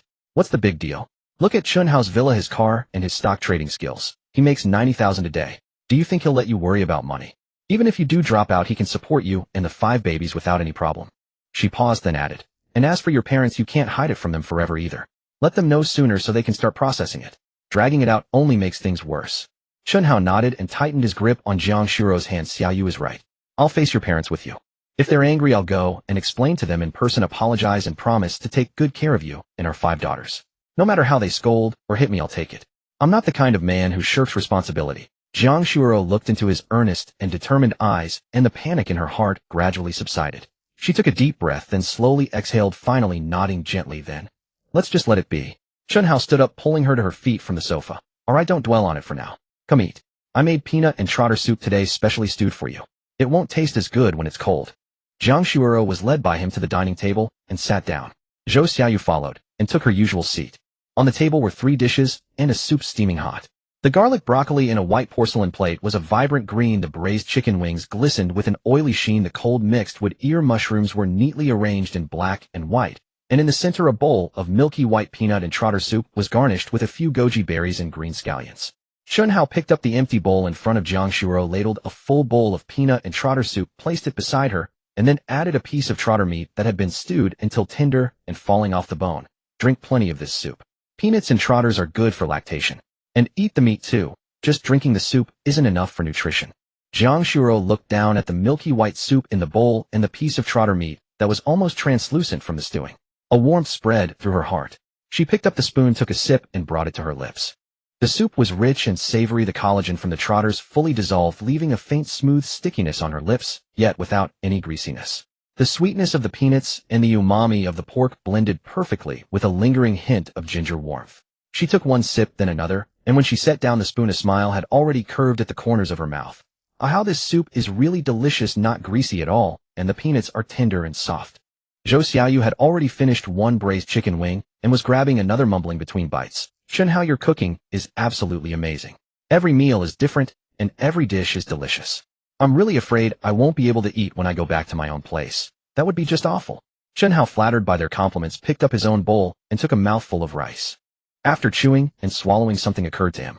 He put down his chopsticks and looked at Jiang Shuero. You mentioned the class group chat blowing up. How did it get out? I'm guessing it was Li Ming. I ran into him at the supermarket today. Jiang Shuero looked up. You ran into a classmate at the supermarket today? Chen Hao nodded. Yeah, that Li Ming, the one who lived in the dorm next to mine, I told you about him. He saw me buying a cart full of groceries and asked what was up, so I casually mentioned you and the 5 daughters. I never expected him to go and post it in the group. Zhou Xiaoyu suddenly clapped her thigh in realization. No wonder. The screenshots circulating in our music department group came from the computer science department, and the source was your classmate. Chen Hao pulled out his phone and reopened the classmate group chat. Since he had set it to do not disturb mode, he had not received a single notification all afternoon. Upon opening it now, there were already hundreds of unread messages in the group. He scrolled upward, starting the explosive post Li Ming had shared, followed by waves of skepticism and mockery, rising one after another. Zhao Lei had posted, Chen Hao can't even prepare instant noodles properly, let alone cook. Wang Chong had written, why on earth would Jiang Shuero be interested in Chen Hao? Lu Yang had sent a voice message of raucous laughter, and Huang Yufei claimed that quintuplets were simply impossible. Scattered among them were several classmates mentioning Chen Hao, demanding to know what was actually going on. Chen Hao scrolled page after page upward, his brows slightly furrowed though his expression remained largely calm. After finishing, he placed his phone back on the table, raised his head and smiled. Everyone is talking about it. It seems this really can't be kept hidden anymore. Jiang Shuero, seeing his relaxed demeanor, asked with some confusion, why did you tell your classmates about this? You clearly knew that once it spread, everyone would gossip. Why did you choose to bring it up yourself? Chen Hao looked at her, a gentle and open smile on his face. Because this is nothing to be ashamed of. I have a girlfriend, I have 5 daughters, and we live together as a family, making the most of every day. Why should we hide it?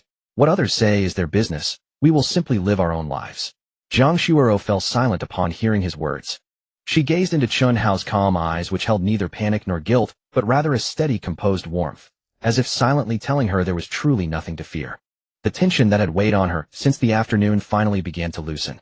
Slowly she reached out from under the table and gently grasped Chen Hao's hand resting on his knee. His fingers were warm and dry. The moment her hand made contact, they closed around hers firmly and securely. Across the dining table, Zhou Xiaoyu was heartily devouring her meal, a half-dish piled high with braised chicken wing bones. She then scooped up a serving of cold shredded wood ear mushrooms, chewing with her cheeks puffed out, apparently having zero interest in whether the pair across from her were holding hands or not. That evening, after feeding all 5 babies breast milk and formula one by one and changing them into dry diapers, Chen Hao straightened up and looked over at the crib. The eldest baby's eyes were wide open, her little mouth opening and closing as she cooed. The second baby kicked her legs beside her. The third reached out her tiny hand, tugging at the fourth baby's clothing back and forth. The fifth was the most restless, rolling over on the crib mattress again and again, tumbling about like a spinning top. Not a single one of the 5 little ones showed any sign of wanting to sleep. Their eyes were wide and alert. Jiang Shuero leaned against the headboard, watching the 5 energetic babies and smiling helplessly. She turned to Chen Hao and said, How it looks like we can't do anything about them. It's up to you now. There was a hint of anticipation in her voice, as though eager to see what he would do next. Chen Hao sat on the edge of the crib, glanced at the 5 fussing babies inside, and nodded with a smile. All right, let me try to soothe them. He did not begin humming a lullaby as he usually did. Instead, he cleared his throat, shifted into a comfortable position, and faced the crib, his voice calm and gentle. Since none of you want to sleep, let Daddy tell you a story. Big One gave a kick with her legs, second opened her mouth slightly, and 3, 4, and 5 all grew quieter. The 5 little ones' gazes turned toward him in unison. Chen Hao's reputation as a master storyteller took effect the moment he spoke. A brand new fairy tale formed automatically in his mind. Plot, characters, and scenes growing, as if alive before him, clear and complete. Deep in a vast forest lived a little rabbit named Bang Bang. Bang Bang's home was beneath the roots of an old oak tree, and right outside the door stretched a meadow blooming with wildflowers. Every morning, when sunlight streamed in, Bang Bang would hop out and stand on the grass, tilting his head back to count the clouds floating in the sky. One day, while counting the 17th cloud, Bang Bang noticed that its shape was quite peculiar, resembling a golden key. As Bang Bang stared at that cloud, a tiny voice suddenly whispered from behind him. Chen Hao narrated at an unhurried pace, his tone shifting with the story's progression, lowering slightly during tense moments and rising gently where the humor lay. Every little creature in the tale had a distinct voice: the squirrel's sharp chirp, the old owl's deep and gravelly rumble, the little fox's mischievous upward tilting cadence. The story was filled with delightful twists and turns. Little Bang Bang, seeking the truth behind the cloud, he wandered through a mushroom forest, climbed over stony hills, and crossed a babbling stream. Along the way, every creature he met had its own personality and tale to tell. The 5 little ones in the crib fell still. Big One's eyes, once wide open, grew heavy-lidded. Second stopped kicking her legs. Third lowered her hand. A faint smile graced the corners of Fourth's mouth. Fifth rolled back onto her back, her gaze fixed on Chen Hao, listening quietly. Even Jiang Shuero, seated by the headboard, could not resist lifting her head from her phone screen. She leaned back against the pillow, listening intently. She had only intended to listen casually for a few moments, never expecting Chen Hao's storytelling to be so vividly imaginative. The perfectly measured rhythm and rich, lively details drew even this adult listener inexorably into the world of the tale. Chen Hao spoke for roughly 10 minutes, guiding the story from the cloud key to the lost forest elf in the mushroom grove, from the singing stream to the old turtle on the mountaintop who loved sharing stories. In the end, little Bang Bang discovered the secret of the cloud key. It was a letter left by the heart of the forest, telling him to cherish every friend by his side. As the story drew to a close, Chen Hao slowed his pace, his voice growing ever softer. When the final sentence fell silent, he paused and looked over at the 5 daughters in the crib. But Big One's eyes were still open. Second waved her hands beside her face. Third, fourth, and fifth were all wide awake. Fifth even extended a tiny fist toward him and let out a drawn-out, "Ah," as if pleading, "Tell me more." Jiang Shuero could not help but laugh aloud. How I was completely captivated by your story, but look at them. None of them have fallen asleep. Chen Hao gazed down at his 5 daughters with their sparkling eyes, feeling a mixture of exasperation and amusement. The title of Story Master proved far too captivating, making the little ones increasingly alert and energetic. Just as he was pondering how to bring the story to a close, 5 consecutive notification chimes rang out in his mind. Congratulations, host, for telling a story to your eldest daughter. Reward 10000 RMB. The amount has been deposited into the bank account linked to your host identity. Congratulations, host, for telling a story to your second daughter. Reward 10000 RMB. The amount has been deposited into the bank account linked to your host identity. Congratulations, host, for telling a story to your third daughter. Reward 10000 RMB. The amount has been deposited into the bank account linked to your host identity. Congratulations, host, for telling a story to your fourth daughter. Reward 10000 RMB. The amount has been deposited into the bank account linked to your host identity. Congratulations, host, for telling a story to your fifth daughter. Reward title, Martial God. Effect: the host has mastered various martial arts disciplines including Tai Chi, 8 Duan Brocade, Wing Chun, Xingyi, Bagua Pom Sanda, and combat sports with exceptional practical ability. Possesses physical control, reaction speed, and damage resistance, far surpassing ordinary humans. The title has been automatically activated. A warm current surged from the base of Chen Hao's spine, spreading along his back until it reached every limb and every bone in his body. His arms, waist, and legs all experienced an extraordinary sense of lightness and strength, as though every joint in his body had been recalibrated, moving with perfect flexibility. He instinctively clenched his fist, feeling a power and control in his palm entirely different from before, precise and potent. Astonishment and delight surged within him, yet the reward had come too abruptly for his face to betray it. He merely rolled his shoulders gently, then refocused his attention on the 5 restless little ones in the crib, who were still full of energy. Jiang Shuero watched him from beside the crib. How it seems storytelling won't do. We will have to resort to your lullabies. Chen Hao nodded, rose from his chair, and walked over to the crib, bending down to carefully adjust each of the 5 little ones so they lay side by side. Then he began humming that magical lullaby beneath his breath. The melody flowed from his throat, utterly unlike the animated intonation he had used while storytelling. His voice grew soft and measured, the rhythm calm and soothing, every note as gentle as if soaked in moonlight.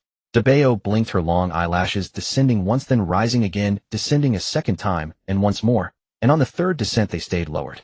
Erbao's breathing slowed noticeably by the third phrase of the melody, her small hands sliding from beside her face down to her side.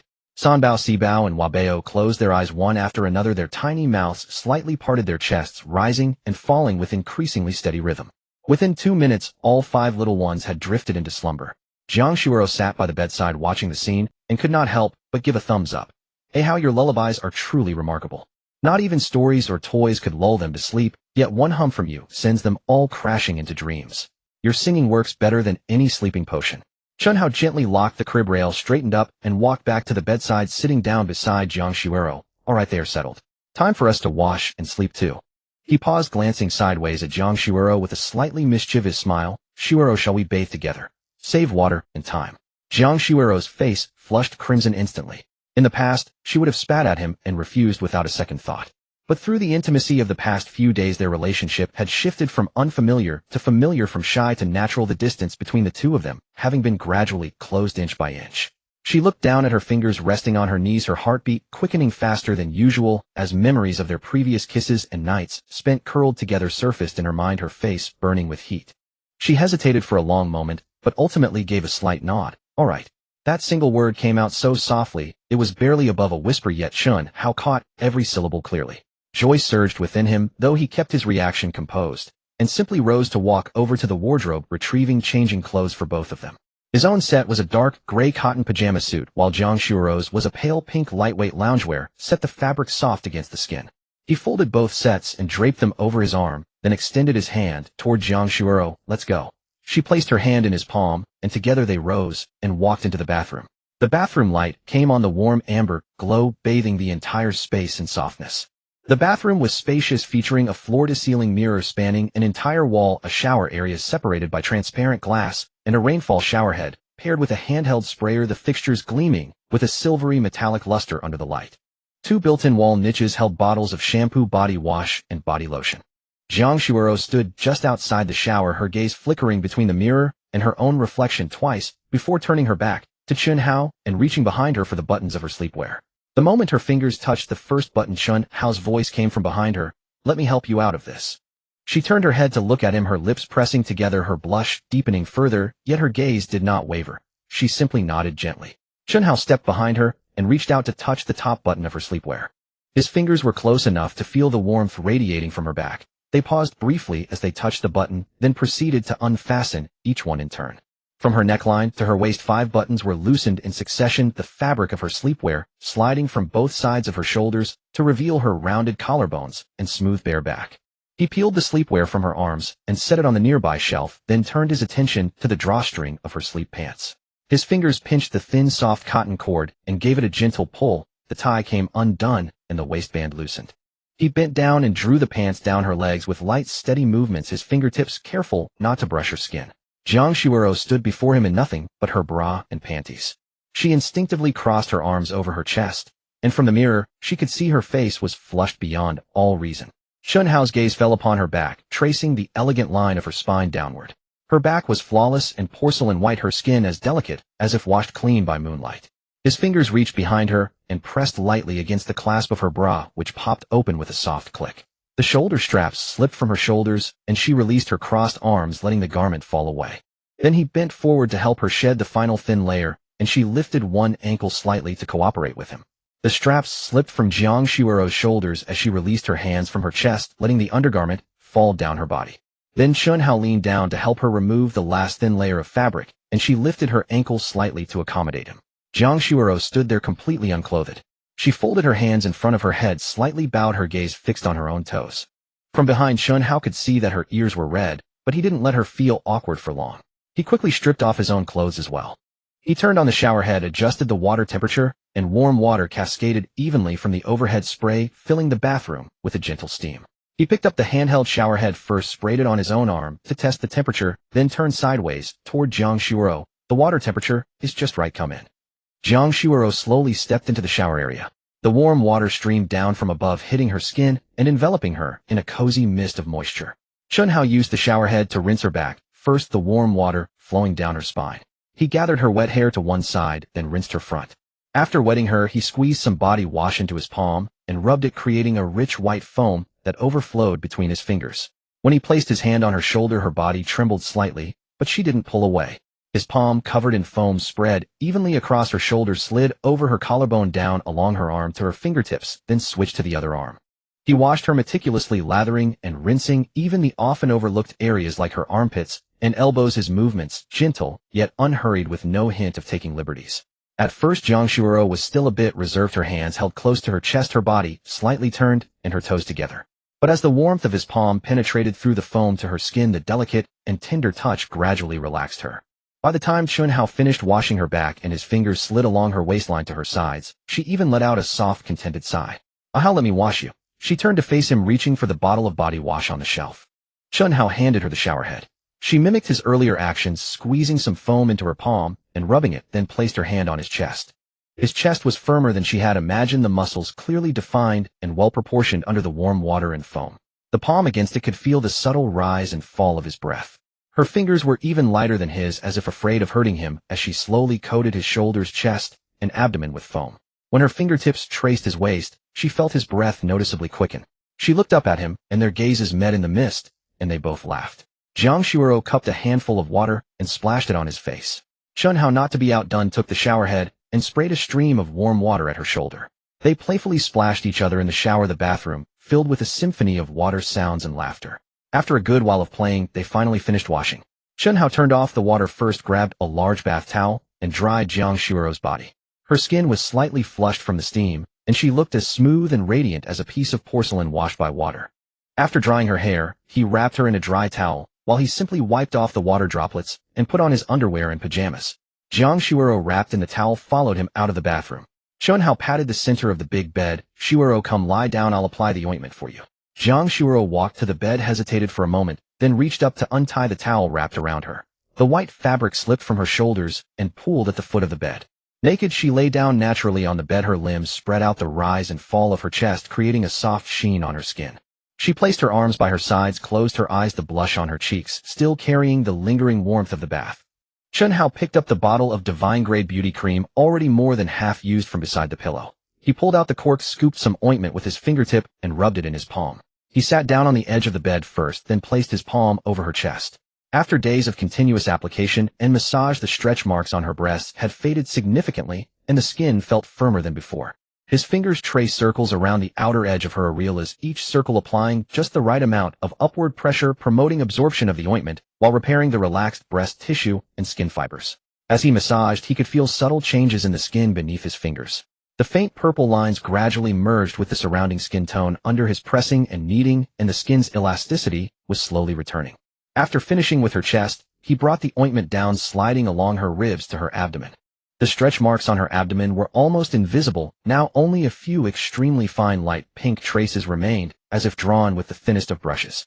His palm covered her entire abdomen, pressing and kneading in an upward direction over and over again. The warmth of his palm penetrated through the skin into the deep layers of the abdominal cavity, and even the uterus and surrounding muscles slowly relaxed and recovered under the gentle pressure. Then came her waist. His fingers circled around her waist, his palm pressing and kneading in circles over the dimples of her lower back, areas that had once ached from the weight of the huge fetus. Now under his skillful manipulation, the muscle fibers were slowly bouncing back. He lingered a bit longer on her lower back and sacrum, performing a set of deep lifting and pressing movements along the direction of the pelvic floor muscles. The hidden issues caused by postpartum pelvic floor relaxation could be effectively repaired through such professional techniques. Jiang Shuero closed her eyes, feeling as if she were soaking in a pool of warm water. Wherever his palm touched, there was a sensation of warmth, tingling numbness, and a soothing ache, as if an invisible, skillful hand was smoothing out every tired fiber in her body. Her breathing grew deeper and slower, the corners of her mouth curved upward, and her face was full of enjoyment. After finishing the upper body, Chen Hao gently patted her hip. "Turn over, lie on your stomach." Jiang Shuero hummed in response, turned sideways, and then lay face down on the bed, burying her face in the pillow. The entire curve of her back from her neck and shoulders to her waist and hips was fully displayed before him. His gaze swept over her smooth back, the delicate line of her spine, the shallow dimples of her lower back, and further down to her firm, full buttocks. The stretch marks on them after the previous 2 applications had faded to only very faint traces. Chen Hao's gaze swept over Jiang Shuero's smooth back, the spinal groove forming a gentle line, the dimples above her hips shallow and soft, and lower still were her perky full buttocks, the stretch marks there having faded after 2 applications to barely visible traces. He scooped another handful of ointment and warmed it between his palms, then began pressing outward from the center of her shoulder blades along either side of her spine. His pressure was slightly firmer than before, the muscle layer on her back was thicker than on her chest and abdomen, requiring deeper manipulation to allow the ointment to penetrate into the facial layer. His fingers glided from her shoulders down to her waist, then continued along the curve of her buttocks. When his palms circled and kneaded over the crest of her hips, his fingertips detected how much smoother the skin had become since the first application.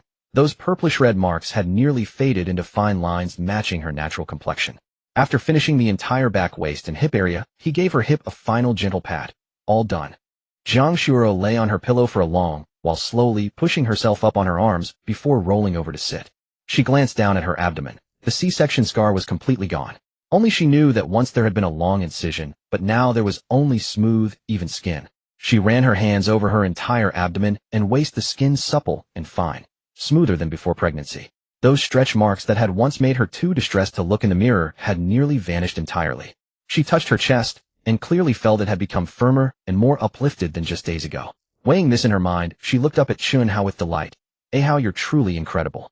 My surgical scar is completely gone, the stretch marks on my stomach and waist have nearly disappeared, and my chest seems to have lifted as well.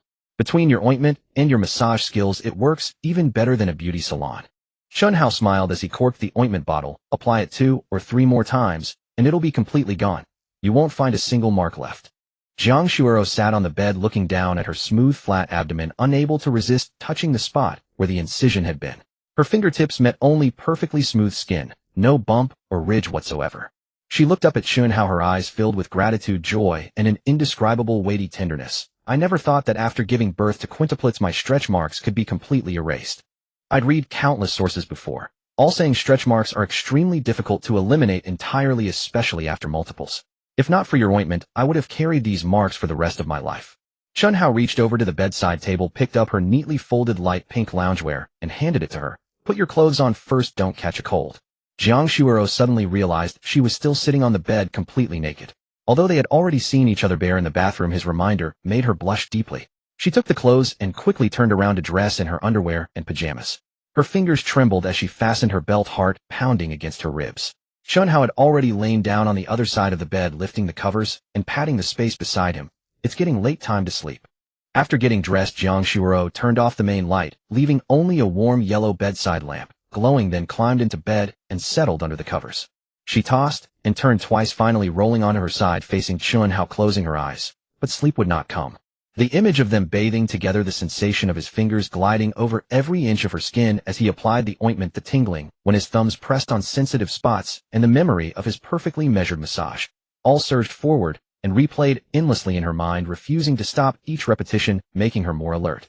She stared at Chen Hao's profile in the darkness, and after a long while could no longer contain herself and whispered softly, "Hey Hao, are you asleep?" Chen Hao hadn't been asleep either. He turned toward her and smiled. "No, what's wrong?" Jiang Shuoro shyly shrank her neck. "I can't sleep." Chen Hao watched her playfully bashful expression and felt his heart melt. "It's all right, I'll help you fall asleep." He wrapped his arm around her, pulling her close so she could rest her head on his crook, while his other hand rested gently on her back, and began humming that lullaby softly. The same melody and rhythm as when he coaxed their 5 daughters to sleep. Only his voice was lower and gentler, now the humming rising from his chest like a whisper. His palm tapped gently against her back in rhythm. 1, 2, 3. Perfectly synchronized with the melody of his humming.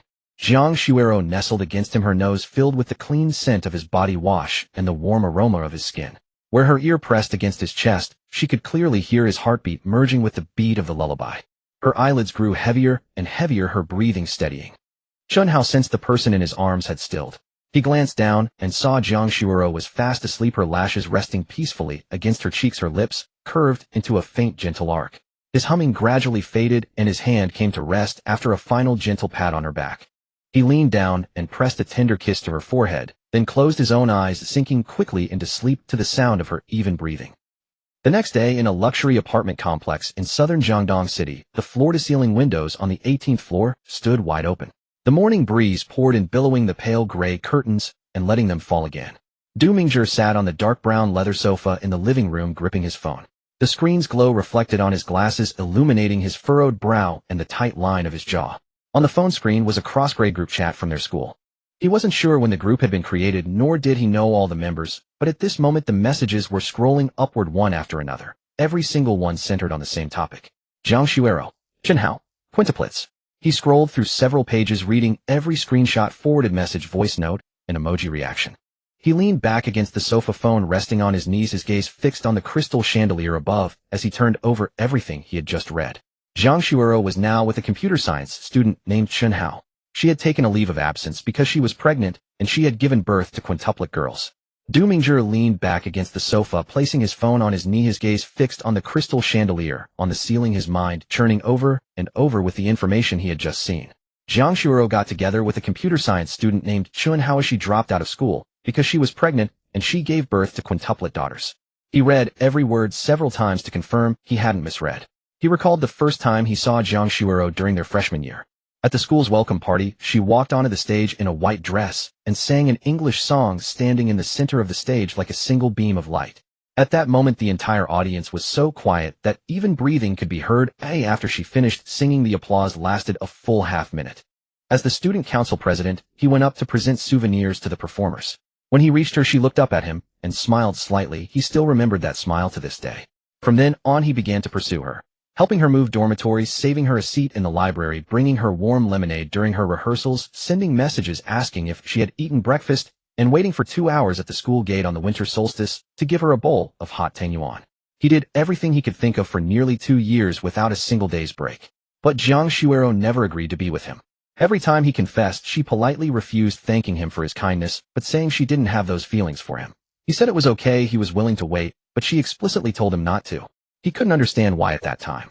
He was the universally recognized school heartthrob, standing 183 centimeters tall, with refined and fair features, and had served as student council president for 2 years, organizing all kinds of events with great success. His family background was also good. His father was a mid-level official in Jiangdong City, and his mother was a university professor. Countless girls in school had covertly or overtly given him love letters and notes, but he didn't fancy any of them. He had set his heart on Jiang Shuoro, believing that the two of them together were a universally acknowledged perfect match. Even the department counselor half-jokingly said, "If you two got together, it would be a campus legend." But Jiang Shuero simply refused to say yes. Later, Jiang Shuero suddenly dropped out of school. He tried calling her phone, but couldn't get through. His messages vanished into thin air. He asked everyone in the music department, but no one knew where she had gone. He thought something had happened to her family, and even used his family's connections to inquire, but found out nothing. As time passed, he gradually let the matter rest, though the resentment in his heart never fully dissipated. Still, life went on as usual. He never expected to see this today in the group chat. Du Mingzhi picked up his phone again and scrolled through the screenshots and text in the group one by one. Someone had posted a photo of Chen Hao dug up from somewhere. It seemed to be a group photo from a computer science department class event. Chen Hao stood at the edge of the last row wearing an ordinary gray t-shirt with a somewhat awkward smile on his face. Du Mingzhi stared at that face for a long time, analyzing it over and over.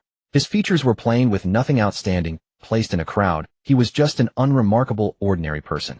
He was not tall either, probably just over 1.7 meters thin, with no presence at all. He locked and unlocked his phone, then scrolled down through the group chat history again. Someone mentioned Chen Hao's family background, an ordinary working-class family with both parents being regular employees in a small city. After graduation, he was still sending out resumes everywhere looking for a job. Someone followed up with, "I heard he's still renting a shared apartment near the school," and another person said, "He doesn't even have an electric scooter. Lately he's been walking or using shared bikes to look for work." Du Mingzhi's fingers gripped the edge of his phone, his knuckles turning slightly white. Here he was, a well-off student council president and school heartthrob who had pursued Jiang Shuero for 2 years without her even letting him touch her hand. This guy named Chen Hao had nothing. Looks, height, family background, talent, status. Any one of these compared to him was like heaven and earth apart. Yet Jiang Shuero had given birth to 5 children for this man. Quintuplets. He stood up and walked to the floor-to-ceiling window, looking down at the traffic and pedestrians reduced to the size of ants. The fire in his heart burned hotter and hotter, making his chest feel suffocating. He wanted to figure out why Jiang Shuero didn't like him, why she chose a man who was inferior to him in every way. He picked up his phone again, scrolled through his contacts, and found a few classmates who had connections with the music department. He sent them messages asking if anyone knew where Chen Hao and Jiang Shuero were living now. Replies came back one by one, all shaking their heads. Someone said no one knew where Jiang Shuero lived. She had vanished like a ghost after dropping out. Someone said Chen Hao had already moved out of his previous shared apartment, and no one knew where he had gone. Another said his dormitory room was empty too. After his graduation defense, he was never seen again. No one knew the whereabouts of the two of them. Du Mingzhi threw his phone onto the sofa and leaned back against the sofa backrest. He closed his eyes and took a few breaths. The resentment in his heart condensed into a sharper emotion. Since he couldn't find where they lived, he would just remember this score for now. If he ever did run into Chen Hao, he would make sure that man knew what it meant to be outclassed face to face. He opened his eyes, picked up his phone, scrolled to the Crosshair group chat, looked at the photo of Chen Hao once more, then coldly closed it. At the same time in Villa No. 7 Zone C of Rose Manor on the other side of Jiangdong City, Chen Hao was lying on the big bed, holding someone in his arms. Morning light filtered through the gaps in the curtains, casting a narrow golden band on the dark wooden floor. When he opened his eyes, Jiang Shuero was still curled up in his arm, facing him sideways, her face buried in his chest, her eyelashes resting quietly beneath her eyelids, her breathing light and steady. She was wearing a loose light pink cotton pajama set. After a night of tossing and turning, the collar had shifted to one side, exposing half of her shoulder, which was dazzlingly white. 2 buttons on the pajamas had come undone at some point, and the neckline drooped deeply, allowing him to see from his angle the deep cleft between the 2 full snow-white mounds. Chen Hao looked down at the sight before him, and a string in his heart was gently plucked. His gaze lingered on that curve for 2 seconds as Adam's apple moved, and finally, unable to resist, he reached out and gently covered it. His palm covered one side of her breast, his fingers slightly curling in. The touch was soft and warm, with an elasticity and fullness that perfectly filled his palm. He carefully kneaded it twice, using the gentlest pressure, afraid of waking her. Chen Hao's palm cupped one side of Jiang Shuero's breast, his fingertips gently contracting, the touch soft and warm, the elasticity and fullness perfectly filling his hand. He kneaded it carefully twice, his touch extremely light, afraid of waking her. Jiang Shuero let out a soft moan in her sleep, shifted her position, burrowed deeper into his arms, but did not wake.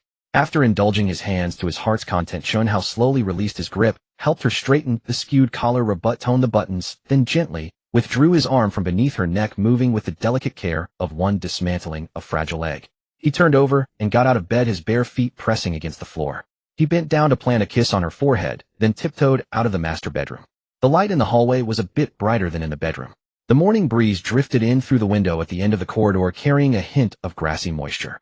Instead of heading to the first floor, he walked straight toward the fitness room on the other side of the hall. After obtaining the title of martial god yesterday, he had yet to experience the actual combat effectiveness of those martial arts techniques. This morning was a perfect opportunity. The floor of the fitness room was covered in dark blue sports matting, and the walls were inlaid with full-length mirrors. Chen Hao walked in and stood in the center of the room, feet shoulder-width apart, hands hanging naturally at his sides. He closed his eyes, took a deep breath, and then slowly began the opening move. The first form of Tai Chi flowed naturally from his body. His hands slowly rose from his sides, palms facing down as if supporting a heavy weight. His center of gravity sank, knees slightly bent, and as his waist and hips turned, his entire posture transitioned from relaxed to steady. Grasped the bird's tail, single whip lift hands, white crane spreads wings. Each move flowed seamlessly into the next, his body's center shifting smoothly beneath his feet. The trajectory of his arms was round and continuous, every movement surging forth from deep within as if by instinct, requiring no thought or recollection. He had never practiced Tai Chi before and did not know what authentic Tai Chi looked like. But at this moment his feeling was completely different from the slow, meandering movements he had seen in the park from elderly men and women. Every turn of his waist engaged his entire spine, each step planted his feet firmly into the matting, and every arc of his arms concealed the direction of force transmission. If someone stood opposite him, those seemingly gentle and slow moves could instantly transform into explosive strikes or grappling techniques. He could even sense a latent power gathering within his body as the forms progressed, a force not of brute strength, but of precise control that coordinated the muscles and bones of his entire body. The door of the fitness room suddenly pushed open. Zhou Xiaoyu walked in wearing a light gray training suit, her hair tied into a sharp high ponytail with a pair of black hair clips on her forehead. She had apparently just woken up, a faint morning flush still on her face, but her eyes were bright. Her gaze landed on Chen Hao as soon as she entered, and she froze in place, standing there watching him finish the entire set of movements.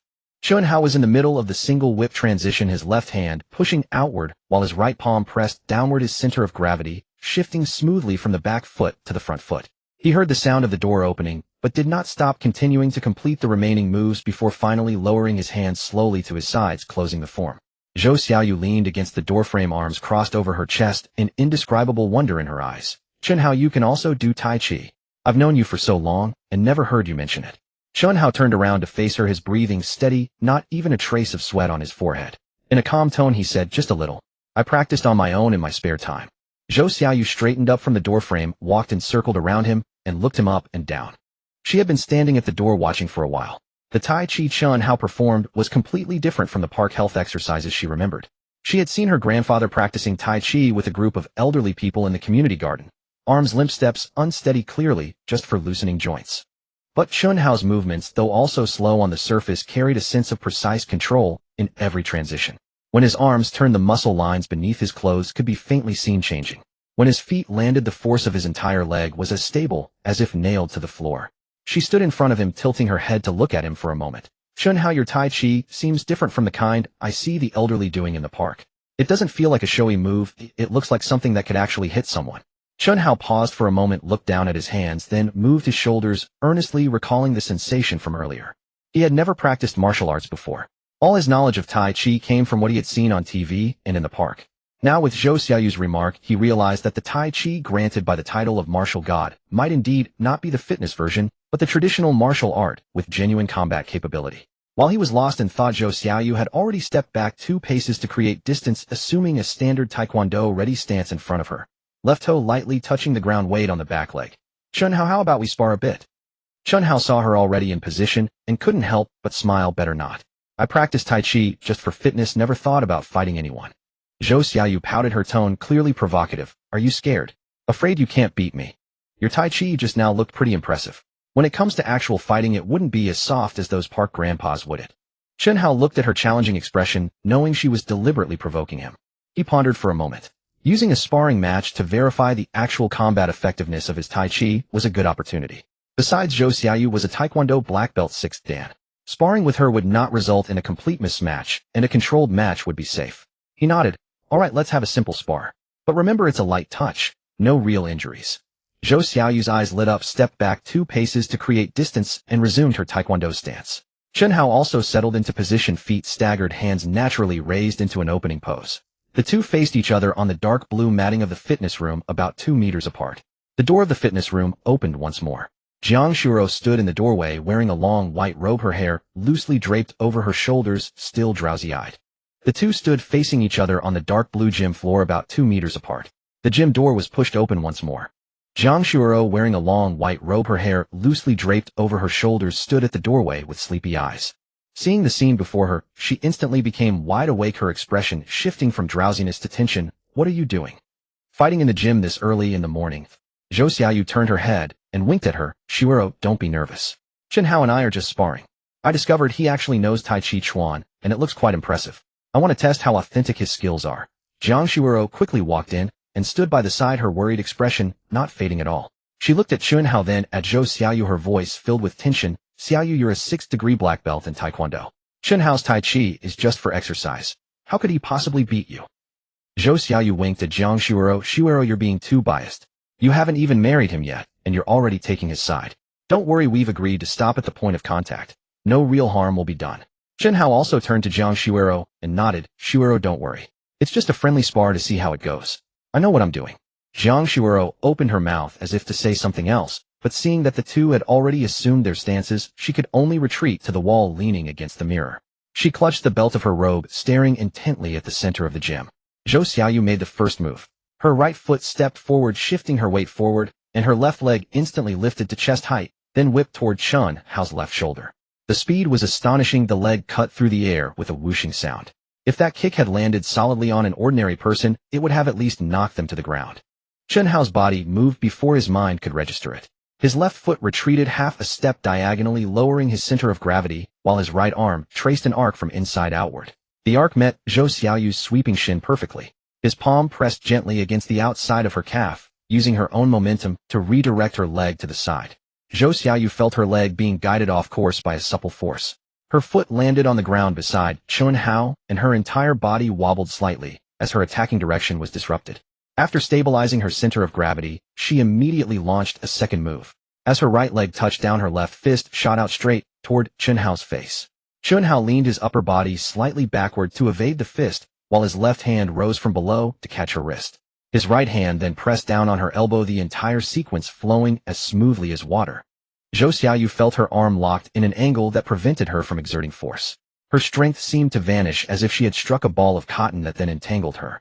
She stepped back half a pace to regain distance and readjust her center of gravity. The expression on her face was now completely different from before. Her initial strike had been exploratory, but now her eyes turned serious. She made 2 feints to lure Chen Hao into shifting his weight, then delivered a high roundhouse kick aimed at his head. This time Chen Hao did not dodge. He sank his body downward, his left arm rising to block her ankle from below, while his right palm gently pushed against the outside of her knee. The angle of his push formed a cross with her kicking direction, redirecting her entire leg to the side. She lost balance and stumbled forward a step. Jiang Shuoro leaned against the wall, watching the exchange. Her fingers clutching the robe's belt tightened more and more. Though she knew little about martial arts, she could see that Chen Hao was completely unflustered when dealing with Zhou Xiaoyu's attacks. Every step he took was steady and precise. In contrast, Zhou Xiaoyu's attacks grew increasingly fierce, yet each one was effortlessly neutralized by him. The tension in her heart gradually turned into pleasant surprise. She stared unblinkingly at the center of the gym. By now Zhou Xiaoyu was completely serious. Her footwork grew faster and faster, with a relentless barrage of roundhouse kicks, side kicks, and spinning back kicks raining down on Chen Hao like a storm. Each kick was heavier than the last. Chen Hao's body moved like a fish weaving through a turbulent current, slipping through the gaps in her dense attacks. Sometimes he would sidestep to evade the leg, sometimes he would reach out to touch her attacking limb and redirect the force. Every contact left Zhou Xiaoyu feeling that most of her full power strikes had been dissipated. The final collision happened in an instant. Zhou Xiaoyu executed a rapid left-right combo kick. The first kick was blocked by Chen Hao's right arm. As the second kick turned toward his other side, Chen Hao suddenly stepped into her embrace, pressing his entire weight into her center. His right hand caught the root of her extended left leg and lifted it, while his left hand gave a gentle push on her shoulder. Zhou Xiaoyu felt her entire body being turned half a circle by a gentle yet irresistible force. Her center of gravity was completely lost, and she fell backward, her back facing the ground. Just before she hit the ground, Chen Hao's palm supported her back, cushioning most of the impact.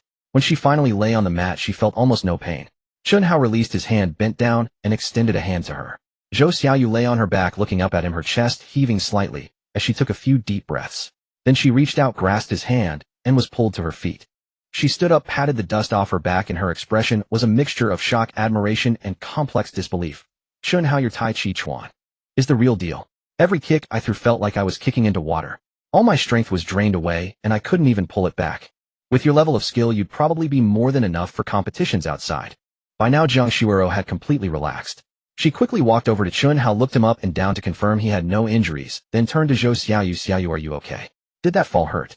Zhou Xiaoyu shook her head, still savoring the feeling of the exchanges just now. She turned to Chen Hao, her eyes sparkling. Chen Hao, you've been hiding your talents. There aren't many people who can take me down so quickly after all my years of Taekwondo training. How long have you been practicing Tai Chi Chuan? Chen Hao flexed his wrist, which had just exerted force, secretly amazed at the power of the Tai Chi Chuan enhanced by the title of martial god. He replied evasively, not too long.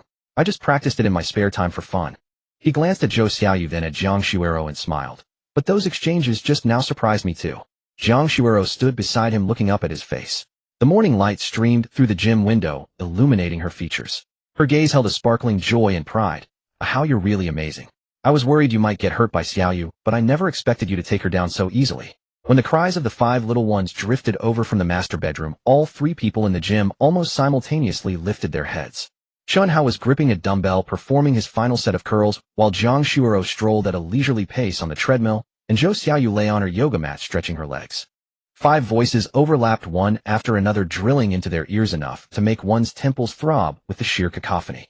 Chen Hao set the dumbbell back on its rack, snatched the towel draped over the equipment's armrest, and wiped his face before turning to head out. Well then, he called over his shoulder, our 5 little ancestors are awake. Jiang Shuero stepped down from the treadmill and quickened her pace to follow him, murmuring, they're probably hungry. It's time to feed them. Zhou Xiaoyu rose from her yoga mat as well, and the 3 of them hurried down the hallway toward the master bedroom. The hallway wasn't particularly long, but the piercing wails of the 5 children cut through the air with such force that their cries grew louder and more distinct, with each step reverberating like shouts pressed right against the ear by the time they reached the master bedroom door. Pushing open the bedroom door revealed all 5 infants wailing in unison within their crib. The eldest lay on his back, mouth wide open in a furious cry, face flushed crimson, tiny fists clenched tight, his voice the shrillest and most piercing of the lot. The second child's cries came in ragged, gasping sobs, each shuddering wave of sound, suggesting an injustice so profound it stole their breath. He rested each baby against his shoulder, one hand cradling their bottom, while the other delivered gentle pats along their back until a small burp released. The 3rd, 4th, and 5th babies' cries wove together in overlapping pitches, low moans, high-pitched wails, and intermittent bursts of sobbing that paused only to resume with renewed vigor. Around the crib gathered what seemed like a miniature choir of distress, each voice rising only as the previous one faded, none able to drown out the others. Chen Hao crossed the room in swift strides and glanced down at the crib, noting how each of the 5 infants was crying with greater intensity than the last. He lifted the eldest first, the one crying most fervently, and the baby immediately intensified his wails upon being held squirming against Chen Hao's chest with clear desperation. Chen Hao quickly passed the infant to Jiang Shuero, who settled onto the bed's edge and deftly loosened her sleepwear to begin nursing. The moment the baby latched on, his cry ceased entirely, his tiny cheeks puffing rhythmically as he suckled with urgent determination, one small hand clutching Jiang Shuero's garment, while the other rested against her arm, transforming from frantic distress into serene contentment. Chen Hao turned and made his way to the small table to prepare the formula. The water in the constant temperature kettle had reached the perfect temperature of 45 degrees. He picked up the first pink bottle, poured in roughly 150 milliliters, then measured out 5 level scoops of powder with the provided scoop, secured the cap, and began shaking. With practiced wrist movements, the powder dissolved swiftly into the water, blending smoothly within moments. Without pause, he set the completed bottle down and immediately began preparing the second. Zhou Xiaoyu watched from the sidelines, realizing she had little practical role to play in the feeding process. Nursing was Jiang Shuero's domain, while formula preparation and bottle feeding fell to Chen Hao. Their seamless coordination suggested countless hours of practice, each movement, from holding the baby to passing the bottle, burping and settling back, flowing with a natural, well-rehearsed rhythm. Standing nearby, she could manage small tasks like handing towels or bottle caps without disrupting the flow, but attempting more would only complicate things. So she positioned herself beside the small table, assisting Chen Hao by passing the formula scoop and occasionally transferring a baby from Jiang Shuero's arms once nursing was complete. The 5 infants moved through their feeding cycle one after another. After Jiang Shuero finished with the eldest, who was still contentedly latched on despite being full, she gently used her pinky to pry open his mouth and release the nipple. The baby's lips pursed as though to protest, but Chen Hao had already appeared with a bottle, and the moment the nipple touched his mouth, he settled into silent, steady gulps of formula. Without delay, Jiang Shuero passed the eldest to Chen Hao and drew the second baby, close to continue nursing. Like his brother, he quieted as soon as he latched on his tiny feet, kicking twice in apparent delight. Once the second baby finished, she turned to the third, who was even more impatient than his siblings. The baby turned his head and immediately clamped onto the nipple, his tiny fists clenched tighter than the eldest's had been. Then came the fourth baby, a little girl who nursed with remarkable gentleness, taking small sips with her eyes closed in peaceful serenity. Next was the fifth and youngest, who lacked the strength of his siblings and needed frequent breaks between pulls. Jiang Shuero gently supported the back of his head to keep him steady throughout. On his end, Chen Hao was equally occupied. Each infant required a full bottle followed by upright positioning and burping. Every child needed to be burped before being returned to the crib to prevent spitting up. The eldest required just 3 pats. The second baby took considerably longer, producing a steady stream of small burps over nearly 2 minutes. The remaining 3 each had their own pace. Some responded quickly to patting while others required extended time. Once all 5 had completed the feeding routine, silence reclaimed the nursery. The babies lay on their backs with round, full bellies, creamy residue tracing their lips as they contentedly clicked their tongues.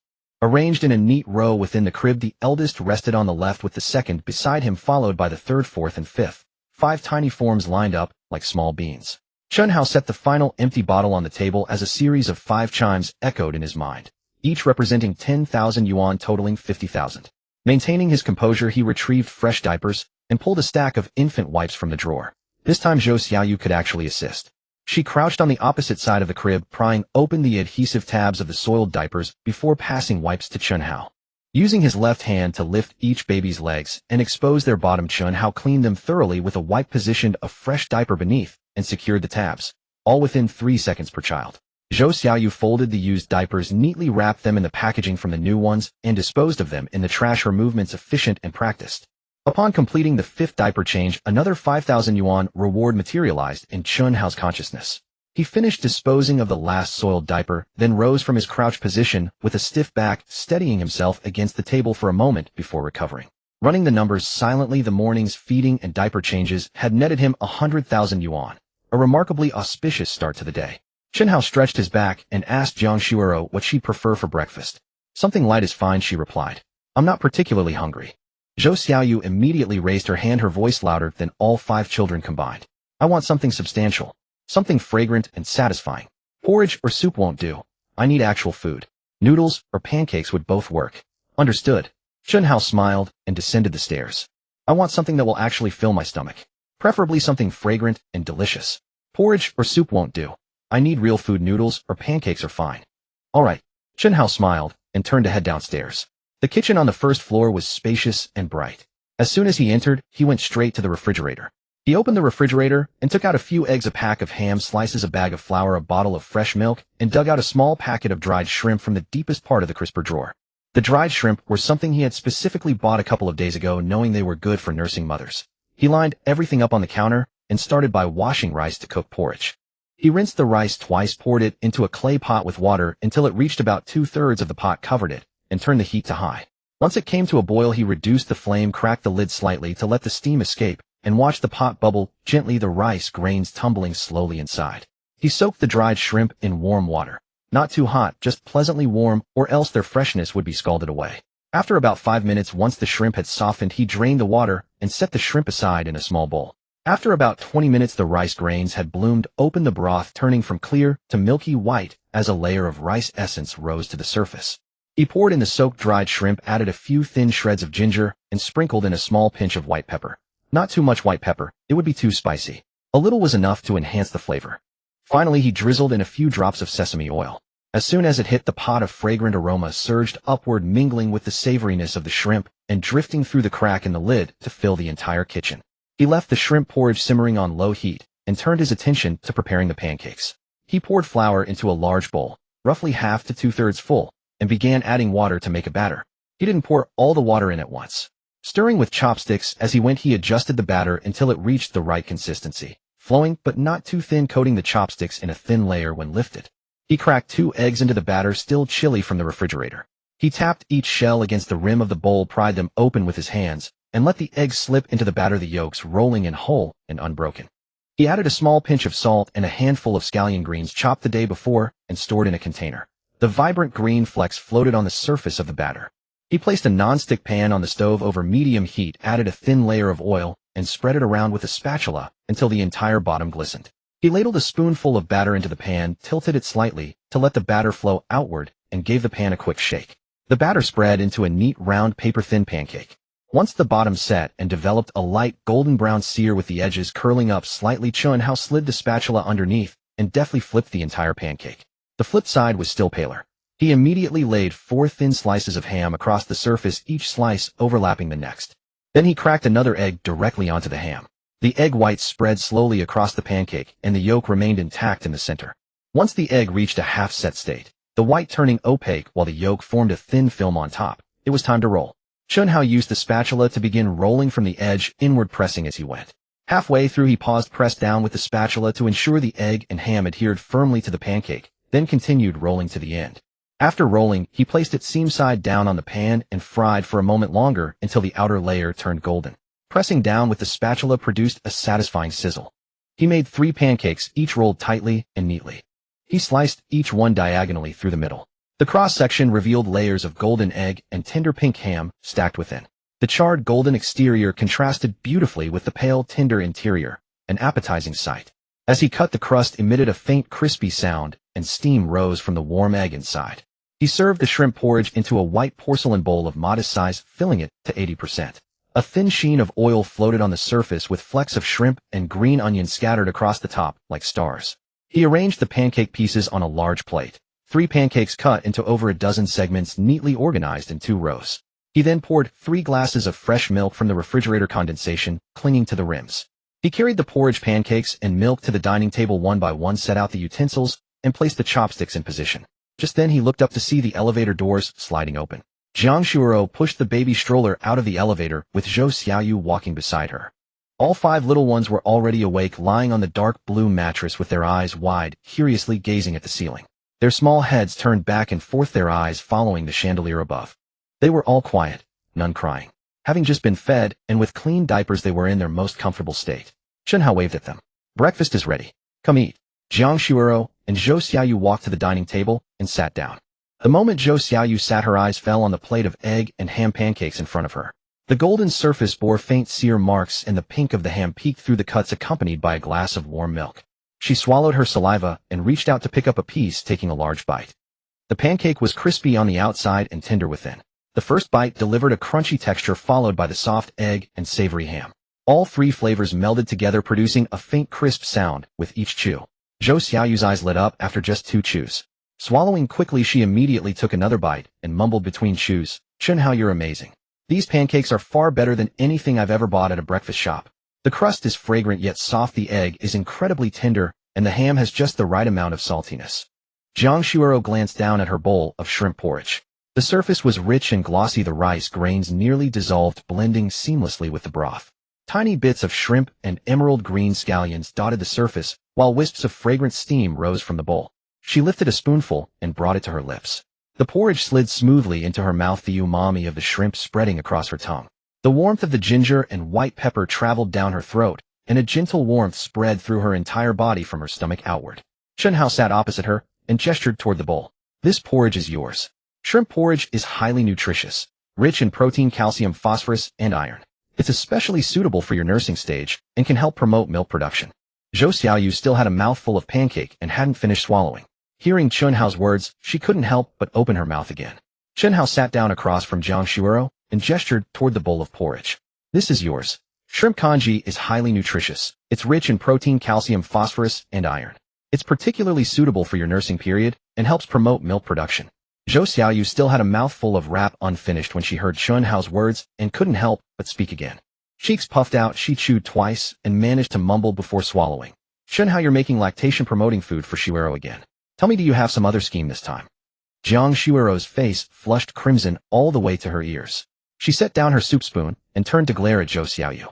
"Can't you keep your mouth shut, even while eating? You're spouting nonsense again so early in the morning." Zhou Xiaoyu swallowed her wrap with difficulty, shrank her neck back, and raised her hands in surrender. All right, I won't say anything more. Your Hao is the most innocent and upright man under heaven." Satisfied, she lowered her head and took another huge bite of the wrap. After chewing a few times, she couldn't help but praise again. "I'm being serious, Chen Hao. Have you been secretly practicing your cooking? Why does everything you make taste so good? Chen Hao ignored her and lifted his cup of milk, taking a sip.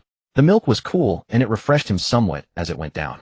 Watching Zhou Xiaoyu eat with such enjoyment, Jiang Shuoro became curious as well. She turned to look at the wrap in Chen Hao's hand. How I'd like to try that wrap too. Without a word, Chen Hao handed her the half wrap he was holding. Jiang Shuoro didn't take it. Instead, she leaned forward slightly and took a bite directly from his hand. The wrapper was crisp and tender, the egg silky smooth, the ham slices savory and fragrant. The layers of texture combined together truly better than she had imagined. She nodded after swallowing. It really is delicious. Make one for me next time. Chen Hao smiled and placed the remaining wrap back on his own plate. All right, I'll make one for you tomorrow.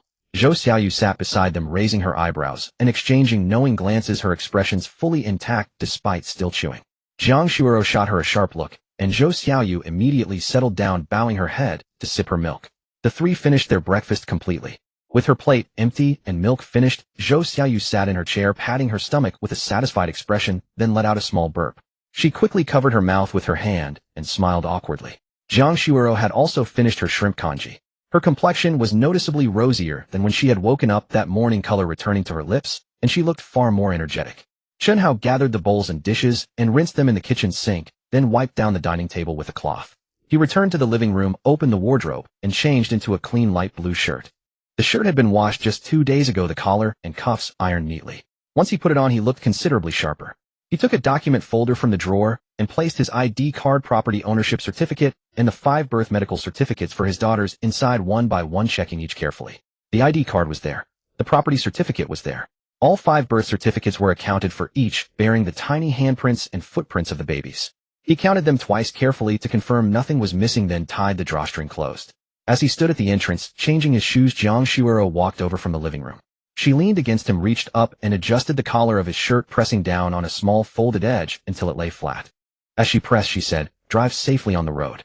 Be careful." Chen Hao looked down at her face, so close he could see the fine down on her forehead. Her hair was uncombed, falling loosely over her shoulders, and her eyes carried a trace of the fatigue that followed nursing. He couldn't resist pressing a kiss to her forehead. Her skin was warm and soft. "I know," he said quietly. "I'll be back as soon as I'm done." He then glanced over at Zhou Xiaoyu, who was sitting on the living room sofa playing with the baby, and gave her a wave to bid farewell. Zhou Xiaoyu waved Big Bao's little hand at him. Big Bao clenched his tiny fist and shook it twice, his mouth curving into what looked like a smile. Chen Hao took the elevator down to the underground parking garage. His Lincoln Navigator was parked in its spot, a thin layer of dust coating the body. He pressed the remote key and the headlights flashed twice as the door locks popped open. He opened the doors, sat inside, fastened his seatbelt, and placed the document folder on the passenger seat. He started the engine and backed out of the space, slowly driving up the ramp. Beyond the garage entrance lay the stone-paved driveway of Rose Manor.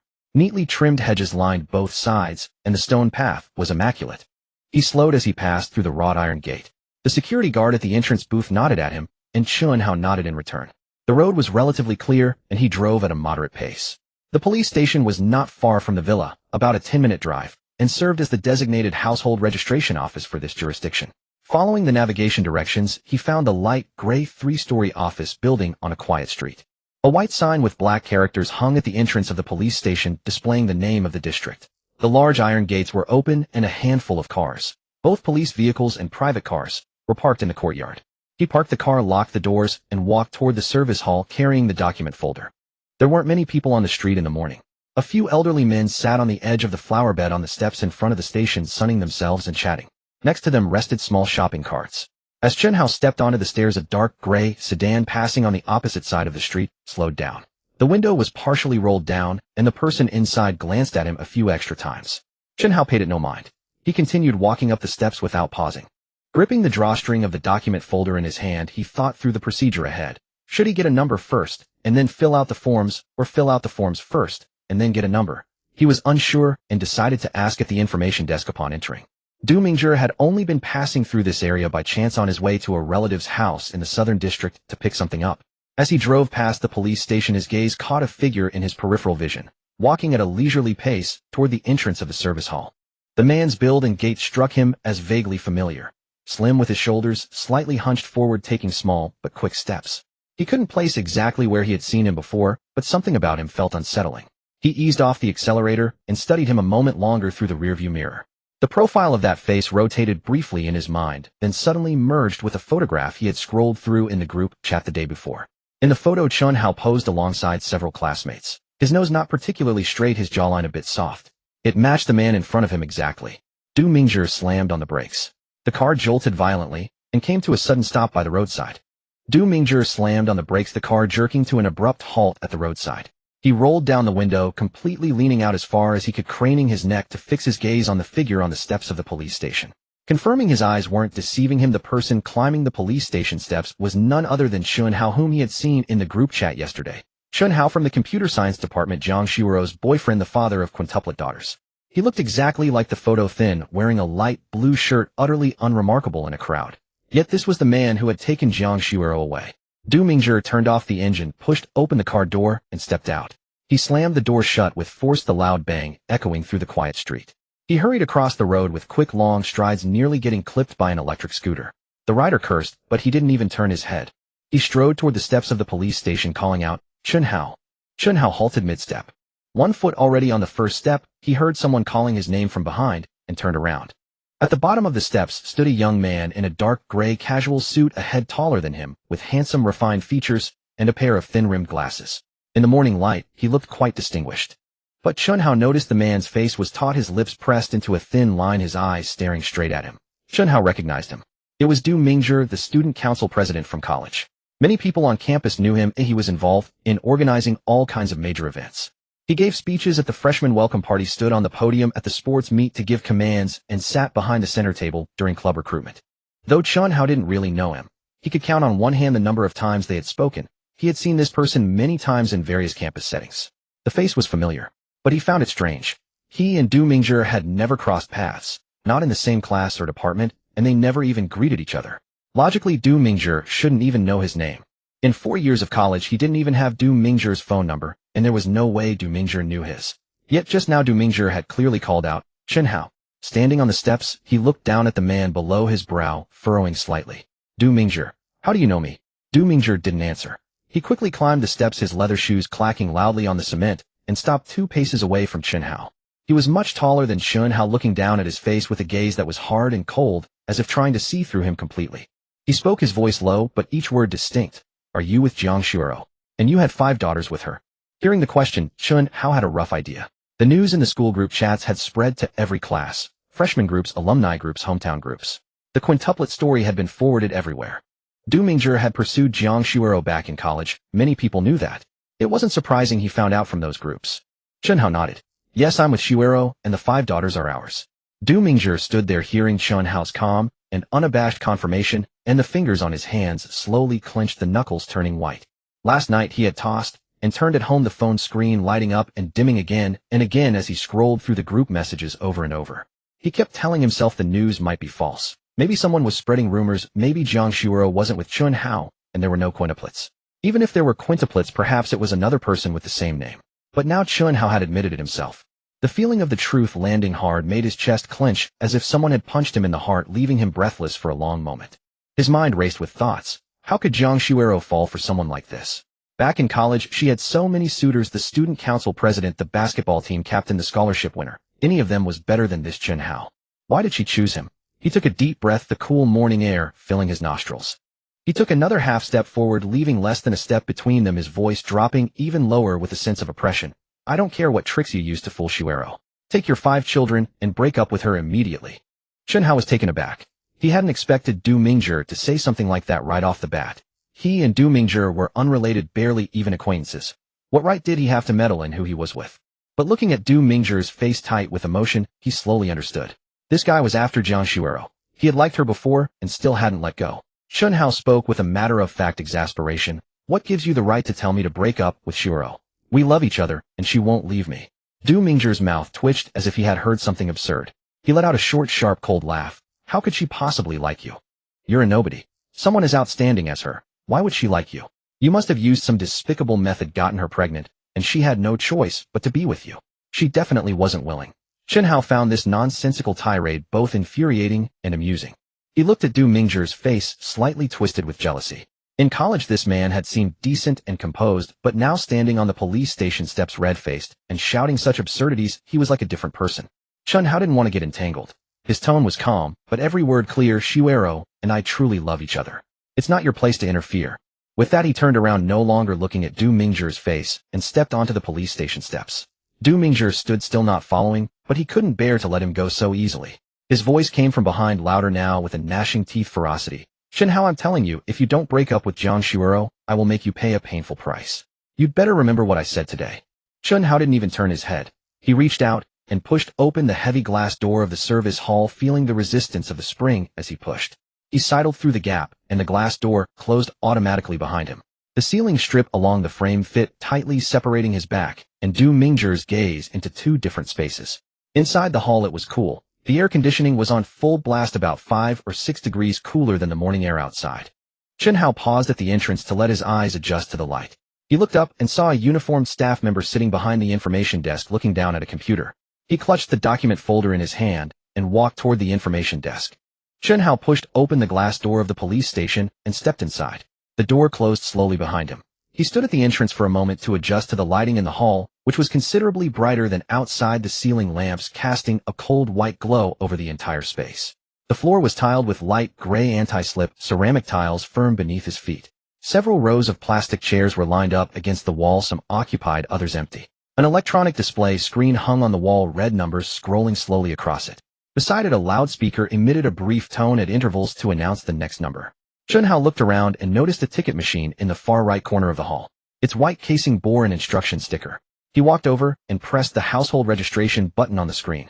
After a moment of mechanical whirring, from within, a white slip emerged from the output slot, printed with the clear black characters B207, the edges neatly trimmed. He glanced at the screen while holding the slip. The display showed the current queue at B204, meaning 3 people remained ahead of him. He chose a seat at the edge of a row of connected plastic chairs, which felt cool to the touch. He placed the document folder on his knees, his fingers resting lightly on the opening without much movement. Someone in the hall was on the phone, speaking in hushed tones. Conversations between officers and citizens at the service windows mingled with the occasional hum of a printer. After about 10 minutes, the number on the display changed. It now read B207, and the loudspeaker sounded a short alert: B207, please proceed to window 3. Chen Hao rose and walked to window 3. The counter was low, and he bent slightly to sit on the round stool provided. The officer was a woman in her early 30s, wearing silver-framed glasses and her hair tied back in a low ponytail. Her dark blue uniform was neatly buttoned at the collar. She glanced up at Chen Hao, her gaze lingering for a moment before she asked in a measured tone, "What business would you like to attend to today?" Chen Hao set the document folder on the counter, unzipped it, and took out his identification documents one by one, arranging them carefully. He placed the property ownership certificate on the far left and the national ID card on top. As he did so, he explained, "I need to transfer my household registration. My previous hukou was under the University Collective Register, and I have now purchased a house in Rose Garden. I would like to move my registration here." The officer took the property certificate, flipped through it, and quickly scanned the address and registered owner's name. She then picked up his ID card, compared it with his face, and placed it on the card reader. The computer screen refreshed, pulling up his personal information. She began typing at a steady pace, occasionally glancing at the screen and asking at intervals, "Did you purchase this property in full without a mortgage?" Her eyes remained fixed on the monitor as her fingers continued to move across the keyboard. Chen Hao nodded. "Yes, paid in full." The officer cross-referenced the property certificate number with the registration information on the system. Once everything matched, she retrieved a form from the printer beside her, a standard household migration application densely printed with fields. She slid the form through the gap beneath the counter and pointed to several blank sections. "Please sign your name in these spaces. Make sure it is clear and legible." Chen Hao leaned over the counter, picked up the black ballpoint pen from the holder, and signed his name carefully, stroke by stroke. His handwriting was neat and evenly proportioned. The officer took the form, flipped it to verify his signature, and returned to her computer. Her keystrokes quickened, and the screen pages turned rapidly. After several minutes of operation, she opened a drawer and withdrew a brand new household register. The red cover bore the embossed gold characters, "Household Register," carrying the fresh ink scent characteristic of newly printed documents. She opened it to the first page, placed it into the printer, and pressed a key. The machine word imprinted Chen Hao's name and ID number in the head of household field, the characters clear and precise. She removed the register from the printer, turned to the first page, and slid it through the counter toward him. "Your household registration has been transferred. Here is your new register." He took it and flipped through the pages. His name was printed in bold type at the center of the head of household page, with the address below reading Rose Garden Zone C No. 7. The subsequent pages were blank, the paper crisp and pristine, the corners slightly curling upward. He closed the register and held it in his hand, feeling a sense of relief settle in his chest.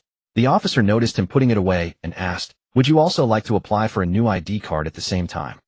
If you process it now, we can take your photo directly, and your ID card address will be updated automatically to your current residence. As she spoke, her hand had already rested on the mouse, as though ready to issue a form at his slightest affirmative response.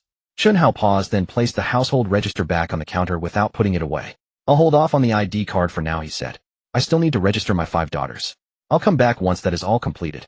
The officer, reaching to take the register back, froze mid-motion at the mention of 5 daughters. She raised her head, her previously composed expression giving way to visible surprise. Her eyebrows arched, her lips parted slightly, and she studied him from head to toe before speaking. 5. She hesitated, then added, You're this young, and already have 5 daughters. Let me guess, are they all the same age? Her tone carried a note of tentative curiosity, as if testing a hypothesis. Chen Hao nodded calmly. Yes, quintuplets. The officer nearly lost her grip on the household register. Setting it down on the counter, she adjusted her glasses with her left hand, her eyes widening noticeably. The male officer at the adjacent window behind her also caught wind of the exchange, turning his head to glance in Chen Hao's direction. He muttered under his breath, Quintuplets. For real. Though spoken quietly, a middle-aged woman at the neighboring window who had been filling out her own form with her head bowed lifted her gaze and craned her neck to look toward Chen Hao. She murmured to herself, Quintuplets. I must be hearing things. Several other people waiting their turn in the hall turned their attention in Chen Hao's direction. Some leaned sideways in their seats while others stood up and took a step closer. An elderly man in a gray jacket grumbled, Well, I'll be. Quintuplets aren't exactly common these days. Quintuplets. Did I hear that correctly? Several other people waiting for their turn in the service hall also turned their gaze over. Some sat sideways on their chairs to watch, while others simply stood up and took a step closer. An elderly man in a gray jacket muttered, Well, quintuplets are quite rare. The officer likely sensed the surrounding gazes converging upon her. She cleared her throat, adjusted her expression slightly, yet that hint of surprise still lingered on her face. She glanced down at the household register, turning to a fresh page, and tapped the counter with her finger. Keeping her tone as professional and steady as possible, she asked, Having 5 children on one register isn't overly complicated. Have you brought the birth certificates? Chen Hao acknowledged with a yes, then drew out the birth certificates one by one from the file bag, and passed them through the window. All 5 certificates shared an identical format, a pale blue watermark background bearing each child's name, gender, date of birth, place of birth, alongside both parents' full names and identification numbers. With each certificate handed over, the officer took it to verify the details, confirming the names matched what Chen Hao had just stated, then arranged them neatly in sequence across the counter, 5 in a row. He then passed over Jiang Shuiro's identity card, placing it alongside his own on the counter. The officer picked up the eldest daughter's birth certificate and began entering the information, her fingers moving methodically across the keyboard. Name, gender, date of birth, place of birth, parental details. After each field was filled, she paused to glance at the screen, confirm everything was correct, then proceeded to the next. Chen Hao sat quietly before the counter, his hands resting on the surface, unmoving. Just as she pressed the save key, a crisp chime suddenly echoed within Chen Hao's mind. The sound arose directly from the depths of his consciousness, entirely different from anything heard through his ears, as though something within his brain had struck a clear note. Congratulations, host. For completing the household registration for your eldest daughter, you have earned divine-grade beauty cream formula. This formula encompasses complete medicinal proportions, production techniques, quality control standards, and all related information, which has been directly implanted into your mind. No sooner had the prompt faded than Chen Hao felt a torrent of immense information surge into his mind. Extremely rapid, yet surprisingly comfortable. Dongguwei Chuanxiong Taoren Honghua Danshan Baiji Fuling. Dozens of medicinal herbs, their names and precise dosages accurate to 2 decimal places, surfaced one by one within his consciousness.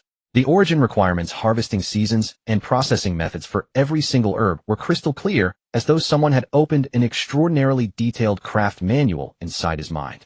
He understood how each herb was to be clean, sliced, and dried, what temperature to maintain during extraction, how long to process, and what concentration constituted compliance, the stirring speed and duration during paste formation, the cooling conditions, and final product inspection standards.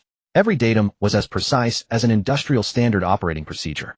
He closed his eyes briefly, and the information arranged itself neatly within his mind, orderly as books upon a shelf, ready to be consulted at any moment. The corners of Chen Hao's mouth twitched ever so slightly. He tempered the surging delight within his heart, and when he opened his eyes, his expression remained composed. Meanwhile, the officer had already begun entering the second daughter's information. The keyboard clicked steadily as she typed, occasionally glancing up at the birth certificate before her. After roughly a minute, she pressed the save key, and a second prompt immediately resonated within Chen Hao's mind. Congratulations, host.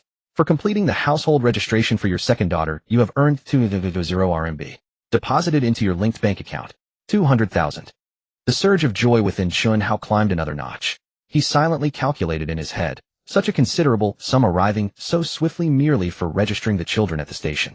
Who wouldn't be delighted? His fingers tapped lightly against his knees twice, though his exterior betrayed nothing. He simply shifted his posture, leaning his back against the chair. The officer continued with the third daughter's information, her keystrokes growing more practiced, flowing without pause until she completed the entry and pressed save. The third prompt followed almost instantly. Congratulations, host. For completing the household registration for your third daughter, you have earned a pharmaceutical factory. The factory is located in the Jiangdong High-Tech Industrial Park, covering an area of 320 square meters. It has obtained good manufacturing practice certification for pharmaceuticals, possessing a complete set of Chinese medicine extraction, formulation, and packaging production lines alongside a standardized laboratory ready for immediate operation. Relevant property documents and business licenses have been stored in your system inventory.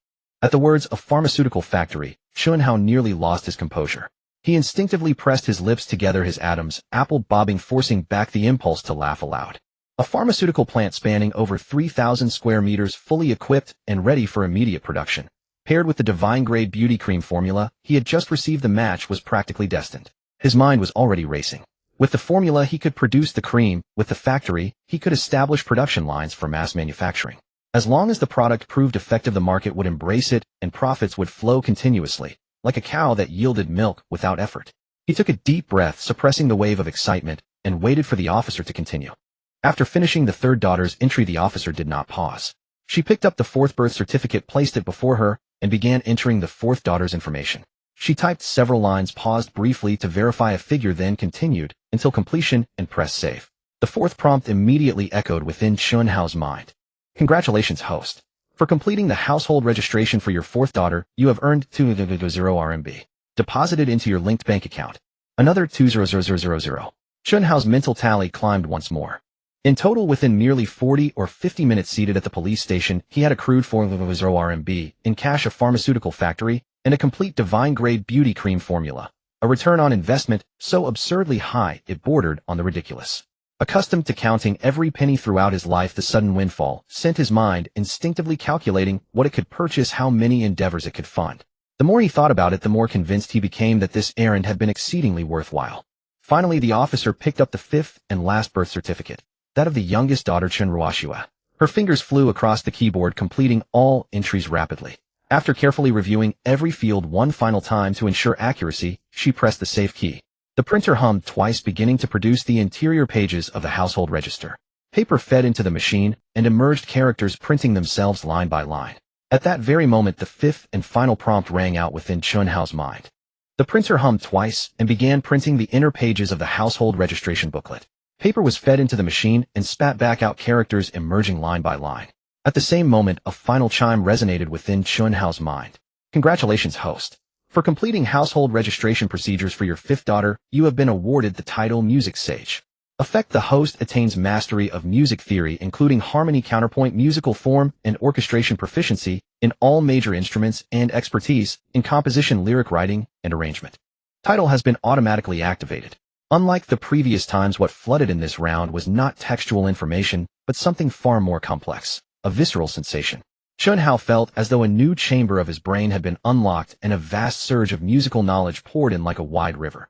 Methods for reading 5-line staff notation, the deductive logic of 12-tone, equal temperament chord voicings, and progressions, the structural architecture of sonata formed, the weaving of voices within a fugue, the coloristic interplay of instruments and orchestration, all of it crashing into him at once.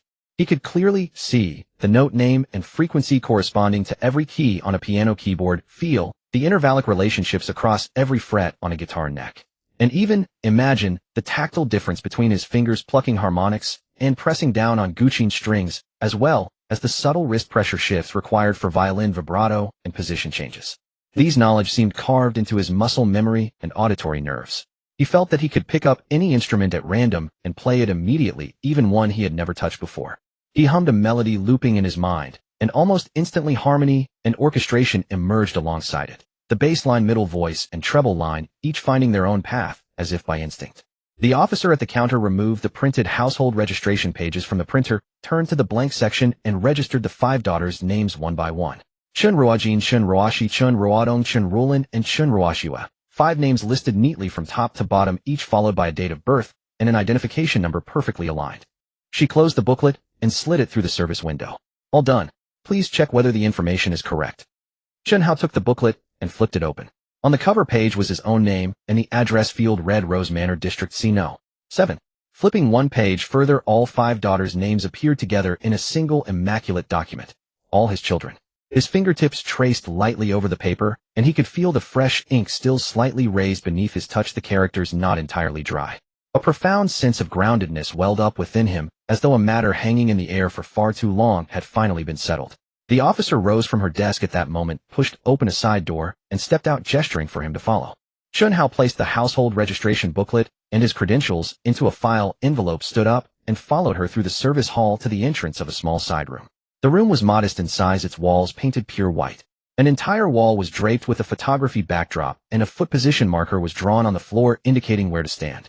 The officer instructed him to stand behind the marker, adjusted the height and angle of the camera on its tripod, and directed him to face the lens directly. Head level, shoulders square, chin slightly tucked. He complied. The officer glanced through the viewfinder and asked him to shift slightly to the right. Then came a click and a flash. She uploaded the photograph into the system, completed a few operations, and printed out an ID collection receipt, handing it to him. Your new ID card should be ready in approximately 20 working days. You will receive a text notification when it arrives. Chen Hao took the receipt and glanced at it. His name, the acceptance number, and the estimated collection date range were all printed clearly. He nodded and thanked her, then turned and walked out of the photo room, crossed the service hall, pushed open the police station's glass door, and stepped outside. The morning sun was fully bright, now casting a warm glow over the streets. More people had appeared compared to earlier, some riding electric scooters, others carrying breakfast bags, a few strolling leisurely with dogs on leashes. As he descended the steps from the station entrance, his gaze swept both sides of the street. He did not see Du Mingzhi's dark gray sedan, nor Du Mingzhi himself. He returned to his parking spot, opened the door, sat inside, placed the file envelope on the passenger seat, started the engine, shifted into drive, and pulled out of the space.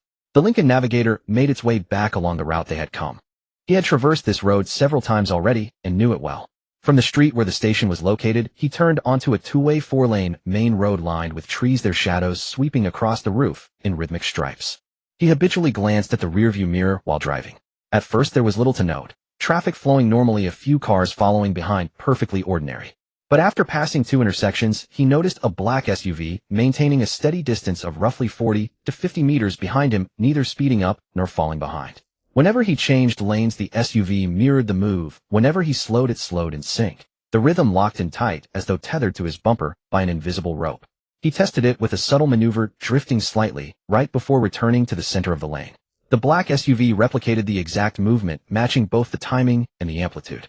He drove another 2 kilometers before turning onto a side road leading toward the Villa district. The plane tree canopies on both sides of this road were thick and dense, shading out most of the sky. The road was narrow, barely wide enough for 2 cars to pass, and traffic was far lighter than on the main road, with hardly any vehicles visible ahead or behind. In the rearview mirror, the black SUV continued to follow at a calm, unhurried pace, maintaining its distance of 40 to 50 meters, neither attempting to overtake nor draw any closer. Just as Chen Hao was considering whether to accelerate and shake off the tail, a white van suddenly surged out from a crosswalk at the intersection ahead. The van came fast, swung sharply, and stopped sideways across the middle of the road, its front facing the sidewalk, its rear pointing toward his direction, blocking the entire lane. The only way through would have been to squeeze past on a bicycle. No car could possibly get through. He braked hard. The tires screeched against the asphalt, and the Lincoln Navigator came to a smooth stop less than 2 meters from the white van. Before he could even shift into reverse, the black SUV in his rearview mirror suddenly accelerated and closed the distance in an instant, the engine roaring as it pulled up behind the Lincoln and braked hard, coming to a halt a mere half meter or so from his rear bumper. Chen Hao slammed on the brakes. The tires screeched against the asphalt, and the Lincoln Navigator came to a steady halt less than 2 meters from the minivan. Before he could even shift into reverse, a black SUV surged forward in his rearview mirror, its engine roaring as it pulled up beside his bumper, leaving barely half a meter between the 2 vehicles. Trapped between 2 cars on the road with concrete curbs flanking both sides, Chen Hao was completely boxed in. The curb was too high for his elevated chassis, leaving him wedged and motionless. The sliding side door of the white van rattled open. 4 people jumped out, 3 from the back seat and 1 from the passenger seat. 3 more emerged from the black SUV, 1 from the driver's seat, 1 from the back, and the same passenger seat occupant. 7 in total. They were all young men in their early 20s dressed uniformly in black short-sleeve t-shirts. Some sported dyed blonde hair frizzy and unkempt, others pierced their ears with silver studs. Tattoo sleeves sprawled across their forearms, vivid patterns snaking from beneath their sleeves to their wrists. Each carried an air of careless arrogance, slouching with legs awry and hands buried in pockets, the corners of their mouths turned down in disdain. The leader had short gray-white hair, shaved close on the sides with a tuft remaining on top. An unlit cigarette dangled from the corner of his mouth, swaying with each movement. He strode forward with an exaggerated swagger, shoulders rolling as though deliberately projecting an intimidating presence. The other 6 closed in behind him, forming a tight semicircle around the Lincoln Navigator's driver's side door. The gray-haired man approached the driver's window and rapped his knuckles against the glass. Tap, tap, tap. The muffled sound seeped through the glass into the cabin. Get out. Even as he spoke, the unlit cigarette remained lodged between his lips, his words slightly muffled, but the commanding tone unmistakable. Chen Hao sat still in his car, his gaze fixed on the circle of faces pressing against the window. 7 heads crowded the car door, some sizing up the vehicle, others exchanging smirking glances, while a few jerked their chins at him, silently urging him to hurry up. The Chen Hao from a month ago would never have dared to step out of this car. He would have locked the doors, dialed the police, and waited with a hammering heart for reinforcements to arrive.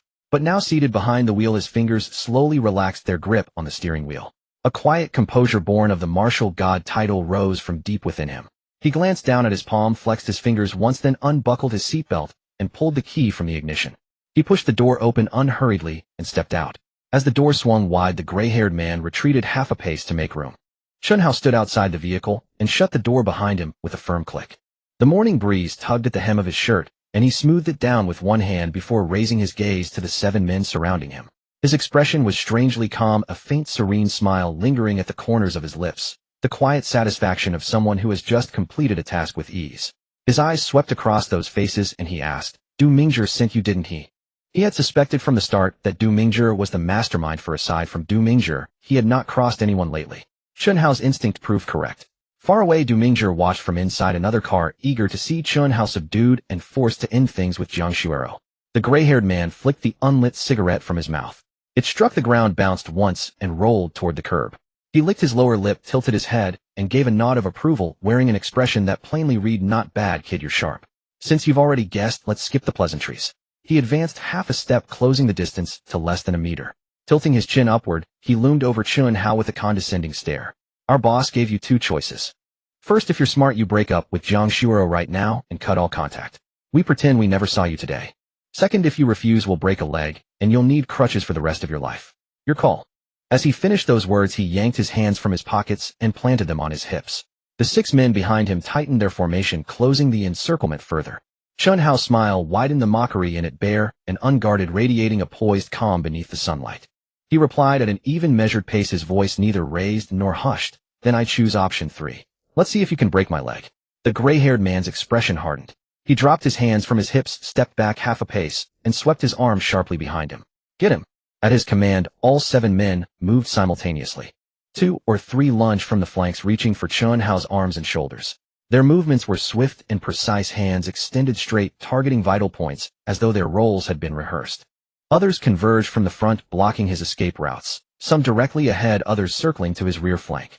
The net tightened with practiced coordination, revealing these were seasoned operators working in seamless unison. Chen Hao's body began to move before they could lay a hand on him. His left foot stepped forward half a pace, planting firmly. His center of gravity dropped, shoulders drawing slightly inward. His hands opened before his chest in the Wing Chun gesture of questioning the way. Palms facing outward, fingers naturally parted, the tip of his right foot lightly grazing the ground, ready to spring. The Wing Chun stance flowed naturally from his frame, unlike the Tai Chi forms he had practiced with Zhou Xiaoyu at the gym. These movements were tighter, more direct, every joint coiled with latent power. He resembled a bow drawn halfway, visually relaxed yet taut with tension throughout. The first attacker was the blonde youth, tall and lean, a chaotic dragon tattoo winding up his arm. He shot straight for Chen Hao's left shoulder, intending to pin it and throw him to the ground. Chen Hao's left hand intercepted the wrist from the inside.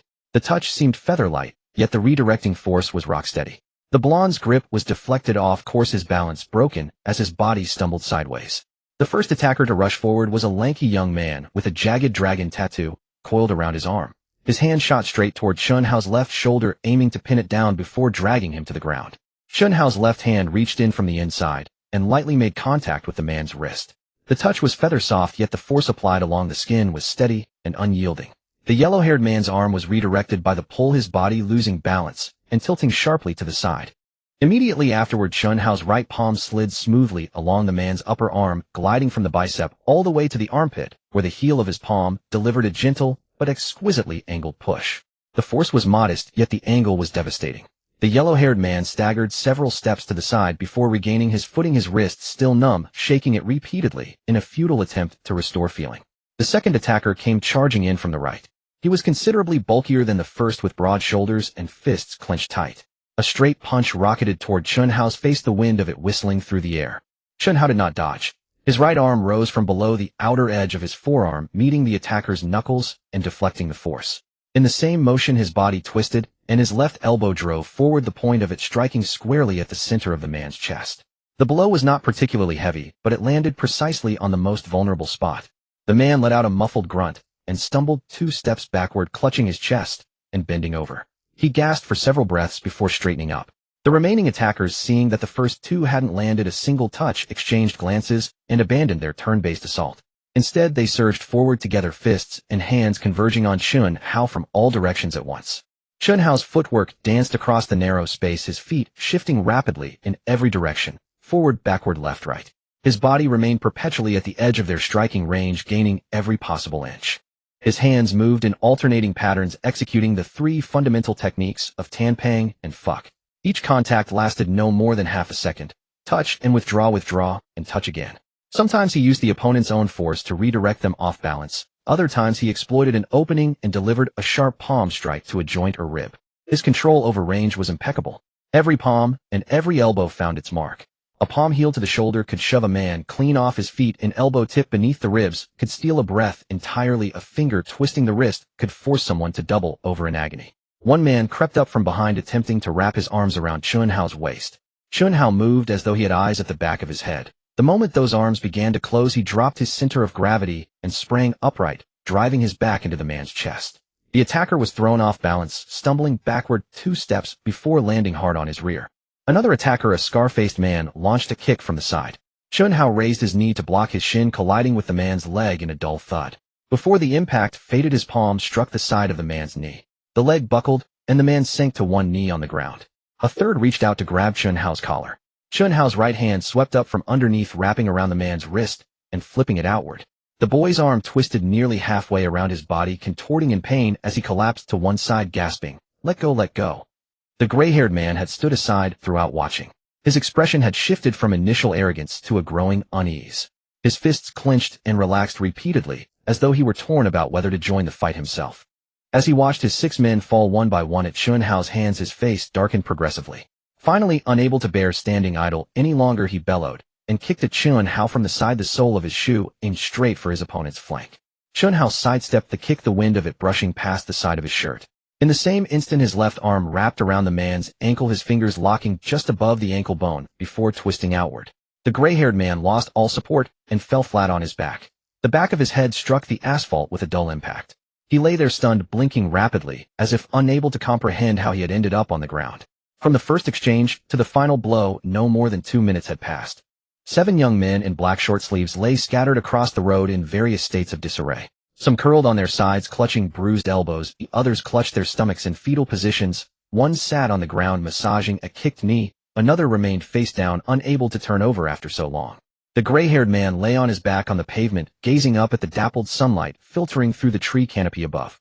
He breathed heavily, unable to rise for a long while. Chen Hao stood where he was, not a single button on his shirt loosened, the hem of his shirt still neatly tucked into his trousers. Not a drop of sweat marred his forehead, and his breathing remained as steady as if nothing at all had happened. He bent down and brushed a smudge of dust from his pant leg, then rose and cast a casual glance over the fallen men. His tone remained unhurried, "And even go back and tell Du Mingzhi to stop these petty schemes. Next time he sends people, I won't be so polite." His voice was not loud, yet every man lying on the ground heard it clearly. The gray-haired man turned his head to look at Chen Hao, his lips parting as though to say something, but no words came. Chen Hao turned and opened the driver's door, sliding back into the seat. He inserted the key into the ignition and gave it a turn. The engine roared to life. He shifted into gear, released the brake, and turned the steering wheel a full rotation to the left. The Lincoln Navigator navigated around the white van blocking the road ahead, threading its way through the narrow gap between the van and the curb. The side mirrors grazed the van's body as they squeezed past, and the car rejoined the roadway once clear. He glanced once in the rearview mirror. The group still lay scattered across the road, none of them risen. The black SUV and white van formed an obstruction in either direction. Satisfied, he returned his gaze to the road ahead, pressed the accelerator, and continued forward beneath the Wutong tree canopy, soon turning a corner and disappearing into the play of light and shadow cast by the trees. Roughly 200 meters from the alley park beneath the shade of trees along the roadside temporary parking area sat a dark gray sedan. The window was cracked open just a sliver, narrow enough that no one outside could discern who sat within, yet sufficient for whoever was inside to observe everything unfolding on that street with perfect clarity. Dominger sat in the driver's seat, both hands gripping the steering wheel. His knuckles had turned white from the intensity of his grip, his thumb pressing deeply into the leather wrap, leaving several pronounced indentations. Through the windshield, he had watched the entire sequence unfold from start to finish. From the moment Chen Hao was summoned out of his car and surrounded by 7 men, to each of them falling to the ground in succession. Less than 3 minutes had passed in total. Dominger sat in the driver's seat, both hands gripping the steering wheel, his knuckles whitened from the force of his grip, his thumb pressing against the leather cover and leaving deep indentations. Through the windshield, he watched the entire sequence unfold from beginning to end. From the moment Chen Hao was pulled out of the car and surrounded by 7 men to the point where all 7 lay sprawled on the ground one after another. The whole thing had taken no more than 3 minutes. His lips were slightly parted, his back teeth grinding together audibly, his chest heaving violently, with ragged rapid breaths, his nostrils flaring with each inhale. He had originally assumed that all 7 men were tough enforcers he had paid good money to recruit, the kind who swaggered around the streets and terrified everyone. Even if Chen Hao had some skill, he would be no match for overwhelming numbers. At the very least, they could pin him to the ground, beat him until he learned his lesson, and then he would step and strike a pose and level a few threats. Under those circumstances, Chen Hao would almost certainly buckle and leave Jiang Xiuero alone. But the outcome defied all expectations. That unremarkable-looking boy from the computer science department, lean plain ordinary, had single-handedly taken down 7 hardened street thugs. Not once did he seem to gasp for breath, his shirt remained perfectly in place. After finishing the fight, he simply stood there as if nothing had happened at all. Dominger watched helplessly as Chen Hao calmly returned to his car and drove away, while the 7 men who had been so arrogant and domineering mere moments earlier now lay on the ground, clutching their injuries, unable to get up, some of them groaning in pain. Dominger slammed his fist into the steering wheel with furious force. The horn blared, a short sharp beep that cut violently through the quiet roadside. He leaned back against the driver's seat, closed his eyes, pressed the back of his head against the headrest, and tilted his chin upward. His chest was still heaving violently. Frustration and anger churned together inside him, suffocating his chest. The more he thought about it, the angrier he became. He had planned everything so meticulously. He had recruited the right people, selected the perfect location, timed every detail carefully. Every step had been considered thoroughly, yet in the end it all amounted to nothing. 7 men beating 1 and still losing. How could he ever hold his head up in his circle again? He never would have guessed that Chen Hao, who appeared so completely ordinary on the surface, possessed such formidable combat skills. One man had effortlessly handled 7 opponents, leaving all 7 utterly powerless to resist. Everything he had carefully plotted since the moment Chen Hao stepped out of that car had begun to crumble, shattering into pieces beyond repair. He sat in his seat for a long while, staring blankly at the car's ceiling, his gaze unfocused. After several moments, he raised his hand and pinched the bridge of his nose, muttering a low curse under his breath. Chen Hao drove back to the villa and parked the Lincoln Navigator in the garage. He pulled the handbrake, killed the engine, and felt the residual warmth of the metal keys still lingering in his palm as he removed them from the ignition.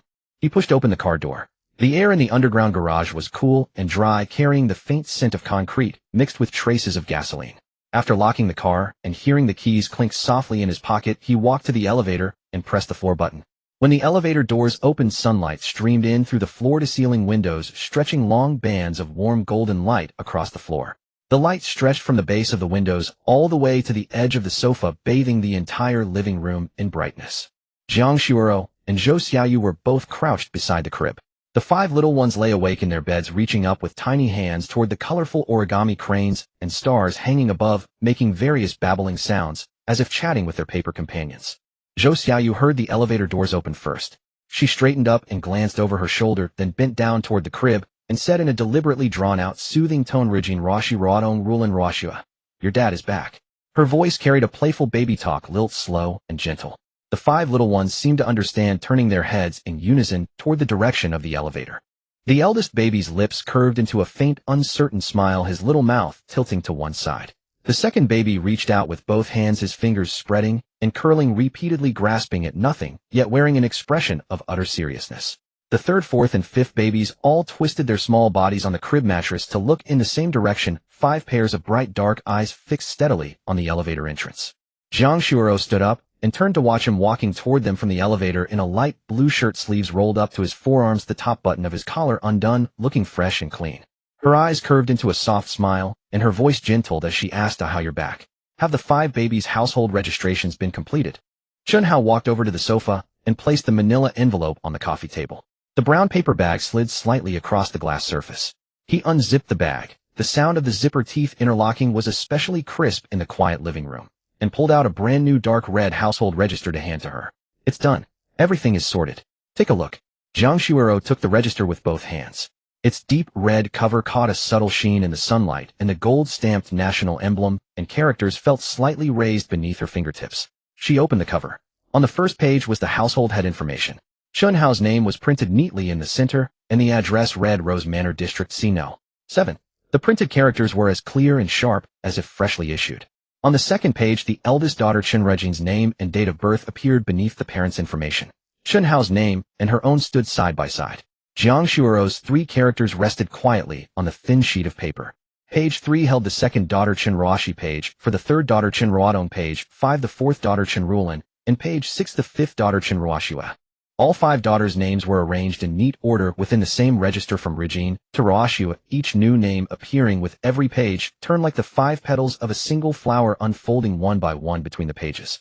Her fingers traced gently across the pages, reading each name aloud, starting from the eldest Regine Ruoxi Ruodong, Rulin Ruoxua. After finishing, her eyes grew slightly warm, and a faint prickling sensation rose in the tip of her nose. These 5 daughters, since the day they were born, had already held their birth medical certificates. The first official identification from the hospital bearing tiny footprints and the midwife's signature. Now finally they also had their household registration.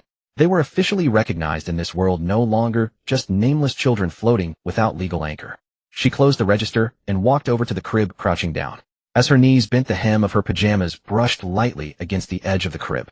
She held the small dark red booklet up before the 5 daughters, cradling it in both hands, as if presenting something precious. She knew they could not yet understand or read. To them the paper and words were merely colored blocks. Nevertheless, she smiled and waved the register gently before them. Regine Ruoxi Ruodong, Rulin Ruoxua. Your dad has already completed your household registration. You are officially registered citizens now.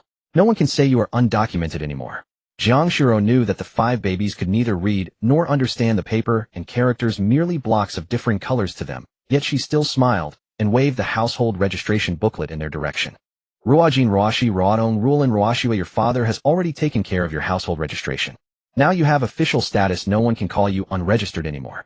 The 5 babies lay in the crib, their eyes fixed on the little red booklet in their mother's hand, emitting a chaotic chorus of babbles. The eldest stretched a tiny fist toward the booklet, grabbing at the air twice with clenched fingers. The second baby's little feet kicked against the mattress, leaving creases on the sheet. The third, fourth, and fifth babies also chimed in with soft whimpers, as if echoing their mother's words, their voices mingling in a high and low symphony, lively as a brood of newly hatched chicks chirping in their nest.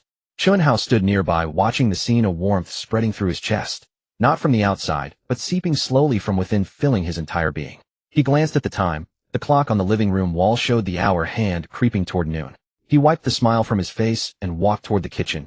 You must be hungry, I'll make lunch. He entered the kitchen and opened the refrigerator, the cool light illuminating neatly arranged ingredients inside. From the freezer, he took out a pre-frozen black-bone chicken, its skin dark and glossy, the flesh firm and plump, the claws curled beneath the body frozen solid. He placed it in the sink and rinsed it under running water, which splashed against the skin, carrying ice crystals down the drain. Then he put the chicken in a pot of cold water, added a few slices of ginger and a spoonful of cooking wine, and lit the stove. The blue flame licked the bottom of the pot as the water slowly began to bubble, a layer of grayish foam rising to the surface. He skimmed the foam carefully with a slotted spoon, the water gradually turning from cloudy to clear. After blanching, he took the chicken out and rinsed it clean. The impurities washed away, the dark skin gleamed brighter. He placed the whole chicken into a clay pot, added enough water to cover most of it, then dropped in a few slices of old ginger, a few sections of scallion, a small handful of goji berries, and a few red dates. The dates of vivid red floated briefly before sinking.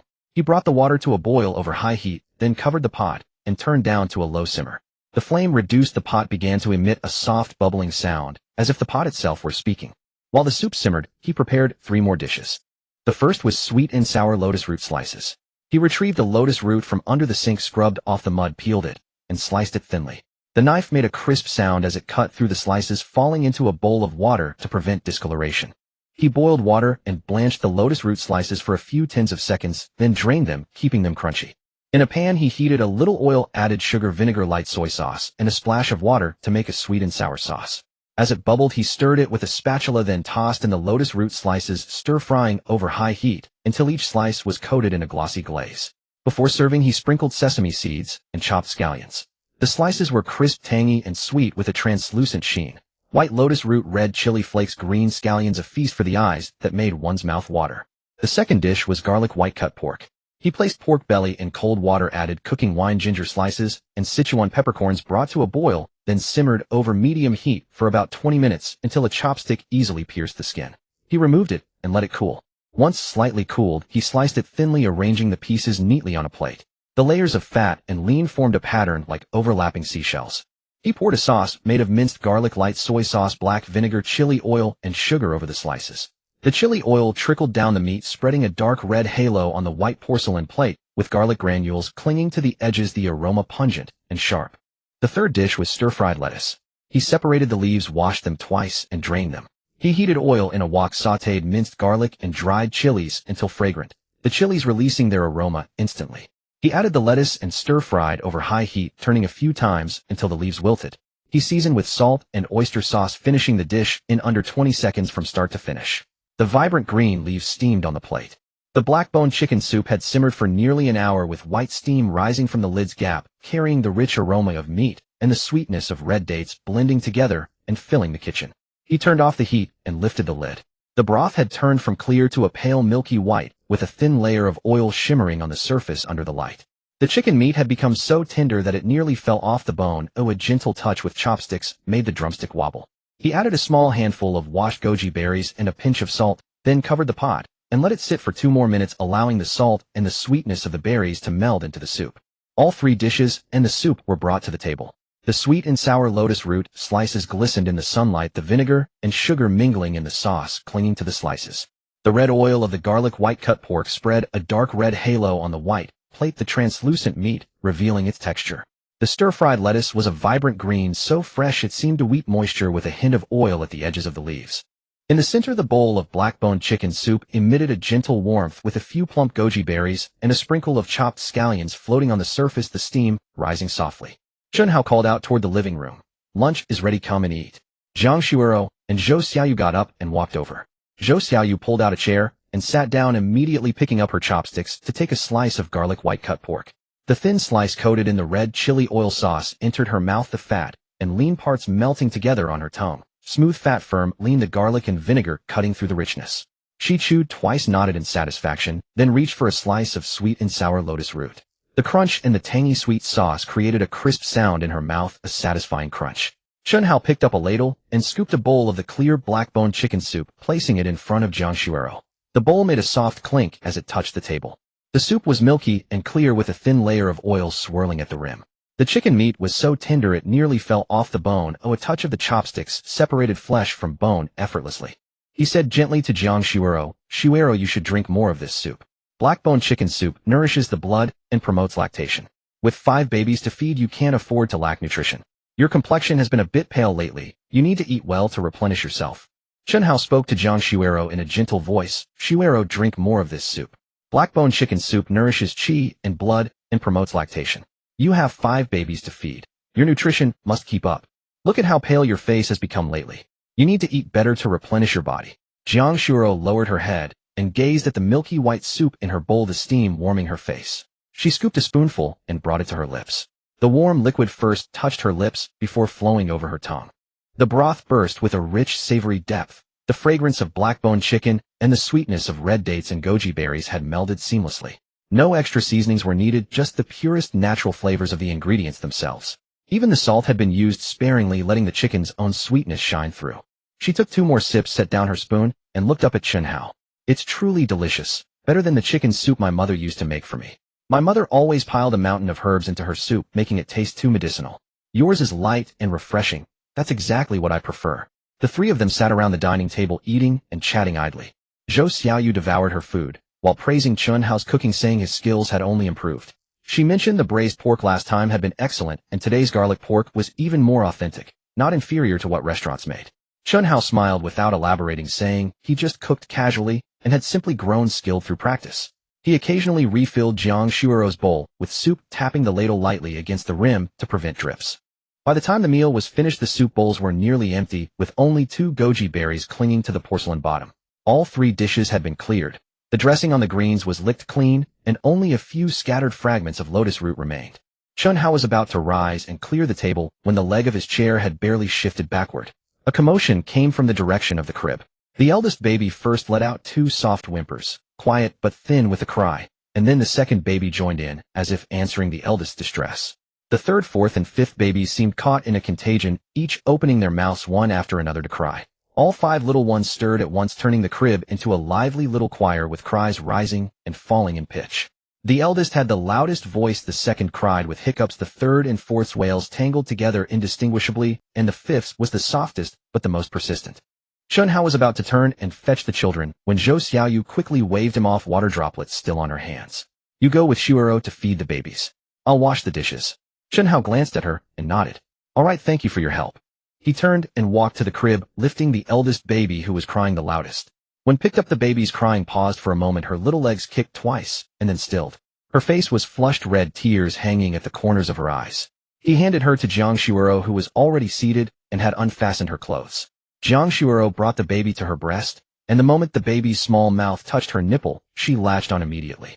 Her cheeks puffed as she began to suckle vigorously, and her crying turned into the sound of steady swallowing. Chen Hao turned and walked to the small counter to prepare formula.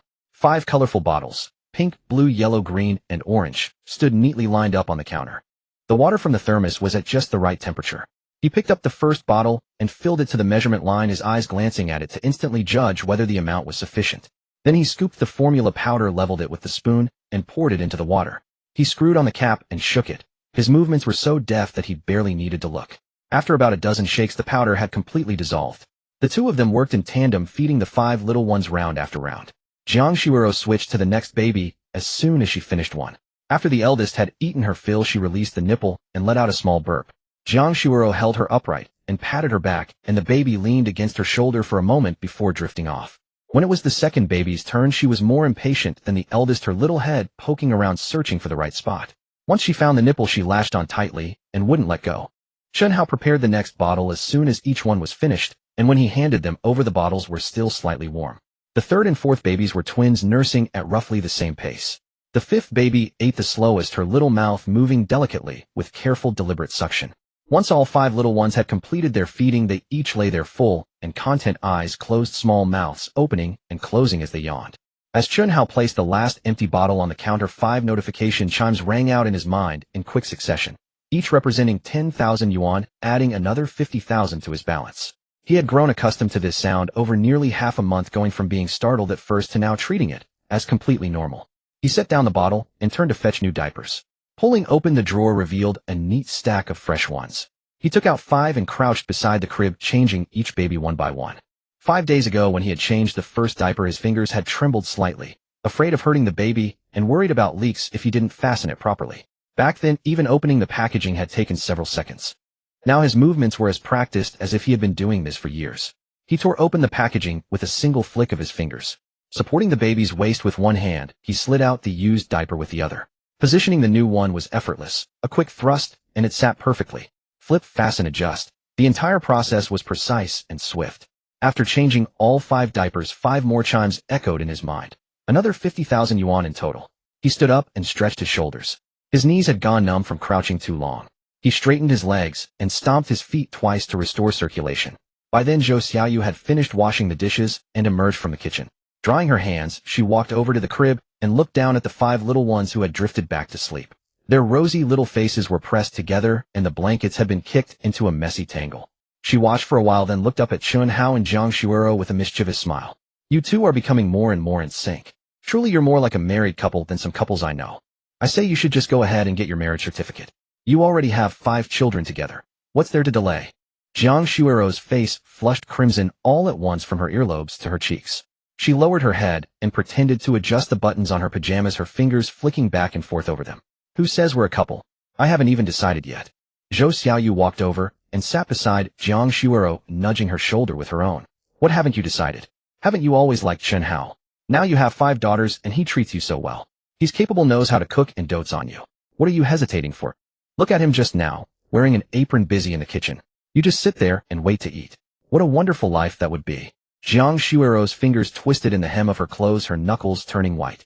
Her voice dropped to a whisper. I'm worried my parents won't accept it. They hold rather traditional views. If they find out I had 5 children before graduating and out of wedlock, they will surely be extremely angry. I'm not ready to know how to bring it up with them.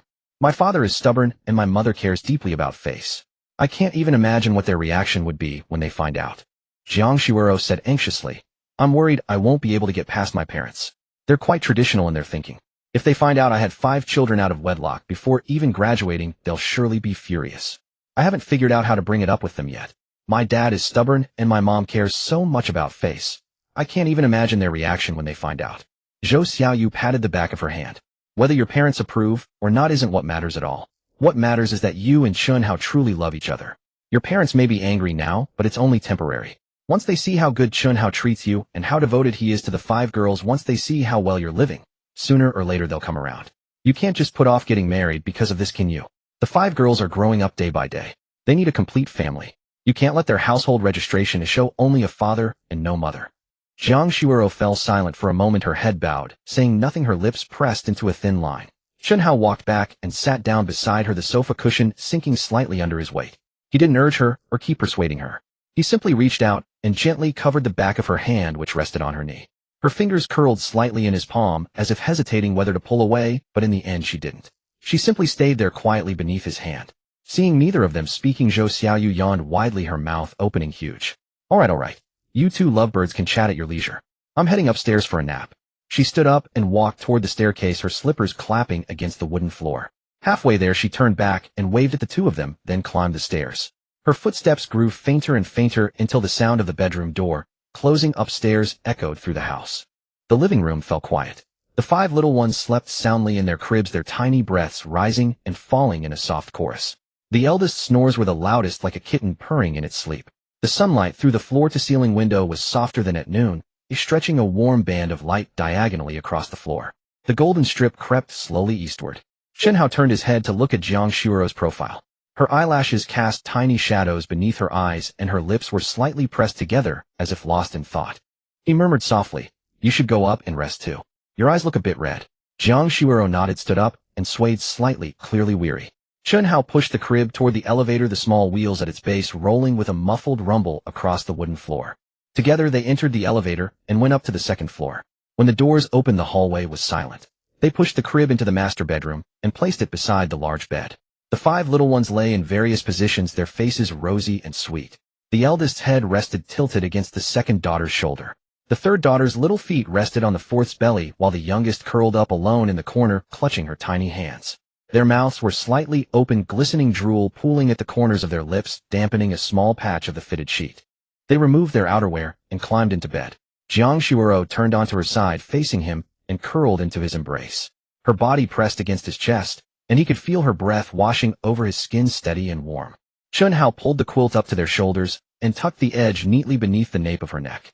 Jiang Shuirou's nose rested just below his collarbone, her hair brushing against his chin. Her breathing soon grew, even the rhythm of her chest rising and falling, slowing into the peaceful cadence of sleep. Chen Hao wrapped his arm around her waist and drew her close. He rested his chin atop her head, inhaling the faint scent of shampoo in her hair. Listening to her gentle breaths, he too slowly closed his eyes. They slept for about an hour. Chen Hao woke first. As he opened his eyes, the light filtering through the gap in the curtains was brighter than when he'd fallen asleep. He looked down at Jiang Shuirou in his arms. Her eyes were still closed, her lashes resting quietly, her lips slightly parted. He turned his head to glance at the 5 little ones in the crib. All still asleep, though their positions had shifted. The eldest had rolled over onto her stomach, and the 2nd daughter's hand dangled over the crib rail. He drew his arm out from beneath her with the utmost care, moving so slowly, he feared waking her. The pillow dipped where his arm had been, and then slowly rebounded. He got out of bed, changed his clothes, and splashed cold water on his face. The chill sharpened his senses, and he descended the stairs as quietly as possible. Zhou Xiaoyu was already awake, sitting on the living room sofa scrolling through her phone. Her fingers swiped across the screen. When she saw him come down, she gave a slight nod of her chin in greeting. The 5 little ones were still asleep upstairs, and Jiang Shuoro had not yet come down. Chen Hao sat down at the coffee table. Yesterday's pen and a few sheets of white paper still lay where he'd left them. Leaning back into the sofa, he suddenly remembered he still hadn't fully made use of his title as a master of music. He leaned back against the sofa with his eyes closed, letting his thoughts simmer. The back of his head rested against the cushion, and his fingers tapped lightly against his knees, searching for a rhythm. Under the influence of his master of music title, a string in his mind, named Creativity, was gently plucked. A melody gradually sharpened from blur into clarity. First, a handful of scattered notes danced about in his mind, then they strung themselves together into a line, and the verse began to unfold slowly before him. Several lines of lyrics seemed to rise on their own from the depths of his thoughts. He opened his eyes, picked up the pen, and began writing on the paper. As the lyrics flowed from his pen, they came, without a single hesitation, as though they had been written long ago, waiting only for him to transcribe them word by word. He wrote the title at the top of the page, 3 characters, Palm Snow. His pen paused for a moment at the final stroke of the character, Snow, finishing with a clean, decisive flourish. Then he wrote line after line. The first verse described the rainy night they had first met, the way her hand had steadied him when he was unsteady, how he had been drinking lightly and stumbling, and how she had pulled him back from the curb. He wrote about the corner that had since taken root in his heart, a place reserved for the warmth he saw in her eyes. As he wrote, a vivid image filled his mind. It was raining that day. She held a floral-patterned umbrella, water dripping from its edge. She tilted her face up to look at him, her eyes bright and glistening. The second verse spoke of 5 tiny figures descending like stars. It wrote of every cry as a sweet bondage, of the changing seasons turning outside the window, and of how guarding them would be enough for an entire lifetime.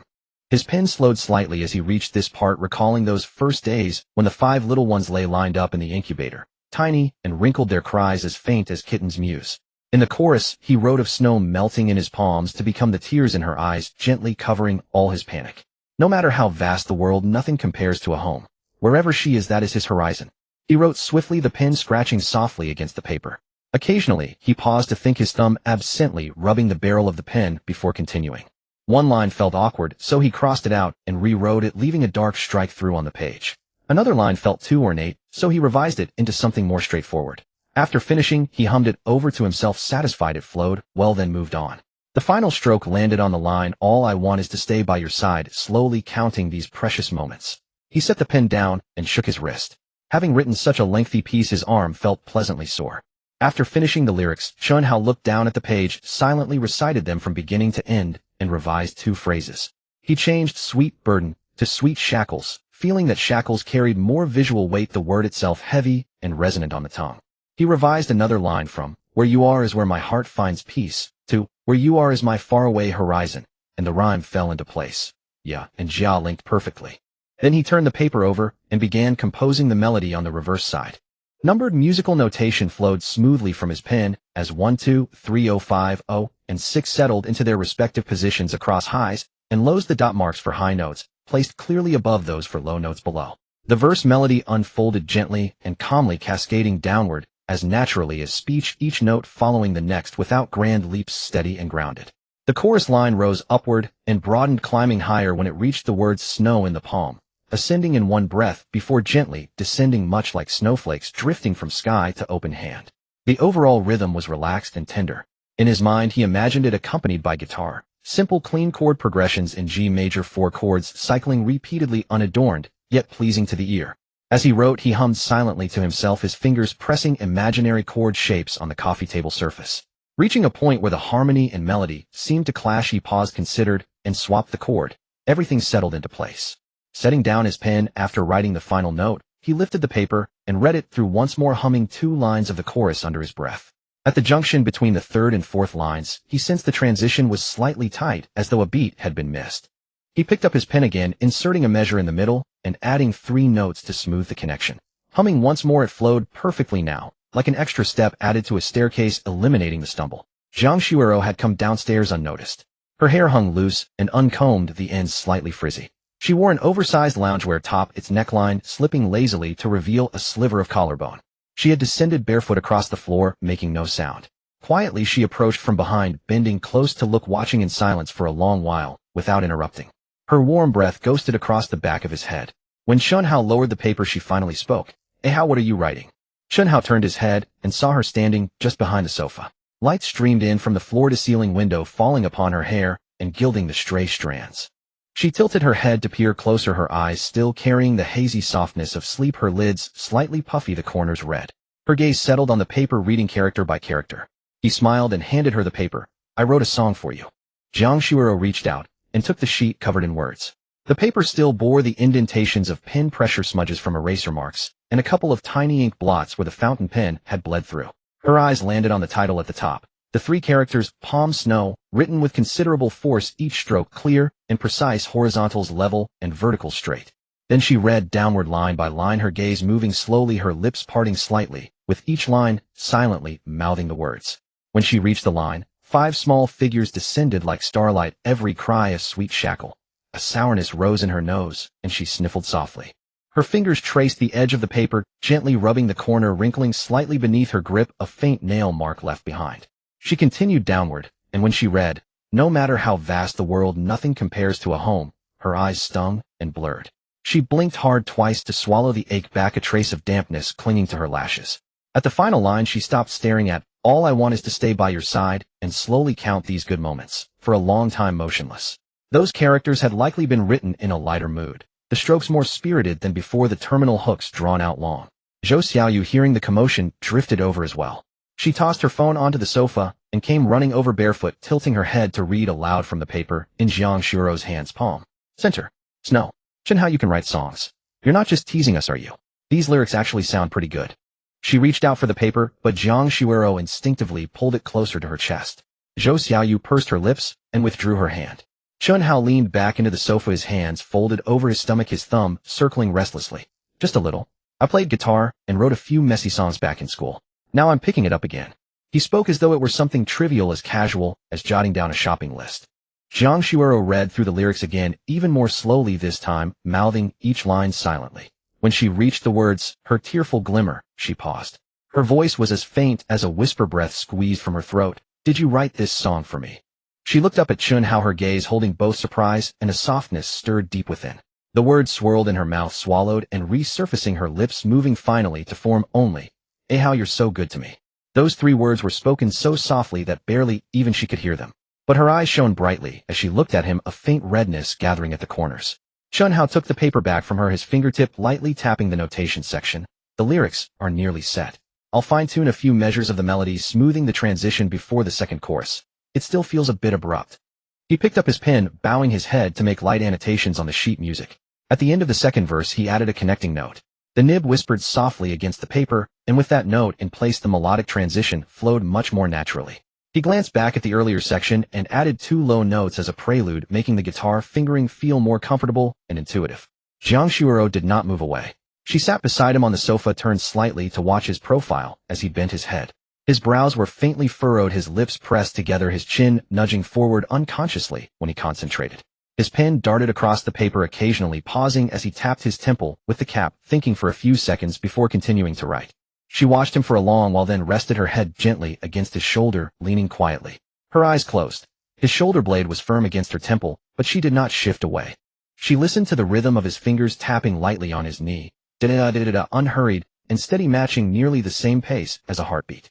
Chen Hao set down the final stroke on the score paper, fine-tuning the transitional measure before the second chorus, ensuring the rhythm and melody of the entire piece flowed smoothly. He held the paper up to the light and examined it once more, the corners of his mouth curling slightly in satisfaction. When he first drafted it, the chorus felt too dense, the emotion too tightly compressed, as if it were gasping for breath. The second version loosened the transition too much, leaving it disjointed from the preceding and following sections. This third version adjusted the rhythmic pattern of the 2 measures before the second chorus, splitting the original dense 8th notes into several quarter notes with ties, preserving the forward emotional momentum while granting the listener a moment of breathing space. He silently hummed the melody in his mind, confident this time it was right. He capped the pen, lifted the paper above his head, and scrutinized it once more under the ceiling light. Bathed in the light, the notes and markings on the staff were crisp and clear. He scanned each melodic line, confirming no dynamic or repeat sign had been overlooked. He had specially marked the final notes treatment, writing retardando and drawing a small fermata symbol. That ending was crucial. If it concluded too abruptly, the song's emotion would land nowhere. If too drawn out, it would feel sluggish. He had considered several approaches for this balance, ultimately choosing the gentlest resolution. Zhou Xiaoyu, who had been waiting impatiently, leaned over from the sofa, one hand propping on the cushion, the other waving eagerly. Finished. Finished. Hurry, sing it. I can't make sense of the sheet music. As she spoke, she nearly tumbled off the sofa, her eyes fixed on the paper in Chen Hao's hand, as if it were a rare treasure. Zhou Xiaoyu had never been able to read staff notation. She learned singing by ear, and those tadpole-like notes gave her a headache. Now that Chen Hao had finished the new song, all she wanted was to hear it with her own ears. Chen Hao didn't answer immediately. Instead, he turned to Zhang Xuero, who sat on the other end of the sofa, his gaze carrying a questioning warmth. Xuero, would you like to hear it? He asked softly, not out of politeness, but to confirm if she was in the mood to listen. Their 5 daughters had just finished their milk and fallen asleep, granting Zhang Xuero a rare moment of peace on the sofa. He didn't want to disturb her rest. If she was tired, he could sing later. The song was finished, and it could be heard any time. Zhang Xuero sat on the armrest of the sofa, still clutching the lyric paper. Its edges were slightly crumpled, and faint sweat marks lingered where her fingers pressed. Since Chen Hao began writing the final measures in the afternoon, she had been holding the paper, flipping through it repeatedly, reading it countless times, each reading stirring a gentle warmth in her heart. The more she read those words, the more familiar they felt, as if Chen Hao had taken her memories, shattered them, melted them, and then pieced them together into these lines. She nodded, her voice tinged with anticipation and joy. Of course I want to hear it. How could I not want to hear a song you wrote? Chen Hao stood up and walked to the corner of the living room where the instrument stand sat. He reached for the guitar worth 8 million, a reward from the system. He seldom took out this guitar casually, he usually practiced on the old one. But today was different. This song was for Zhang Xuero, and he wanted to sing it to her with the finest sound. As the guitar body rested against his chest, the warmth of the wood transmitted through his clothes. The sensation was peculiar, as if the instrument possessed its own temperature, creating a resonance when it pressed against him. He adjusted his posture, laying the guitar across his lap, his fingers lightly brushing the strings. A clear, bright cascade of notes spilled from the soundbox, echoing softly in the spacious living room. He glanced down at the score on the coffee table, then up at Zhang Xuero sitting across from him. She sat there, hands folded on her knees, her gaze quietly resting on him, a faint smile playing on her lips. He had seen that expression countless times. From the day they met until now, whenever she felt anticipation, she wore that same look, patient and unhurried, simply waiting there. He felt that her expression had been the image floating in his mind as he wrote the song. Then his fingers began to pluck the strings. The melody of the intro flowed from his fingertips, soothing and tender, a few simple chords alternating and spreading out. He deliberately played the intro slowly, allowing each chord sustained to linger, letting the residual sound of the soundbox overlap with the onset of the next chord. It felt like the scent of grass and trees slowly permeating the air after rain, moist, clean, unhurried. When composing the intro, the image in his mind was that rainy night. He was drunk, leaning against the roadside, unable to walk, and Zhang Xuero, holding an umbrella, bent down to pull him up from the ground. The sound of rain that night, and the patter on the umbrella, were still vividly etched in his memory. He wove the dampness and stillness of that rainy night into the chord progression of the intro. His voice naturally joined as the first verse began, clear, pure, with a warm texture. He didn't deliberately polish each syllable's pronunciation, nor did he employ any complex techniques. He simply followed the melody's flow, singing plainly and sincerely. When the system had awarded him the title of Song God, he had seriously studied vocal techniques for a while. Later he realized that those advanced skills were effective in recording studios or on stage, but when singing for family, the most comfortable way was to set aside all techniques and use his natural voice. First meeting on that rainy night, your hand held my stumbling frame. Since then, a corner of my heart holds the warmth of your eyes. Zhang Xuero, sitting on the sofa, her brows still carrying a smile, froze slightly when she heard the first line. That rainy night was the clearest in her memory. She had supported a drunken Chen Hao into the hotel, checked in, and settled him into bed. Back then she didn't know what the future would hold, nor did she know that night would bind them together for so long. But now those scenes had been turned into lyrics, sung as a song flowing from Chen Hao's throat, line by line, as if someone were gently reopening that cherished memory for her. Zhang Xuero recalled that night, when Chen Hao turned over in bed and nearly rolled off. She reached out to steady him, and he mumbled, half asleep, "Why are your hands so cold?" She had never mentioned that detail to anyone, but Chen Hao's line, "Your hands steadied my trembling self," instantly dragged that scene back into her mind. 5 tiny figures descended like stars, each cry a sweet burden. For seasons cycled beyond the window, and guarding you was enough for a lifetime. Her eyes began to sting at those words. On the day her 5 daughters were born, she had vaguely heard the nurse call out from the operating table, "They're here, they're here," followed by one cry after another. At that moment she felt for the first time that all the hardship of the previous 10 months had been nothing at all. 5 tiny wrinkled faces pressed together. When the nurse held them up for her to see, she couldn't tell one from another, only sensing that each face carried a trace of Chen Hao's features. Even now, whenever she held one child, the other 4 would whine in their cribs nearby, as though none wanted to be left out. Those cries could sometimes send her into a frantic scramble, but she had never minded. Chen Hao had called them a sweet burden, and she found those 4 characters perfectly apt. A burden they were, yes, tightly bound. Yet the sweetness was entirely real. The chorus melody rose slightly under his fingertips. His right hand plucked the strings with greater amplitude, making the sound from the guitar body richer and fuller. His left hand moved along the fretboard with growing ease, the transitions between chords so smooth as to be uninterrupted. Snow melt in my palm, turning into the light of your tears, gently covering all my panic. No matter how vast the world, it cannot compare to a home. Wherever you are is my horizon. Jiang Shuiro's tears began to slip during the second line of the chorus. She did not wipe them away, letting them trail down her cheeks. The 3 words, snow melt in my palm, were too familiar to her. Chen Hao had named her that. She had once asked him how he came up with such a name, and he said that the first time he held her hand it felt cool against his, like grasping a handful of snow. Later that term became a private code between them. When he called her Shuro, it was ordinary, but when he called her snow melt in my palm, there was always a touch of extra tenderness. Now he had woven those 3 characters into the chorus, placing them at the very heart of the song. She could tell this was no casual insertion. He had treated snow melt in my palm as the song's core image, with every line before and after orbiting those 3 words, paving the way for them. Chen Hao kept playing, his gaze fixed on her, his fingers gliding steadily across the strings. His voice grew softer than before, as if rapping the last measure of the song in a gentle cadence. When he sang, "Every flake a marker in our story," his right hand shifted to a more delicate fingerstyle technique. Alternating thumb and index finger against the strings, each note drawn out as though warmed by the temperature of his palm. Unhurried, unrushed. Snow melt in my palm, falling upon your hairline, every flake a marker in our story. The years ahead are long, yet I fear not growing old. I only wish to stay by your side, slowly counting these precious moments. The melody of the final outro drew to a slow close, the guitar chords fading gradually on the last note.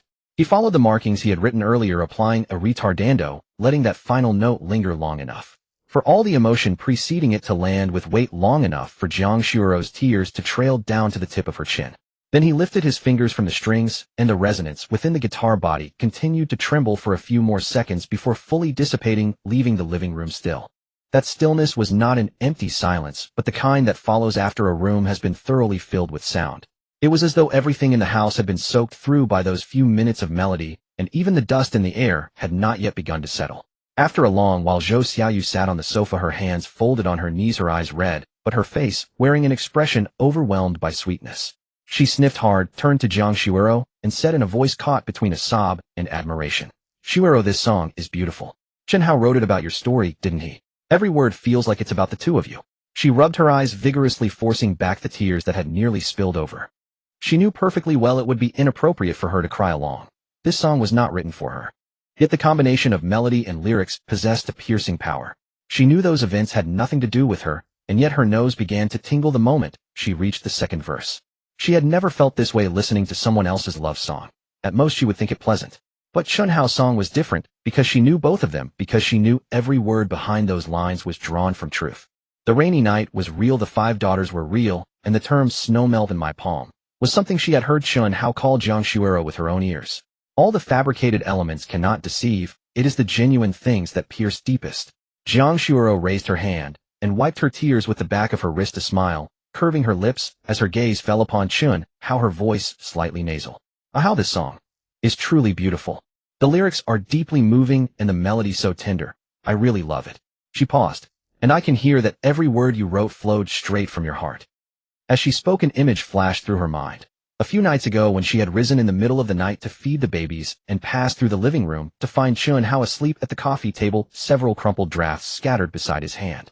She had not woken him, then quietly draping a blanket over him before stealing a glance at the open sheet beneath.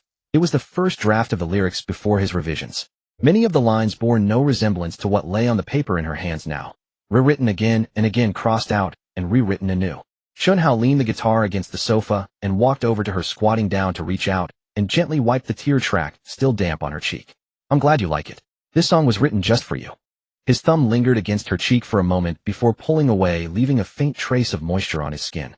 Squatting there looking at her, he suddenly felt that writing songs was not so complicated after all. It was merely putting into another form the words he had carried in his heart for a long time.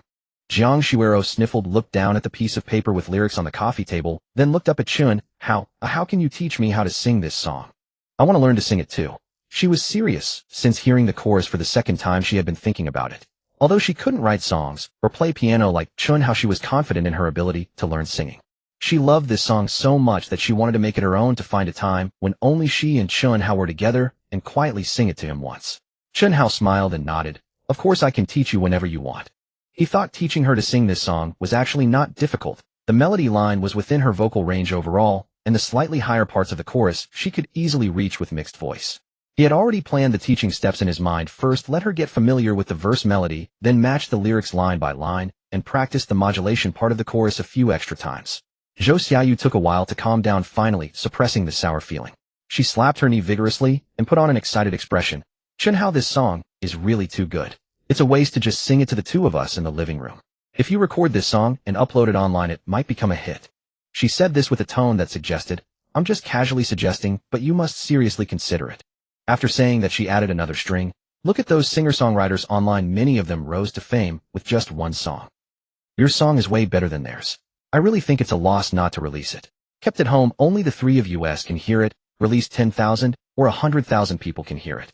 Just thinking about it is exciting. Chen Hao was slightly stunned after hearing this. Originally, he just wanted to write a song for Jiang Shuero to make her happy and hadn't thought about spreading it. All his previous creations followed this pattern. He wrote, sang to those around him, then set it aside, never taking it outside. But Zhou Xiaoyu's mention suddenly made him think this idea was indeed feasible. He now held the title of music sage with lyric and composition abilities far beyond ordinary people, and his singing technique had reached professional level under the blessing of the song god title. He knew the quality of this song well. If recorded and released on major music platforms, it might not fail to attract an audience. He thought seriously for more than 10 seconds, running through user profiles and distribution mechanisms of major music platforms in his mind, then nodded. Xiaoyu's suggestion is good. I can indeed record this song and post it online. Regardless of how much money I can make, at least more people can hear it. He estimated that if he followed the conventional promotion path, first dropping a snippet of the chorus on short video platforms to warm up, then simultaneously releasing on all platforms, the effect shouldn't be bad. This song had a wide audience. The combination of love song and family theme covered almost all age groups, not as narrow as pure love songs. When Jiang Shuero heard him say that, her expression first showed surprise, then turned into a little worry. If you're going to post the song online, you can't just record it casually with your phone. You need professional recording equipment, otherwise the sound quality will be poor and listeners will immediately know it's a casual recording. She was much more knowledgeable about this than Zhou Xiaoyu. A friend of hers had once recorded a cover on her phone and posted it on a platform. The phone's built-in microphone picked up all ambient sounds, the hum of the air conditioner, car horns from downstairs, and the sound of neighbors chopping vegetables. The background noise was so loud that even the verse was unclear, and the comments were all about the poor sound quality, driving people away. She didn't want Chen Hao's good song to be dragged down by recording quality. The necessary money must be spent. Chen Hao slapped his forehead. Right, you're right. Phone recording quality is indeed poor.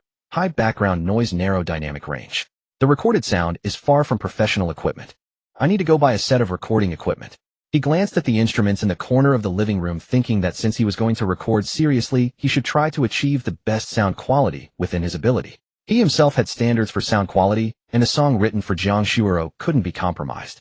Zhou Xiaoyu quickly asked, Chen, how do you know about recording equipment? Those things like microphones, sound cards, mixing consoles. I've heard they're very complicated. What if you buy the wrong ones? Chen Hao chuckled. Since I can write songs and compose music, I definitely have some understanding of instruments and recording equipment. Don't worry, I won't buy the wrong ones. He stood up, grabbed a thin jacket from the back of the sofa, put it on, and turned to Zhou Xiaoyu. Xiaoyu, please take care of Shuero and the 5 babies. I'm going to the music store to buy equipment, and I'll be back. He fished the car keys from his pocket and clutched them in his hand, then bent down to glance at the sheet music spread on the coffee table, making sure he hadn't left anything important behind before going out. Zhou Xiaoyu made a rest-assured gesture. No problem, I'll handle things at home. Go ahead and come back soon. As she said this, she had already stood up from the sofa, walked over to the cradle, and bent down to check how the 5 babies were sleeping. Their little hands and feet were neatly tucked under the blanket, breathing evenly. She turned back and winked at Chen Hao, signaling that he could rest assured and leave. Chen Hao then looked at Jiang Shuero, bent down, and gently touched her forehead. I'm leaving, I'll be back soon. He turned and walked to the elevator, pressed the button, and waited a few seconds. The elevator doors opened, he stepped in, and after the doors closed, the car descended smoothly to the basement garage. He took out the car key from his pocket and pressed the unlock button. The Lincoln Navigator's headlights flashed twice in the dim garage. He walked to the car, opened the driver's door guide and started the engine, reversed out of the parking spot, and drove along the stone driveway through the iron gate. After turning onto the main road, he turned on the stereo, setting the volume low as background. He was mulling over the recording matters. Just buying a microphone and sound card wouldn't be enough. He also had to consider soundproofing. If he didn't isolate the vocals when recording later, the hum of the air conditioner and refrigerator in the living room would all be picked up. He mentally listed items: what type of microphone, what interface for the sound card, what specifications for cables, and whether to buy a portable isolation shield as well. Thinking as he turned the steering wheel, he followed the navigation. The streets around Rose Manor were quiet and clean. He drove steadily, and after about 10 minutes he arrived at a commercial area. Chen Hao made a mental checklist. What type of microphone, what interface for the sound card, what cable specifications, whether to pick up a portable isolation shield while he was at it. With his thoughts occupied, he adjusted the steering wheel and followed the navigation.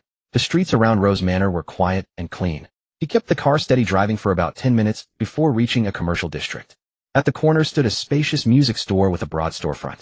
Several upright pianos and electric guitars were displayed in the window. The sign above read, "T Online Music Store," with the subtitle "Musical Instrument Sales, Recording Studio Equipment, and Music Training." He parked and locked the car, then pushed the door open and stepped inside. The interior was even more expansive than it appeared from the outside. High ceilings hung with rows of spotlights bathed the entire showroom in even light. Along the left wall hung guitars, basses, and ukuleles. The right side was divided into sections for keyboard instruments, percussion, and orchestral instruments. In the center, display tables held synthesizers and electronic drums. The farthest corner was reserved for recording equipment. Glass cabinets displayed microphones of various models, studio monitor speakers, audio interfaces, preamplifiers, and headphones. The equipment was arranged neatly, each model bearing a small price tag beneath it. A young salesman in a dark blue vest uniform approached with a professional smile. He looked to be in his mid-20s. "Good day, sir. May I help you find something today? Are you looking for instruments or recording equipment?" He stood exactly between Chen Hao and the recording equipment section, his gaze habitually drifting to the guitar wall on the left. Most customers came specifically for guitars or keyboards. Only experienced arrangers tended to walk straight to the back. Chen Hao walked directly toward the recording equipment section at the rear. "I'd like to look at recording gear. I'm setting up a home studio system." He sidestepped the salesman without breaking pace, his eyes already moving past the keyboard and percussion displays to lock onto the glass counters at the very back. The salesman followed him to the recording equipment area and took his position behind the glass counter. He assessed Chen Hao from head to toe, glanced at his clothes, unable to tell whether this was a professional or an enthusiast. He chose his words carefully. "May I ask what kind of music you plan to record? Vocals, instruments, or both? Different requirements call for different equipment." Chen Hao stood before the glass cabinet, scanning the products inside. His gaze paused on a row of microphones. He checked a few price tags and model labels, quickly filtering through his options. "I want to record an original song, vocals and acoustic guitar. I might add some simple instrumentation in post-production. I need a complete signal chain.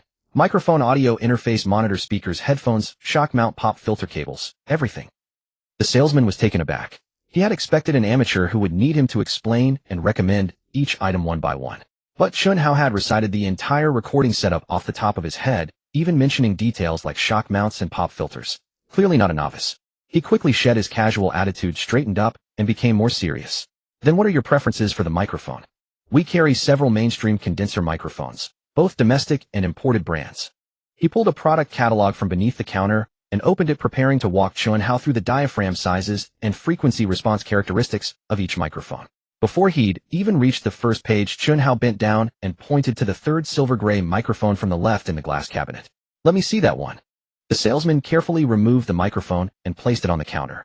Chen Hao took it, examined the model label, and inspected the diaphragm guard mesh and the craftsmanship of the housing. The microphone featured a silver gray spray finish with a domestic brand logo printed on it. From the outside, it looked no different from entry-level models sold for around 1,000 yuan. But when he held it, the weight felt wrong. A genuine model of the same type should weigh around 300 grams. This one was noticeably lighter, suggesting the casing walls had been thinned to cut costs. He leaned in to examine the aperture and weaving density of the diaphragm guard mesh.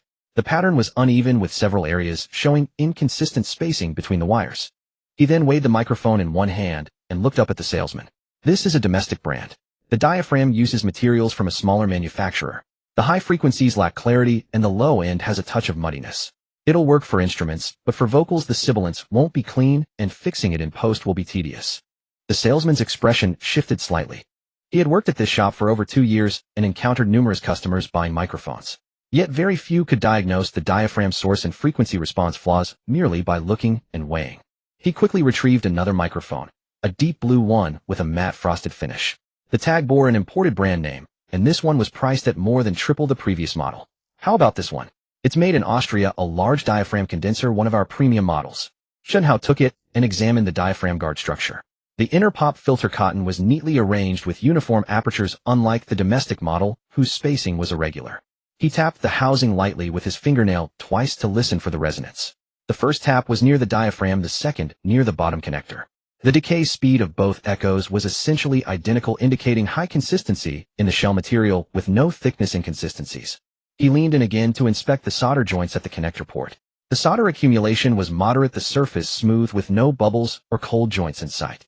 The overall craftsmanship was indeed a step above the previous one. But he still shook his head and gently placed the microphone back on the counter. This one is good. The diaphragm coating process is factory original with excellent high-frequency extension and solid low-end response. However, the off-axis response of this cardioid pattern is a bit weak. When recording vocals, even a slight head movement from the singer will cause noticeable tonal changes. I need one with a smoother off-axis response. As he said this, he noticed two young men standing by a nearby shelf. They looked like students in a band, each holding a pair of headphones and comparing specifications. They exchanged a glance. One of them deliberately took 2 steps forward, his ears clearly straining to catch Chen Hao's words. As Chen Hao uttered these words, he noticed 2 young men standing by the shelf ahead, who appeared to be students forming a band, each holding a pair of earphones and comparing specifications. The 2 exchanged a glance, and one of them even stepped forward 2 paces, his ears clearly perking up to catch what Chen Hao was saying. The shop assistant opened his mouth momentarily at a loss for a response. In his years of working in this store, customers rarely asked beyond, "How much is this one?" or "What's the difference between that one and that one?" Few ever delved into technical details like off-axis response. Recovering his composure, he returned to the counter, rummaged for a while, then crouched down to open the bottommost drawer, unmarked and label-free, from which he retrieved a bronze microphone.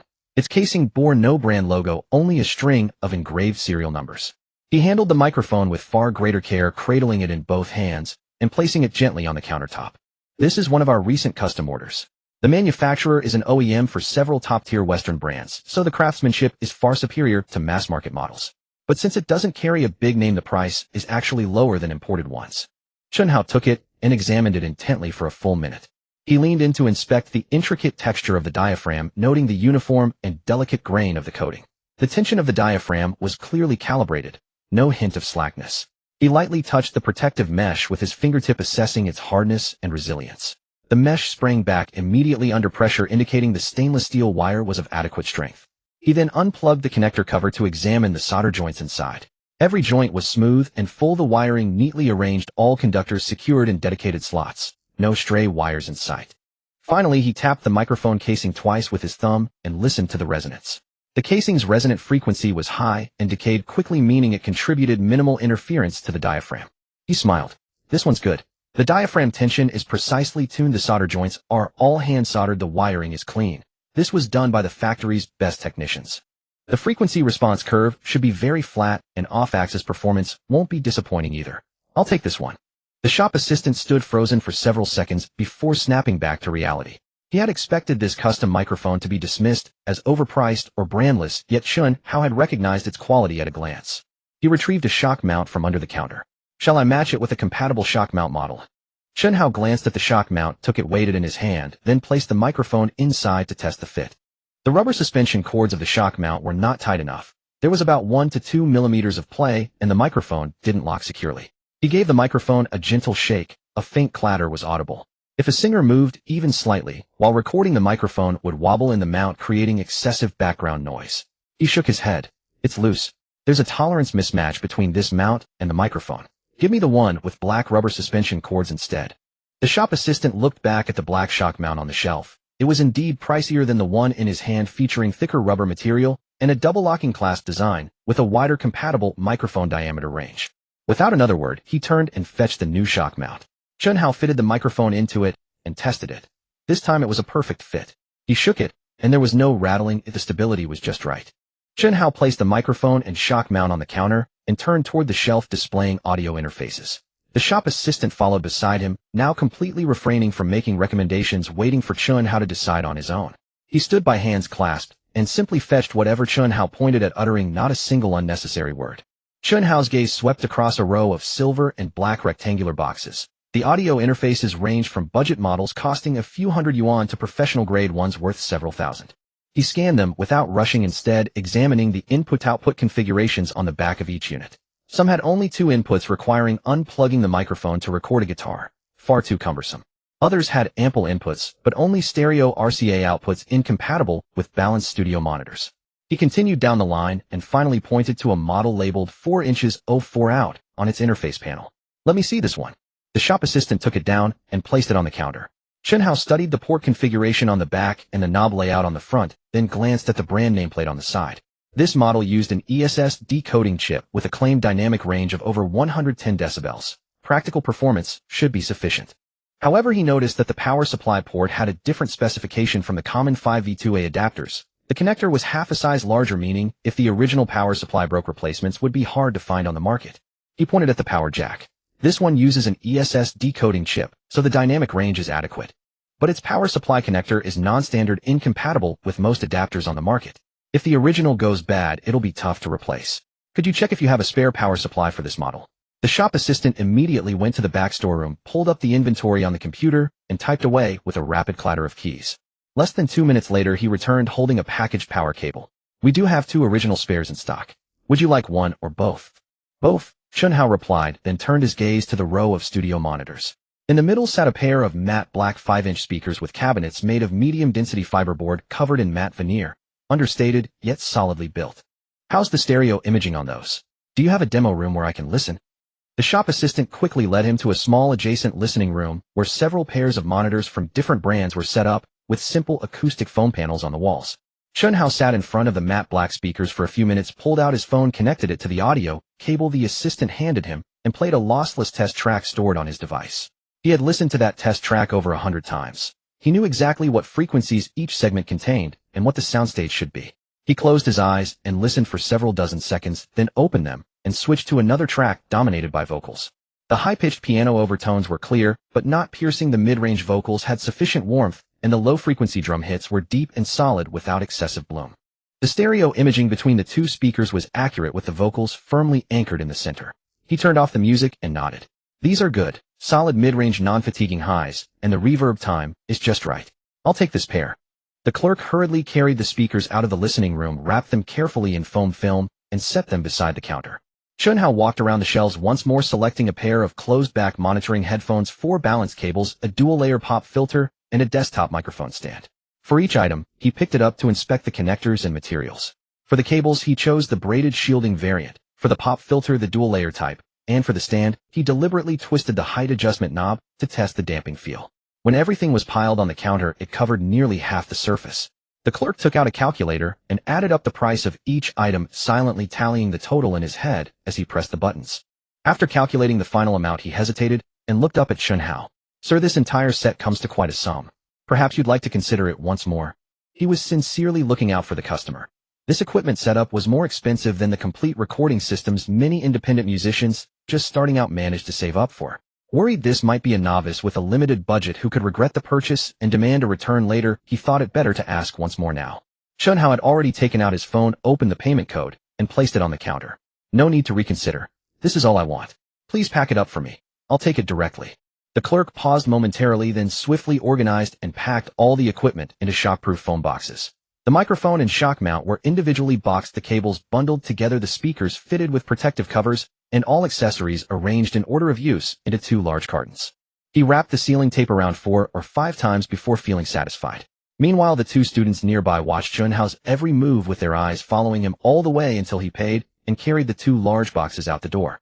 One of them nudged the other's arm and whispered, "Is this guy a musician or a sound engineer? He really knows his stuff." The other nodded vigorously, keeping his gaze fixed on Chen Hao's retreating figure until it disappeared beyond the glass door, before finally turning his attention back. Chen Hao carefully placed the 2 large cartons into the trunk, adjusting their positions to prevent them from shifting during the drive. He closed the trunk lid, opened the car door, and settled into the driver's seat to start the engine.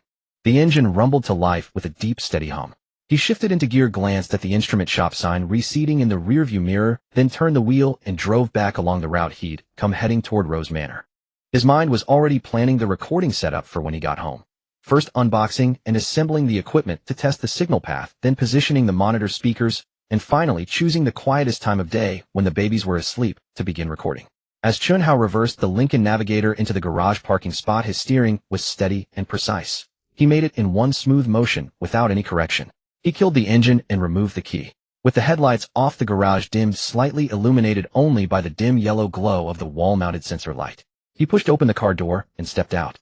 The concrete floor felt cool beneath his feet, and the garage air was stuffier than outside, carrying the mixed scent of rubber and motor oil. He walked to the rear of the vehicle and opened the trunk lid. The two large cartons were packed to the brim, filling the entire trunk space with no gaps left. The boxes bore various brand logos, some featuring microphone illustrations, others displaying audio interface model numbers, and still others covered in dense English specifications on the cable packaging. He first bent down to examine how the two boxes were positioned. The one on his left was slightly heavier, containing the monitor, speakers, and headphones. The one on his right was lighter, mostly filled with cables and shock mounts and similar accessories. He lowered the heavier left box to the ground first. It thudded dully against the concrete, then brought down the right box and stacked it on top, aligning the edges neatly. Bracing both hands under the bottom box from either side, he bent his knees slightly to absorb the weight, then lifted it straight up. The carton genuinely looked heavy, its corrugated surface bulging outward from the contents inside. But with his current strength, he carried the stacked boxes steadily from the trunk to the small door leading into the house, his gait unfaltering, not a single wobble. The doorway was narrower than a standard interior door. He turned sideways, squeezing one shoulder through first, then carefully maneuvered the boxes at an angle, scraping against the doorframe as he worked his way inside. The hallway featured light, gray tile flooring. Carrying the boxes, he reached the elevator with no free hands to press the button, so he nudged the protruding call button with his knee. The elevator doors slid open slowly, revealing an empty cabin illuminated by a bright white ceiling light. He placed the boxes inside, stepped out to press the first floor button, then re-entered the cabin and waited for the elevator to ascend. He could feel a subtle vibration and hear the cables humming as the elevator moved. The floor indicator lights jumped incrementally until it chimed at the first floor and the doors parted. He carried the cartons out, crossed the foyer, and entered the living room. The space was serene. 5 cribs stood in a row by the window where 5 little ones slept peacefully, rosy-cheeked, breathing in steady, soft rhythms like downy fluff, occasionally twitching the corners of their mouths as though dreaming sweetly. He set the cartons gently on the empty floor beside the sofa, handling them with extreme care to avoid waking the children. On the sofa, Jiang Shuoro and Zhou Xiaoyu were curled up together, each absorbed in her phone. Their heads were nearly touching as they huddled close, whispering softly to one another in hushed tones barely louder than mosquitoes, buzzing, mindful not to disturb the sleeping babies. Spotting Chen Hao returning with the 2 large boxes, Jiang Shuoro set her phone aside on the sofa cushion, rose to her feet, and ambled toward him in her slippers, the soles whispering faintly against the floor. She approached the cartons and bent to examine them. Both were sealed tightly with transparent tape, crisscrossed horizontally and vertically in multiple layers. She recognized a few of the brand logos printed on them. She'd seen similar equipment before in the school's recording studio. How you? Did you get everything you needed? She asked, rising to her full height. Her face bore the warm, relieved expression of someone welcoming their partner home. Chen Hao steadied the cartons on the floor, withdrew his hands from beneath them, and straightened up, nodding. I've got everything. Microphone, monitor, speakers, headphones, cables, shock mounts. A complete recording setup. That should be more than sufficient to record a high-quality final track. Gesturing toward the upper box, he continued, the microphone and shock mount are in this one, the speakers and audio interface are below. The cables are packed separately in the side compartment. Nothing's missing. Jiang Shuoro crouched down to help open the box, but the moment her fingers touched the sealing tape, Chen Hao appeared and gently pushed her hand aside. His force was light, yet his manner was serious. He gazed at her steadily. Shuoro, don't touch these. You're still recovering after giving birth. You shouldn't be lifting heavy objects. These boxes may look small, but they carry weight. If you strain your lower back or injure yourself, it wouldn't do. His brows were slightly knitted as he spoke. He was genuinely concerned about her health. Zhou Xiaoyu also came over from the sofa, shuffling in her other slipper with a soft patter, and at Chen Hao's words, she tilted her chin toward Jiang Shuoro. Shuoro, just do as Chen Hao says. Rest properly and don't run around. I'll help him move these things. Without bothering to roll up her sleeves, she bent down and scooped up the bottom of the top box to test its weight. Chen Hao, you take that one. I've got this. Her voice was a touch louder than Jiang Shuoro's, though she still kept it restrained. The 2 men each carried a cardboard box, while Jiang Shuoro trailed behind, passing through the living room and into the empty room at the end of the corridor. The room was neither large nor small, roughly 20 square meters with a north-south through layout. The north and south walls faced each other, while solid walls stood on the east and west sides. Both walls were bare, devoid of anything hanging upon them. On the white surfaces, the roller marks left behind during the initial painting were still faintly visible. The laminate flooring on the ground was a pale tone hard beneath foot. In the corner stood a floor lamp with a dusty gray shade and a low-wattage bulb casting a dim yellowish glow. The entire room looked like an empty shell awaiting someone to fill it. Chen Hao set the cardboard box down in the center of the floor, straightened up, and surveyed the room. His gaze swept from the north wall to the east, then to the west, mentally working out the entire layout. He planned to position the microphone slightly south of the room's central axis, facing directly toward the north wall. This way, when someone stood in front of the mic to sing, the sound would travel straight toward the north wall, where the acoustic foam would absorb the majority of it, preventing reflections that would create an unpleasant booming reverb. The monitoring speakers would go near the north wall, one on each side, symmetrically arranged and spaced far enough apart for the ears to clearly distinguish the left and right sound stages.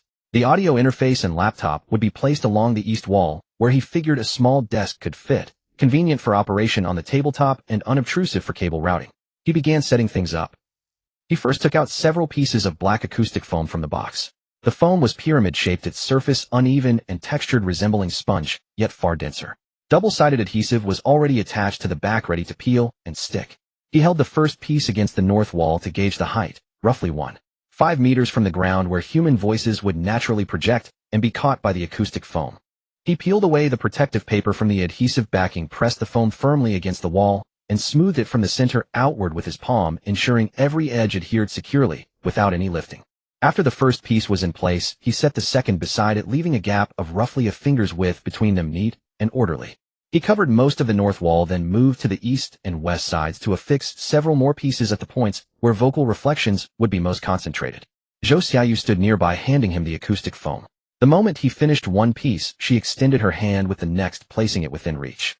The two worked in seamless coordination, knowing what the other needed without a word. She had even peeled back a corner of the protective paper on each piece before handing it to him, making it easier for him to peel and apply. Once the acoustic foam was in place, the room's atmosphere transformed entirely. The hollow emptiness of the four bare white walls was subdued by the dark pyramids, and the reflections within became noticeably duller. Speech sounded muffled compared to before, devoid of that characteristic echo of an empty room. Next came the equipment setup. Chen Hao squatted on the ground and opened the box containing the microphone shock mount, a metal ring suspended by rubber cords. He placed the microphone inside, tightened the screws to secure it, and then mounted it atop the desk stand. He adjusted the stand height, measuring roughly a fist's width below his own chin, about 1.2 meters, which was the perfect height for someone standing and singing. He tightened every joint screw with force, ensuring the stand would not gradually sag over time. Then he opened the box for the audio interface. The small silver-gray rectangular unit felt substantial in his hand, its metal casing bearing a matte texture. He set the unit on the small desk, plugged in the power adapter, and routed the power cord down along the table leg to the wall socket in the corner. He then took out a balance cable, inserting one end into the XLR port at the bottom of the microphone and the other into the mic input channel of the audio interface. As he plugged it in, he heard the satisfying click of the XLR connector locking into place, and he double-checked that the cable was firmly seated. Next, he connected the audio interface to the laptop with a USB cable, and the computer screen immediately displayed a device recognition prompt. He took the monitoring speakers out of their box and placed them on dedicated stands on either side of the desk, the stand height perfectly level with his ears when seated. He adjusted the distance between the two speakers, measuring roughly 1 meter outward from the center of the desk on each side. He then angled the speakers slightly inward, so they pointed precisely toward the intersection on the room's central axis. He sat down, opened the DAW software on his laptop, and created a new project file. In the audio settings, he selected the newly installed audio interface as the sound card driver, then tapped the microphone twice, and watched the input channel's level meter jump. He checked the output channels to confirm the monitoring speakers were producing sound. Throughout the entire process, he never once flipped through a manual, nor did he pause to hesitate over which cable belonged where. He completed everything in one fluid, uninterrupted motion. Zhou Xiaoyu had been standing by and watching the whole time. She wasn't in music, but she had watched technicians work in the recording studio downstairs, where those professionals often spent ages poring over manuals to figure out connections. Chen Hao had gone from unboxing to final testing in less than half an hour, far faster than any technician she had ever seen. She couldn't help but blurt out, "Chen Hao, you're even more professional than the guys at the recording studio. You really never studied any of this before." Chen Hao routed the last cable neatly along the table leg and secured it with a zip tie. Straightening up, he brushed the dust from his hands. I've always been interested in recording. I've read up on it and done some research of my own, so I have a general idea of how to set things up. And when I was buying the equipment today, I chatted with the sales staff quite a bit. I knew what I was doing. The moment his words trailed off, a sound came from the corridor. Chen Hao finished organizing the last cable along the leg of the desk, secured it with a zip tie, and straightened up, brushing the dust from his hands. I've always been quite interested in audio recording. I've gone through some materials on my own and figured out roughly how to set things up. I also chatted a lot with the store clerk when I bought this equipment today, so I have a good sense of what I'm doing. As soon as he finished speaking, movement came from the hallway.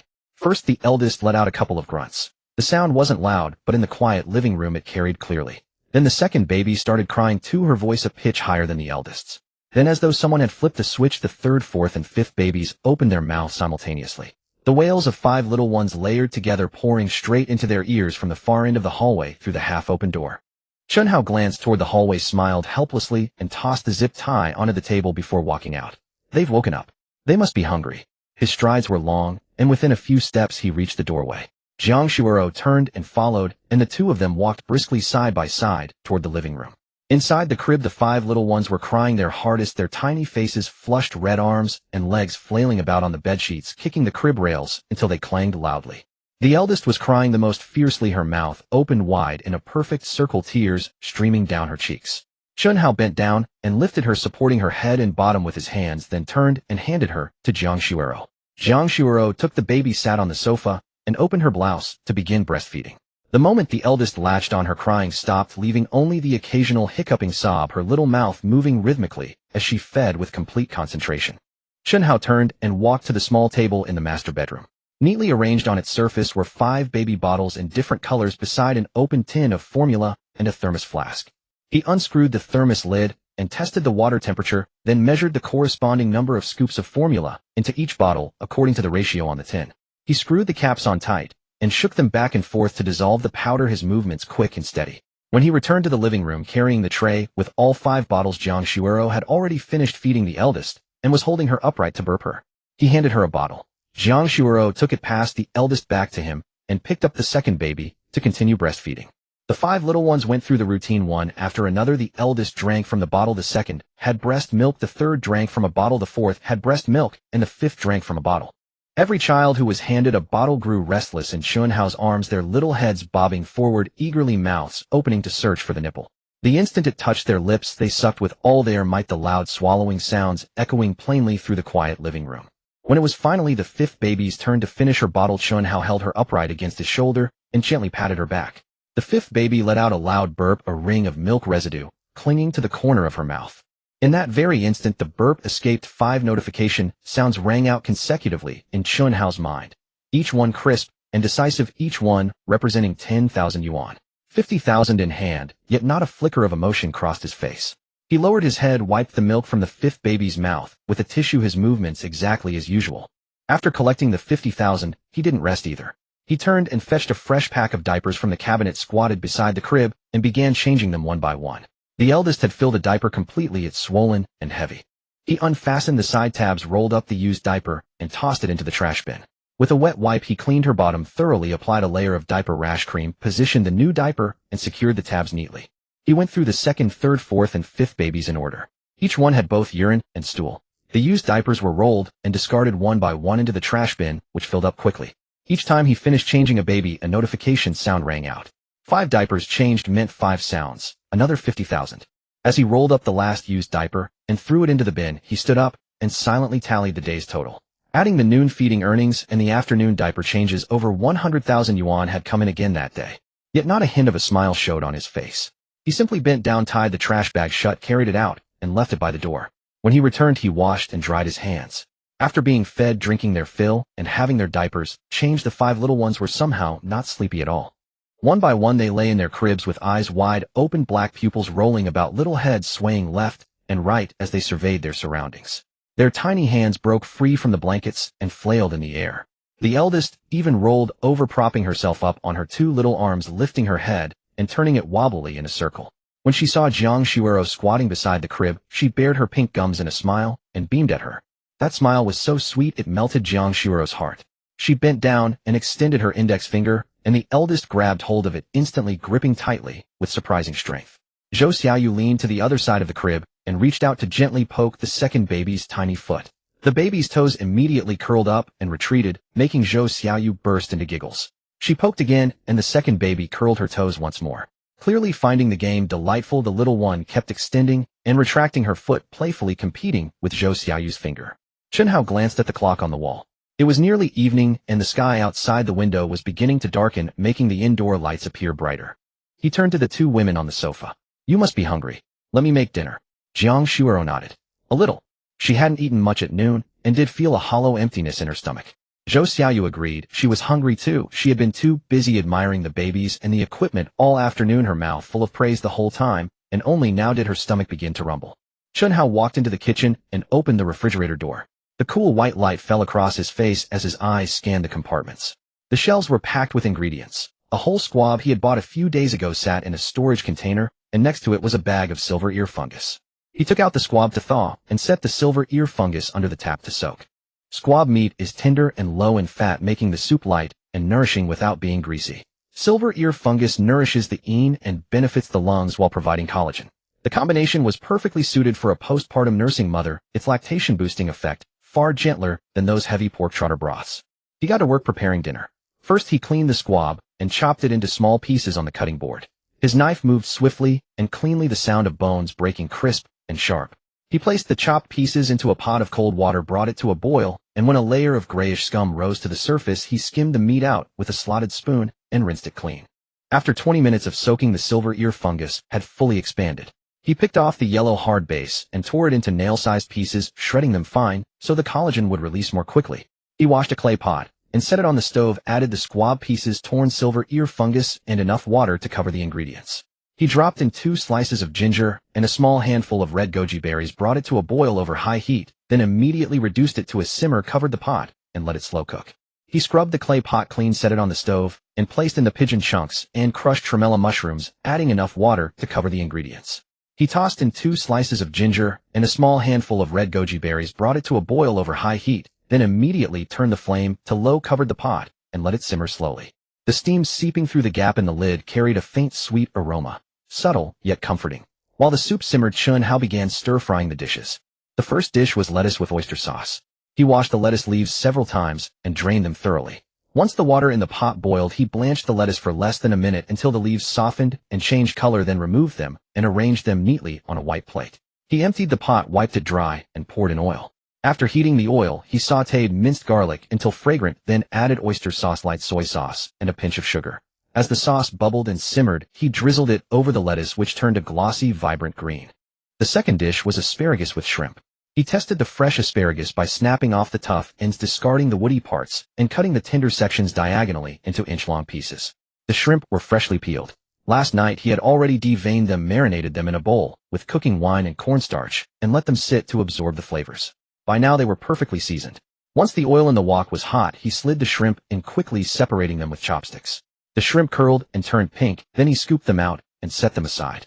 He left a little oil in the wok, sautéed sliced garlic until fragrant, then tossed in the asparagus and stir-fried over high heat. The clang of the spatula against the wok echoed as the asparagus rapidly turned a brighter green under the intense heat. He returned the shrimp to the wok, sprinkled in salt and white pepper, gave it a few tosses, and plated the dish. The asparagus snapped with a crisp crunch, and the shrimp were bouncy and sweet.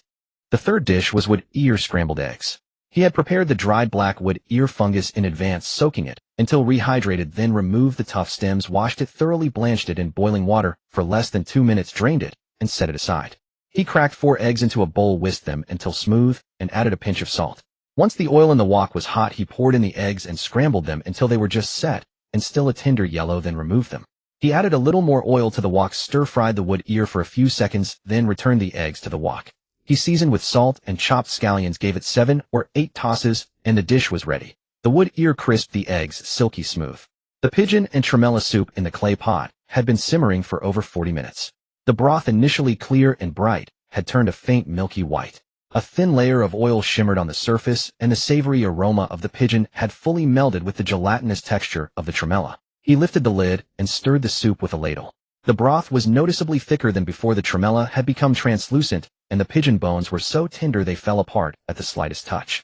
He tasted the soup. It was clear, sweet, and perfectly seasoned. He turned off the heat and ladled the soup into a white porcelain bowl. The 3 dishes and 1 soup were set on the dining table, the white plates and bowls looking cozy under the warm yellow dining room light. He called out toward the living room. "Dinner is ready, come and eat."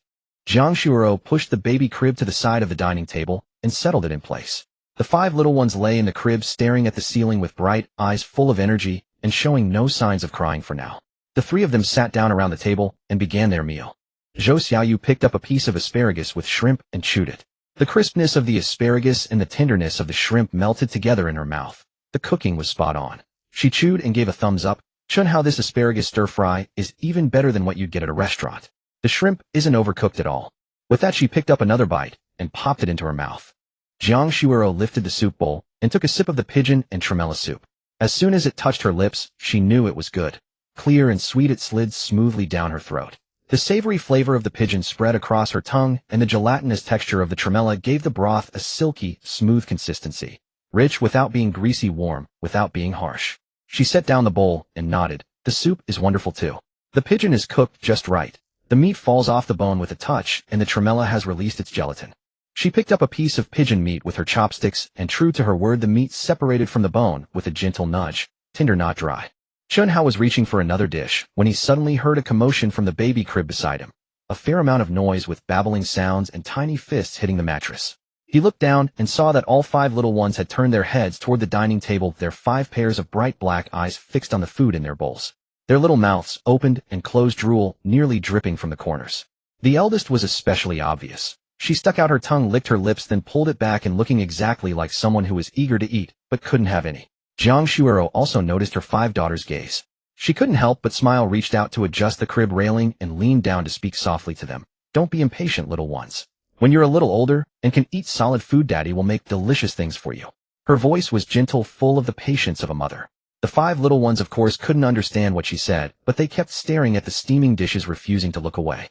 The second baby started making whimpering sounds, the noise growing more urgent, as if she was getting impatient. The third one joined in, reaching a tiny hand out from her swaddle, grabbing toward the dining table. Chen Hao laughed at the sight and set down his chopsticks. He picked up a small tip of asparagus from the plate, almost flavorless, and dangled it in front of the eldest, who was closest to him. The eldest's head immediately followed the asparagus tip, turning in a half circle. Her little mouth opened wide, trying to bite it, but Chen Hao pulled it back just before she could reach it. Jiang Shuoro let out a laugh beside him, and Zhou Xiaoyu was shaking with laughter. Chen Hao offered the asparagus tip again and waved it once more. The eldest turned her head again, making a dissatisfied grunt. Zhou Xiaoyu was laughing so hard tears almost came out. She slapped the table and said, "Chen Hao, stop teasing her. She's about to cry." The meal took nearly an hour to finish. When the dishes were cleared, Chen Hao noticed that the baby crib had gone quiet at some point. The 5 little ones were lying in a jumble on the mattress. Some curled up, some with arms stretched out, their little mouths slightly open, breathing evenly and deeply, their chests rising and falling with each breath. Clearly the burst of energy from staring at the food had passed, and they had fallen asleep deeply and soundly. Zhou Xiaoyu stood up on her own initiative to help Chen Hao clear the dishes. In the kitchen, 1 washed and 1 rinsed. The tap water ran with a steady whoosh. Zhou Xiaoyu handed the washed dishes to Chen Hao, who rinsed them under the running water, spinning them to remove the suds, and placed them on the drying rack. They worked in perfect harmony, finishing the cleanup in no time. Zhou Xiaoyu shook the water droplets off her hands and casually asked, "Chen Hao, now that you've set up all the equipment, when are you planning to start recording songs?" Chen Hao placed the last plate into the sterilizer, closed the door, and wiped his hands with a cloth. "We can record right now." With that, he turned and walked toward the end of the hallway, his steps unhurried. Jiang Shuoro and Zhou Xiaoyu exchanged a glance, then followed him one after another into the newly prepared recording studio. The studio door was half open, and Chen Hao had already turned on the lights. Warm white light fell on the black acoustic foam, making the whole space feel quiet